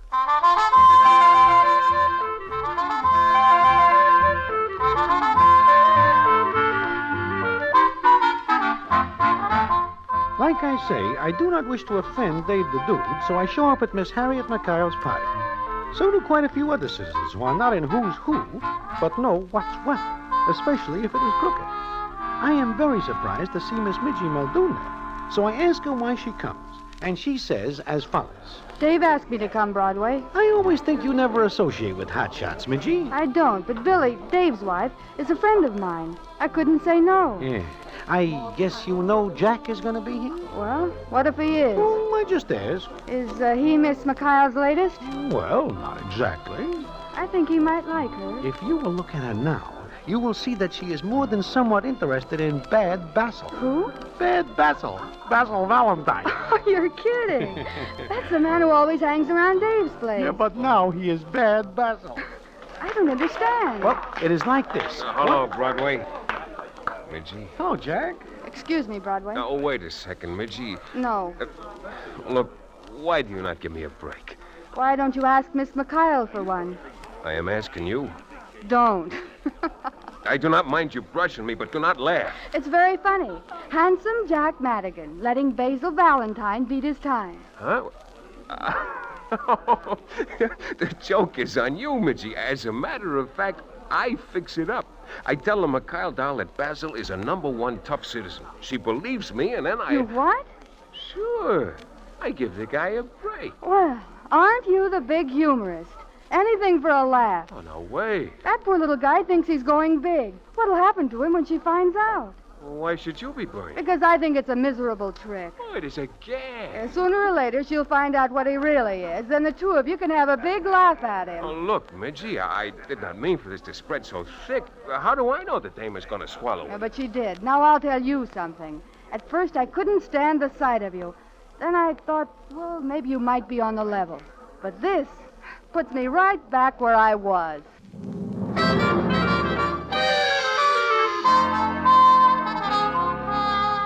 With that, Midgie walks away, and Jack looks after her like a dog that is lost.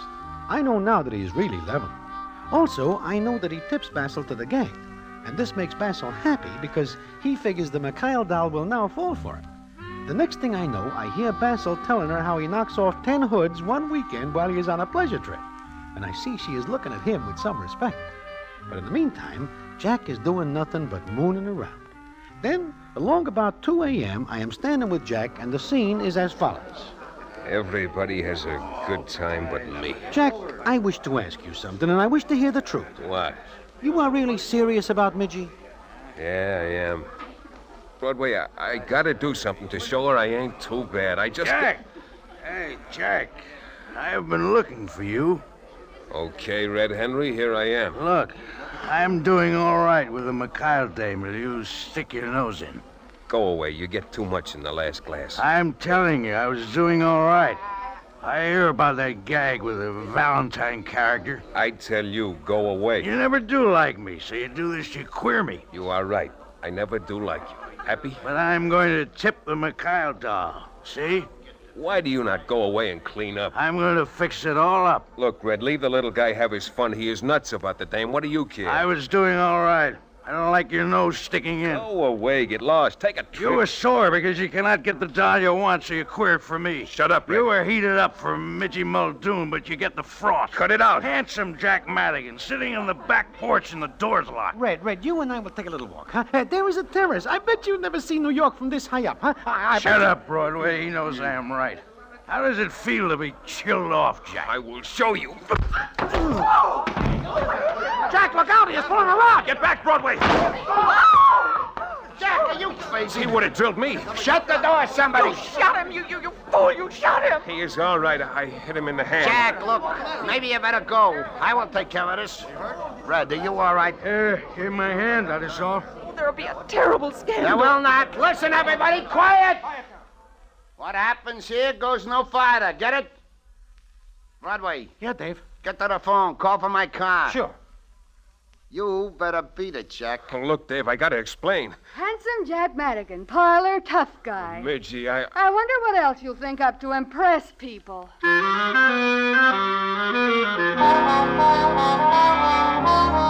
Well, the little affair is hushed up because none of the citizens there wish to answer questions, especially if they are asked by gendarmes.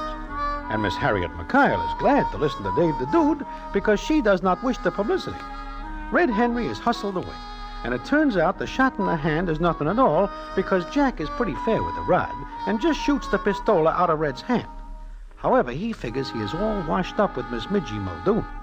Then it is one night, and I, Dave, and Jack are sitting in Mindy's when who comes up but Basil Valentine and says, I'm very sorry to intrude, but I must speak to you. You? Look, you caused me enough trouble. I'm terribly sorry, but I've got to talk to you. Let him sit down, Jack. Thanks. How is bad Basil? Well, that's what I want to talk about. Basil, do you not tell Miss Harriet Mikhail the truth? No, I've let her go on believing I'm what you told her I was. So what happens when she finds out the truth? I asked her to marry me, and she said she would. What? You are kidding.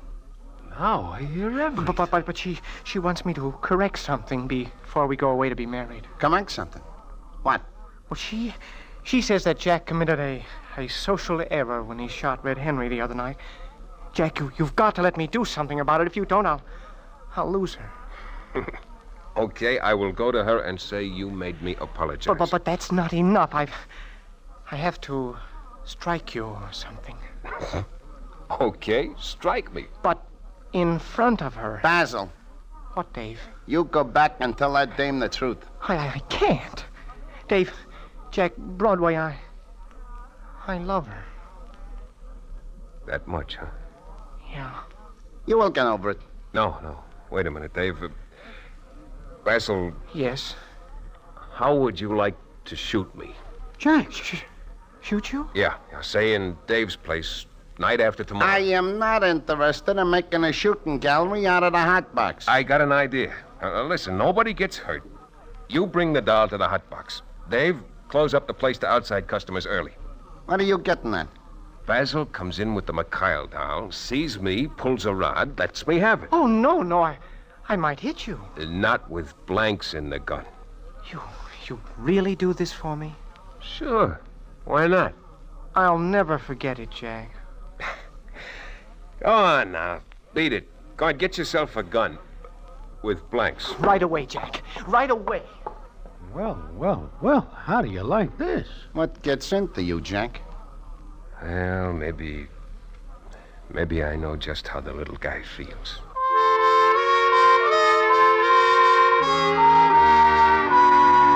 At first, Dave is more than somewhat concerned about the whole thing. But then he begins to get a kick out of it. It seems that Jack will fall down like he is hit.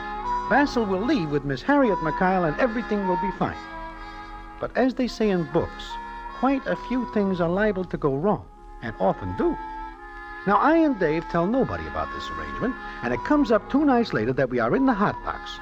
The only citizens there are those we know, and this includes Miss Midgie Muldoon. I and Jack and Dave are waiting, and the scene is as follows. Now, you are sure everything is all right, Jack? Sure. I get in touch with Basil this morning. He is bringing the dame here. I am standing here with my back to the door. You know, something tells me I would not trust that little guy with a dud firecracker, much less a Roscoe. Stop worrying, will you? Okay, get ready, Jack. Here they come. If it is all the same to you, I will step back out of the way. Yeah, go ahead. Here he comes. The muzzle of the gun he is holding is going in circles. Madigan! Yeah? Turn around. I do not want to shoot you in the back. Oh, hey, do not shoot me, Bad Basil. You've made your last social error. Oh, look, give me a break, Bad Basil. Now you're going to get it. Jack, look out! Look out, Jack! Midgie, get back. Jack, please! Oh, Jack! Jack, Midgie, oh, you spoiled the whole thing. Midgie! That is no bank. She is hit. Midgie! Jack, he was going to shoot you. You stepped in front of me, Midgie. Dave, she is hit. Is she dead? Please, is she dead? What happened? This gun... Let me see that. Where did you get this? Well, I didn't have a gun. I borrowed this one from Red Henry. Red Henry? Midgie, baby. Well, Red loaded it with blanks. I saw him. He thought it was a big joke. He was going to help me. He pulled the switch. Now, look. You get out of here. Go on. But the girl... We'll take care of that. And you, Miss Mikhail. Maybe now you got enough of being cute. I didn't think he'd do it. But he did. Now get out. And if you ever come in this place again, I will personally escort you through the door on the end of my foot. But I... Beat it. We better go, Harriet, and I've got something to tell you. Midgie, we have got to get you to a hospital. I'll be all right. But Jack, you're not hurt. You stepped in front of me. Why, Midgie? Why? I held out as long as I could. Oh, Jack.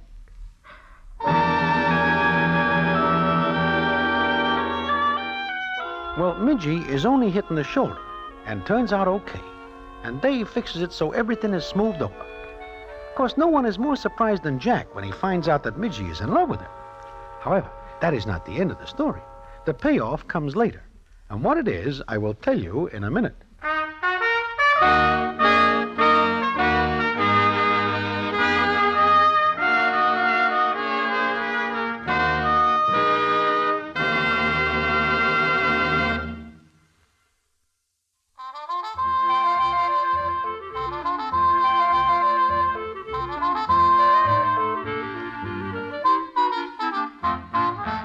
It is a month after the little party at the Hot Box that I am sitting in Mindy's enjoying some marinated herring when I am joined by Dave the Dude, who sits down and watches me for a minute and then says, Nice wedding, huh? What? Oh, Jack and Midgie's. Yeah, it is very nice. They make a fine couple. Well, Lou's a good boy. She talks him into going legitimate. Well, he is in love. We have got to make allowances for that. It is very funny that we do not hear from Basil Valentine and the Mikhail Dane. Oh, I almost forgot. They get married, too. She marries him? But she finds out about the whole thing, and he is far from being a tough citizen. She is so relieved to find out that Basil is not tough and is not apt to go around shooting people that she marries him. However, she takes no chances. Like what? It seems she will not allow him to associate with anybody over 10 years of age. And she will not allow him to hold anything more dangerous than a niblick.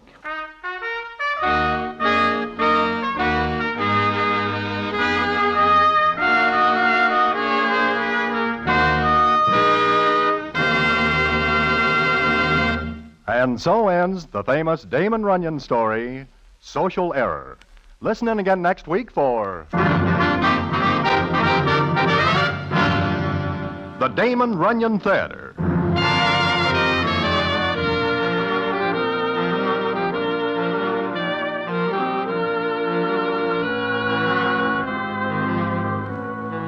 The Damon Runyon Theater, with John Brown as Broadway, is directed by Richard Sandville, and the story is adapted for radio by Russell Hughes. Vern Karstensen is in charge of production. This is a Mayfair production.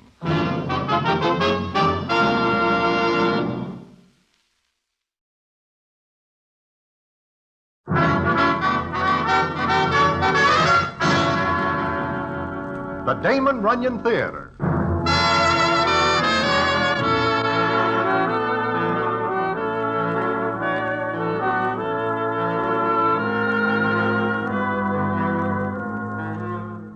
Once again, the Damon Runyon Theater brings you another story by the master storyteller, Damon Runyon. And this one, Cemetery Bait. And to tell it to you, here is Broadway. Thanks. One day I get a call to go to the state penitentiary. I go there because a character by the name of Gentleman George sends for me. Now, being in such a place is no novelty for Georgie, and ordinarily will cause him no confusion. The trouble this time is that he is in what is called the death house.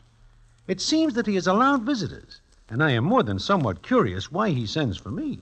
So I overcome my natural repugnance at such institutions and go to see him.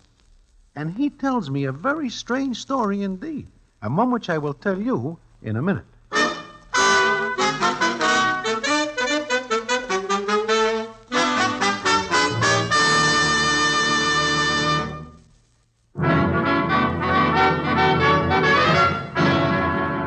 And now, back to the Damon Runyon Theater and the famous story, Cemetery Bait.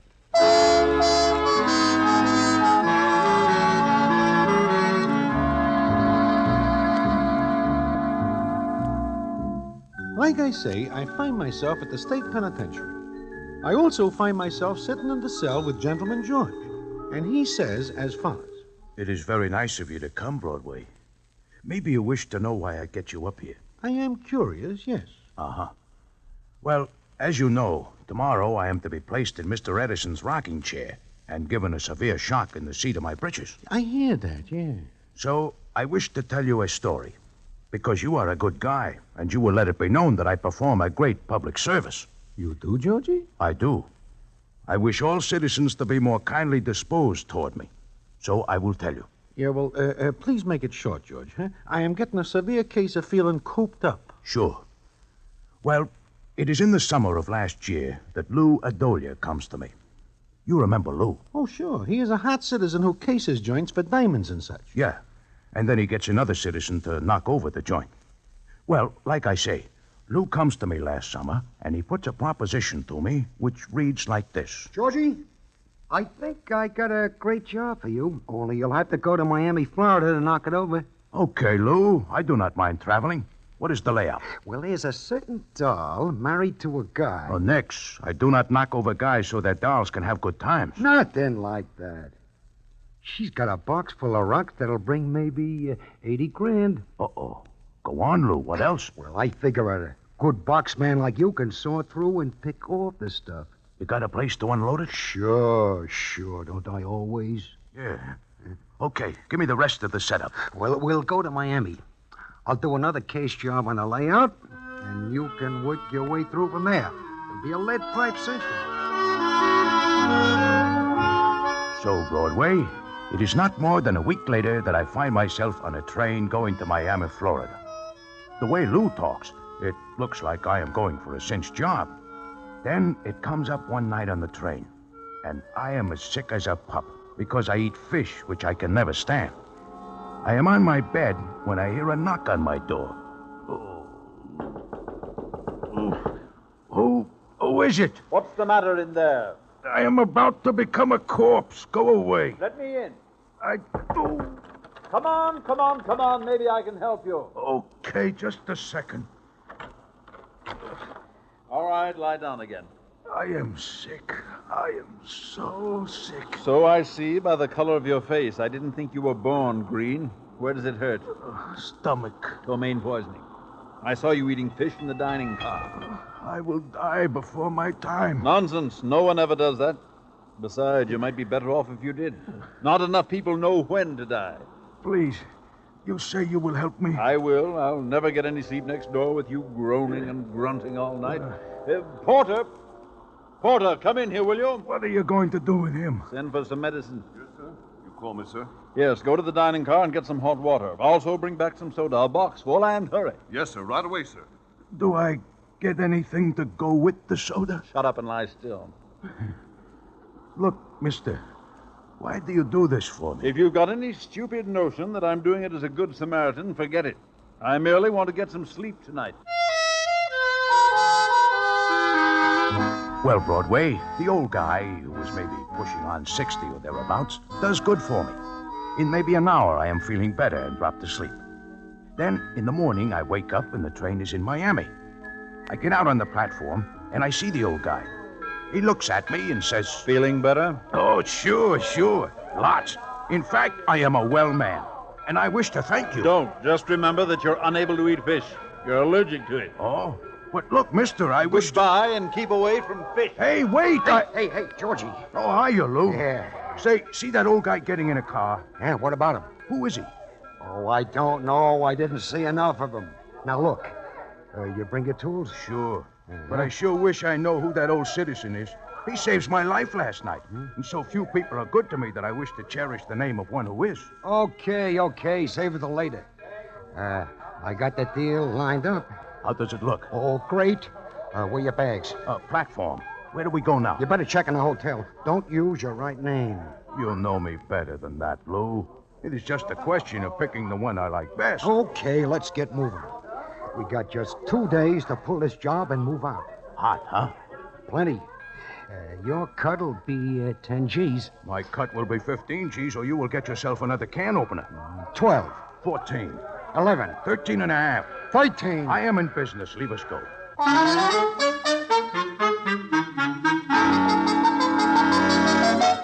Well, Broadway, 13 G's is not bad for a day's work, so... Look, Georgie, I ask you to skip the details. Broadway, I only got today and tomorrow morning before I will have to skip everything. Do you begrudge me this hour? I am sorry. But I do not see what all this has to do with performing a great public service. You will see in a minute. Well, I check in at a hotel. I and Lou arranged to meet later at a place called the Bath and Sailing Club.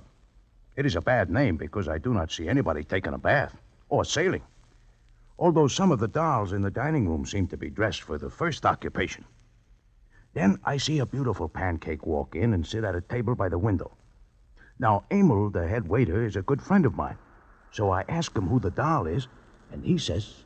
The one in white, Mr. George? Yeah, the pancake with the dress that is made for dolls like her. Mr. George, she is cemetery bait. Uh-oh. Married, huh? To a jealous husband. This is bad arranging. Her husband is very selfish. That he is. My. She is very lovely. Oh, gorgeous. But there is something about her I do not like, Emil. Name one thing. I do not mean in the way of equipment, but in the way her eyes look. To me, they are heavenly blue. They are on the cold side. Tiens, cold or not, she is beyond us, Mr. George. Especially since her husband is one of the best amateur marksmen in the world. Oh? Now I see why you call her cemetery bait. However, I have heard that she is looking around. It is a brave man who will overlook her husband. Ah, yes, but you will excuse nothing. Hiya, George. Emil? Sit down, Lou. Yeah. See you later, Emil. Yes, sir. Yeah. Well, it's all set for tonight, George. My goodness, I hardly have time to get settled. You can do all right after you crack the job. Now, look. Here's the address. Take a good look. Okay, I got it. Mm-hmm. Right. Now, the maid who gives me the tip says the best time to finger the job is about 1 a.m. I will have to keep late hours. For the love of Mike, will you shut up and let me talk? Go ahead. Okay. The safe is a tin can. You ought to be able to take it apart with a hairpin. Lou, you know I do a very neat job. No blasting, no drilling. I do not like to ruin other people's property. Well, getting the can open is your job. Once you get the stuff, I'll pick it up and get it out of Miami. Like usual, huh? Now, it wouldn't look good for us to take the wind right after the job's done, so we'll stick around a couple of days. Then I'll leave. You'll follow. Okay. 1 o'clock this morning, huh? Yeah. And Georgie. What, Lou? Please don't take any samples. What do you mean? I mean, I hope your pockets do not have holes in them so little trinklets slip into the linings. Lou, I promise you, I will hold out nothing. Okay. Go right to your hotel. I'll pick up the stuff. It'll be out in Miami in an hour. Yeah. And Oh, what's the matter? Huh? I just think.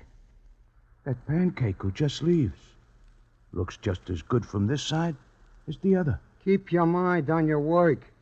Lady can have all the hobbies you want. So, Broadway, I wait until about 1 a.m. in the morning. Then I go to the address Lou gives me. There is not a soul there. I had the layout, so I go right to the safe and start work. I use my own little gadget that I invent. Well, go ahead. Why do you stop? I wonder why the government never lets me have the patent I asked for on that gadget. Well, Georgie, they have got very peculiar ideas about some things. Yeah, I guess so. Anyway, I work away when I hear the front door open and close. I take a quick look. And who do you think it is? Buffalo Bill? He is dead. Well, I give up. Who is it? The beautiful pancake I see earlier that night.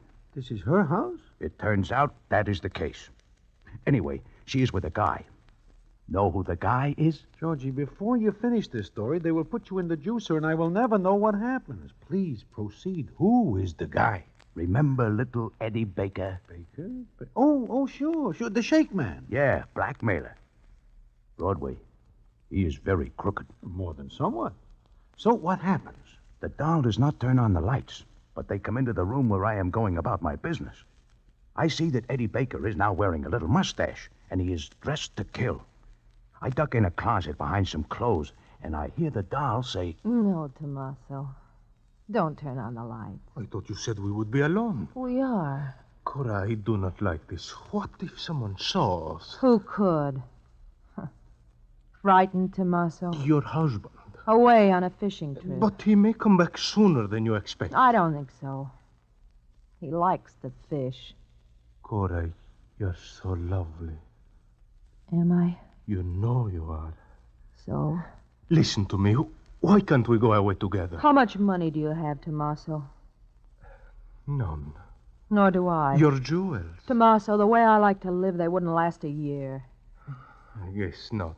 But You don't know what it's like. Married to a man who watches every move. He might have someone watching us now. No, we were careful. Cora, what are we going to do? That's why I brought you up here. We've got to talk about it, Tommaso. About what? Cora, what are you thinking about? My husband. Yes? He loves me. He loves me, Tommaso. He loves me so much that when he dies, I'll get everything. This estate, the yacht, the money. I'll be very wealthy, Tommaso. I could marry anyone I wanted. Me, perhaps? You said perhaps. When, Tommaso? Not here. Not in Miami. Why not? It's got to look like an accident.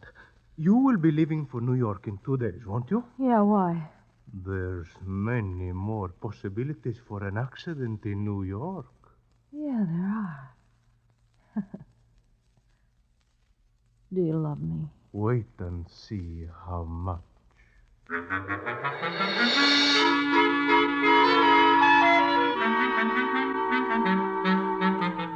Well, that is the story the gentleman George tells me so far. And even though I am sitting in a penitentiary listening to it, I cannot leave because I wish to know what happens. I find out, and it is very strange indeed. And I will tell you about it in a minute.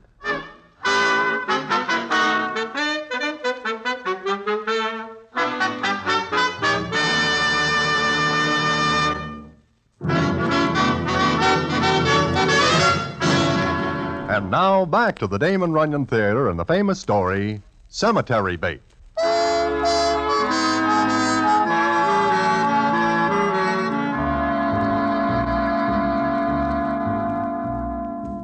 Like I say, I am sitting with Gentleman George in the death house listening to him. And he goes on, to wit, viz. What time is it, Broadway? 3:30. Why? My. Time goes real fast in a place like this. Yeah, it does, George. But you are telling me a story. Yeah, and I wish you to promise me that you will tell it so everybody can see what a great public service I do, even though I am waiting to be fried. I promise, George. Okay. Well, I hear this Cora doll and Eddie Baker, whose name now seems to be Tommaso, set up a thing to knock over her husband, who seems to be interfering with their amusement. But I figure it is none of my business until the next day I am at the beach with Lou Adolia. That was a good job last night, Georgie. You are happy with it, huh? Yes. I figure the stuff should bring maybe more than 80 grand. Yeah. It is gone, huh? Yeah, it was out of Miami an hour after you slipped it to me. And when do I get my cut? As soon as the heat's off. Okay. Yeah. Meanwhile, this is a very fine life. My. There is a doll wearing a handkerchief. Yeah. What a small handkerchief. Uh-huh. Hey, Lou. What's the matter, cops? No. Oh. There is the old guy who saves my life on the train. Look, will you forget that? All you had was a stomach ache? I am very grateful to him. It is very seldom that people do things for me, and I wish to speak to him. Okay. Go ahead. I will be right over there where the red umbrella is. Yeah, I see. Georgie, sit down. Huh? Why? Sit down, you flat brain. Sit down. What is eating you? You know who that is? Yes, he's the man who saves my life. He's the guy whose joint you knocked over last night. Oh, no. Oh, yes. Colonel Samuel B. Venus. Lou, why do you not tell me this before I do the job? Why, Look, how did I know he was the guy that cured your stomach? Besides, there's 80 grand. I am very sorry. Will you shut up? I am very ungrateful. I should speak to him. Look, just keep away from him. I guess you are right. Of all the dumb clucks you knock over a guy's joint, the thing's still hot than you want to talk to him. Maybe I will find some other way to thank him. Maybe I will... Holy mackerel! Georgie, you give me the knives. What's now? I just remember something. That's impossible. But what is it? Nothing, Lou. Nothing, I guess.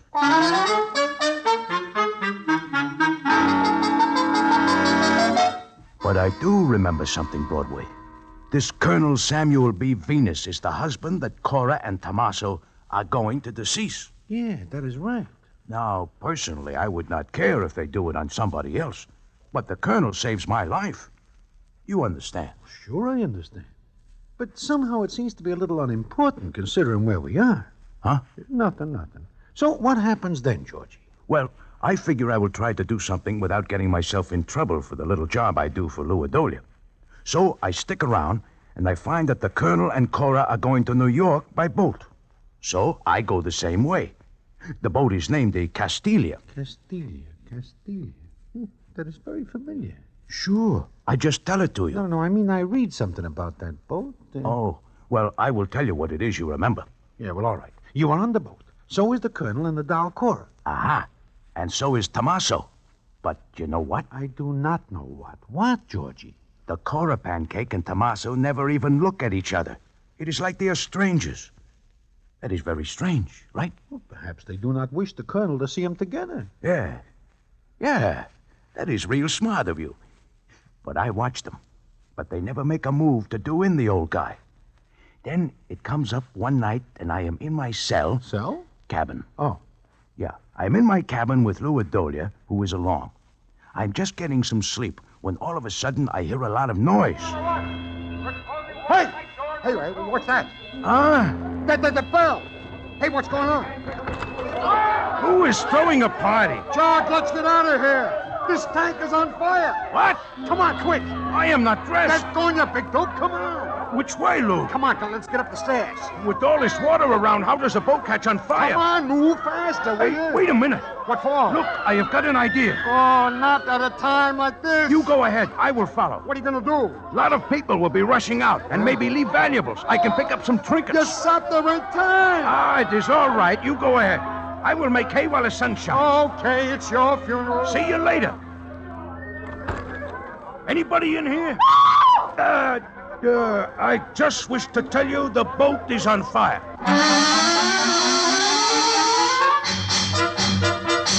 Well, Broadway, I go from place to place and I pick up a few odds and ends. In fact, I do all right. Then I get to one cabin and go inside. I see nobody at first until I start to leave. Then I see there is somebody on the bed, all tied up and gagged. You know who it is? Colonel Samuel B. Venus. How do you know? Never mind. What happens then? Well, I get him untied and get the gag out of his mouth, and he says, Thank you. Thank you. We've got to get out of here. Yeah, it seems the right thing to do. What is the matter? I can't walk. They tied my leg so tightly the circulation stopped. Well, I will have to carry you. Wait a minute, I want to get something. I will get it for you. That drawer in the small cabinet. There's a gun.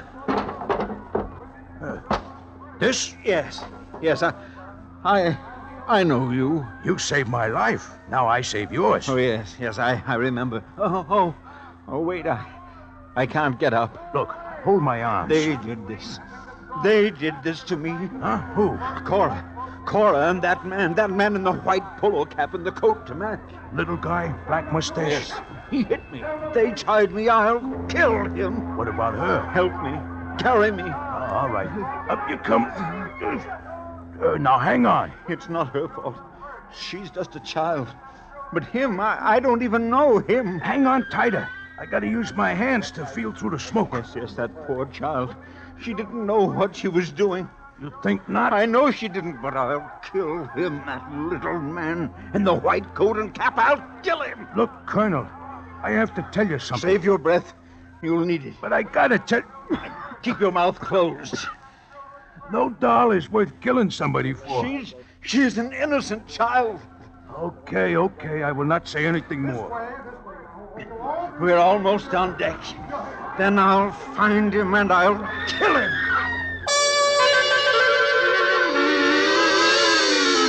I get the old guy on deck. He is pretty done in, so I take a look around for myself on deck. Everybody is getting in little boats and on rafts. And I see a few things, and I do a little thinking about the old guy and the doll he thinks is an innocent child. Then I go back to where I leave the Colonel, and I see he is looking out to sea. Look in that lifeboat. Out there, do you see? Yeah, I see. Somebody in a white polo coat and cap. Oh, but better get on this raft, Colonel. That's the man. I won't let him get away. Look, Colonel. I'll kill him. You're going to shoot him? Now. Nobody will hear the shots. But you cannot hit him at that distance. And the boat is bobbing up and down. I've hit harder targets than that, and for less reason. Watch.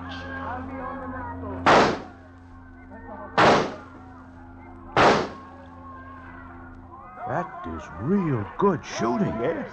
Yes, I've never done better in my life. No, I guess you do not. The little white cap is floating on the sea. I killed him. I said I would, and I did. Sure. Now we better get on this raft. Come on. No, wait, Cora. We've got to find Cora. There is no time, Colonel.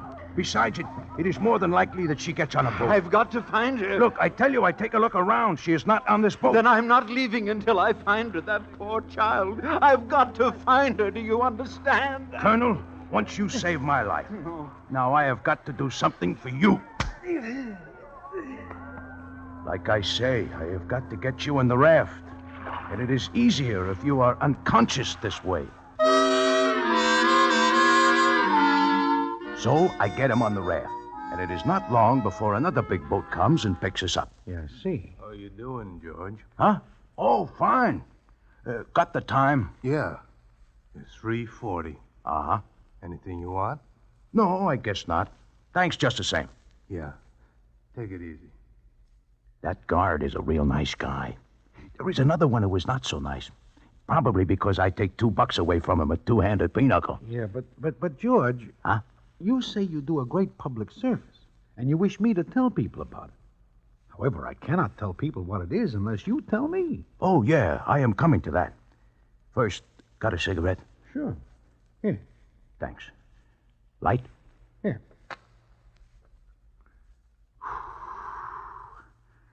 You are a nice guy, Broadway. I will be sorry to see you go. Oh, thanks, George. Now, let me see. I am telling you about my great public service. I will get an ashtray. I do not like to get this place dirty. Well, George walks to get an ashtray, and when he gets it, he comes back and gives me the payoff of the story, which I will tell you in a minute.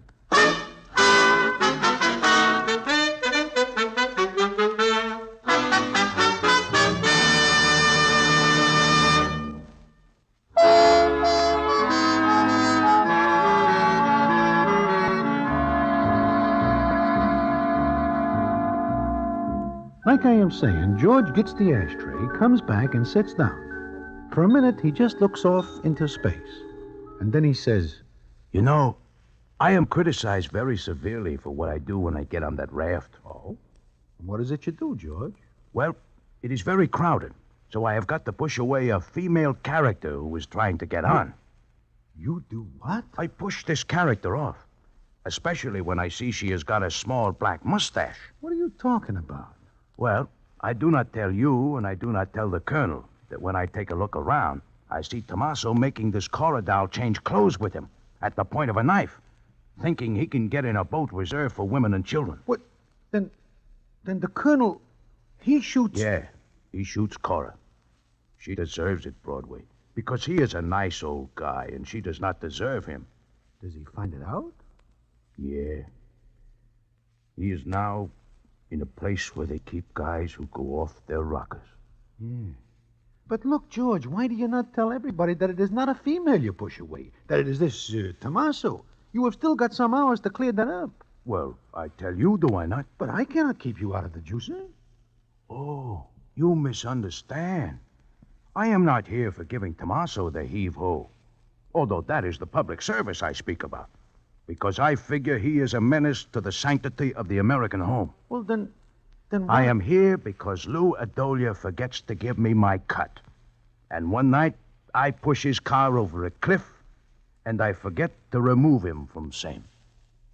Yeah. Yeah, I see. Well, I guess I will be going. Yeah. Thanks for coming, Broadway. Oh, not at all. Well, George, bon voyage. Thanks. The same to you. And many of them.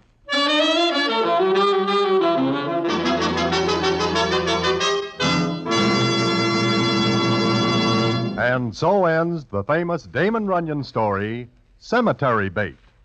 Listen in again next week for the Damon Runyon Theater.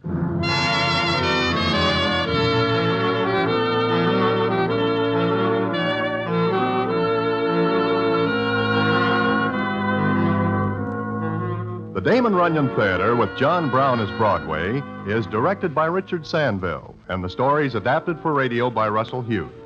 Vern Karstensen is in charge of production. This is a Mayfair production.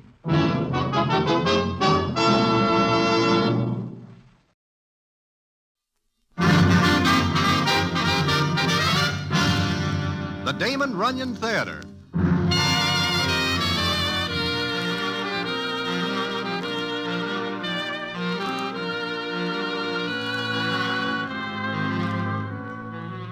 Once again, the Damon Runyon Theater brings you another story by the master storyteller, Damon Runyon. And this one, Hold'em Yale. And to tell it to you, here is Broadway. Thanks. Well, one Saturday I am in New Haven for a very large football game between the Harvards and the Yales. And what I am doing there is something which calls for quite little explanation, because I am not a college man. Also, what happens at the football game is quite a story, and one which I will tell to you in a minute.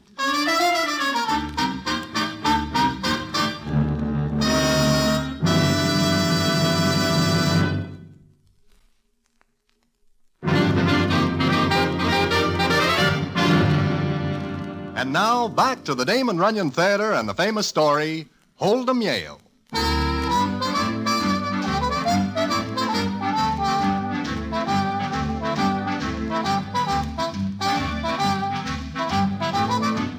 The reason for my being at this football game goes back to one Friday night when I am sitting in Mindy's thinking of very little except how I can get hold of a few potatoes to take care of the old overhead. And while I am sitting there, I look up and see Pete the peddler. Pete is a ticket speculator by trade, but at the moment he seems to have something else on his mind. So I watch him for a minute. Then he spots me and comes over. Hello, Broadway. Hi, Pete. What's the news? There is no news. Say, is Gigolo Georgie around any place? I do not see him. Why? I am looking for him. I see. You do not see. I do not see? He owes me 100 fish. You loan Gigolo Georgie a C-note? That is plain silly. Nobody loans Georgie anything except maybe a hit on top of his noggin, and that he does not have to pay back. True, very true. Then why are you looking for him? Tomorrow is the large football hassle between the Harvards and the Yales. You know that? I do not read the society pages. Well, I give Georgie some ducats to sell at a fancy price. He takes the ducats and does a blowaway. Leaving you holding the bag. But I hope soon to be holding his neck. Well, he is not in here. Do you look in the nightclubs? He is always dancing with some doll. Who pays for the check? He is nowhere about. I see. Well, someday I will catch up with him. Meanwhile, Broadway, how are you fixed for cash? I am in a sad state of disrepair. Okay, come to New Haven with me and the boys tomorrow, and we will see what we can do to come honestly by a few fish. You want me to help you hustle the ducats? Sure. I figure this is quite an affair, and there will be those who need ducats. We have them, and we sell them. Slightly above the market price. Why not? As you say, why not? Okay, Pete, you have got yourself another boy. When do we start? We leave on the train tomorrow morning. And when do we come back? As soon as we get rid of the ducats. Why? Do you wish to stay in New Haven? I do not wish to stay any place that is more than 5 minutes away from Times Square.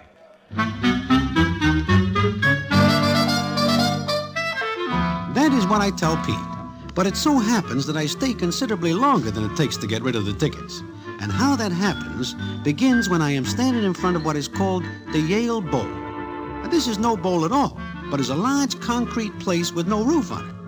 Well, like I say, I am standing there innocently holding some ducats in my hand in case somebody wants one or two. Then the scene is as follows. Get your hot dogs here, get your hot dogs, 10 cents, 1/10 of a dollar. Get your puppies here, hot dogs, get your hot dogs, get your red hot puppies here. Red hot, By the little lady at Corsage, only 50 cents. Pardon me. Pardon me. Huh? Are you speaking to me, miss? Yes. Do you have the time? Time for what? Well, I mean, what time is it, please? Oh, it is now 2:20. Oh. Is 2:20 a bad time for you? The game will start in a few minutes. You do not wish it to? I'll miss it. I'll miss it. Well, that is pretty tough to do, seeing as how it is right inside. But Elliot promised to meet me here with the tickets a half hour ago. Oh. Well, look, I have here some choice ducats for said game. I will sell you one for $10. $10? It is a bargain price, because the game is about to begin and the market is going down. I have only 50 cents. Well, goodbye, little miss. Goodbye. Little miss, why do you have to see the game? My brother plays for Yale. Oh. Football? Of course. Why? Nothing. I wish I had some money. There are plenty of us who wish the same. But how does it happen that you have none? Well, you see, I left Miss Peavy's school in Worcester, and all I had was the fare here. Oh, I see. No, you don't. We will not have an argument about it. I couldn't ask Miss Peavy for any because I ran away from the school. Why? It's rather a personal reason. Well, as far as I can see, you are in a tough spot. But I am unable to sell you a ducat for 50 cents, so good night. Goodbye. Thank you for telling me the time. Think nothing of it. Broadway, I am looking for you. How is it going? Not good, Pete. I have 4 ducats left. Oh, great. I got 1, and so has Milky and Nubsy Taylor. And so you are stuck with 7 ducats. Yeah, that is so. Say, do I not see you talking with that little doll as I walk up? Uh-huh. Who is she? I do not know her. But she tells me a hard luck story about somebody who is named Elliot and who does not show up with her ticket for the game. Why do you not try to sell her one? Because she has got only 50 cents. Oh, here comes Milky and Nubsy. How's the luck, boys? Milky? Terrible. I still got the ducat, and from what I hear, the game is about to begin. What about you, Nubsy? There is no market for this ticket. And the game is about to begin. I am stuck with 7 ducats. Pete, since you are not going to get rid of these, why do you not give one to the little miss, huh? The one I see you talking to? Sure. Look at it. She is still crying. It is a hard luck story. Dolls always have a hard luck story. It is part of their character. No, I do not think this one is putting on the bite. Why not? Well, she says she comes from Worcester, and dolls with hard luck stories always come from San Francisco, because the fair is somewhat larger. That is true. But I think I got a better idea. What is that?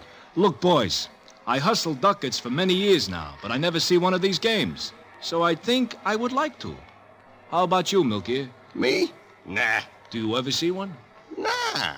Nubsy, how about you? This is the closest I ever get to one, and I do not think I wish to get closer. I often wish to see why suckers pay such high prices for ducats. Now is our chance. I wish to go back to New York. Broadway, there is no train until late this afternoon.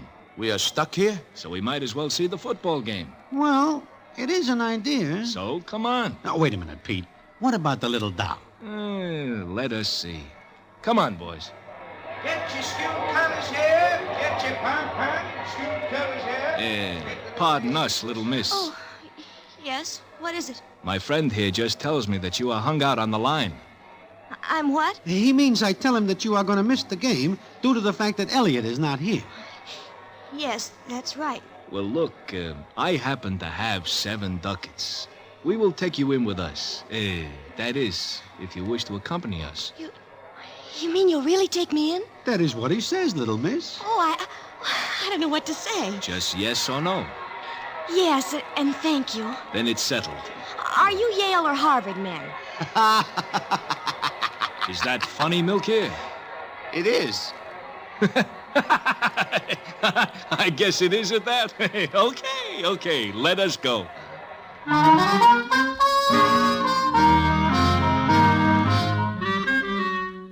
So we all start to walk to the place where we go in. And the little doll is so happy about seeing the game, she is bubbling over. In fact, she is so glad about it that she makes the rest of us real happy that we are able to do the favor for her. She has big blue eyes and turns them on Nubsy Taylor, who is more than somewhat fond of dolls, no matter what color eyes they got. Then she smiles at Milky, and I see that he is going to take the count. Even Pete the peddler is getting soft as he listens to her while we walk along. Oh, I can't tell you how sweet you are. Why, I think I'd have died if I'd missed the kickoff. Kickoff? They are going to rub somebody out in there?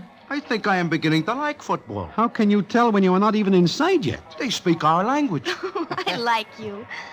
I'd be really happy if Elliot were here. Look, little miss, who is this Elliot that you talk about? He's my... Well, can I trust you? Now, that is a foolish question. Shut up, Broadway. Go on, little miss. Who is Elliot? My fiancé. Father hates him. Well, as a matter of fact, Elliot and I are going to elope after the game. After? Is football more important? My brother's playing today. For Yale. You say your father hates this Elliot. Why? Because he thinks Elliot is... Well, he thinks Elliot's after my money. Oh, you have money? Only what my uncle left me. Just a few fish, huh? Fish? Dollars. Oh, yes. He left me $1 million. Milky. Better be careful how you eat those peanuts. And make her stop talking like that. You know, something tells me this Elliot citizen is no dope. I can't imagine why he didn't show up when he said he would. That is something that bothers me, too. Now? But I won't miss the game after all. Oh, you're all so wonderful to me. I feel as though I'd known you all my life. Uh-huh. It seems we now all have something in common. Broadway, there is nothing common about a million potatoes. Oh, look, here's our entrance. Let's hurry. The kickoff's the best part of the game. Not where we come from. What? Nothing. Let us go in. You know, Pete, something tells me we better not see this game. Why not? I just got a feeling, that's all. Come on. You'll love it. Here, little miss, take my arm, and we will go in style. Here is another arm for you. Oh, you're all so wonderful. You must be important men. Like I say, let us go in. Nubsy, Nukia, Broadway, we are now going to college.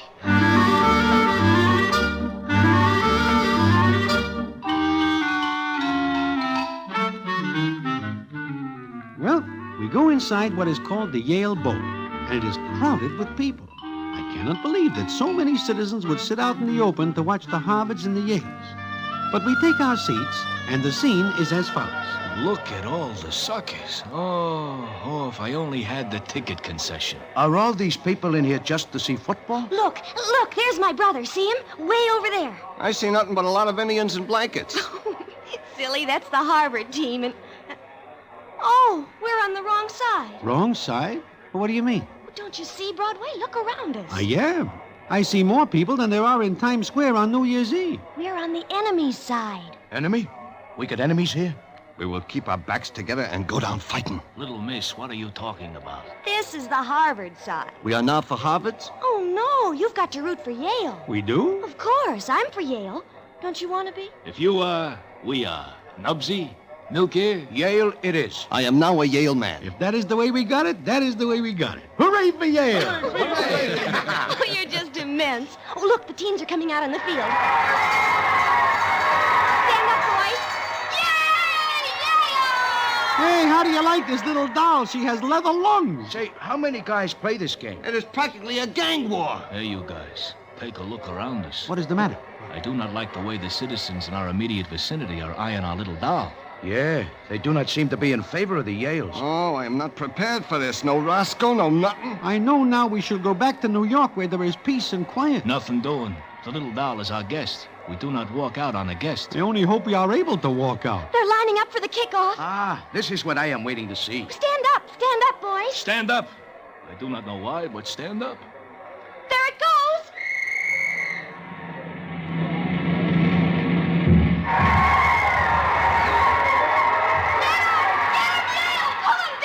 This kid is a born mobster. She is bloodthirsty. Look at what is happening down there. It is a free-for-all. Boys, if we do that in New York, the gendarmes will throw us in the clink. What happens then? Harvard's ball, 1st and 10 on the 25. Oh, I see. Do you? No.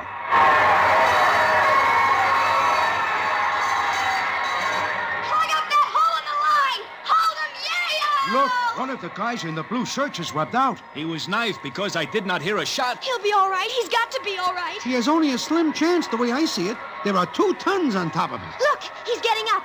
Attaboy! Kill him! And she is so young. Hold him, Yale! Hold him! I wonder how long this goes on. From the looks of it, until they are all wiped out. Hey, Pete, look. We are getting some dirty looks from the Harvards around us. They do not like the way our little doll is screaming for the Yales. Yeah, I see. Broadway, it looks like we might have some trouble. Well, it makes for an interesting afternoon.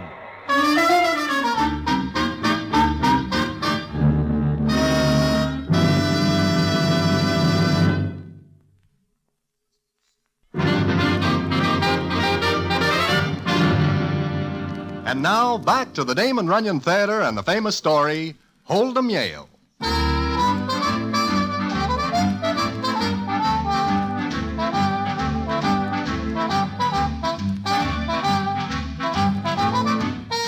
Well, that is the way it goes. The Harvards and the Yales go running up and down the grass, knocking each other from here to next Sunday. And our little doll keeps up a steady fire. In fact, she can yell about as loud as anybody I ever hear, male or female. And we keep getting dirty looks from the Harvards in our neighborhood. Then the little doll mentions that she is chilly, and Nubsy and Milky disappear during what the doll says is a timeout. Then they come back, And the scene is as follows. Here you are, little miss. Put this robe around you. Oh, thank you. I have got a thermos jug of coffee for you. Why, that's wonderful. Boys, where did you get those robes and things? We find them. Yeah, we find them. How? The hard way. But what is the difference? Little miss, do you have a mink coat? Well, yes. Why? See, Nubsy, I am right. We would have carried it over for nothing. What has happened? Time's back in. Oh, we've got to score. We've just got to. How'd the matter stand now, little miss? Scoreless tie and only 3 minutes to go. Little miss, you say that citizen who fires the gun is just a timekeeper? Well, that's right. Why? It just makes me nervous, that's all. I figure he's going to hurt somebody. Come on, Yale! Come on! Hey, why don't you go over to the Yale side? Mind your own business. Yeah. Hold on, Yale! You... That's a great comeback. Yale's better than Harvard any day in the week. Except on Saturday, which is today. You wouldn't say that to my friends here. Are they for Yale, too? Yes. Well, then tell them to go over to the Yale side. We've got seats here and we'll stay.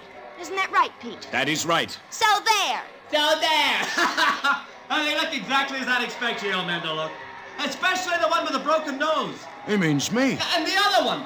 Where'd they get that ear? He is talking about my ear, and I am sensitive about that. I guess we better spread out, boys. Now, wait a minute, Pete. We are surrounded. Do we let them talk that way about us? Oh, look!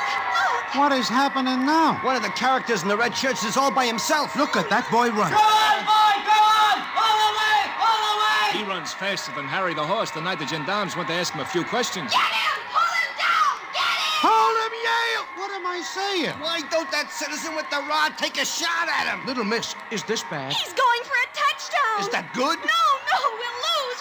He's over! He's over!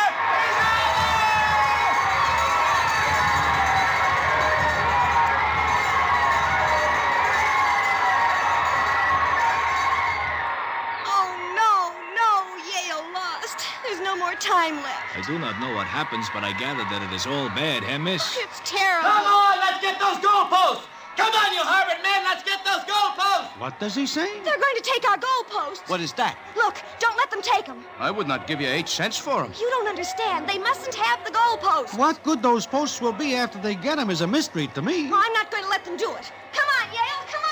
Hey, where is she going? Search me, but she is heading for the field. She does not want the Harvards to take the goalposts. Pete, let us get out of here. Wait, Broadway. Are we going to stand by and watch the Harvards do something the little doll does not wish them to do?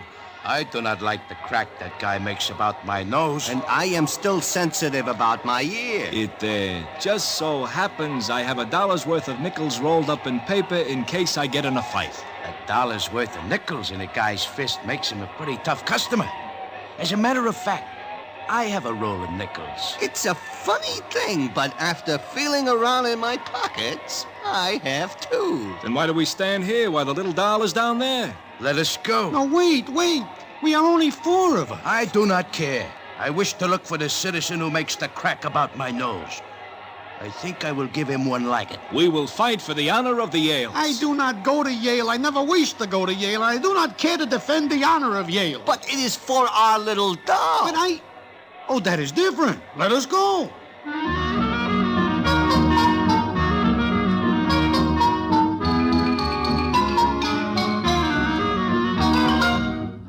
So we go down to the field and get to where the goalposts are.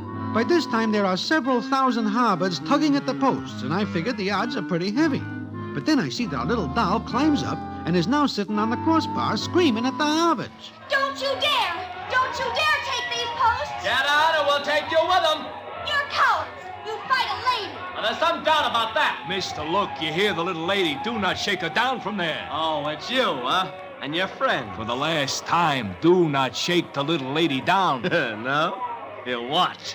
Pete! Nothing! Broadway! Milliard! Don't let them! Mister, do not do it. The little doll up there does not wish you to. Oh, you're in it too, huh? Oh, look, I never did like derbies. Oh, I think yours would look much better down over your face. Hey, Pete, get me out of this hat. Let me at that guy. Pull up my hat so I can see. This is the end of peaceful talk. Here we go. Hooray for Financier! Hit him again! Kill him! Keep your backs to the post, boys, and let's go.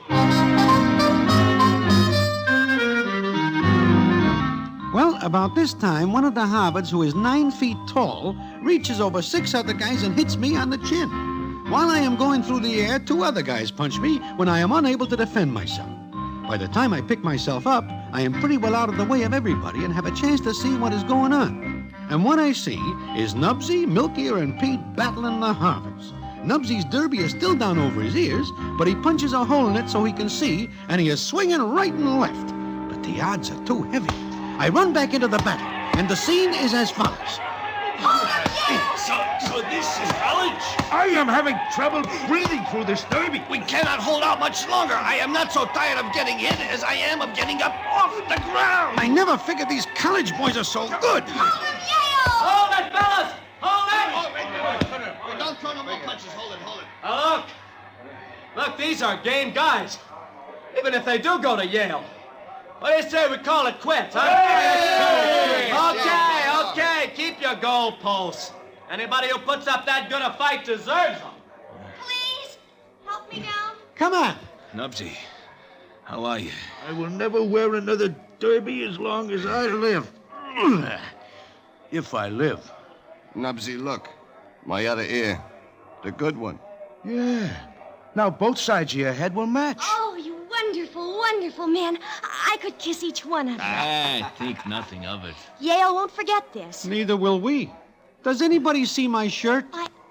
Oh, look. Are they coming back? Oh, no, it's Elliot. Elliot, here I am. Elliot, darling. Wait, that guy, Elliot. I want you to meet him. He's a Yale man. Yale man? Patricia, darling, are you all right? Yes, but if it hadn't been for these wonderful men, Gigolo, Georgie, you dirty little... Pete, now listen, you... Elliot, what's the matter? Stand back, little miss. There is going to be a body going through the air. So, you're Elliot, huh? Now listen, Pete. Gigolo Georgie, and you're going to take this little doll for a ride. You're going to elope with her. What's the matter? Why are you calling him George? Goodbye. I hope the exit is open. Goodbye. Take care of the little doll boys. I'm going to take care of Gigolo Georgie. Elliot, come back. I do not think he will come back. From the way he is going, he will slow down only when he crosses the state line. From the way Pete is going, I say Georgie will not make the state line. He does not even make it to the goal line. Oh, the coward. Why doesn't he stand up and fight? Little miss, maybe you better turn your head. I will not. He's running from only one man, and you stood up against hundreds. I hate him. Well, you change your mind suddenly. Come on, we'll find my father and all go home. Yeah, there's no use waiting for Pete. He will be busy for quite a while.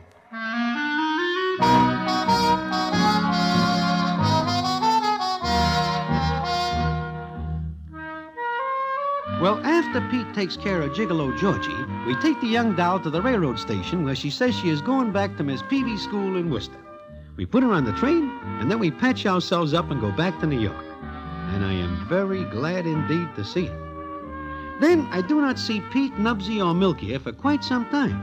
In fact, it is a year later. And what happens then is the payoff, which I will tell you in a minute.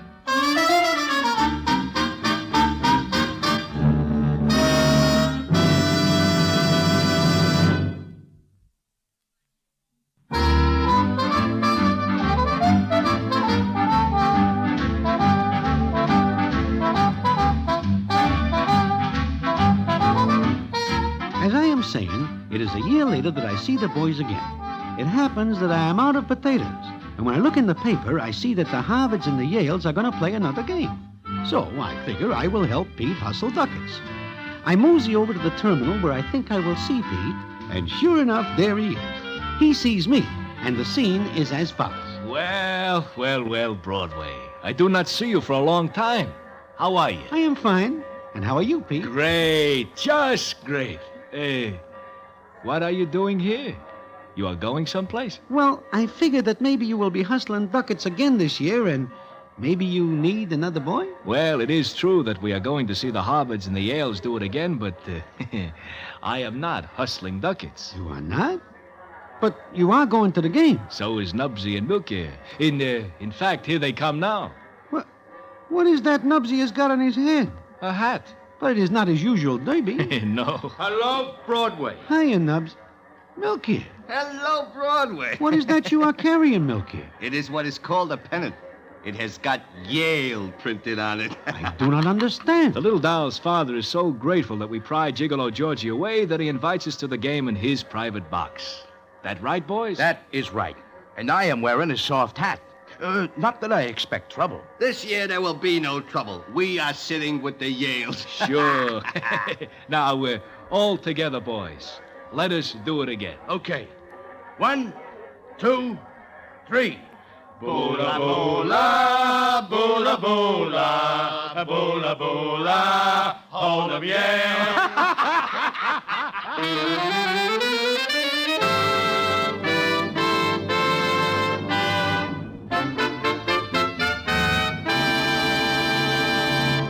And so ends the famous Damon Runyon story, Hold 'em Yale. Listen in again next week for the Damon Runyon Theater.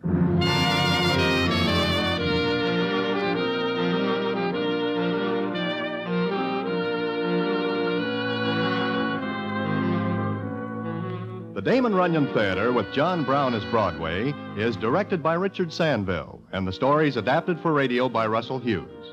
Vern Karstensen is in charge of production. This is a Mayfair production.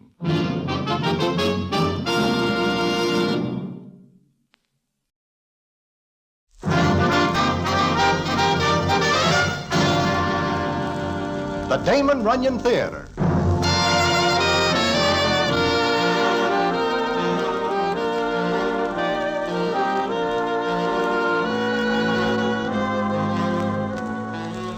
Once again, the Damon Runyon Theater brings you another story by the master storyteller, Damon Runyon.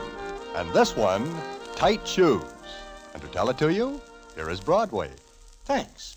All this begins because Rupert Salsinger is a very conscientious character. I remember that it starts of an evening in Bilby's shoe store, which is on Broadway near Mindy's. Things are quiet until in walks Corky Lambert and 3 of his boys. For a second, Corky just stands there looking around. Then he yells, That's the guy, boys. Toss him around a little. Break him apart. Hey, wait a minute. What did I do? Mr. Lambert, what is it? What's wrong? Bilby, look at my feet. Why, you're not wearing shoes. Shoes? Here, look. That lame-brained clerk of yours sold me these this morning before I got to the track. Look at him. But I don't see anything wrong with him. Look, I'll talk to you later after my boys wreck your clerk and your store. Please, tell me what's wrong. Mr. Bilby, I sold him what he asked for. You sell me tight shoes. They kill me. I get to the track and my feet hurt, and what happens?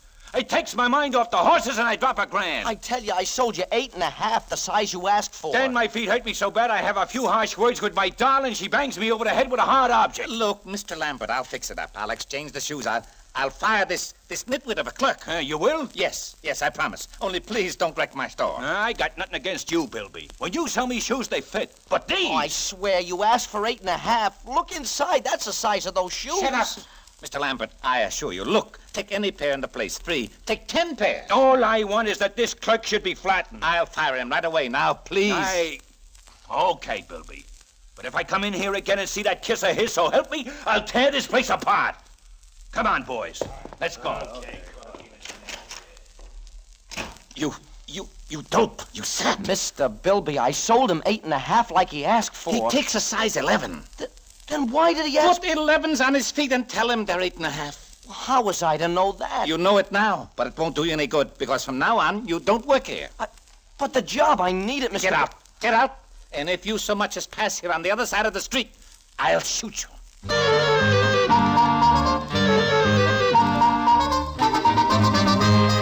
So Rupert Salsinger is out of a job because of a pair of tight shoes. And that's not the whole thing, which ends up very strange indeed. And what the events are that follow, I will tell you in a minute.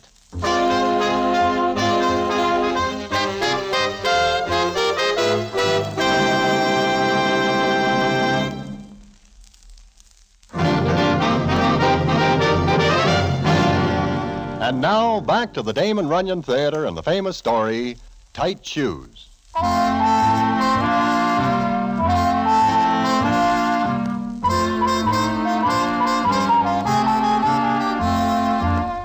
Well, Rupert is out of a job. He takes it hard because he is in love with a doll named Minnie Schultz and wishes to marry her. So he is very low indeed and walks around until dark. He takes a good look at the East River, but changes his mind because it is very muddy and he has got on his best suit. Then he drops in a little place, and the scene is as follows. The injustice of it. The terrible injustice. Were you speaking to me? No, I wasn't. Oh, I thought you were. I was talking to myself. Oh. Would you like to talk to me? Who are you? Well, you look sad. I am. I may kill myself. Do you think it will help things? This world is full of injustice. Frightful, unfair injustice. Is it? But what would you know about that? You. I can learn. Huh. I can see you know nothing about injustice. Have you ever been sued? What's that got to do with it? I have. Dozens of times. Sometimes I think it's a career. Go away from me. Leave me die in peace. Well, I'm only trying to help. Help? You? Huh. Look at you. Expensive clothes, full dress. Well, how do you know I'm not advertising something? Your shirt front doesn't light up. Oh, should it? Look, I don't know who you are, but I don't like you. Why not? I can tell from looking at you that you never worked in your life. Well, come to think of it, I haven't. Yeah, there you are. So what would the loss of a job mean to you? Nothing. What would losing the chance to marry the girl you love mean to you? Nothing. Go away. You interest me. Oh, who are you anyway? My name is Calvin Colby. Oh, I thought so. Playboy. Strictly a hurrah Henry. I feel sorry for you. You look so sad. I don't like to see people sad. That's just talk. Someday people of your class will find out what it means to be the butt of injustice. Once the barricades are up, look out. Look, Mr. Salsinger, Rupert Salsinger. Remember that name, buddy, because someday it will be a flaming torch of liberty. Well, you can't get lighted up on a soft drink. Look, I'm very interested in all this. Why not tell me about it? What for? Well, I don't know. It just sounds like a good idea. Besides, the idea of barricades in New York intrigues me. Oh, dilettante. Typical of your class. I'm a good listener. What do you say, Rupert? Mr. Salsinger? All right. Mr. Salsinger. Begin at the beginning.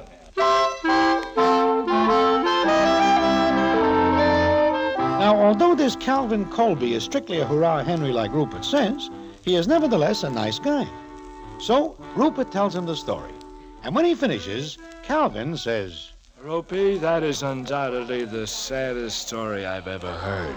Not only that, but I'll lose many. Yes, you'll lose many. Oh, the bitter injustice. Cal, what'll I do? Ropey, we'll do something.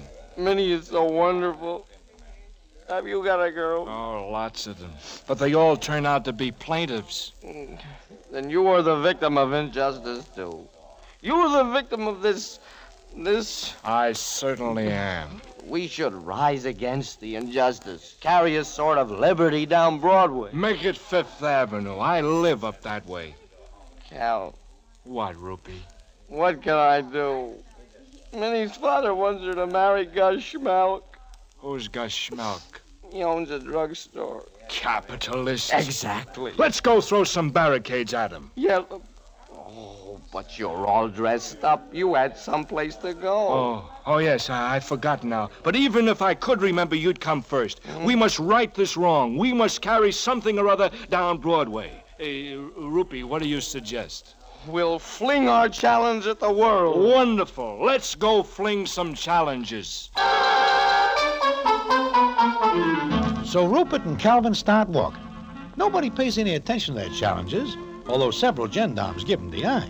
But as it does not seem a good idea to fling challenges at cops, Calvin and Rupert find themselves uptown, where the scene is as follows. Rupee, where are we? This looks like Columbus Circle to me. Oh? This looks like a nice place to start our campaign. All right, let's begin. Oh, wait a minute, Rupee. Look. What? Do I see men standing on boxes? Yeah. Good. I thought for a moment I was ill. Hey, why are they standing on boxes? They are making speeches. Well, what about? Injustice? Oh, there's too many of them. Look, 2, 3, 5 of them. They're too scattered. What they need is the centralization of ideas. They need the strong guiding hand of an organizer, one man to speak for them all. You are absolutely right. And my father always says organization is the greatest thing in the world. You must meet my father someday. And my mother. They're my parents. Sheer coincidence. Don't let it worry you. Rupert, I have a wonderful idea. Get me a soapbox. Why? I'll tell the world about the great wrong done to you. Here, help me up on this bench. Oh, wonderful. Up you go. Yeah, that's Up it. you go. Now we'll go to work. Here you are, ladies and gentlemen. Here you are. Step this way. I have something to say. Rupert, drum up some business. Oh, sure. People! Comrades! Here's your leader! Step up and listen to him! And what are we giving away? Nothing! Step up! Step up! Step up! Step up! Listen to the truth! I speak against the injustice of the world. I speak of my friend here, this downtrodden man who, because he needed a pair of shoes, was thrown out of the job and cast from society. Here, here! What? Here! Oh. Never in my life have I been so disturbed by such a wrong. Look at my friend. He has no shoes. And what's he got on his feet? I'm glad you asked that, friend. What has he got on his feet? Shackles. He has given the best years of his life to his employer. Now that employer thrown him aside like an old shoe. Yes, an old shoe. Here! Come on. Thank you. Now what shall we do to right this wrong? I say on to Bilby's shoe store. On to Bilby's. On to Bilby's! The symbol of man's inhumanity to man! So Calvin steps off the bench and starts to walk. Now, a guy in full dress who wants to march on a shoe store is a curiosity even in New York. So the citizens around there who have got nothing better to do line up behind Calvin and Rupert, and the parade starts. At first, there are only a few, but before they get 2 blocks, this increases to several hundred. They are almost to Bilby's, and by now, Calvin Colby forgets what this is all about and says to Rupert, Rupert, there's something I don't understand. What is it, comrade? I remember starting out earlier with you, but I seem to have gotten mixed up in the parade. Is it St. Patrick's Day? No, we are marching to Bilby's. What's that? The shoe store. Oh. Why? To right a wrong. Oh! The cry is forward! On to Bilby! There it is, Halt, friends! Halt. Friends, we are here. This is the place. Look at it. Look at its bloated owner standing in front. His iniquitous and sordid mouth open even at night to suck the blood from his slaves. Forward! Soul singer, what is this? What the devil? I have come back, Mr. Bilby. So this is Bilby. Who are you? What are these people doing here? Bilby, the hour has struck. Look, whatever this is, cut it out. You get away from me and take Insult to injury. Friends, follow me. Follow what? Stop it! Get away! Go back! You'll wreck the store! Shoes! Shoes! The symbols of slavery! Destroy them! No! Get away from those shelves! Police! Help! Murder! Police! The Bastille has fallen! My shoes! My stock! My store! Fire! Murder! Police! Help! Run, you coward! Rupert. What is it, comrade? I'm sleepy. Well, the citizens in the parade see their chance to get some shoes, and they take it. It is not 5 minutes before Bilby's store is wrecked, but everybody has a pair of shoes. Some of the shoes get all mixed up. In fact, for weeks afterward, parties are running around Broadway trying to match up odd shoes. The fun is finally stopped by the gendarmes. And what happens later, I will tell you in a minute.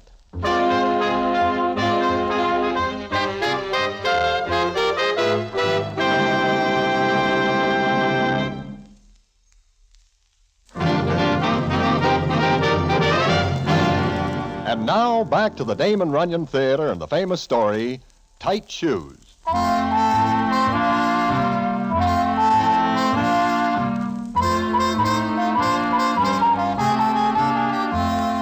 Like I say, the gendarmes break up the festivities, and Rupert and Calvin are bounced in the clink. But it seems that Calvin's father has quite a few shekels and some influence, and springs them. Then it comes up the next morning in Calvin's apartment. All right. Hello, Dad. Hello, Dad. Calvin, this is the last straw. I put up with your nonsense and playboy tactics for the last time. Why, what did I do? Do? Have you read the papers? Well, I will as soon as I can focus my eyes. Why? Why? I waded through 100 reporters in the lobby downstairs, grabbing my coat, asking me for a statement on social justice. Oh? What social justice? Do you know what you did last night? Vaguely. Your mother has had to leave for the Catskills, and she hates the Catskills. Well, I'm sorry, Dad, but Look I don't here. know. It says, strange as it may seem, one of the town's most glamorous playboys, Calvin Colby, ended up last night in a new role, that of a thinker. Calvin, what the devil do you mean by becoming a thinker? Please, Dad, I guess This is the last straw. Hello. Who in the name? Who is that? Good morning. Oh, that's Rupert Salsinger. Oh, your friend of last night. Oh, I feel awful. Rupert, this is Father. Dad, this is Rupert Salsinger. You radical? Me? Yes, you. Now, look here, Dad. Don't blame Rupert. I guess it was my fault. Listen, you think of something to say to those reporters downstairs before you do anything else. Do you hear me? Yes, sir, I hear you. All right. If you have any regard at all for your mother, you'll do something to get her out of the Catskills. Sick. Listen, Rupert, talk to the reporters. Me? What'll I say? Anything. Oh, I wonder what Minnie'll say. Who's Minnie? I told you, my girl. Oh. Well, Cal, your father hates me. My father hates me. Hey, listen, I got an idea. No, I will not march again. No, listen. You fix it up with me for Minnie, and I'll talk to the reporters. That's a deal. Where do I find Minnie? Here, I'll write down the address. Her father owns a delicatessen on 2nd Avenue. And please, Cal, hurry, because after all this, she's liable to marry Gus Schmelk.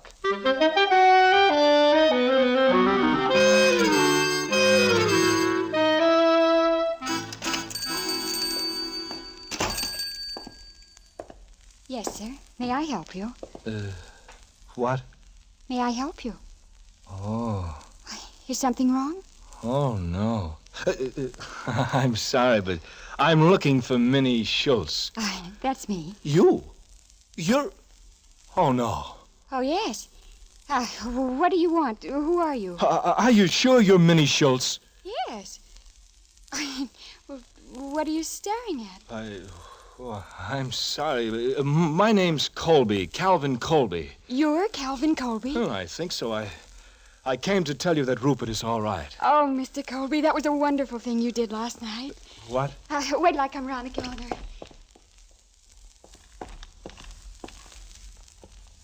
The rest of you matches. What?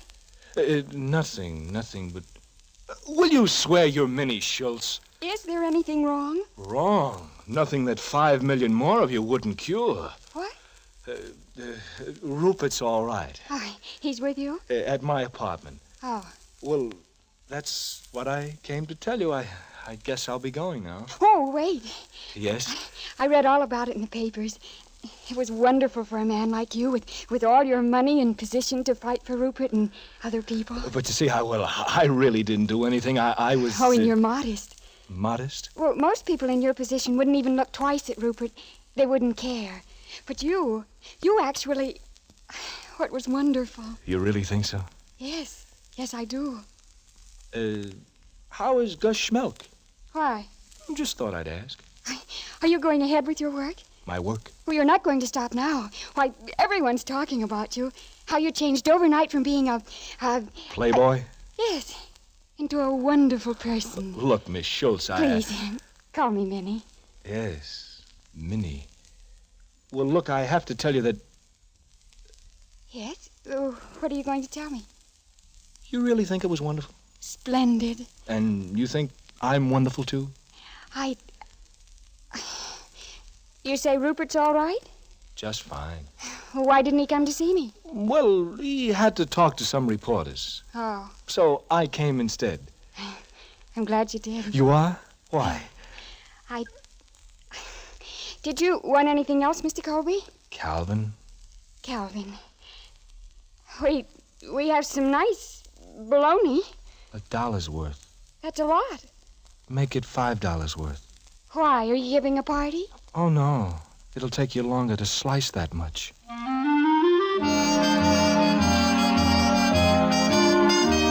Well, 1 hour and $75 worth of delicatessen stuff later, Calvin Colby leaves Minnie Schultz, and he has got a look in his eyes. It takes him 5 hours to get back to his apartment, because he walks around in circles that keep taking him past the delicatessen. But he finally gets there, and the scene is as follows. Calvin, my boy, I've been waiting for you. Oh, hello, Minnie. Minnie? Calvin, what's the matter with you? Oh, Dad. What have you got there? What is all this stuff? She sold it to me. She sliced that bologna with her own hands. Listen to me. Calvin. Oh, I'm sorry, Dad. What did you say? My boy, I'm proud of you. I thought last night's escapade was another of your harem-scarum stunts, but this... Listen to this. The statement you gave the reporters this morning. I gave? What statement? Calvin, are you... No, Dad. Well, listen to this.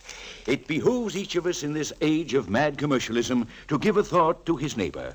It is our privilege as human beings, nay, our duty as human beings, to reach out and give the other fellow a helping hand. Justice must triumph. Calvin, your mother is coming home from the Catskills. Dad, let me see that paper. But this... Rupert! I'm proud of you, my boy. I must admit that for the first 25 years you kept us guessing, but now... keep up the good work, son, and I'll do everything I can to help you. Goodbye, son. Rupert, are you here? Were you calling me, Calvin? Look, what did you tell those reporters? I was carried away. You weren't, but you will be. Why, you made me the biggest phony that ever came down the pike. I'll be the laughing... You want me to answer that? I don't care. Colby? You Colby? No, that's him. Oh, Colby, my name's O'Hara. Oh, how are you? Proposition for you, Colby. Great stuff in the papers. My name's O'Hara, 6th Ward. O'Hara, 6th Ward. Who are you? Rupert Salsinger. What'll they think of next? Well, Colby, what do you say? Say what to what? Run for Congress, social justice ticket. We need a man, you're it. What? Me? Why, you're crazy. Strike while the iron is hot. You're a cinch. You'll get votes. Now, wait a minute, O'Hara. I don't know... time. Got to get an answer now. Take it back to the big boy.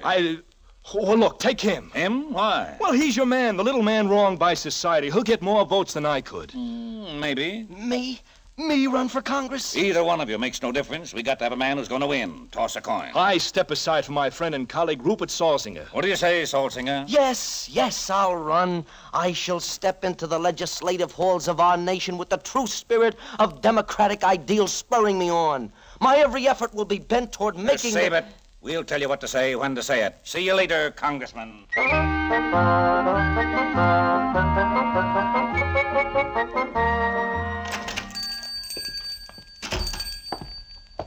Yes, sir, may I be... Oh, hello. Hello, Minnie. How are you, Calvin? Oh, fine. How's Rupert? Oh, he's busy, but he said to tell you he'll be down to see you the first chance he gets. I haven't seen him in 2 weeks. Well, Minnie, you know how it is, one thing and another. Uh-huh. I know how it is. But I'm sure that when he gets straightened around, he thinks about you a lot. Sure. You love him, Minnie? I promised him I'd wait for him until he got a good job. He never did have much. I always felt sorry for him. I see. Minnie. What? Nothing. What were you going to say? Nothing, honestly. Oh. Looks like it's going to rain. Uh-huh. Looks like a storm. With lightning and thunder. Uh-huh. Minnie, there's something I have to tell you about me. That night when I... What? You thought I did a wonderful thing. Oh, it was. And you thought I was wonderful. I still do. Okay. Well, I guess I'll be going. I've got some things to do, and it's hard to get a cab when it rains. Well, say hello to Rupert for me, will you? Sure. See you later. Well, that is that. It seems Minnie will not tell Calvin that she is in love with him, and he will not tell her because of Rupert. Anyway, he gets back to his apartment, where Rupert is still staying, and the scene is as follows. Oh, Cal, I'm so glad you're back. Why, what's the matter? Minnie phoned. She said she won't wait any longer. She won't? No. She won't? She'll give me a half hour to get down there, Calvin. I gotta get dressed. Help me. Well, sure. I'll never get a cab in this weather. Well, take the subway to 2nd Avenue. Walk over from there. Yeah. Oh, my shoes. Where are my shoes? Oh, where did you take them off? No, I remember now. I sent them out to be fixed. Calvin, I haven't got any shoes. I can't go out without shoes. Well, send for some. Sure, Bilby's. Get Bilby's. Tell him to get a pair of shoes up here right away. I only got half an hour. So they send for some shoes, and Rupert flies out to get to Minnie's. Calvin waits in the apartment. A half hour goes by, then an hour. By this time, Calvin knows that any chance he has got is gone when something happens. Hello? Rupert? Minnie, is that you? Yes. Calvin? Yes. What's the matter? He didn't come, Calvin. He didn't come. He didn't love me after all. I waited for him for 3 years, and he couldn't get here in a half hour. Well, look, does that mean you? I mean, Minnie, listen, will you wait any longer? No, I won't. Minnie, I love you. You love me? Yes, ever since I first saw you. Why didn't you say so? Oh, Minnie, never mind that. Now I'll explain later. Listen, I'll be right down there. Oh, I love you. I'll wait. How long? Until you get here. Listen, Minnie, if Rupert gets there first, kill him.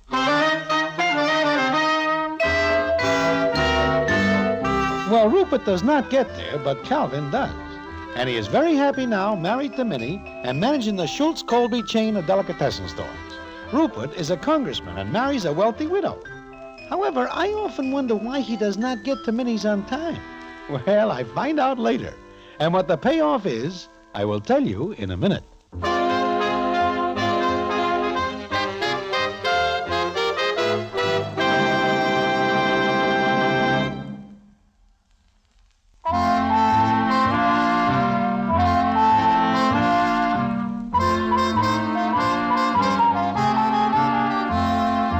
Like I say, I often wonder why it is Rupert does not get to Minnie's in time. I find out one day when I go into Bilby's shoe store to buy myself a pair of kicks. Old man Bilby puts a pair on my feet and says, There. How's that, Broadway? They're a little big, I think. You take 8.5. These are 8.5. You should have a little room at the toes. There's nothing worse than tight shoes. I guess you are right. I will take these. No, sir, nothing worse than tight shoes. For some people. Huh? For some people? I remember the time I saw a man sitting on the curbstone in agony because he couldn't walk. He was in a hurry to get someplace, too. Oh? Who is that? I got even with him for wrecking my store. Wait a minute. Do you by any chance mean Congressman Rupert Saltzinger? I sure do. He had to have a pair of shoes fast once, so I sent him a pair. Took them up myself. They felt all right at first, but after you walk a block in a pair of shoes a size too small, well, yes, sir, he walked as far as he could, then couldn't take another step. Yep, ain't nothing worse than tight shoes.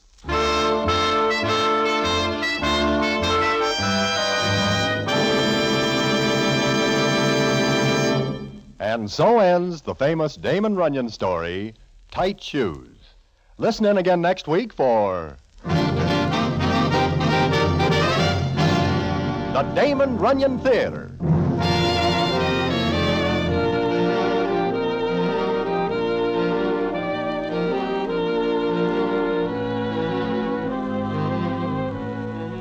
The Damon Runyon Theater with John Brown as Broadway is directed by Richard Sanville, and the story is adapted for radio by Russell Hughes. Vern Karstensen is in charge of production. This is a Mayfair production.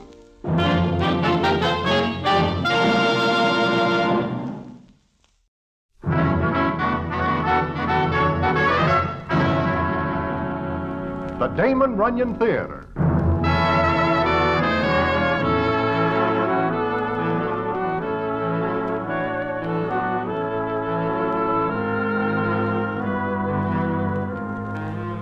Once again, the Damon Runyon Theater brings you another story by the master storyteller, Damon Runyon.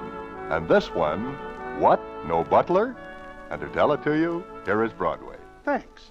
It is about 7 o'clock one May morning when I am standing at the corner of 50th and Broadway, and along comes Ambrose Hammer, the drama critic. Now, I am very surprised indeed to see Ambrose at such an hour as 7 a.m. and mention it to him. And he answers as follows. I might ask you the same question, Broadway. What are you doing out at 7 a.m.? I am just going home. So am I. If there's one thing I can't stand, it's daylight. Especially when it comes up this early. Yes. I notice you have got your throat in a bandage, Ambrose. What is the matter? Oh, nothing. Just a little sore throat. Oh, in May? Well, since I have my throat at all times of the year, what is strange about it? I'm just making conversation. Look at all the citizens going to work at this hour. Oh, it's terrible. Well, I guess I will be going. Uh-huh. I guess I will, too. It's depressing to be out at this hour, and... And what? Look. Isn't that Johnny Brannigan coming along? Yeah, it is. My, I never know 7 a.m. is such a busy time. I wonder what he's doing out so early. Why wonder about what a plainclothes gendarme is doing anytime? Wait a second. Hey, Johnny! A Brannigan! Hello, Ambrose. Morning, Broadway. Hiya, Johnny. You pounding a beat, Johnny? Nope. Going to see about a murder. What? Whose? Mr. Justin Vesey. Justin Vesey? Somebody bumps him? Got a call from his housekeeper, Mrs. Swanson. She says Vesey looks as if he is very much dead. I'm going to investigate the rumor. You guys want to come along? You bet. Well, not bad for 7 a.m. The day is only 7 hours old, and already things are looking up. Vesey would give you an argument on that. However, coming along, Broadway? Well, I have a choice to make. I can stand here and watch people hurry into work, or I can go look at a dead guy. Let us go.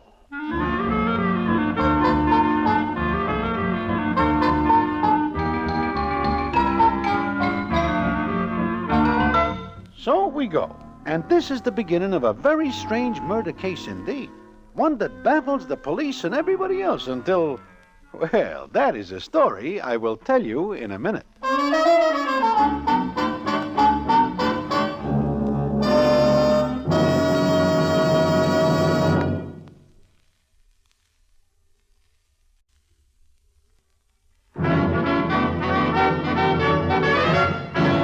And now back to the Damon Runyon Theater and the famous story, What? No Butler?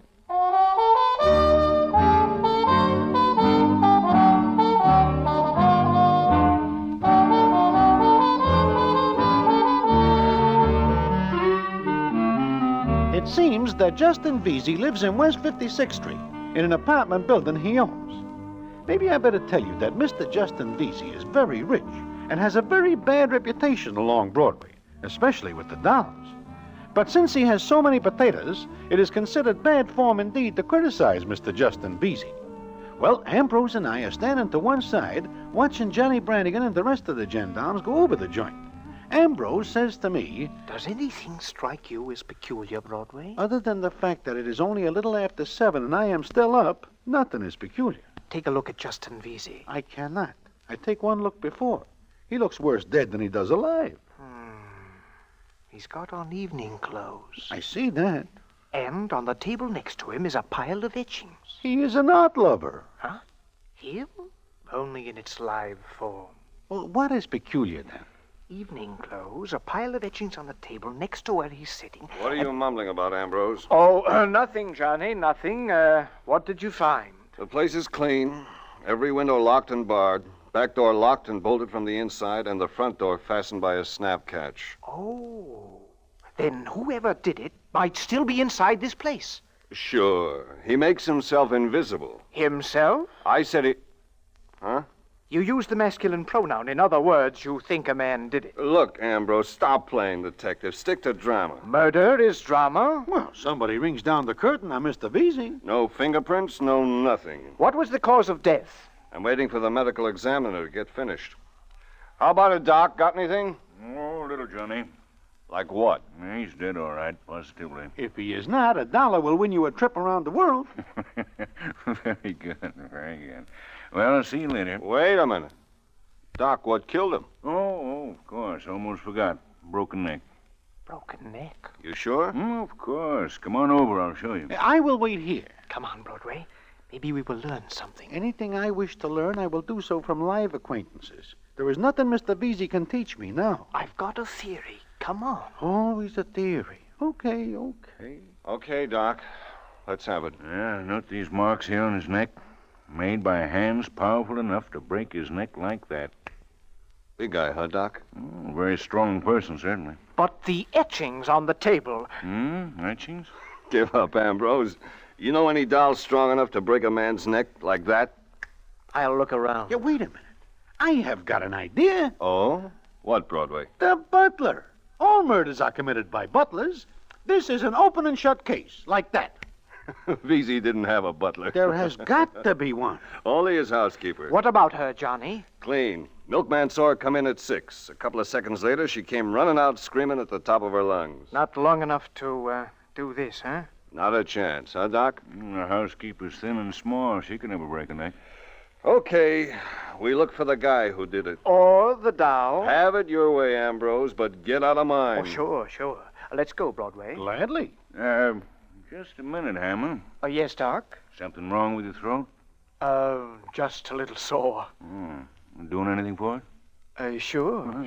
Good. Don't let a thing like that run on. It can take you away like that. Thanks. I'll remember that. Come on, Broadway.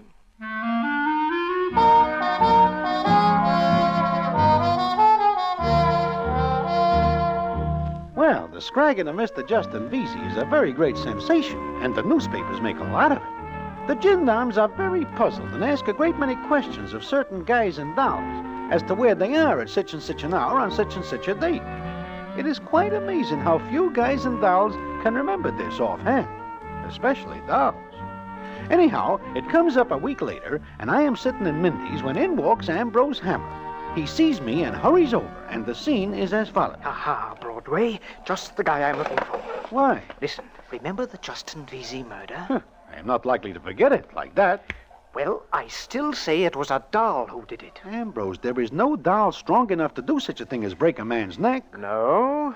I wonder about that. Look, why do you not stick to drama criticizing and lay off of the detective business? This case interests me. The butler does it. There was no butler. In all the mystery plays I see and the books I read, it is always the butler. Listen, how would you like to follow up this thing with me?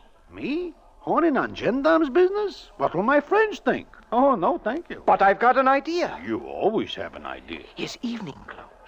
The pile of etchings. Yeah, I read in the papers they find your fingerprints on the etchings. Sure, I was there. I picked them up. Okay, let them arrest you. Broadway. Doing anything tonight? What has that got to do with anything? I'm going to take you with me. To the Club Tangiers. The food there is terrible. Who asked you to eat? The drinks are worse. Who asked you to drink? What else is there to do there? There's a floor show. There is always a floor show right outside Mindy's on Broadway, and it is free. Come with me. I want to show you something. Oh, what? Ila. Ila Hula? The Arabian dancing girl. Ambrose, now I know you are coming loose from your head. All of a sudden you wish to take me to look at an Arabian dancing girl. I wish to have no truck with dancing girls, Arabian or Flatbush type. She's an acrobatic dancer. I get pains in my back watching such a dancer. She does a very interesting dance. In fact, she's a very interesting person. Very interesting. How do you know? I met her a few times. Uh-huh. What do you mean, uh-huh? Nothing at all. Well, then why do you say it? I always say oh-ho when I feel like saying it. Look, you're coming with me or not? All right, Ambrose, I will come with you tonight. Right now. But the Club Tangiers does not open until... We are going there tonight. Right now, we are going to see Mrs. Swanson, Mr. Justin Vesey's housekeeper. I do not know what Ambrose is hiding up his sleeve. Only when Ambrose Hammer acts mysterious, it usually means a very interesting time will be had by one and all. So, I tag along to a place on 2nd Avenue where Mrs. Swanson hangs out. And there, the scene is as follows. Now, Mrs. Swanson, don't be afraid. I've just come to ask a few questions. Are you a policeman? Ha! Shut up, Broadway. No, Mrs. Swanson, I am not a policeman. My name is Ambrose Hammer. I'm a dramatic critic. Oh, yes, I read your column. Sometimes. Sometimes? I never buy the paper. Once in a while I find one in a wastebasket. Oh, well, that's neither here nor there. Mrs. Swanson, now, about Mr. Justin Vesey. He's dead. I know it. Everybody knows it. Then why'd you ask me? I didn't ask you anything yet. You asked me about Mr. Vesey, poor soul. His neck was broken. Like that? I found him, you know. I don't know what this world is coming to. A person can't sit in his own apartment without getting a broken neck. Things are bad all over, Mrs. Swanson. I know. Why, just the other day I was saying to Mr. Rigsby... Wait a minute, Mrs. Swanson. Who had keys to Mr. Vesey's apartment? Why, just him and me. There was all special locks on the doors. How many keys did you have? The one to the front. That's the way I always went in. That is, up to the time I found poor Mr. Vesey with his neck broken. Sitting up in a chair he was like this, straight. I talked to him, but he didn't answer. I can understand that. A broken neck does not lead easily to conversation. It sure don't. Look, did Mr. Vesey ever entertain, ladies? Huh. What does that mean? I don't like to talk of the dead or of the living either.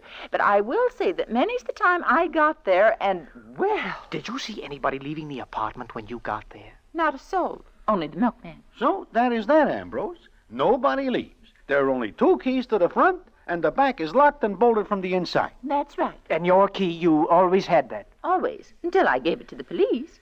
Oh, well... Thanks, Mrs. Swanson. I guess that's all.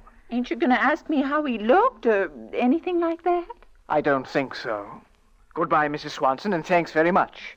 Anytime I can get a paper for you, let me know. I have a large acquaintance with wastebaskets. Come on, Broadway. Goodbye, Mrs. Swanson. You must come and see me sometime. Where do you live? Goodbye. Oh, I beg your pardon. Well, what's the idea? Well, I don't know what you mean. You are listening outside this door. Oh, no, I just came to see Mrs. Swanson. Why, it's Mr. Rigsby. He lives next door. Yes, next door. I was just going to... Just going to what, Mr. Rigsby? Well, I was going to make some tea, but I have no tea, so I came to borrow some.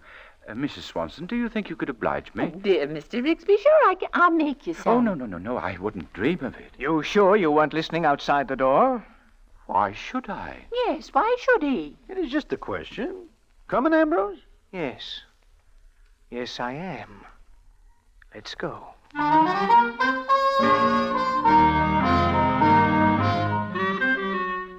Well, Mrs. Swanson tells Ambrose nothing he does not know already. But I notice that Ambrose is thinking hard when we leave and does not say much, which is a change indeed for him. Anyway, I leave him then, and he says he will pick me up that night, and we will go to the Club Tangiers to see Ela, the Arabian acrobatic dancer.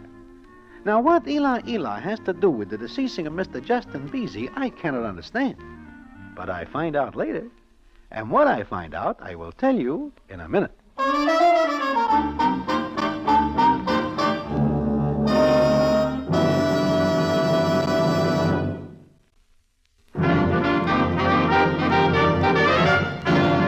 And now back to the Damon Runyon Theater and the famous story, What, No Butler?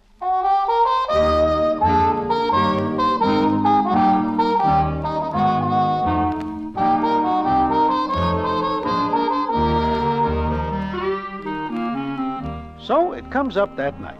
Sure enough, Ambrose comes after me, and we go to the Club Tangiers. He makes me sit through what they call a floor show there, although it is nothing but a quick look at some dolls who pass through.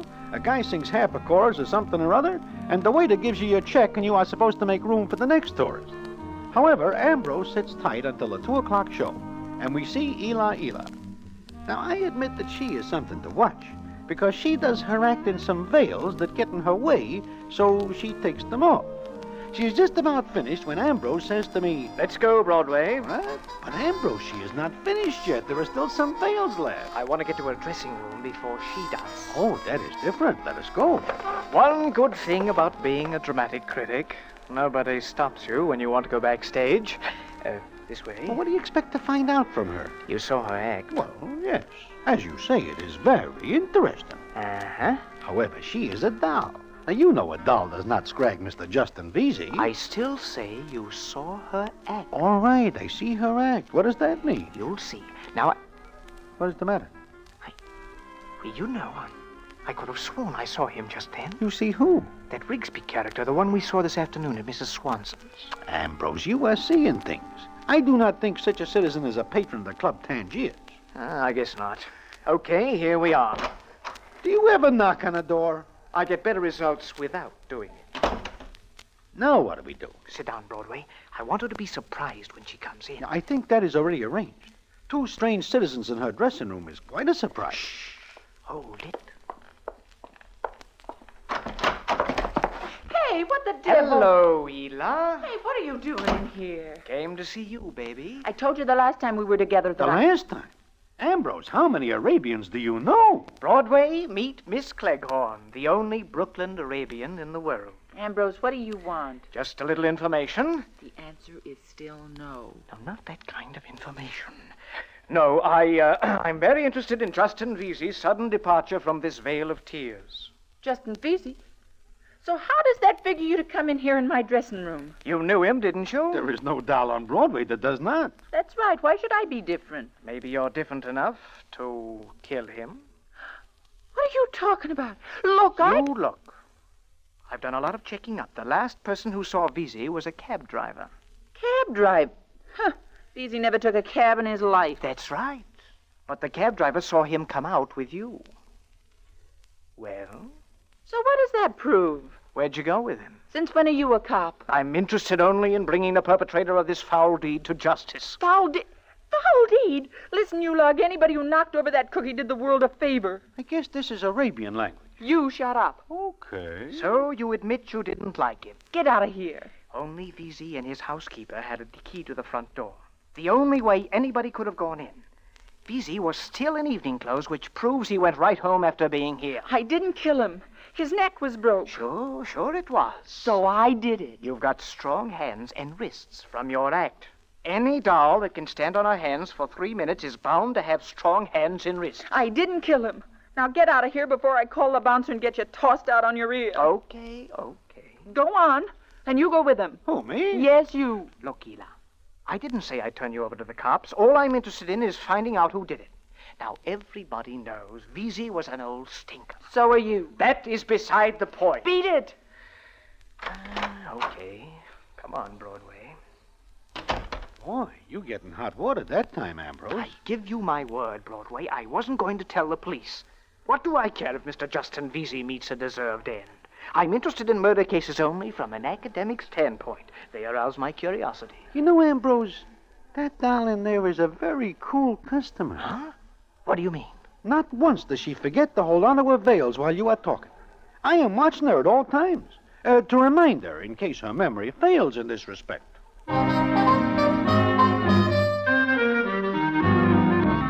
So I leave Ambrose and he leaves me. And for a couple, 3 days, nothing happens. The cops are still scratching their heads, wondering who puts the ice on Mr. Justin Veezy. They ask so many questions of so many citizens that various of the local characters are thinking of knocking off somebody else just for variety. Then it comes up one night, and I am in Mindy's. I am sitting with Ambrose Hammer, who is very morose indeed. Then somebody comes over, and who is it but Johnny Brannigan, who sits down and says, Hello, Broadway. Ambrose. Hello, Johnny. How are things? Looking up. How are they with you, Ambrose? Not good. I've got to be going. No, I want to talk to you, Ambrose. What about? About the case of Mr. Justin Veezy, the late Mr. Veezy. I don't want any more to do with that. Ah, you cooled off all of a sudden, huh? Meaning what? Look, I'm a cop, not a dumb one either. What difference does that make in my life? Ambrose, you went to see Mrs. Swanson with Broadway. Look, Johnny, I assure you that I have nothing at all to do with anything. You're clean, Broadway. It's just that you hang around with this character. What's on your mind, Johnny? Everybody and anybody who knew Veezy or had anything to do with him has been under surveillance ever since the murder. And that includes a doll named Ela. So? You know her, don't you? Slightly. Ha!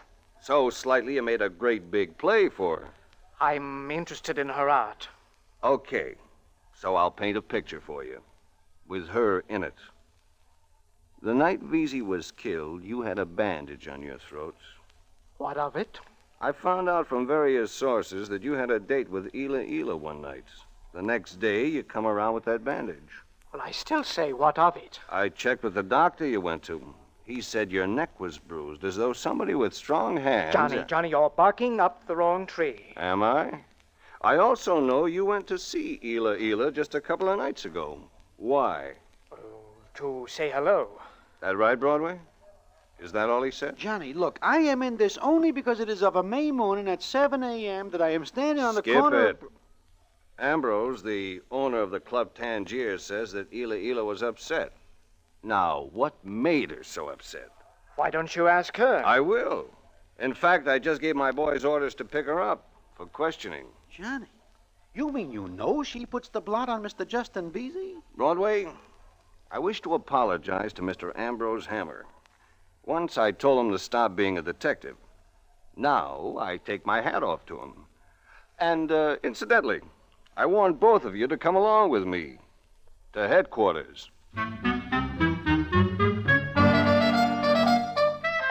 Well, Well, this is a fine turn of affairs. And all because I stand in a corner at 7 a.m. It just goes to show that nobody should be up that early. Anyway, we get to headquarters. Ela, the Arabian acrobatic dancer, is there, and the scene is thus. Now, look, Ela, we know you went to Veazey's apartment. So what, that's a crime? That's right. Is it a crime? Keep out of this, Hammer. Ela, we finally found somebody who saw you leave about 5:30 that morning. All right, I left at 5:30. I was only there a few minutes. He got fresh. Okay. You left the Club Tangiers with him at 5, left him at 5:30. Now, what happened between those times? Johnny, I'll tell you. I killed Justin Veazey. You're nuts. I found you standing with Broadway on the corner that morning. Also, we can put down every minute of your time up to when I saw you. Ambrose, you tried to save me. You're wonderful. I'm sorry I tried to break your neck that night. It's all right, baby. You didn't hurt much. I'll make it up to you. Look, let's go have a cup of coffee and talk things over. All right. You're wonderful. Hammer, stop taking prisoners out of here. Look, Johnny, she told you she didn't do it. Now, what more do you want? I'll tell you. Minnie Cleghorn, sometimes known as Ela, I hereby place you under arrest on suspicion of the murder of Justin Veazey on the morning of the... Let go of me! Let go! Look, it is that Rigsby citizen. Rigsby? Lieutenant Brannigan, I have a statement to make. Who is this? Not who let him in? Get him out! No! I have a statement to make, and I stand on my constitutional rights to make it.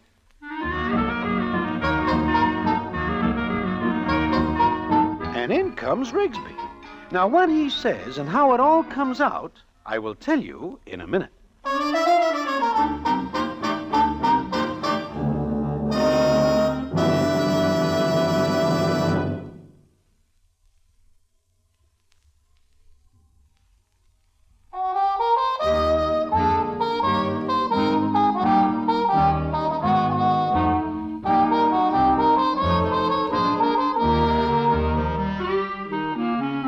Like I am saying, Rigsby rushes in before anybody can stop him. Johnny Brannigan is very angry, but Rigsby yells that he wishes to make a statement. So he sits down and says, This girl is innocent, Lieutenant. Yeah, sure. And I suppose you're going to tell me you put the chill on Justin Veazey. Well, I'm afraid that's right, Lieutenant. What? You? Everybody kills Mr. Justin Veazey. How unpopular can a citizen get? Shut up. You, Rigsby, what are you talking about? You didn't even know Veazey. But I did. You're lying. We know everybody who knew him. He's never been out of New York. Nevertheless, I knew him. That is, indirectly. Indirectly? Look, Rigsby, let's have it straight. You want to wear my badge, Hammer? Shine it up and I will. One more crack and I'll throw you in the cooler. Will you please listen to me? Go ahead, Rigsby. But the chances are 10 to 1 you're another crackpot. I am not a crackpot. Perhaps this will convince you. What's that? A key to Mr. Veazey's front door. Huh? Check it. It'll fit. You see, I heard Mrs. Swanson talk about Mr. Veazey and all the money he had. I became friendly with her, and when I had an opportunity, I took the key she had, made a wax impression, and had a copy made. That's how I got in. Oh, I see. I got in while he was out, intending to rob his apartment. I'm really ashamed of myself for even thinking of it. But if I'd not been out of work... Never mind that. What's the rest? I heard him come in. I hid. He came in with this young lady. I'm afraid he wasn't as interested in showing her the etchings as he was in... Well, there was a struggle. That's right. Veazey chased me around, and I fainted. You fainted? Can't a lady faint? She did. I thought I had an opportunity to escape, but Mr. Veazey saw me. He grappled with me. I'm afraid I was a bit too strong. Well, that's all. And when I came to, Veazey was... I thought he was out. I beat it, and then I was afraid to say anything when I heard he was dead. Oh, you poor baby. Save that for later. Okay, Rigsby. Will you sign a confession? Oh, yes. I couldn't let this young lady be punished for my crime. This is very nice of you, Rigsby. Thank you, sir. Huh? No, what I mean is, Rigsby, how come a nice fellow like you tries to rob Mr. Justin Veazey? I was out of work, sir, with no likelihood of getting any. You see, I just couldn't take any job. After all, I've worked for some of the best families. If I may say so, sir, I'm a very excellent butler.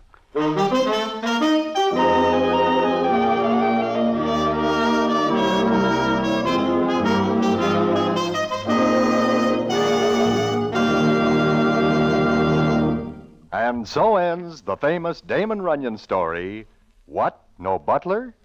Listen in again next week for the Damon Runyon Theater.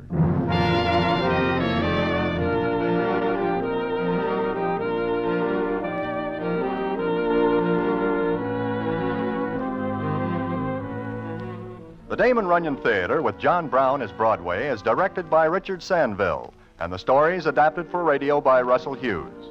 Vern Karstensen is in charge of production. This is a Mayfair production.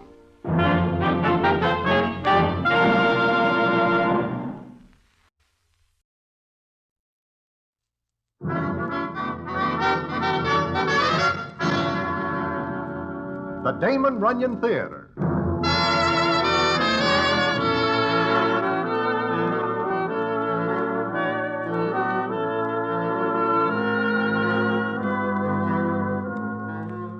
Once again, the Damon Runyon Theater brings you another story by the master storyteller, Damon Runyon.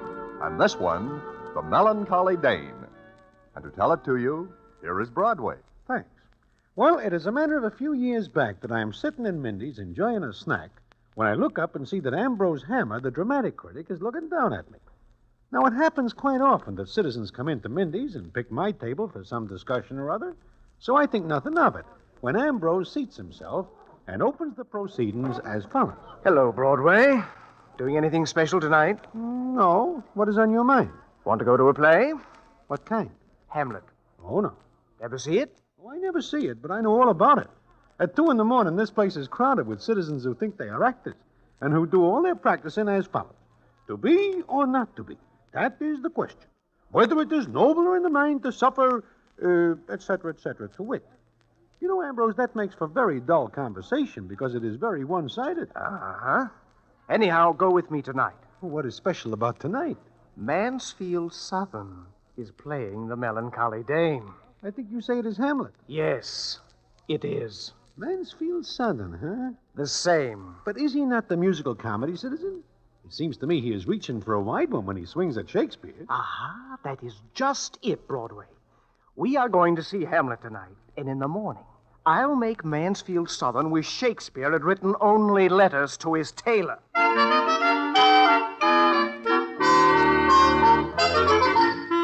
So I go along with Ambrose Hammer to see Mansfield Southern in Hamlet. It seems to me at the time that Ambrose is more than somewhat prejudiced before he even sees the play. And I wonder why. I find out. And the story from there is a peculiar one indeed. In fact, it does not stop in New York, but goes on to a place called North Africa. It takes in a war and the strangest performance of Hamlet that ever takes place. And I will tell you all about it in a minute.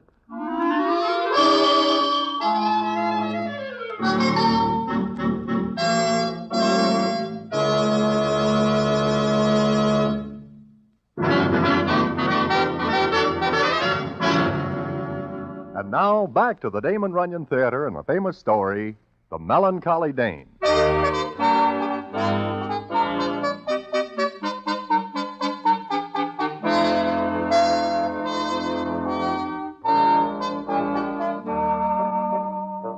Like I am saying, I see Hamlet with Ambrose Hammer. Now, I personally prefer shows which have a little more dancing and singing. So I am glad when Ambrose nudges me at the end of the first act and says he has enough. Well, it comes up the next morning when I am again in Mindy's, this time for breakfast. And in comes Mansfield Southern. He looks at me and says, Ah, Broadway. Ah, Mr. Southern, what brings you shuffling into this mortal coil? Don't be flippant. Where's Hammer? Why, I do not see him this morning. You are looking for him? I am going to kill him. My, for breakfast? That man is a dastardly coward. He uses his position to vent all his petty spites and hatreds. I tell you, Broadway, it will but skin and film the ulcerous place, whilst rank corruption, mining all within, infects unseen. Oh, please, Mansfield, not while I am eating. Oh, what a rogue. Broadway, read that review. Let's see. Last night, Mansfield Southern played Hamlet, but not to win. Mr. Southern, who has stolen the names of 2 great actors to make one bad one... The dog! The lowly, treacherous dog that doth snap at heels in passion and frenzy, too churlish to assume e'en the mask of courage and make a fight of greater things. Look, Mansfield, if you wish me to read this. I'm sorry. Read on. Here. Mr. Southern sounded as though he was delivering lines from the depths of a coal mine. My voice. He is making sport of my voice. In his interpretation, the melancholy Dane assumed the stature of a frantic housewife who has left her keys behind and smells the meat burning in the kitchen. In this case, ham. That's enough. 'Tis enough. Broadway, I'll kill him. You'll kill who, Southern? You. You were talking about killing somebody. You. Biological extravagance. Oh, go someplace else and blow off that head of steam. For 2 pins, I'd twist your neck. If I had 2 pins, I'd pay the admission to see you try it. You know you're safe. I'd never get another job if I touched a hair of your fiendish head. Well, maybe someday you'll get the chance. Oh, 'tis a hope I cherish to my Oh, heart. get off the stage, Southern. You didn't even wait for the last 4 acts. Southern, when I open an egg, I don't have to eat the whole thing to find out if it's bad. You know why you gave me that review. Because of Miss Chanel Cooper. You're crazy. Ah, yes, because she preferred me to you. You took this course to vilify me, to stretch me out upon the rack of ridicule. Look, when you took on Hamlet, you laid yourself open to this. You should have stuck to musical comedy. Someday, Hannah, someday you'll eat those words. So help me, I'll make you eat them. I'll have to be very, very hungry. You know what you've done? You've blasted my life. Blasted it. Ah, 'tis sport to have the engineer hoist with his own petard. Miss Cooper refuses to see me this morning. Miss Cooper shows remarkable taste. Emma, someday you're going to be at my mercy. Then heaven help you. Goodbye, Mr. Southern. Oh, and by the way, I'm dining with Miss Cooper this evening. Then we're going to a good show. Hasten my steps, lest my hands betray my intelligence and strike against my will. Exit 1, bad Hamlet. You play pretty rough with him, Ambrose. Well, he shouldn't have taken a fancy to Miss Cooper. Not while I had a fancy. That is the only reason you put the fire under him? Well, no. He is a very bad Hamlet. Don't you think so? I am no judge. That is your business. But it seems to me that the affair of this Miss Chanel Cooper does more than a little to, well, as they say in books, color your judgment. Ah, forget it. He is very mad. So what? All actors get mad at a bad review. They blame the critics, accuse us of bias, stupidity. Broadway, any actor will blame anyone but himself for a bad performance. Nevertheless, Ambrose, it seems you now make an enemy. Him? Broadway, I'll never live to see the day that costume geyser can hurt me. So says Ambrose Hammer. Well, it is about this time that the war breaks out, and I see nothing of Ambrose or Mansfield Southern for quite a spell. Then it is a long time later that I am sitting in Mindy's when I see a familiar face. Ambrose's. He comes over to me, and the scene is as follows. Well, Broadway, this is where I left you. Ambrose, my, it is good to see you again. It's good to be back. Even with this. Since when do you take to carrying a cane? Got to. My wound. Wound? You mean you are in the war? Correspondent, North Africa. I pick up a piece of Jerry lead. Well, now you are a hero. Hero? Oh, no, not me, Broadway. Why do you say it like that? Oh, just because. But how have you been? Good. I missed the hostilities because it seems the Army does not want me. Or the Navy. Or the Marines. Oh, you tried, huh? Several times.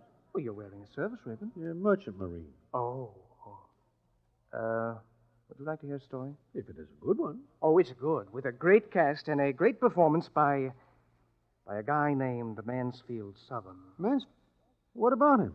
Well, I'm here now because of him. But the last time I see you two together, Mansfield Southern is in a mood to take you apart. Uh-huh.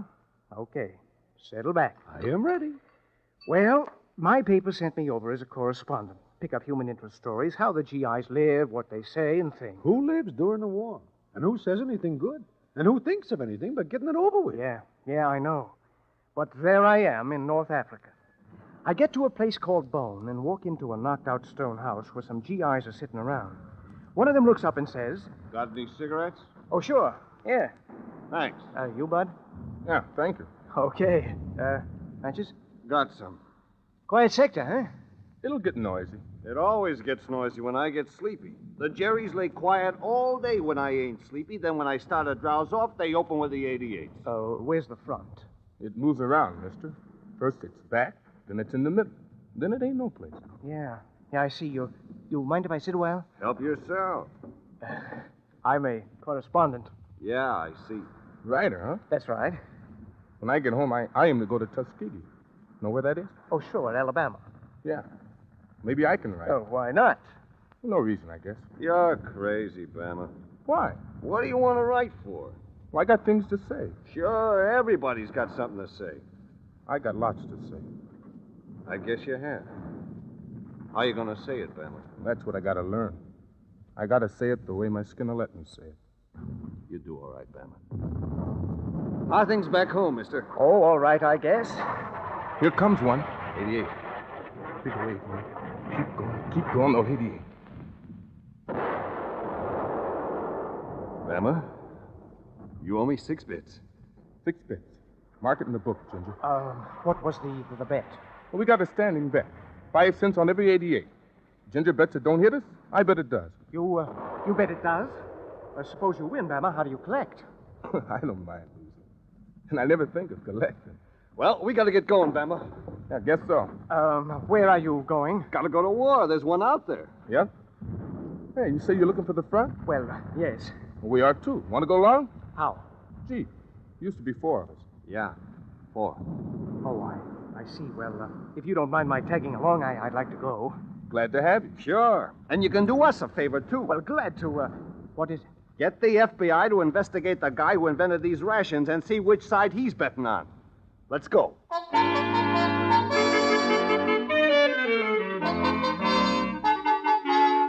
Well, Broadway, I found myself in that Jeep tearing along a road that's been hit by everything from machine gun bullets to airplane bombs. Then we get to a place where 2 roads branched off. Ginger stopped the Jeep. Looks like we take the road to the right, Bama. Yeah, I guess so. The front's up that way? Yeah, from the sound of the firing, the Jerrys are pounding that sector. So wherever they're pounding is wherever the war is. Ready? Yes, I guess so. Scared? Well, it's not exactly a bed of roses to be trite about it. I ain't never stopped being scared. Who has? I did. Same bet, Bama. You got it. That one's coming close. Hit the side of the road first!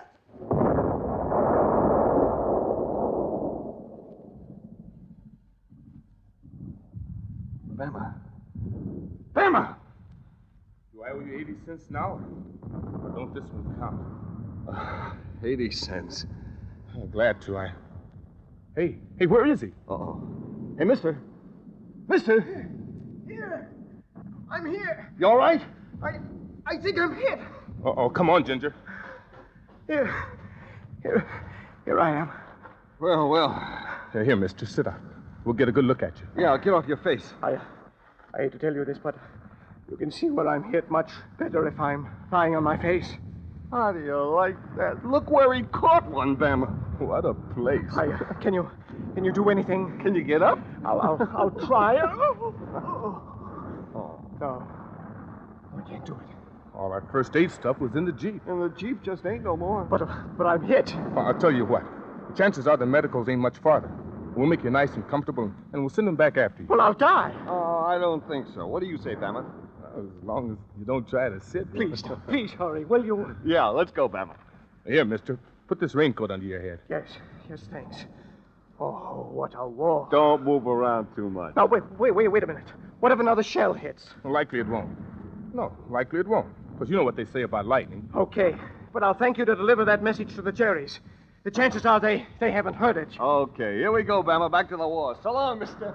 So long, Ginger. Good luck. So long, mister. So long, Bama, and I hope you keep losing bets. And so, there I was, Broadway. Out in the middle of North Africa with a very embarrassing wound. Well, then what happens? Where does Mansfield Southern come in? Right there, but not until later. And Broadway, maybe you won't believe what I'm going to tell you, but so help me, it's the absolute truth.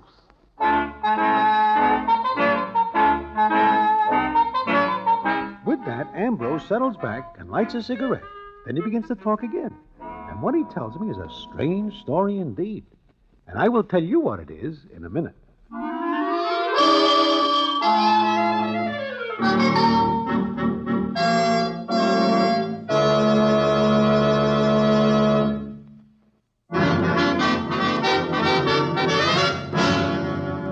And now, back to the Damon Runyon Theater and the famous story, The Melancholy Dane.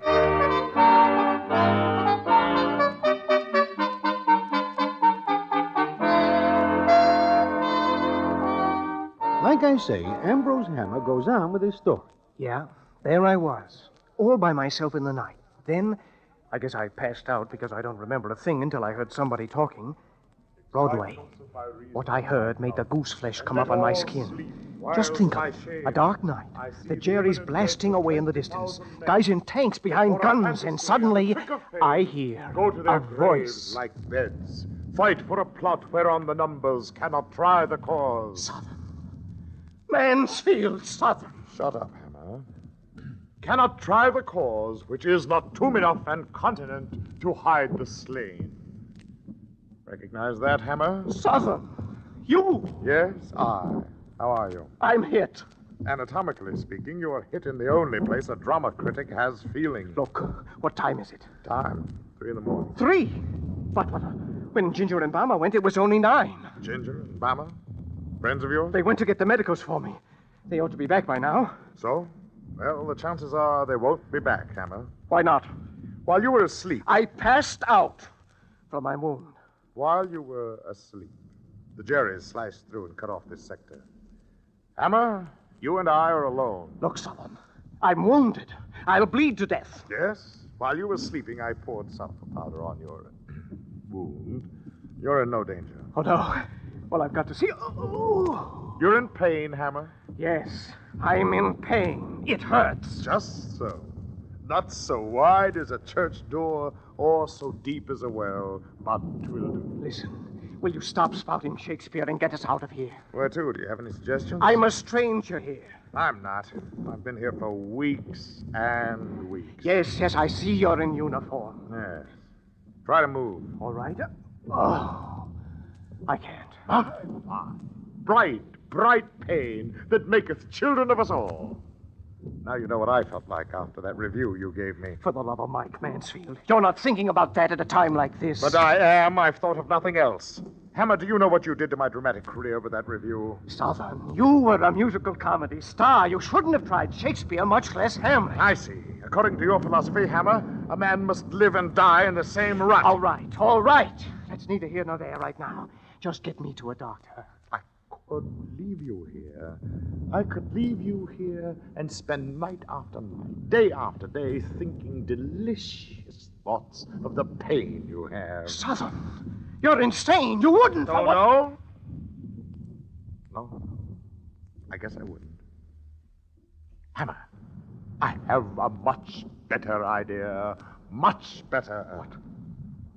What is it? You'll see, my kindly viper. You'll see.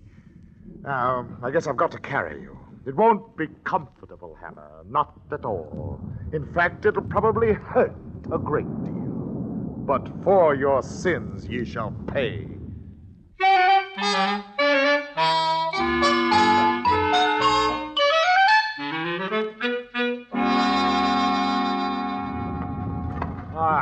This'll do very well. Down you go. Oh. Where are we? What is this place? At one time, it might have been a stone house. Right now, your guess is as good as mine. But we can't stay here. Why not? Well, the Jerrys, you said they had this sector. That's right. But you and I have a little business, Hammer, and this is an excellent place to conduct it.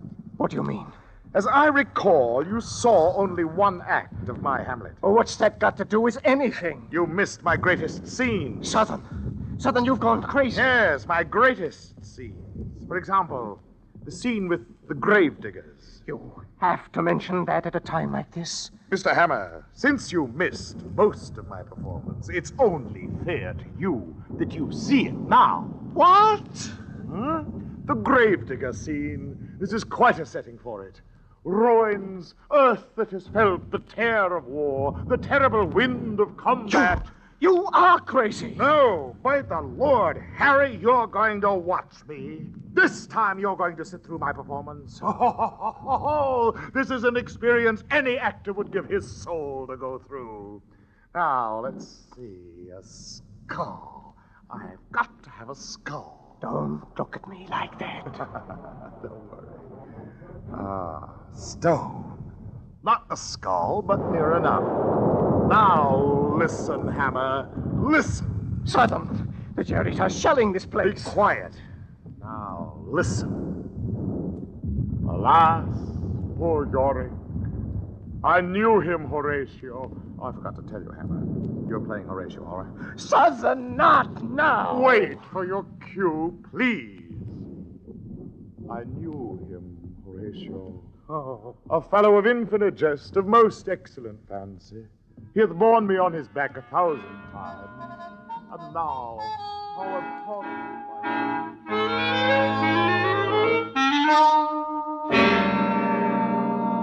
And there I lay, Broadway, watching and listening. You mean he goes all through Hamlet? Everything I missed, he did. And your wound? It gave me terrible pain. And believe me, Broadway, it is not easy to remember Hamlet and play Horatio lying on your face in stone and mud. I guess not. But what happens then? For more than an hour, Southern went on. He played all the parts, and I watched him and listened. Absent thee from felicity a while, and in this harsh world. Mansfield, for the love of Mike, that one came close enough to shave us. Very close.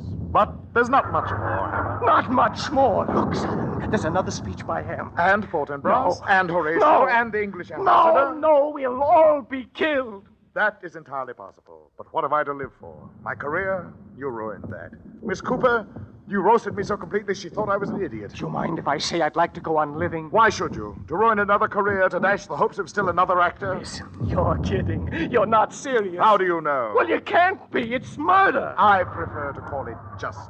I end your career as you ended mine. All right. You stay. I'll go. Very well. Leave. I can't walk. I thought not. Well, goodbye, Hammer. You're leaving me? If you're lucky, the Jerrys will take over soon. Then it's only capture for you. Goodbye, Hammer. Southern, wait! Wait! Southern! Oh, stop squawking, will you? You came back. Yes, I came back. I'm about to do something for which my fellow actors will never forgive me, Hammer. I'm going to get you out of here. Why did you come back, Southern? Why? Because I didn't finish the last act. Hammer, I almost let you off too easy. But I swore you'd hear the whole thing, and you will. I see. Okay, Mansfield, let's go. Put your arms around my neck and hold on. I'll have to crawl. Crawl? Crawl. It seems the place is infested with Jerrys. But before we go, tell me one more thing, Hammer. What's that, Mansfield? Are you still suffering with pain? Yes. Then, to my task. And Hammer, please groan once in a while to keep up my morale.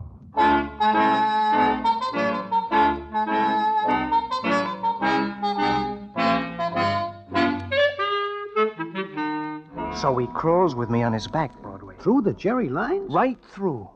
I'll never forget that night. Especially will I remember Southern whispering very softly to himself, "Imperious Caesar, dead and turned to clay, might stop a hole to keep the wind away." How long does this go on? I don't know. I passed out. And when I woke up, I was in a field hospital, an American one. But what about Southern? What becomes of him? I never saw him again. What? I heard he was decorated for saving me, and several times later for various actions. But where is he? Well, I see you don't keep up with the theater, Broadway. Well, just the musical comedies and such. Why? Mansfield Southern is opening tonight in Hamlet. Again? Hey, wait a minute. Are you going to review it? My paper assigned me to it. Uh-oh. Broadway. He is a lousy Hamlet. You still think so? I'll never change my mind. Yeah, but if he opens tonight, and you are going to review the show, and he saves you I've life, already written the review. without seeing the play? If you think I'm going to sit through one more performance of Hamlet, you're crazy. I've written my review, and it'll be printed as I wrote it. But Ambrose... That's all, Broadway. You can read my review in tomorrow's paper.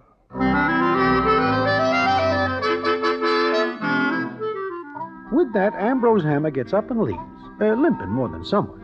Naturally, I am very curious indeed as to what his review is. I find out the next morning. Also, the payoff to the story comes the next morning. And what it is, I will tell you in a minute.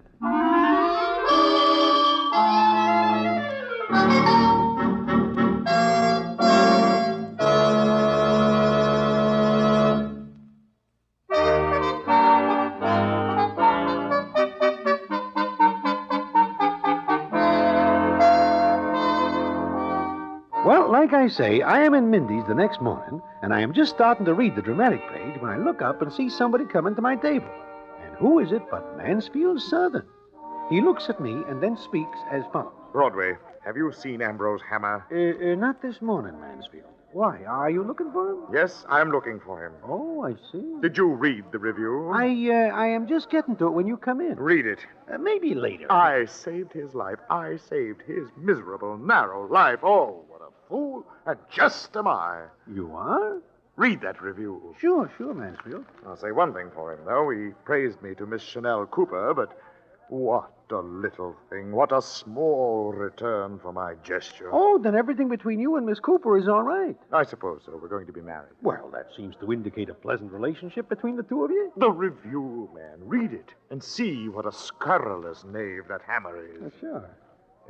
Mansfield Southern's inspired performance of Hamlet last night leads us to the hope that in this sterling young actor... Well, go on. You haven't come to the villainous part. Oh.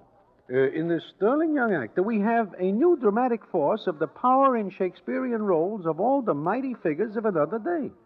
Oh, Mansfield, I see nothing in this to make you hot. The next phrase, Broadway, the next phrase. That's the one. Read it. Of all the mighty figures of another day, including even the immortal John Barrymore. The dog! The treacherous dog! Hey, wait a minute, Mansfield. It seems to me that Ambrose pays you off in full account with him, including saving his life. He gives you Miss Chanel Cooper. He also establishes your future in the theater. Broadway, there is still a streak of venom left in Ambrose Hammer. If there weren't, why should he even mention John Barrymore in the same review?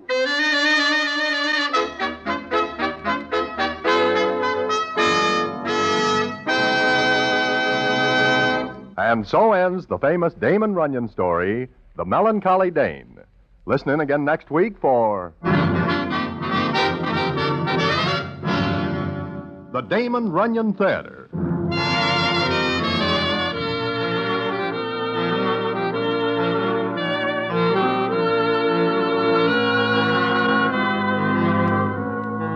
The Damon Runyon Theater, with John Brown as Broadway, is directed by Richard Sandville, and the story is adapted for radio by Russell Hughes.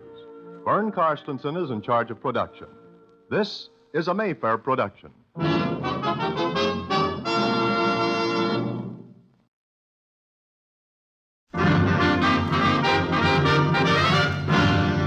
The Damon Runyon Theater.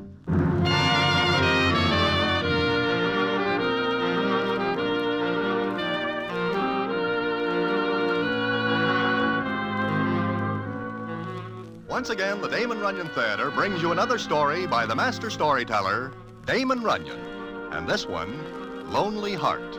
And to tell it to you, here is Broadway. Thanks. I believe that I once tell you a story concerning Nicely Jones, who likes to do nothing better than to eat. Well, this story happens before the other one I tell you, and it is what the newspapers and magazines like to call a spine chiller. And they are right, because it puts an inch of frost on Nicely's back.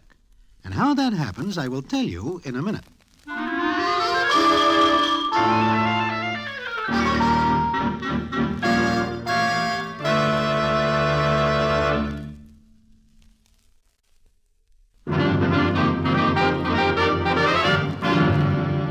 And now, back to the Damon Runyon Theater and the famous story, Lonely Heart.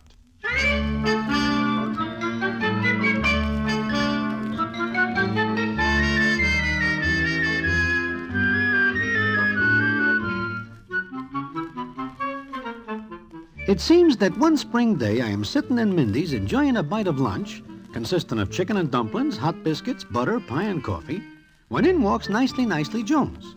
He speaks to me. Hello, Broadway. Nicely. Well, how you doing? Oh, nicely. Well, why are you so pale? I just get out of the hospital. You? How come I do not hear of it? I am in a hospital in Brooklyn. Oh, that accounts for the lack of news. But what is wrong with you? Pneumonia. The doctors there quote me odds of 100 to 1 against me finishing, but here I am. Yeah. You look different, nicely. How? Well, I do not know. Just different. Like you have got something on your mind. I have. Broadway, what have we got? Take me, for example. One racetrack after another. Hit and miss. Heavy feed one day, a bare bone the next. Why? I never hear you speak like this before.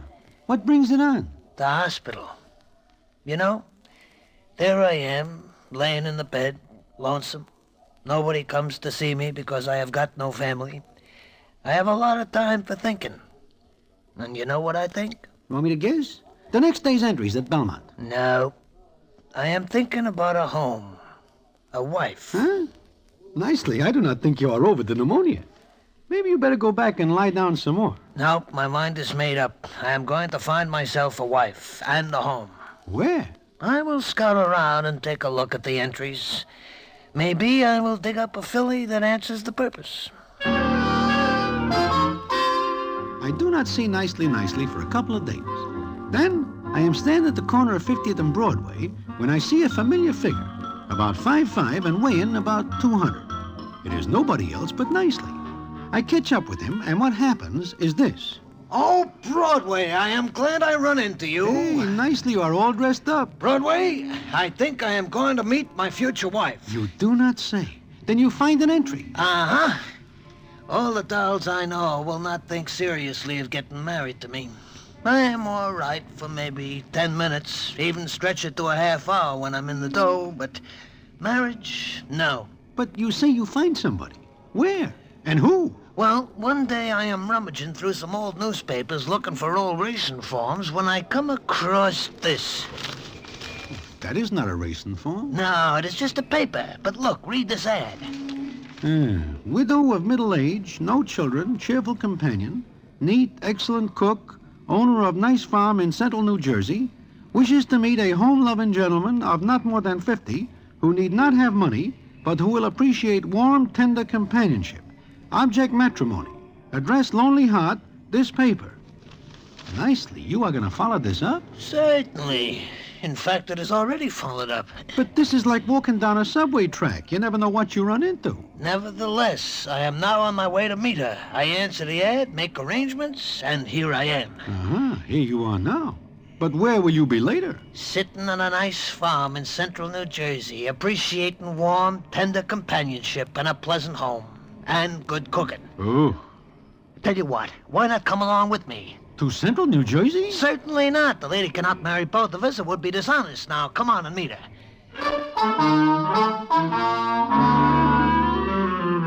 Well, Nicely has it no other way but that I tag along to meet the Judy he never sees before, but with whom he is going to enter matrimony. I do not mind, because naturally I am more than somewhat curious to see what she looks like. Nicely takes me to a little restaurant. We go inside, and he says... We arranged to meet at a booth and back. She says she will be wearing a blue hat. Then there she is. She looks like she is shading maybe 40. And she looks a little like a first baseman the Giants once have. But she is not bad looking. No, she is not, but... But what? I do not like her eyes. Huh? What's the matter with them? Well, from here they look kind of pale. In fact, those are the kind of eyes a bookie I know has. They never change expression. Please do not criticize a good cook that way. Look, Nicely, before it is too late, why not turn around and forget this? You get all the good food you want in Mindy's. When I can pay for it, yeah, but that is not always. Nicely, I tell you I do not like her eyes. You are prejudiced. That could be. I tell you, this is my chance to settle down and make something of myself. Come on, Broadway, let's meet her. I beg your pardon? Yes? I am Nicely Jones. I take it that you That's right. I'm the Widow Crumb. Crumb? That happened to be my last husband's name. Oh, I see. Well, Sit down. Sure. Maybe I better leave. No, stay, Broadway. Of course, please stay. Thanks. I pictured you different than you are. Who, me? No, me. That's right. You're heavier. I am carrying a little extra weight. You're nice looking. Thanks. What do you do for a living? At present, I am unoccupied. Have you got any money? Money? I have to have money? No, I've got enough. And my farm pays pretty good. Oh, that is very good. But I've got to make sure that you're the kind of man who won't get tired of farm life and run out and leave me alone. That happened to me once, and I wouldn't like for it to happen again. Oh, I am very steady. Am I not, Broadway? Well, Skip it. Farm life isn't city life. I guess not. It's simple, plain, but we eat well. You say you are a good cook. I won 5 prizes at the county fairs for my fried chicken. Will you marry me? Are you sure you want to? Yeah, sure. Now, tell me one thing more. Sure, what? Do you believe in the return of a person after death? Huh? Nicely, I will leave you here. No, wait. Mrs. Crumb. Mary. Oh, yeah, sure. Mary, what do you mean by that question you ask? Nothing. It's just that I'm very lonely. Do you know there are men who'd be willing to marry me to get my farm? No. Yes. Why are you looking at me like that? I'm making up my mind. This is a serious step. I'd hate to think I was making a mistake. I couldn't bear it again. Well, maybe we better forget that we... On the other hand, I want someone to cook for. Someone who'd appreciate what I can do for him. Make him happy, feed him well. If I could find such a man, I'd stand over the stove 24 hours a day. You would? Yes. Mary, I think you have got yourself such a man.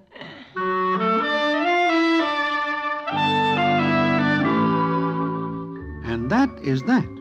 Nicely is a sucker where food is concerned, and all he can see is the Widow Crumb's fried chicken. I look at her eyes, and they are still pale, never change expression. I do not like her. But the whole thing is Nicely's business. Then I hear he marries her, and they go to that farm in central New Jersey. And what happens there, I hear later. And it is like this. Harley? Harley? Harley, where are you? Come in, Mrs. Crumb. Come Nicely, Harley is my hired man. Oh? Well, so this is a farm. Do you like it? Well, it is certainly out in the open. You call me Mrs. Crumb? Yes, and call me Mrs. Jones. Oh, this him? This is my husband. Nicely, this is Harley. Fat, ain't he? Say, one more crack like that and I'll put a button on top of your head with a bat. Maybe you will, maybe you won't. Take our suitcases in, Harley, then get back to work. Sure. He ever work a farm, Mrs. Crumb? I mean, Jones? No. Who says anything about work? I've got to see about something. Harley will take care of you nicely. So, you two got married, huh? Yeah. Why? Kind of different than the others. What do you say? Nothing. Give me a hand with these here suitcases. Yeah, sure. Widow's a fine woman. A fine woman. She tells me she is a good cook. I say something funny? Nope, not at all. Then why the laugh? Well, it's just that sometimes what she cooks is mighty peculiar. Mighty peculiar. This way, Mr. Jones.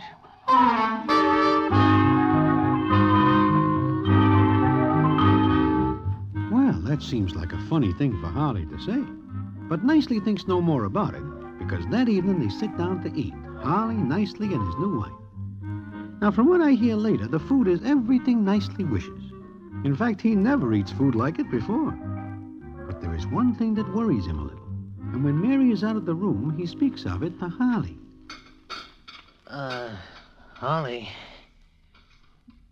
Harley. Yeah?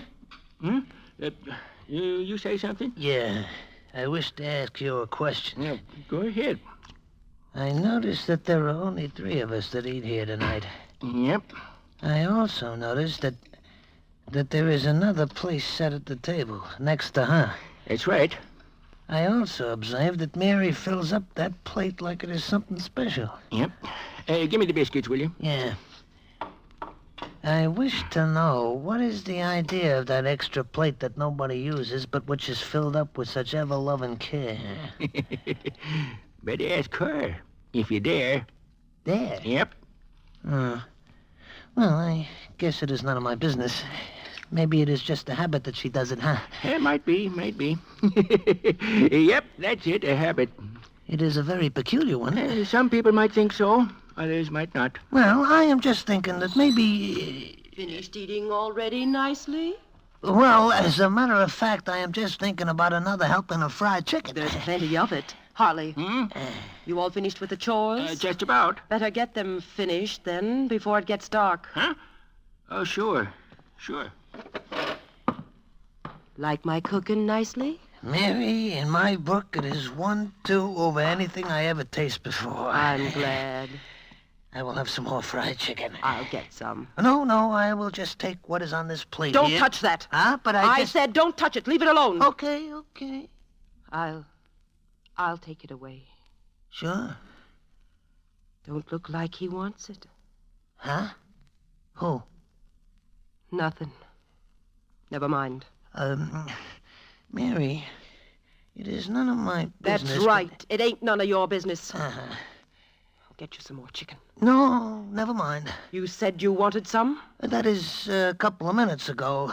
Funny thing, seems that my appetite is not as good now as it is then. So that is the story of Nicely Nicely's first day with his new bride at her farm. It makes Nicely a little nervous, but not half as nervous as what comes later, and which I will tell you about in a minute.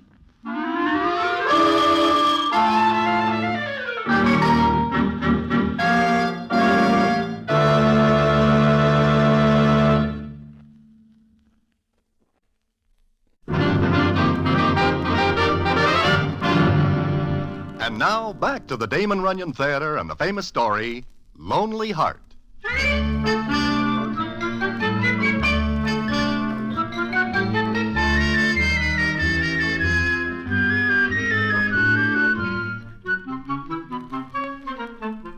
Well, 2 weeks go by, and Nicely forgets about that first evening. But he does not forget that at each meal there is that extra plate which nobody uses. And it is almost always filled with food which Mary throws away later. However, this does not bother Nicely too much, because he never eats food as good as he gets there. Then it is one night after a real good meal, it is dark, and Nicely and Mary sit on the front porch. Nicely rocks back and forth in a rocking chair. Nicely.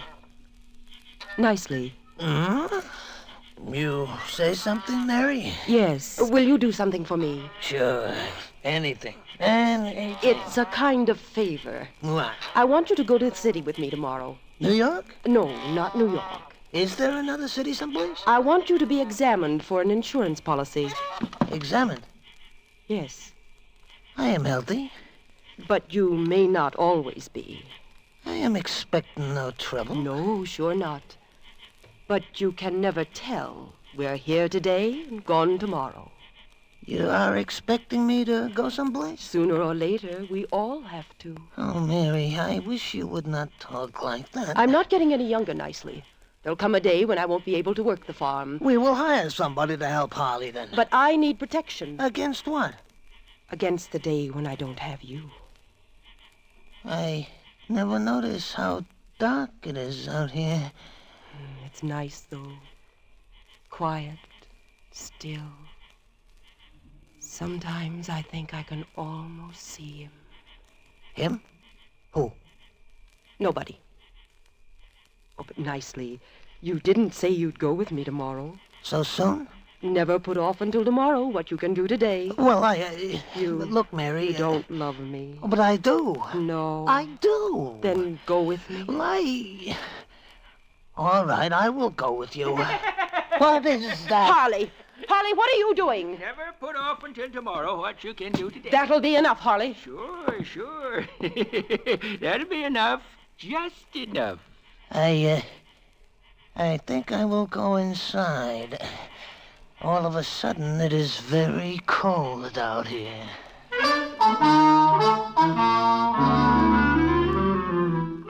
Well, Nicely is insured like Mary wants. 3 months go by, and Nicely is thinking what a wonderful life he leads. He does nothing but eat and sleep, and the meals keep getting better all the time, until Nicely is as fat as a goose and can hardly wobble.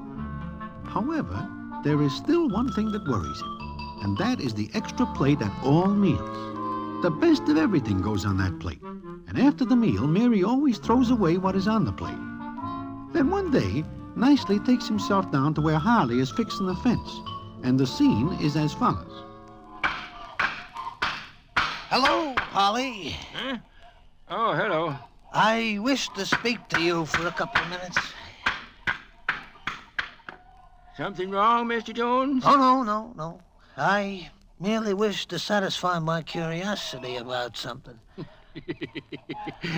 Sure. Sit down. Yeah, on what? On the ground. It is slightly damp, and I do not wish to endanger my health. That is funny, Harley?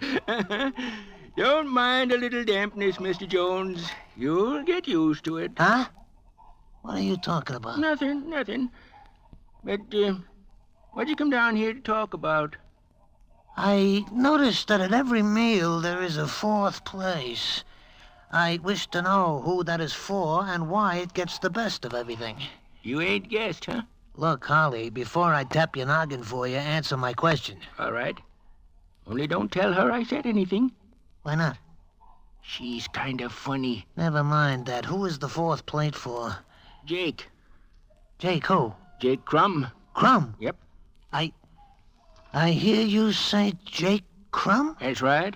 And, is that not the widow's name before it becomes Jones by reason of my marriage with her? Sure. Jake was her last husband. Died 3 years ago. Died? You mean that fourth place is for him? Yep. Mary loved him pretty much. She was always sorry for what she did to him. She tries to make it up to him. What does she do to him? I ain't real sure, but I think it was poison. What? Damp or not damp, I have got to sit down. Of course, husband number one met with a real funny accident. A big 200-pound keystone fell on his head. Funny, too, because that keystone stayed up for 100 years before he just happened to walk under it. Husband number one? Then Ed Summers, he was number two, died from having a charcoal stove in his room. Coroner said that was awful dangerous. Put some kind of gas in the room. Sooner or later, you have got to stop talking like this. Numbers 3 and 4, I kind of forget, but it was awful sudden. What number am I? Let me see now. I guess, number 6. Yep, you're number 6. Wonder what she'll think of for you. You know all this, but you do not go to the cops? Me? Ain't none of my business. Besides, I like it here. I do not. Not anymore. I'm going to leave. Leave me nicely? Why? Mary. Howdy, Mrs. Jones. You'd better come to the house now, nicely. Supper's ready. And tonight there's a real special treat for you. It is out in the middle of no place, and Nicely is caught. All the way back to the house, Nicely looks for a way out. But Mary watches him like a hawk. He knows he cannot run, because he is too fat by now to outrun anybody. But he is thinking fast. Then he sits down to eat, but with practically no appetite. And he notices that Mary whispers something to Harley, who nods and disappears. And Harley does not sit down to eat. Then Mary fills that fourth plate. That is a pretty good meal you're putting there. Yes, it is. But why don't you eat nicely? Me? Oh, I'm going to. I will wait for you to sit down. I've got something to do in the kitchen. You go right ahead. Enjoy yourself. Oh, enjoy myself. All this wonderful food, and I am afraid to eat it. You say something to me nicely? Huh? What? I said, did you talk to me? Do you? No, I do not talk to you, Mary. You're not talking to Harley. Oh, no. I am talking to Jake.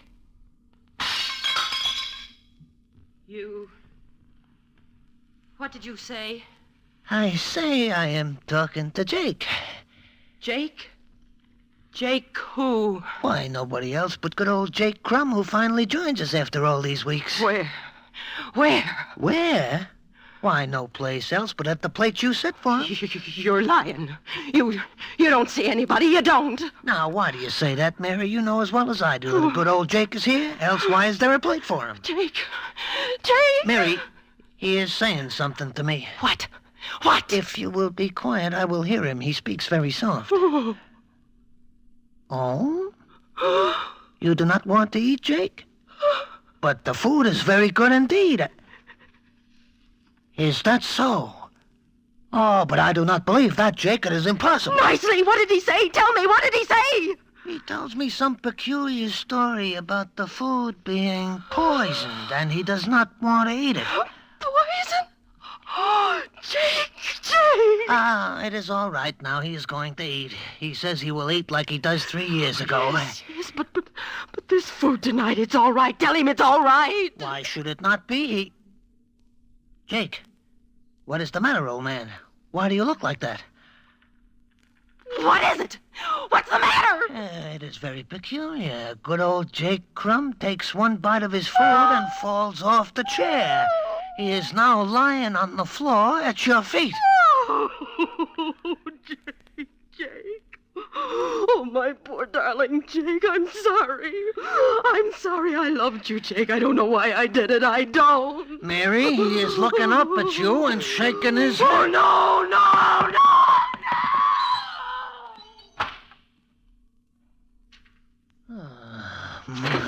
My, I am a good actor. Hello, operator. This is Nicely Jones, and I am speaking from the... Yeah, like I say, this is Nicely Jones, and I am speaking from the Widow Crumb's farm.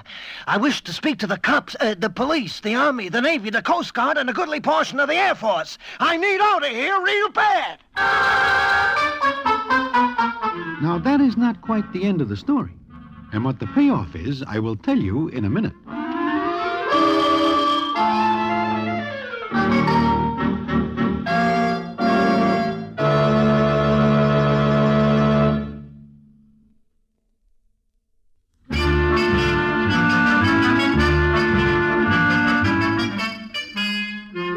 Well, one day I am sitting in Mindy's enjoying some lunch when who comes in and sits down with me but Nicely Jones.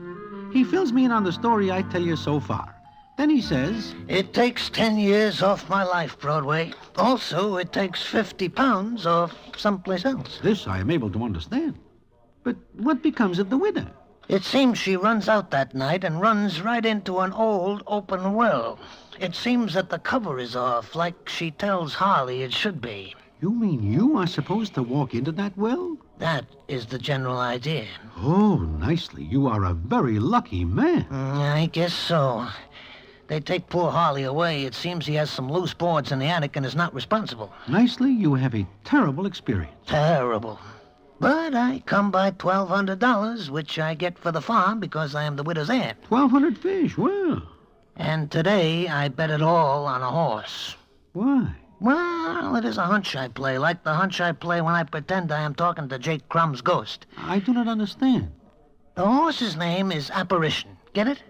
Oh, sure. Jake's ghost and apparition. It is a good hunch. What happens?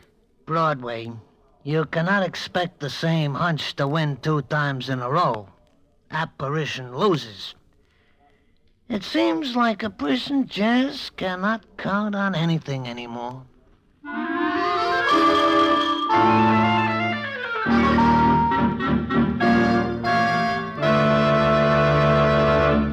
And so ends the famous Damon Runyon story, Lonely Heart.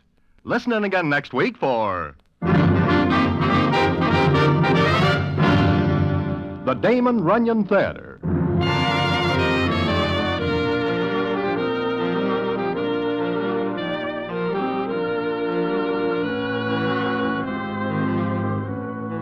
The Damon Runyon Theater, with John Brown as Broadway, is directed by Richard Sandville, and the story is adapted for radio by Russell Hughes.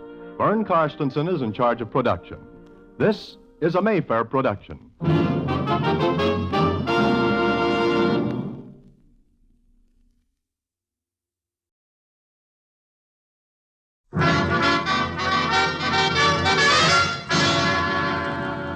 the Damon Runyon Theater.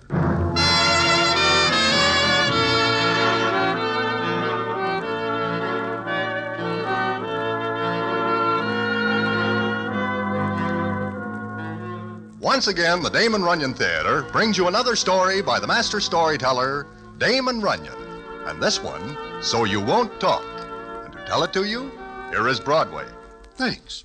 It is one nippy evening of a February, and I am just about to go into Mindy's to partake of some hot onion soup, which is very warming, when I see a hack pull up at the curb. An arm reaches out, and a finger on the end of the arm curls back and forth at me. Naturally, I am more than somewhat curious, so I go to the hack and look in and hear, I am very glad I saw you, Broadway. Ambrose Hammer. Are you nailed in the cab that you cannot get out? Listen, Broadway, did you hear the news? What news? The murder. Murder? Whose? And where? And who does it? Shh. Just lend me your overcoat. My overcoat? Now look, Ambrose, it is colder than a bookie's heart out here. Besides, I see you are wearing a Benny. It's not for me. It's for what I got with me. Where? On the floor of this cab. Now, don't look in. You might attract attention. I will attract more attention by taking off my overcoat in the middle of the sidewalk. Listen, I am not kidding when I say I got the only eyewitness to the murder of Grafton Wilton. Grafton Wilton? The playboy? The same. Somebody cooked him earlier tonight. And you have got the only eyewitness? The only one who can talk. Now, do I get your overcoat? Yeah, but I... Broadway, do not argue. Give me your overcoat so I can get this eyewitness into Mindy's.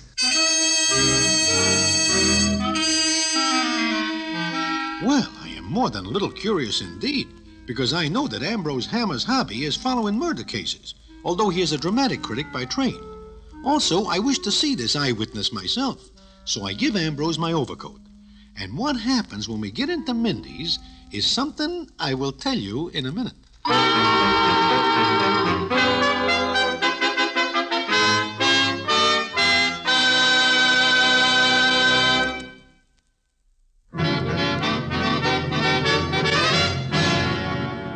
And now, back to the Damon Runyon Theater and the famous story, So You Won't Talk.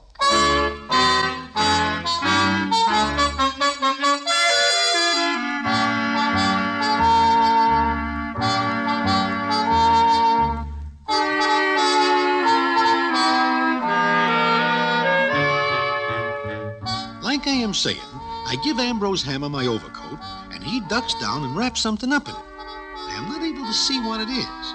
Then we get to a table, and the scene is as follows. Yeah, I don't think anybody saw us, Broadway. Look, Ambrose, you say you have got an eyewitness under that overcoat? Exactly. Must be an awful small eyewitness. Not big. Midget? No. A kid? Nope. Ambrose, I will probably catch pneumonia by giving you my Benny. I have got a right to know what is under it. Okay. Take a quick look. I'll lift up the corner of the overcoat. You ready? Sure. Okay, now look fast. It is something green, and it is very hoarse. Uh-huh. A parrot.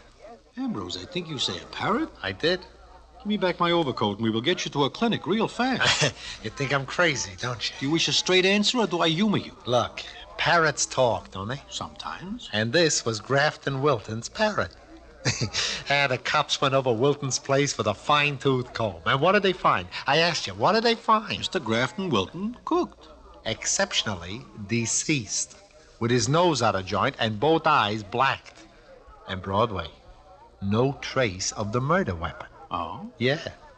Now, personally, I've never cared for the guy at all. Neither does anybody else. But murder is murder. So it is. But how about the parrot? Aha! Now, that is a real straight answer. It fills me in on things I do not know. Uh-huh.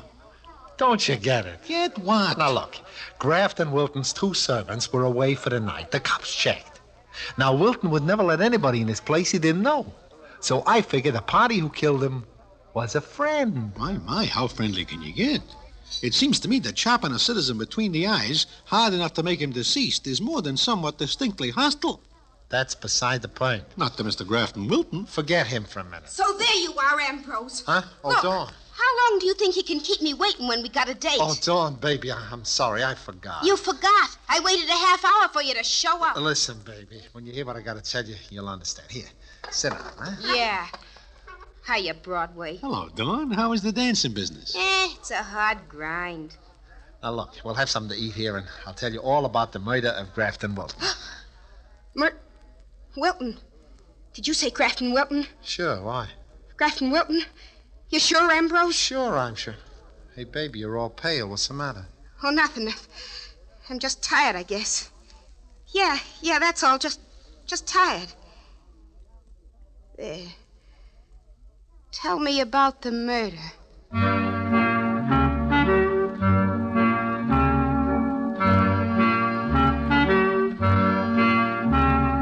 I look real hard at Miss Dawn Astra because it seems to me she takes this very, very big.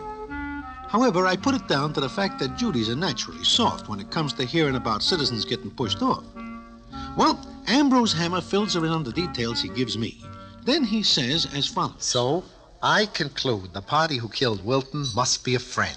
Somebody he knew well enough to let in a house. And this parrot? Aha, that's where I'm smart. Now look, parrots are natural talkers. They like to repeat things they hear. Right, Broadway? I am never acquainted with parrots. I never like them. I don't either. That's beside the point. Now look, this parrot was in the same room where Grafton Wilton was found chopped. The bird must have heard the party's name mentioned more than once. You get it? You mean sooner or later this parrot is going to repeat the name of the party who kills Grafton Wilton? Exactly. Well, that's silly. I don't think so. You spent the whole evening at a murder when you had a date with me. I like murder. Someday I hope you go to your own. What's burning you up? Oh, that bird. He didn't do a thing to you. He made you forget you had a date with me. Yeah, but this is an important bird, an eyewitness to the murder. And sooner or later he'll talk. And he'll repeat the name of the party who killed Wilton. You sure of that? He's got to. Ambrose, lift up the overcoat and see what he has got to say now. Sure. Now watch. He says that when I first meet him. It'll take patience, but he'll talk. And until he does, I'm not going to let him out of my sight. You mean you'll take that bird along when we go out on a date? Why not? He's small. I should say not. I will say one thing for this bird. He never lets go of an idea. And the idea now seems to be nothing but... Oh, shut up. Never mind. You'll all sing a different tune the day I walk into police headquarters with the killer's name.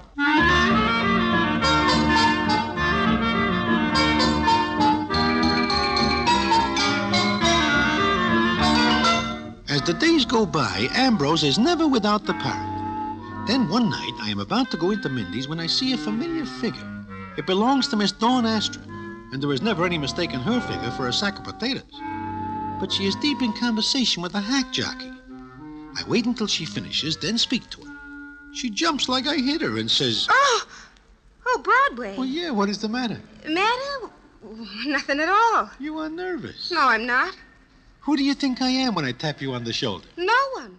That is, Well, you just scared me, that's all. Why? Why what? Why do I scare you? What difference does it make? Not at all to me. And by the way, is not that cab jockey I see you talking to one Julius Smung? Well, yeah. Yeah, it was. He is at one time your fiancé. That's all over. Oh, sure.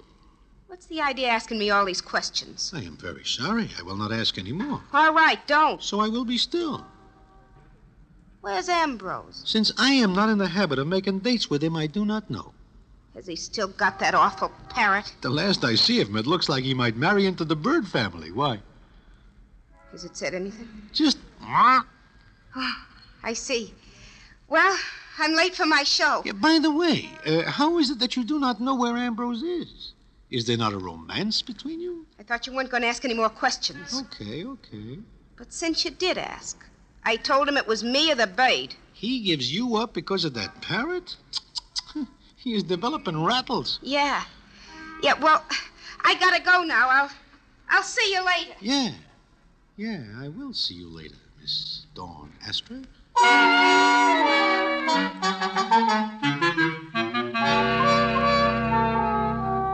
The more I think of it, the more I think Miss Dawn Astra is acting more than somewhat strange indeed. But I think it is none of my business, and go into Mindy's. I am there maybe no more than 4 or 5 hours when Ambrose Hammer comes in. As usual, he is carrying the big cage with the parrot in it. He sits down by me and says, Broadway, it looks as though I'm going to have to give up the bird. Maybe because of Miss Dawn Astra? How'd you know about that? She tells me. Oh. Well, not only that, but My editor informed me that my dramatic criticisms are taken lightly because people seem to mistrust a man who is very close with a parrot. Does the bird say anything yet? Nothing. Wait a minute. Maybe he'll talk now. Hey, you. Talk. Talk, will ya? Well, business at the same old stand. That's disheartening. Here I am, but the only eyewitness to a murder, and he won't talk. I give up Dawn to keep the bird. I risk making an idiot of myself, and he says... See what I mean? Ambrose. What? What name do you expect him to say? The name of the murderer. What else? It could be any name? Like a girl's name? No, not a girl. The blow that killed Grafton Wilton couldn't have been struck by a woman. Oh, I see. Why? I'm just asking. Broadway, here I sit with the solution to a case that's baffled the cops. But the solution won't talk. Now, in order to keep my job, I gotta give up that parrot. Look, Ambrose, it seems to me that you are going too far. Why do you not keep the bird in your apartment when you go out? Do you have to take him with you? Sure, because at any moment he may say that name. Oh. I can't... Hey, I just thought of something. Yeah, what? You keep him for me. Me? Sure. No. Look, keep him in your hotel room. I will not be nursemaid to a bird. I'll pay you. I will not... How much? $5 a day. Wait a minute, let me get this straight. You mean that you will pay me £1 a day to watch this bird? Sure. Just sit with him. Listen to everything he says and write it down. How do you spell awk? You'll do it? For £1 a day, I will keep an eye on the Bronx Zoo and talk to all the animals. It's a deal. Come on. Let's take him to your place now. It's a solution. But remember, you gotta sit tight and listen to him because he... Because he what? Broadway. You see that doll at the table near the door? The one with the black hair and real white face? Yeah. Who is she? I never seen her before. I have. I know that face. I know it. Well, congratulations. Come on. Excuse me, miss, but I think I know you. I don't think you do. I'm Ambrose Hammer, dramatic critic. I said you don't know me. And I don't know you. I never forget a face, especially if it's ever been in the newspapers. Who said mine was? Well, maybe I'm wrong. Excuse me. Let's go, Broadway. Sure. I'll swear I know that doll. And I'll swear it's in connection with... With what? I don't know. Anyway, I'm not going to worry about that now. The big thing is to get the parrot to your place. Broadway, you're going to be in on the most sensational crime solution of the century.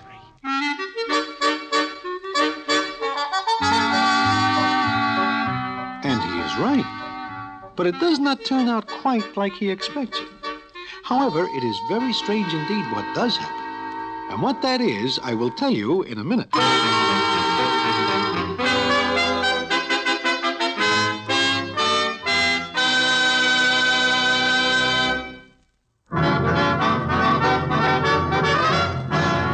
And now, back to the Damon Runyon Theater and the famous story, So You Won't Talk.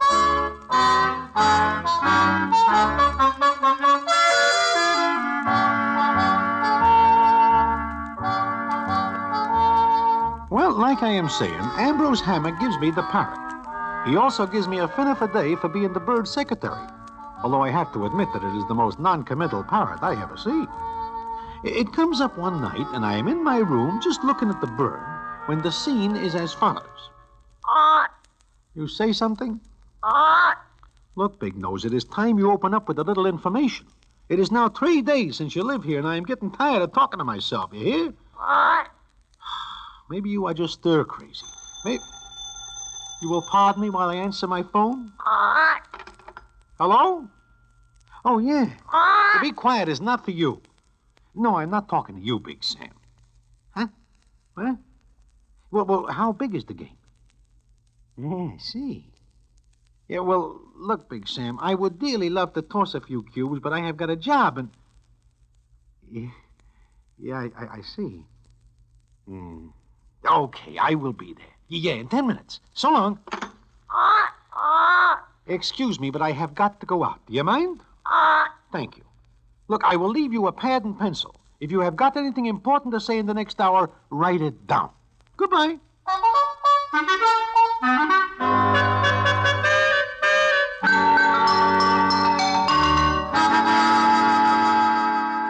Broadway, I have got to see this parrot you talk about. Well, sure. Maybe he will talk to you, Sam. Where is he? Over there in his Oh, my goodness. The door to the cage is open, and your window is open. He is a most ungrateful bird.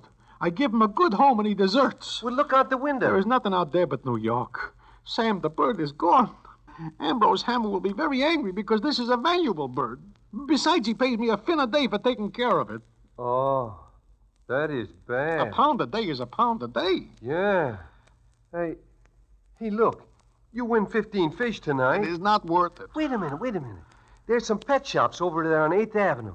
Why not mosey over there and pick up another bird? It will not be the same as this one. Oh, who knows the difference? They're all green. Unless this one has a birthmark. Yeah. Maybe that is a good idea.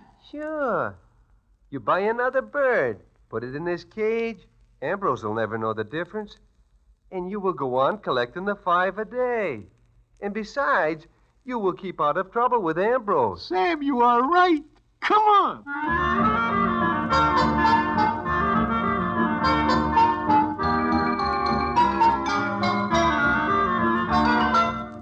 So I buy a new parrot that the guy in the bird store tells me is a good talker. Of course, to be better than the one who flies away is no hard job, even for a very backward bird. I put this new one in the cage the old one vacates on short notice. Then I look up Ambrose Hammer, who is at Mindy's. I take the parrot there, and the scene is as follows. Aha. I've been waiting for you, Broadway. Yeah, I know. Did he talk yet? Not a word. I got 4 pages of arcs written down. Take the cover off. In here? Of course, why not? Well, Ambrose, maybe we better wait. What's the matter with you? Take the cover off. Okay. But before I do not be surprised. At what? At anything. Go ahead, take off the cover. Sure. Hello there, fella. Yeah, you see what I mean? He has got a one-orc mind. Yeah. I thought maybe different surroundings would make him talk. Broadway, I tell you, this bird knows the killer. Maybe he shuts his eyes at the time. Sooner or later, he will talk, and he will... You're here. Listen, he talked. He said something. Yeah, he talks. Come on, boy, talk some more. Broadway, give him a cracker. Sure, here, have a cracker. I can lick anybody in the joint. That is nothing for even a parrot to say, what with certain citizens in the place. Well, he's getting over the shock of seeing his master killed. The mental block is going away. It was psychological before, but now you... What a babe. What a babe. Look, every doll in the place turns around. Quick, put the cover back on. I don't want him to spill the name in front of everybody. Get the cover back on. I do not like the way certain citizens are looking at us. This parrot can be dangerous. Now I'll show people a few things. They thought I was crazy before. Wait till this bird gives me the tip. I'm going to... Broadway, look. There's the same doll sitting over there. Yeah, the one that says she does not know you. I know her from someplace. I never forget her face. Especially one like that. Coal black hair, white skin, big dark eyes. I never see her around here before the night you first see her. Yeah, her name's on the tip of my tongue. Come on, let's talk to her. Without an introduction? What's the difference? Come on. How about the bird? Bring him along, but keep him covered. Look, Ambrose, she is watching you. Yeah. And does it seem to you that she looks a little scared? Mm-hmm, it does. If only I could think of her name. You are just like the parrot. Yeah, that's right. Yeah. Shh. Hello. Goodbye. Look, I know you from someplace. I said you don't. You tried that line the other night, and it didn't work then. It won't work now. Yeah, but I never forget a face. Maybe I forget names, but not faces. All right. Take a good look at me. Well? Just can't find a name. All right, then stop staring at me and stop talking to me. You've taken a good look at me. You don't know me. Now leave me alone. You hear? Just leave me alone. Well, it looks like the lady wishes nothing to do with you, Ambrose. Yeah, I guess it does at that. Well, it's not important. What is the fact that this bird's finally decided to open his mouth and turn stooly. And it won't be long before you'll read in the papers that Ambrose Hammer cracks the Grafton Wilton murder case. A few more days go by. Ambrose Hammer is tossed out of places because he now insists on taking the parrot with him again. In fact, Ambrose Hammer has to defend himself several times when certain citizens claim Ambrose makes nasty remarks about them or their dolls. But it is only the bird telling all and sundry what he thinks of them, and the parrot's choice of language is by no means pure. However, Ambrose stays with it. Then it is one night in Mindy's, and the scene is as follows. So close and yet so far. Nothing yet, huh, Ambrose? The bird's gone through all the names in the world. They're not exactly names a person could use. Well, why do you not just give it up, Ambrose? I should say not. But look, you almost lose your job. You are getting the reputation of being more than somewhat rattled. And you also lose Miss Dawn Astra. Mm-hmm. Hey, that reminds me. Where is Dawn? I do not know. I do not see her for several days. Yeah, it's very funny. Hey, that reminds me again. When I walked in here tonight, a waiter gave me an envelope. What'd I do with that? Oh, here it is. Who's it from? Hey, this is in Dawn's handwriting. Oh, no. Oh. What is the matter? Look, read this. Let me see. Dear Ambrose, when you receive this, Julius Smung and I will be on our way to South America where we will be married. Julius Smung? That is the guy she is soft for before she meets you. Yeah. And I lose her because of this. Shut up. Babe! There is more. You wish me to read it? Go ahead. We are leaving suddenly because we are afraid it might come out that Julius calls on Mr. Grafton the night of the murder. Huh? Go ahead, read more. I do not tell you this, Ambrose, because I know you will get mad if you find out I once have a date with Grafton Wilton. Julius goes to see him for insulting me and... Well, go on. Ambrose, she says that Julius hits Grafton Wilton and kills him. Wow. How do you like that? That dirty double-cross... Broadway, all dolls are no good. She let me carry this undersized eagle around for weeks, and all the time she knew it was Julius Smung who killed Wilton. There is more. That's enough. It says P.S. Kindly do not tell it around that Julius kills Mr. Wilton because we do not wish any publicity about it. All that dirty... Oh, shut up. No, wait a minute. That bird just said a name. But Ambrose... Polly, Broadway, that's it. Pretty Polly. That dame, that doll, the one whose name I was trying to remember, that's it. Now, look, Ambrose, there is something I have got to tell you. No, it'll keep. Where is she? Come on, there she is. What for? Ambrose, please, before you go off on the wrong steer... I know that bird is going to tip me off. Do not speak to her, Ambrose. I tell you, do not speak to her. Just watch this. Well. Hello there. You again. I told you to keep away. You mind if I sit down? Either you'll beat her or I'll have you thrown out. Will you? Pretty Polly. Pretty Polly Olligan. I never forget her face. Ambrose, before you do any more... Broadway, meet Pretty Polly Olligan. How are you? Look, Ambrose, this bird is not... So, you're the one who was with Grafton Wilton that night, huh, Polly? You can't know. You can't. But the bird knew it. Here we go. 3 years ago, you, Pretty Polly, was sent to Auburn for trying to shake down Grafton Wilton on a breach of promise suit. It was not a shakedown. It was on a level. I couldn't fight his millions. So you bumped him. Ambrose, let us take our parrot and go someplace else before... Broadway, will you shut up? Okay, but I warn you... Now, Polly, you're not in town for your health. Also, you had a good motive for cooking Wilton. Yes, I did. And did you? Yes, I did. I went to see him. He had 2 black eyes and a banged-up nose. How did you know? Never mind. We talked. And I put something in his drink. Sure. That killed him. But Julius Small... The police and no dopes, Broadway. They knew Wilton was poisoned, but kept it to themselves. But they kept looking for the citizen who blacked his eyes. Now what'll you do? Well, there's only one thing I can do. Yeah, I know. But I'm glad. I've been trying to go to the police for days, and I couldn't. Now I'm glad. Sure. It's better this way. Yeah. Now, Broadway, you believe me about the parrot tipping the star? Well, What the devil are you trying to tell me? Who, me? Yeah, you. You kept trying to warn me about something. Oh, no. You are mistaken, Ambrose. Sure. You are mistaken.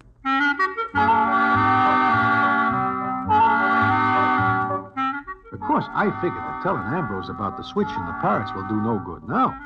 And there is no sense in getting him mad at me for nothing. But that is not the end of the story. The payoff comes a couple of days later, and I will tell you about it in a minute.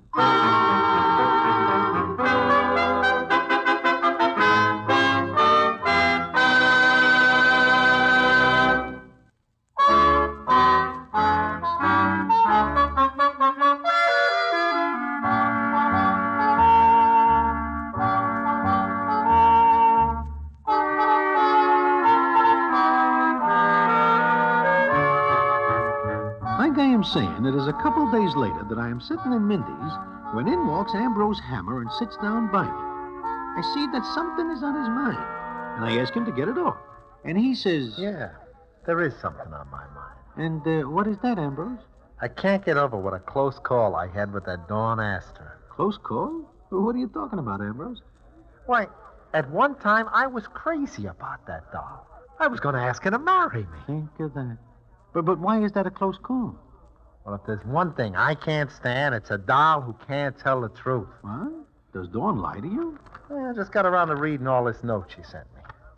All with all the excitement. That you know, note, well, what does it say? Yeah, funny you didn't see it, Broadway. You read it. Sometimes I am nearsighted.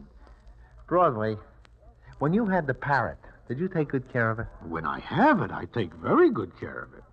Sure. So why should she lie? Why should she tell me she stole the parrot from your hotel room? She says that? But why? She says she was afraid the parrot would talk and mention Julius Smung. Oh, I see. And you say she lies. Well, what makes you say that? Because the parrot is never out of our possession.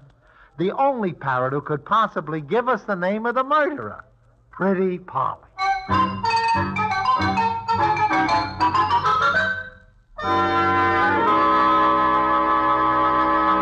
And so ends the famous Damon Runyon story, So You Won't Talk. Listen in again next week for the Damon Runyon Theater.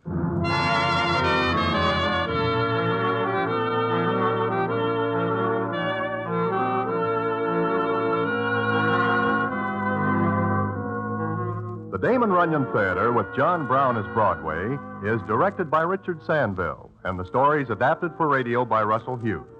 Vern Karstensen is in charge of production. This is a Mayfair production.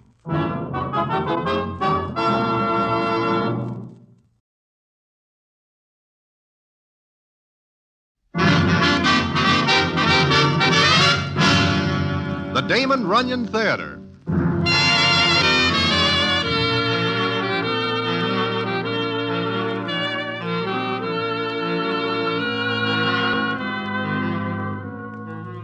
Once again, the Damon Runyon Theater brings you another story by the master storyteller, Damon Runyon. And this one, Broadway Complex. And to tell it to you, here is Broadway. Thanks. It is along toward 4 o'clock one morning, and I am sitting in Mindy's restaurant on Broadway with Ambrose Hammer, the dramatic critic. We are talking of this and that when Ambrose looks toward the door and says as follows. Broadway, who's that guy coming in now? That? Oh, he is a citizen named Cecil Earle. Funny, I've never seen him before. He is what is called the master of ceremonies at the Golden Slipper. Oh. Looks like he's sleepwalking. He is a very odd character. What's the matter, Broadway? I do not like this, Ambrose. Cecil is heading for that table at which are sitting... Louis the Lug, Angie the Ox, and Upstate Red. In his right mind, Cecil Earle would walk 10 miles to keep away from their shadows. Look, he is reaching inside his coat. For a gun. Well, I expect any second to see Cecil Earle do a foldo and join his deceased relatives, because anybody who reaches inside his coat within eyesight of any one of the 3 citizens above mentioned can also reach for a lily. He is going to need it. But what happens is something different, and which I will tell you in a minute.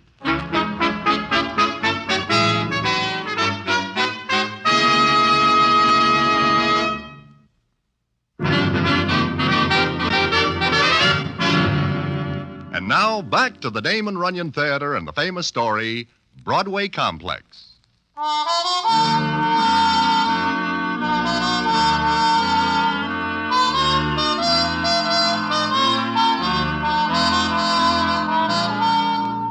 Well, what happens is this. Before Cecil Earle is able to reach the table he is heading for, Ambrose Hammer pops out of his chair and collars him. Ambrose brings him to our table. And what goes on is this. Okay, son, sit down. Take it easy. You should have let me go. I'd have cooked those babies right here and now. Huh? Cecil, what are you talking about? Who do you think you are? Who are you? Me? Look at me. I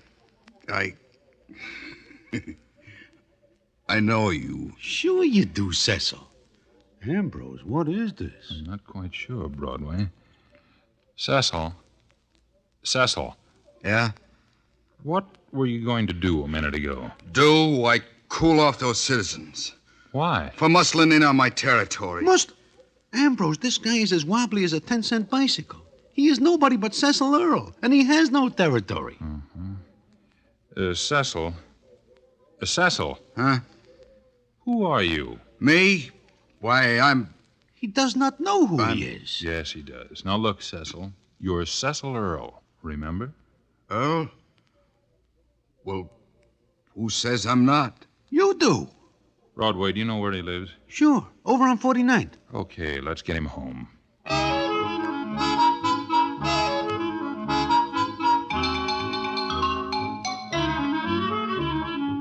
So we take Cecil to his hotel, and on the way over, he gets as straight as I and Ambrose. It seems he gets some sort of funny idea about being somebody else for a while. We tuck him in his bed, and I tell Ambrose all I know about him. Ambrose thinks about it for a minute, and then says... Subconsciously, he wants to be a big shot. He wants to be important, but he's not, is he? Not in the least. Why? Well, every once in a while, like that business in Mindy's before, he takes on a character of his dream world. He becomes, well, a gunman, a killer, a tough mug. All this he dreams? Yes, but he lives his dreams. With a gun? Look, here's the gun he had. Wait, this is nothing but a water pistol. Sure, but to him it was a Roscoe. And he goes to pull it on those citizens? Oh, Ambrose, this can be very dangerous. Only if the others don't know about him. Someday he is going to run into somebody who does not know this is all a dream. So I'll tell you what, Broadway, do him a favor. Me? How? Noise it around about him. Tip off everybody that he's like this. Ah, the poor guy. Just wanted to be somebody and cannot. He'll be all right someday. You mean he will get over wanting to be somebody else? It sometimes happens. How? Oh, if something actually happens to make him feel important, then that inner urge will be satisfied, and he'll be perfectly normal. What could happen to this Cecil Earl? Who knows? I've seen a lot of things happen to a lot of people. It could happen to him.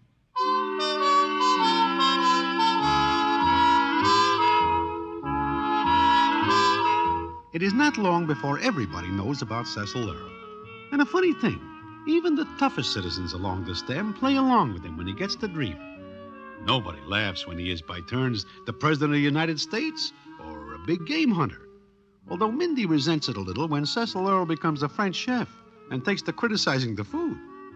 So that is the way things go along for maybe 3-4 weeks.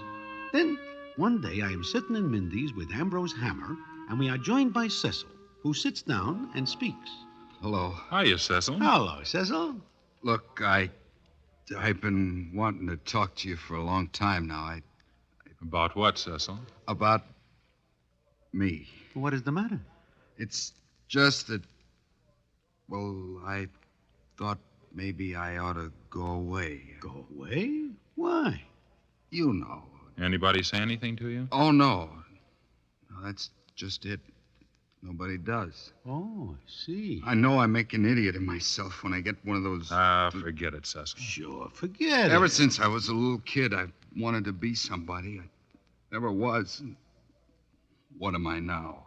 A master of ceremonies in a nightclub. But you're a good one. Maybe, but... Look, Cecil, believe me when I tell you there are plenty of citizens along this stem who wish they are somebody they are not. Only they do not admit it. You guys are swell. Well, What's the matter? Look. That's Fergus Appleton coming in. There is one guy I wish was somebody else, preferably in the dead past. He's a great actor. You do not like him, Ambrose? I loathe him. In addition to being a bad actor, he smashed in my derby hat the other night. Huh? Why, what has he got against derbies? The fact that I was wearing one and the fact I panned him in his new play, Never, Never. He's a great actor. If you ever become him, I wash my hands of you for good. He sees you, Ambrose. He's going to rub it in. Will you introduce me to him? What for? Sure we will, Cecil. Hello, gentlemen. Mr. Hammer accepted. Just counting me out of your greeting brightens my day, you ham. Sour grapes, eh, Hammer? You can never pick a hit, can you? I'll go away. No, I think I'll sit down. Goodbye. So long. Mr. Appleton. Yes? Who are you?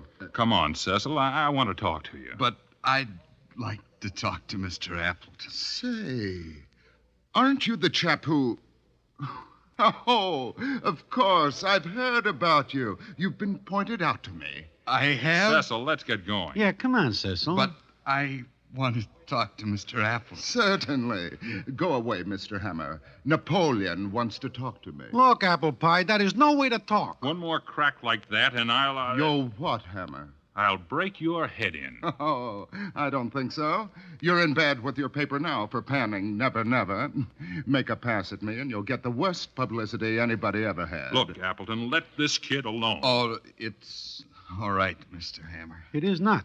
Maybe you better come with us, Cecil. But I'd like to talk to Mr. Appleton. Oh, it's obvious that Cecil recognizes a kindred spirit. That right, Cecil? I always wanted to be an actor. Okay. What do you say, Broadway? I think I will leave, because suddenly the air in here is very bad. It'll get better when you leave.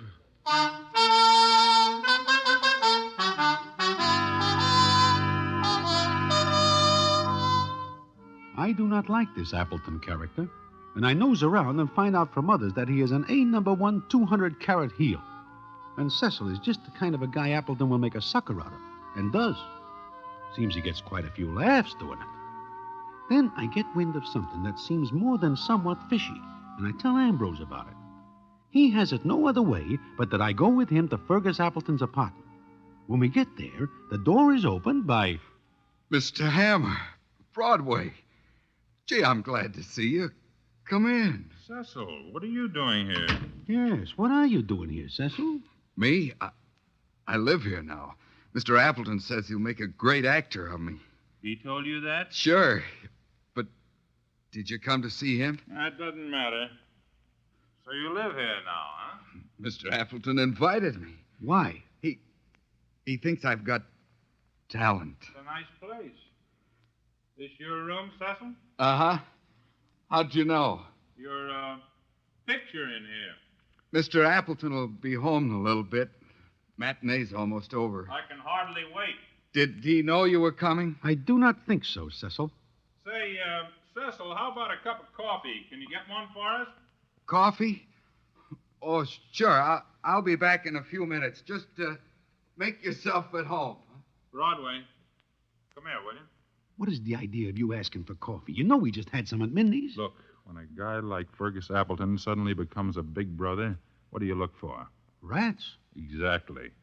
Appleton's never had a thought for anyone but himself. The only thing I can figure is that he regrets making Cecil a laughingstock and wishes to make it up to him. You believe that? No. Because Fergus does not strike me as the type that ever plays warm for anybody. Unless he wants something. From Cecil? Could be. All of a sudden, we hear that Fergus is treating Cecil like a long-lost relative. Takes him here to live. What are you looking around for? I don't know.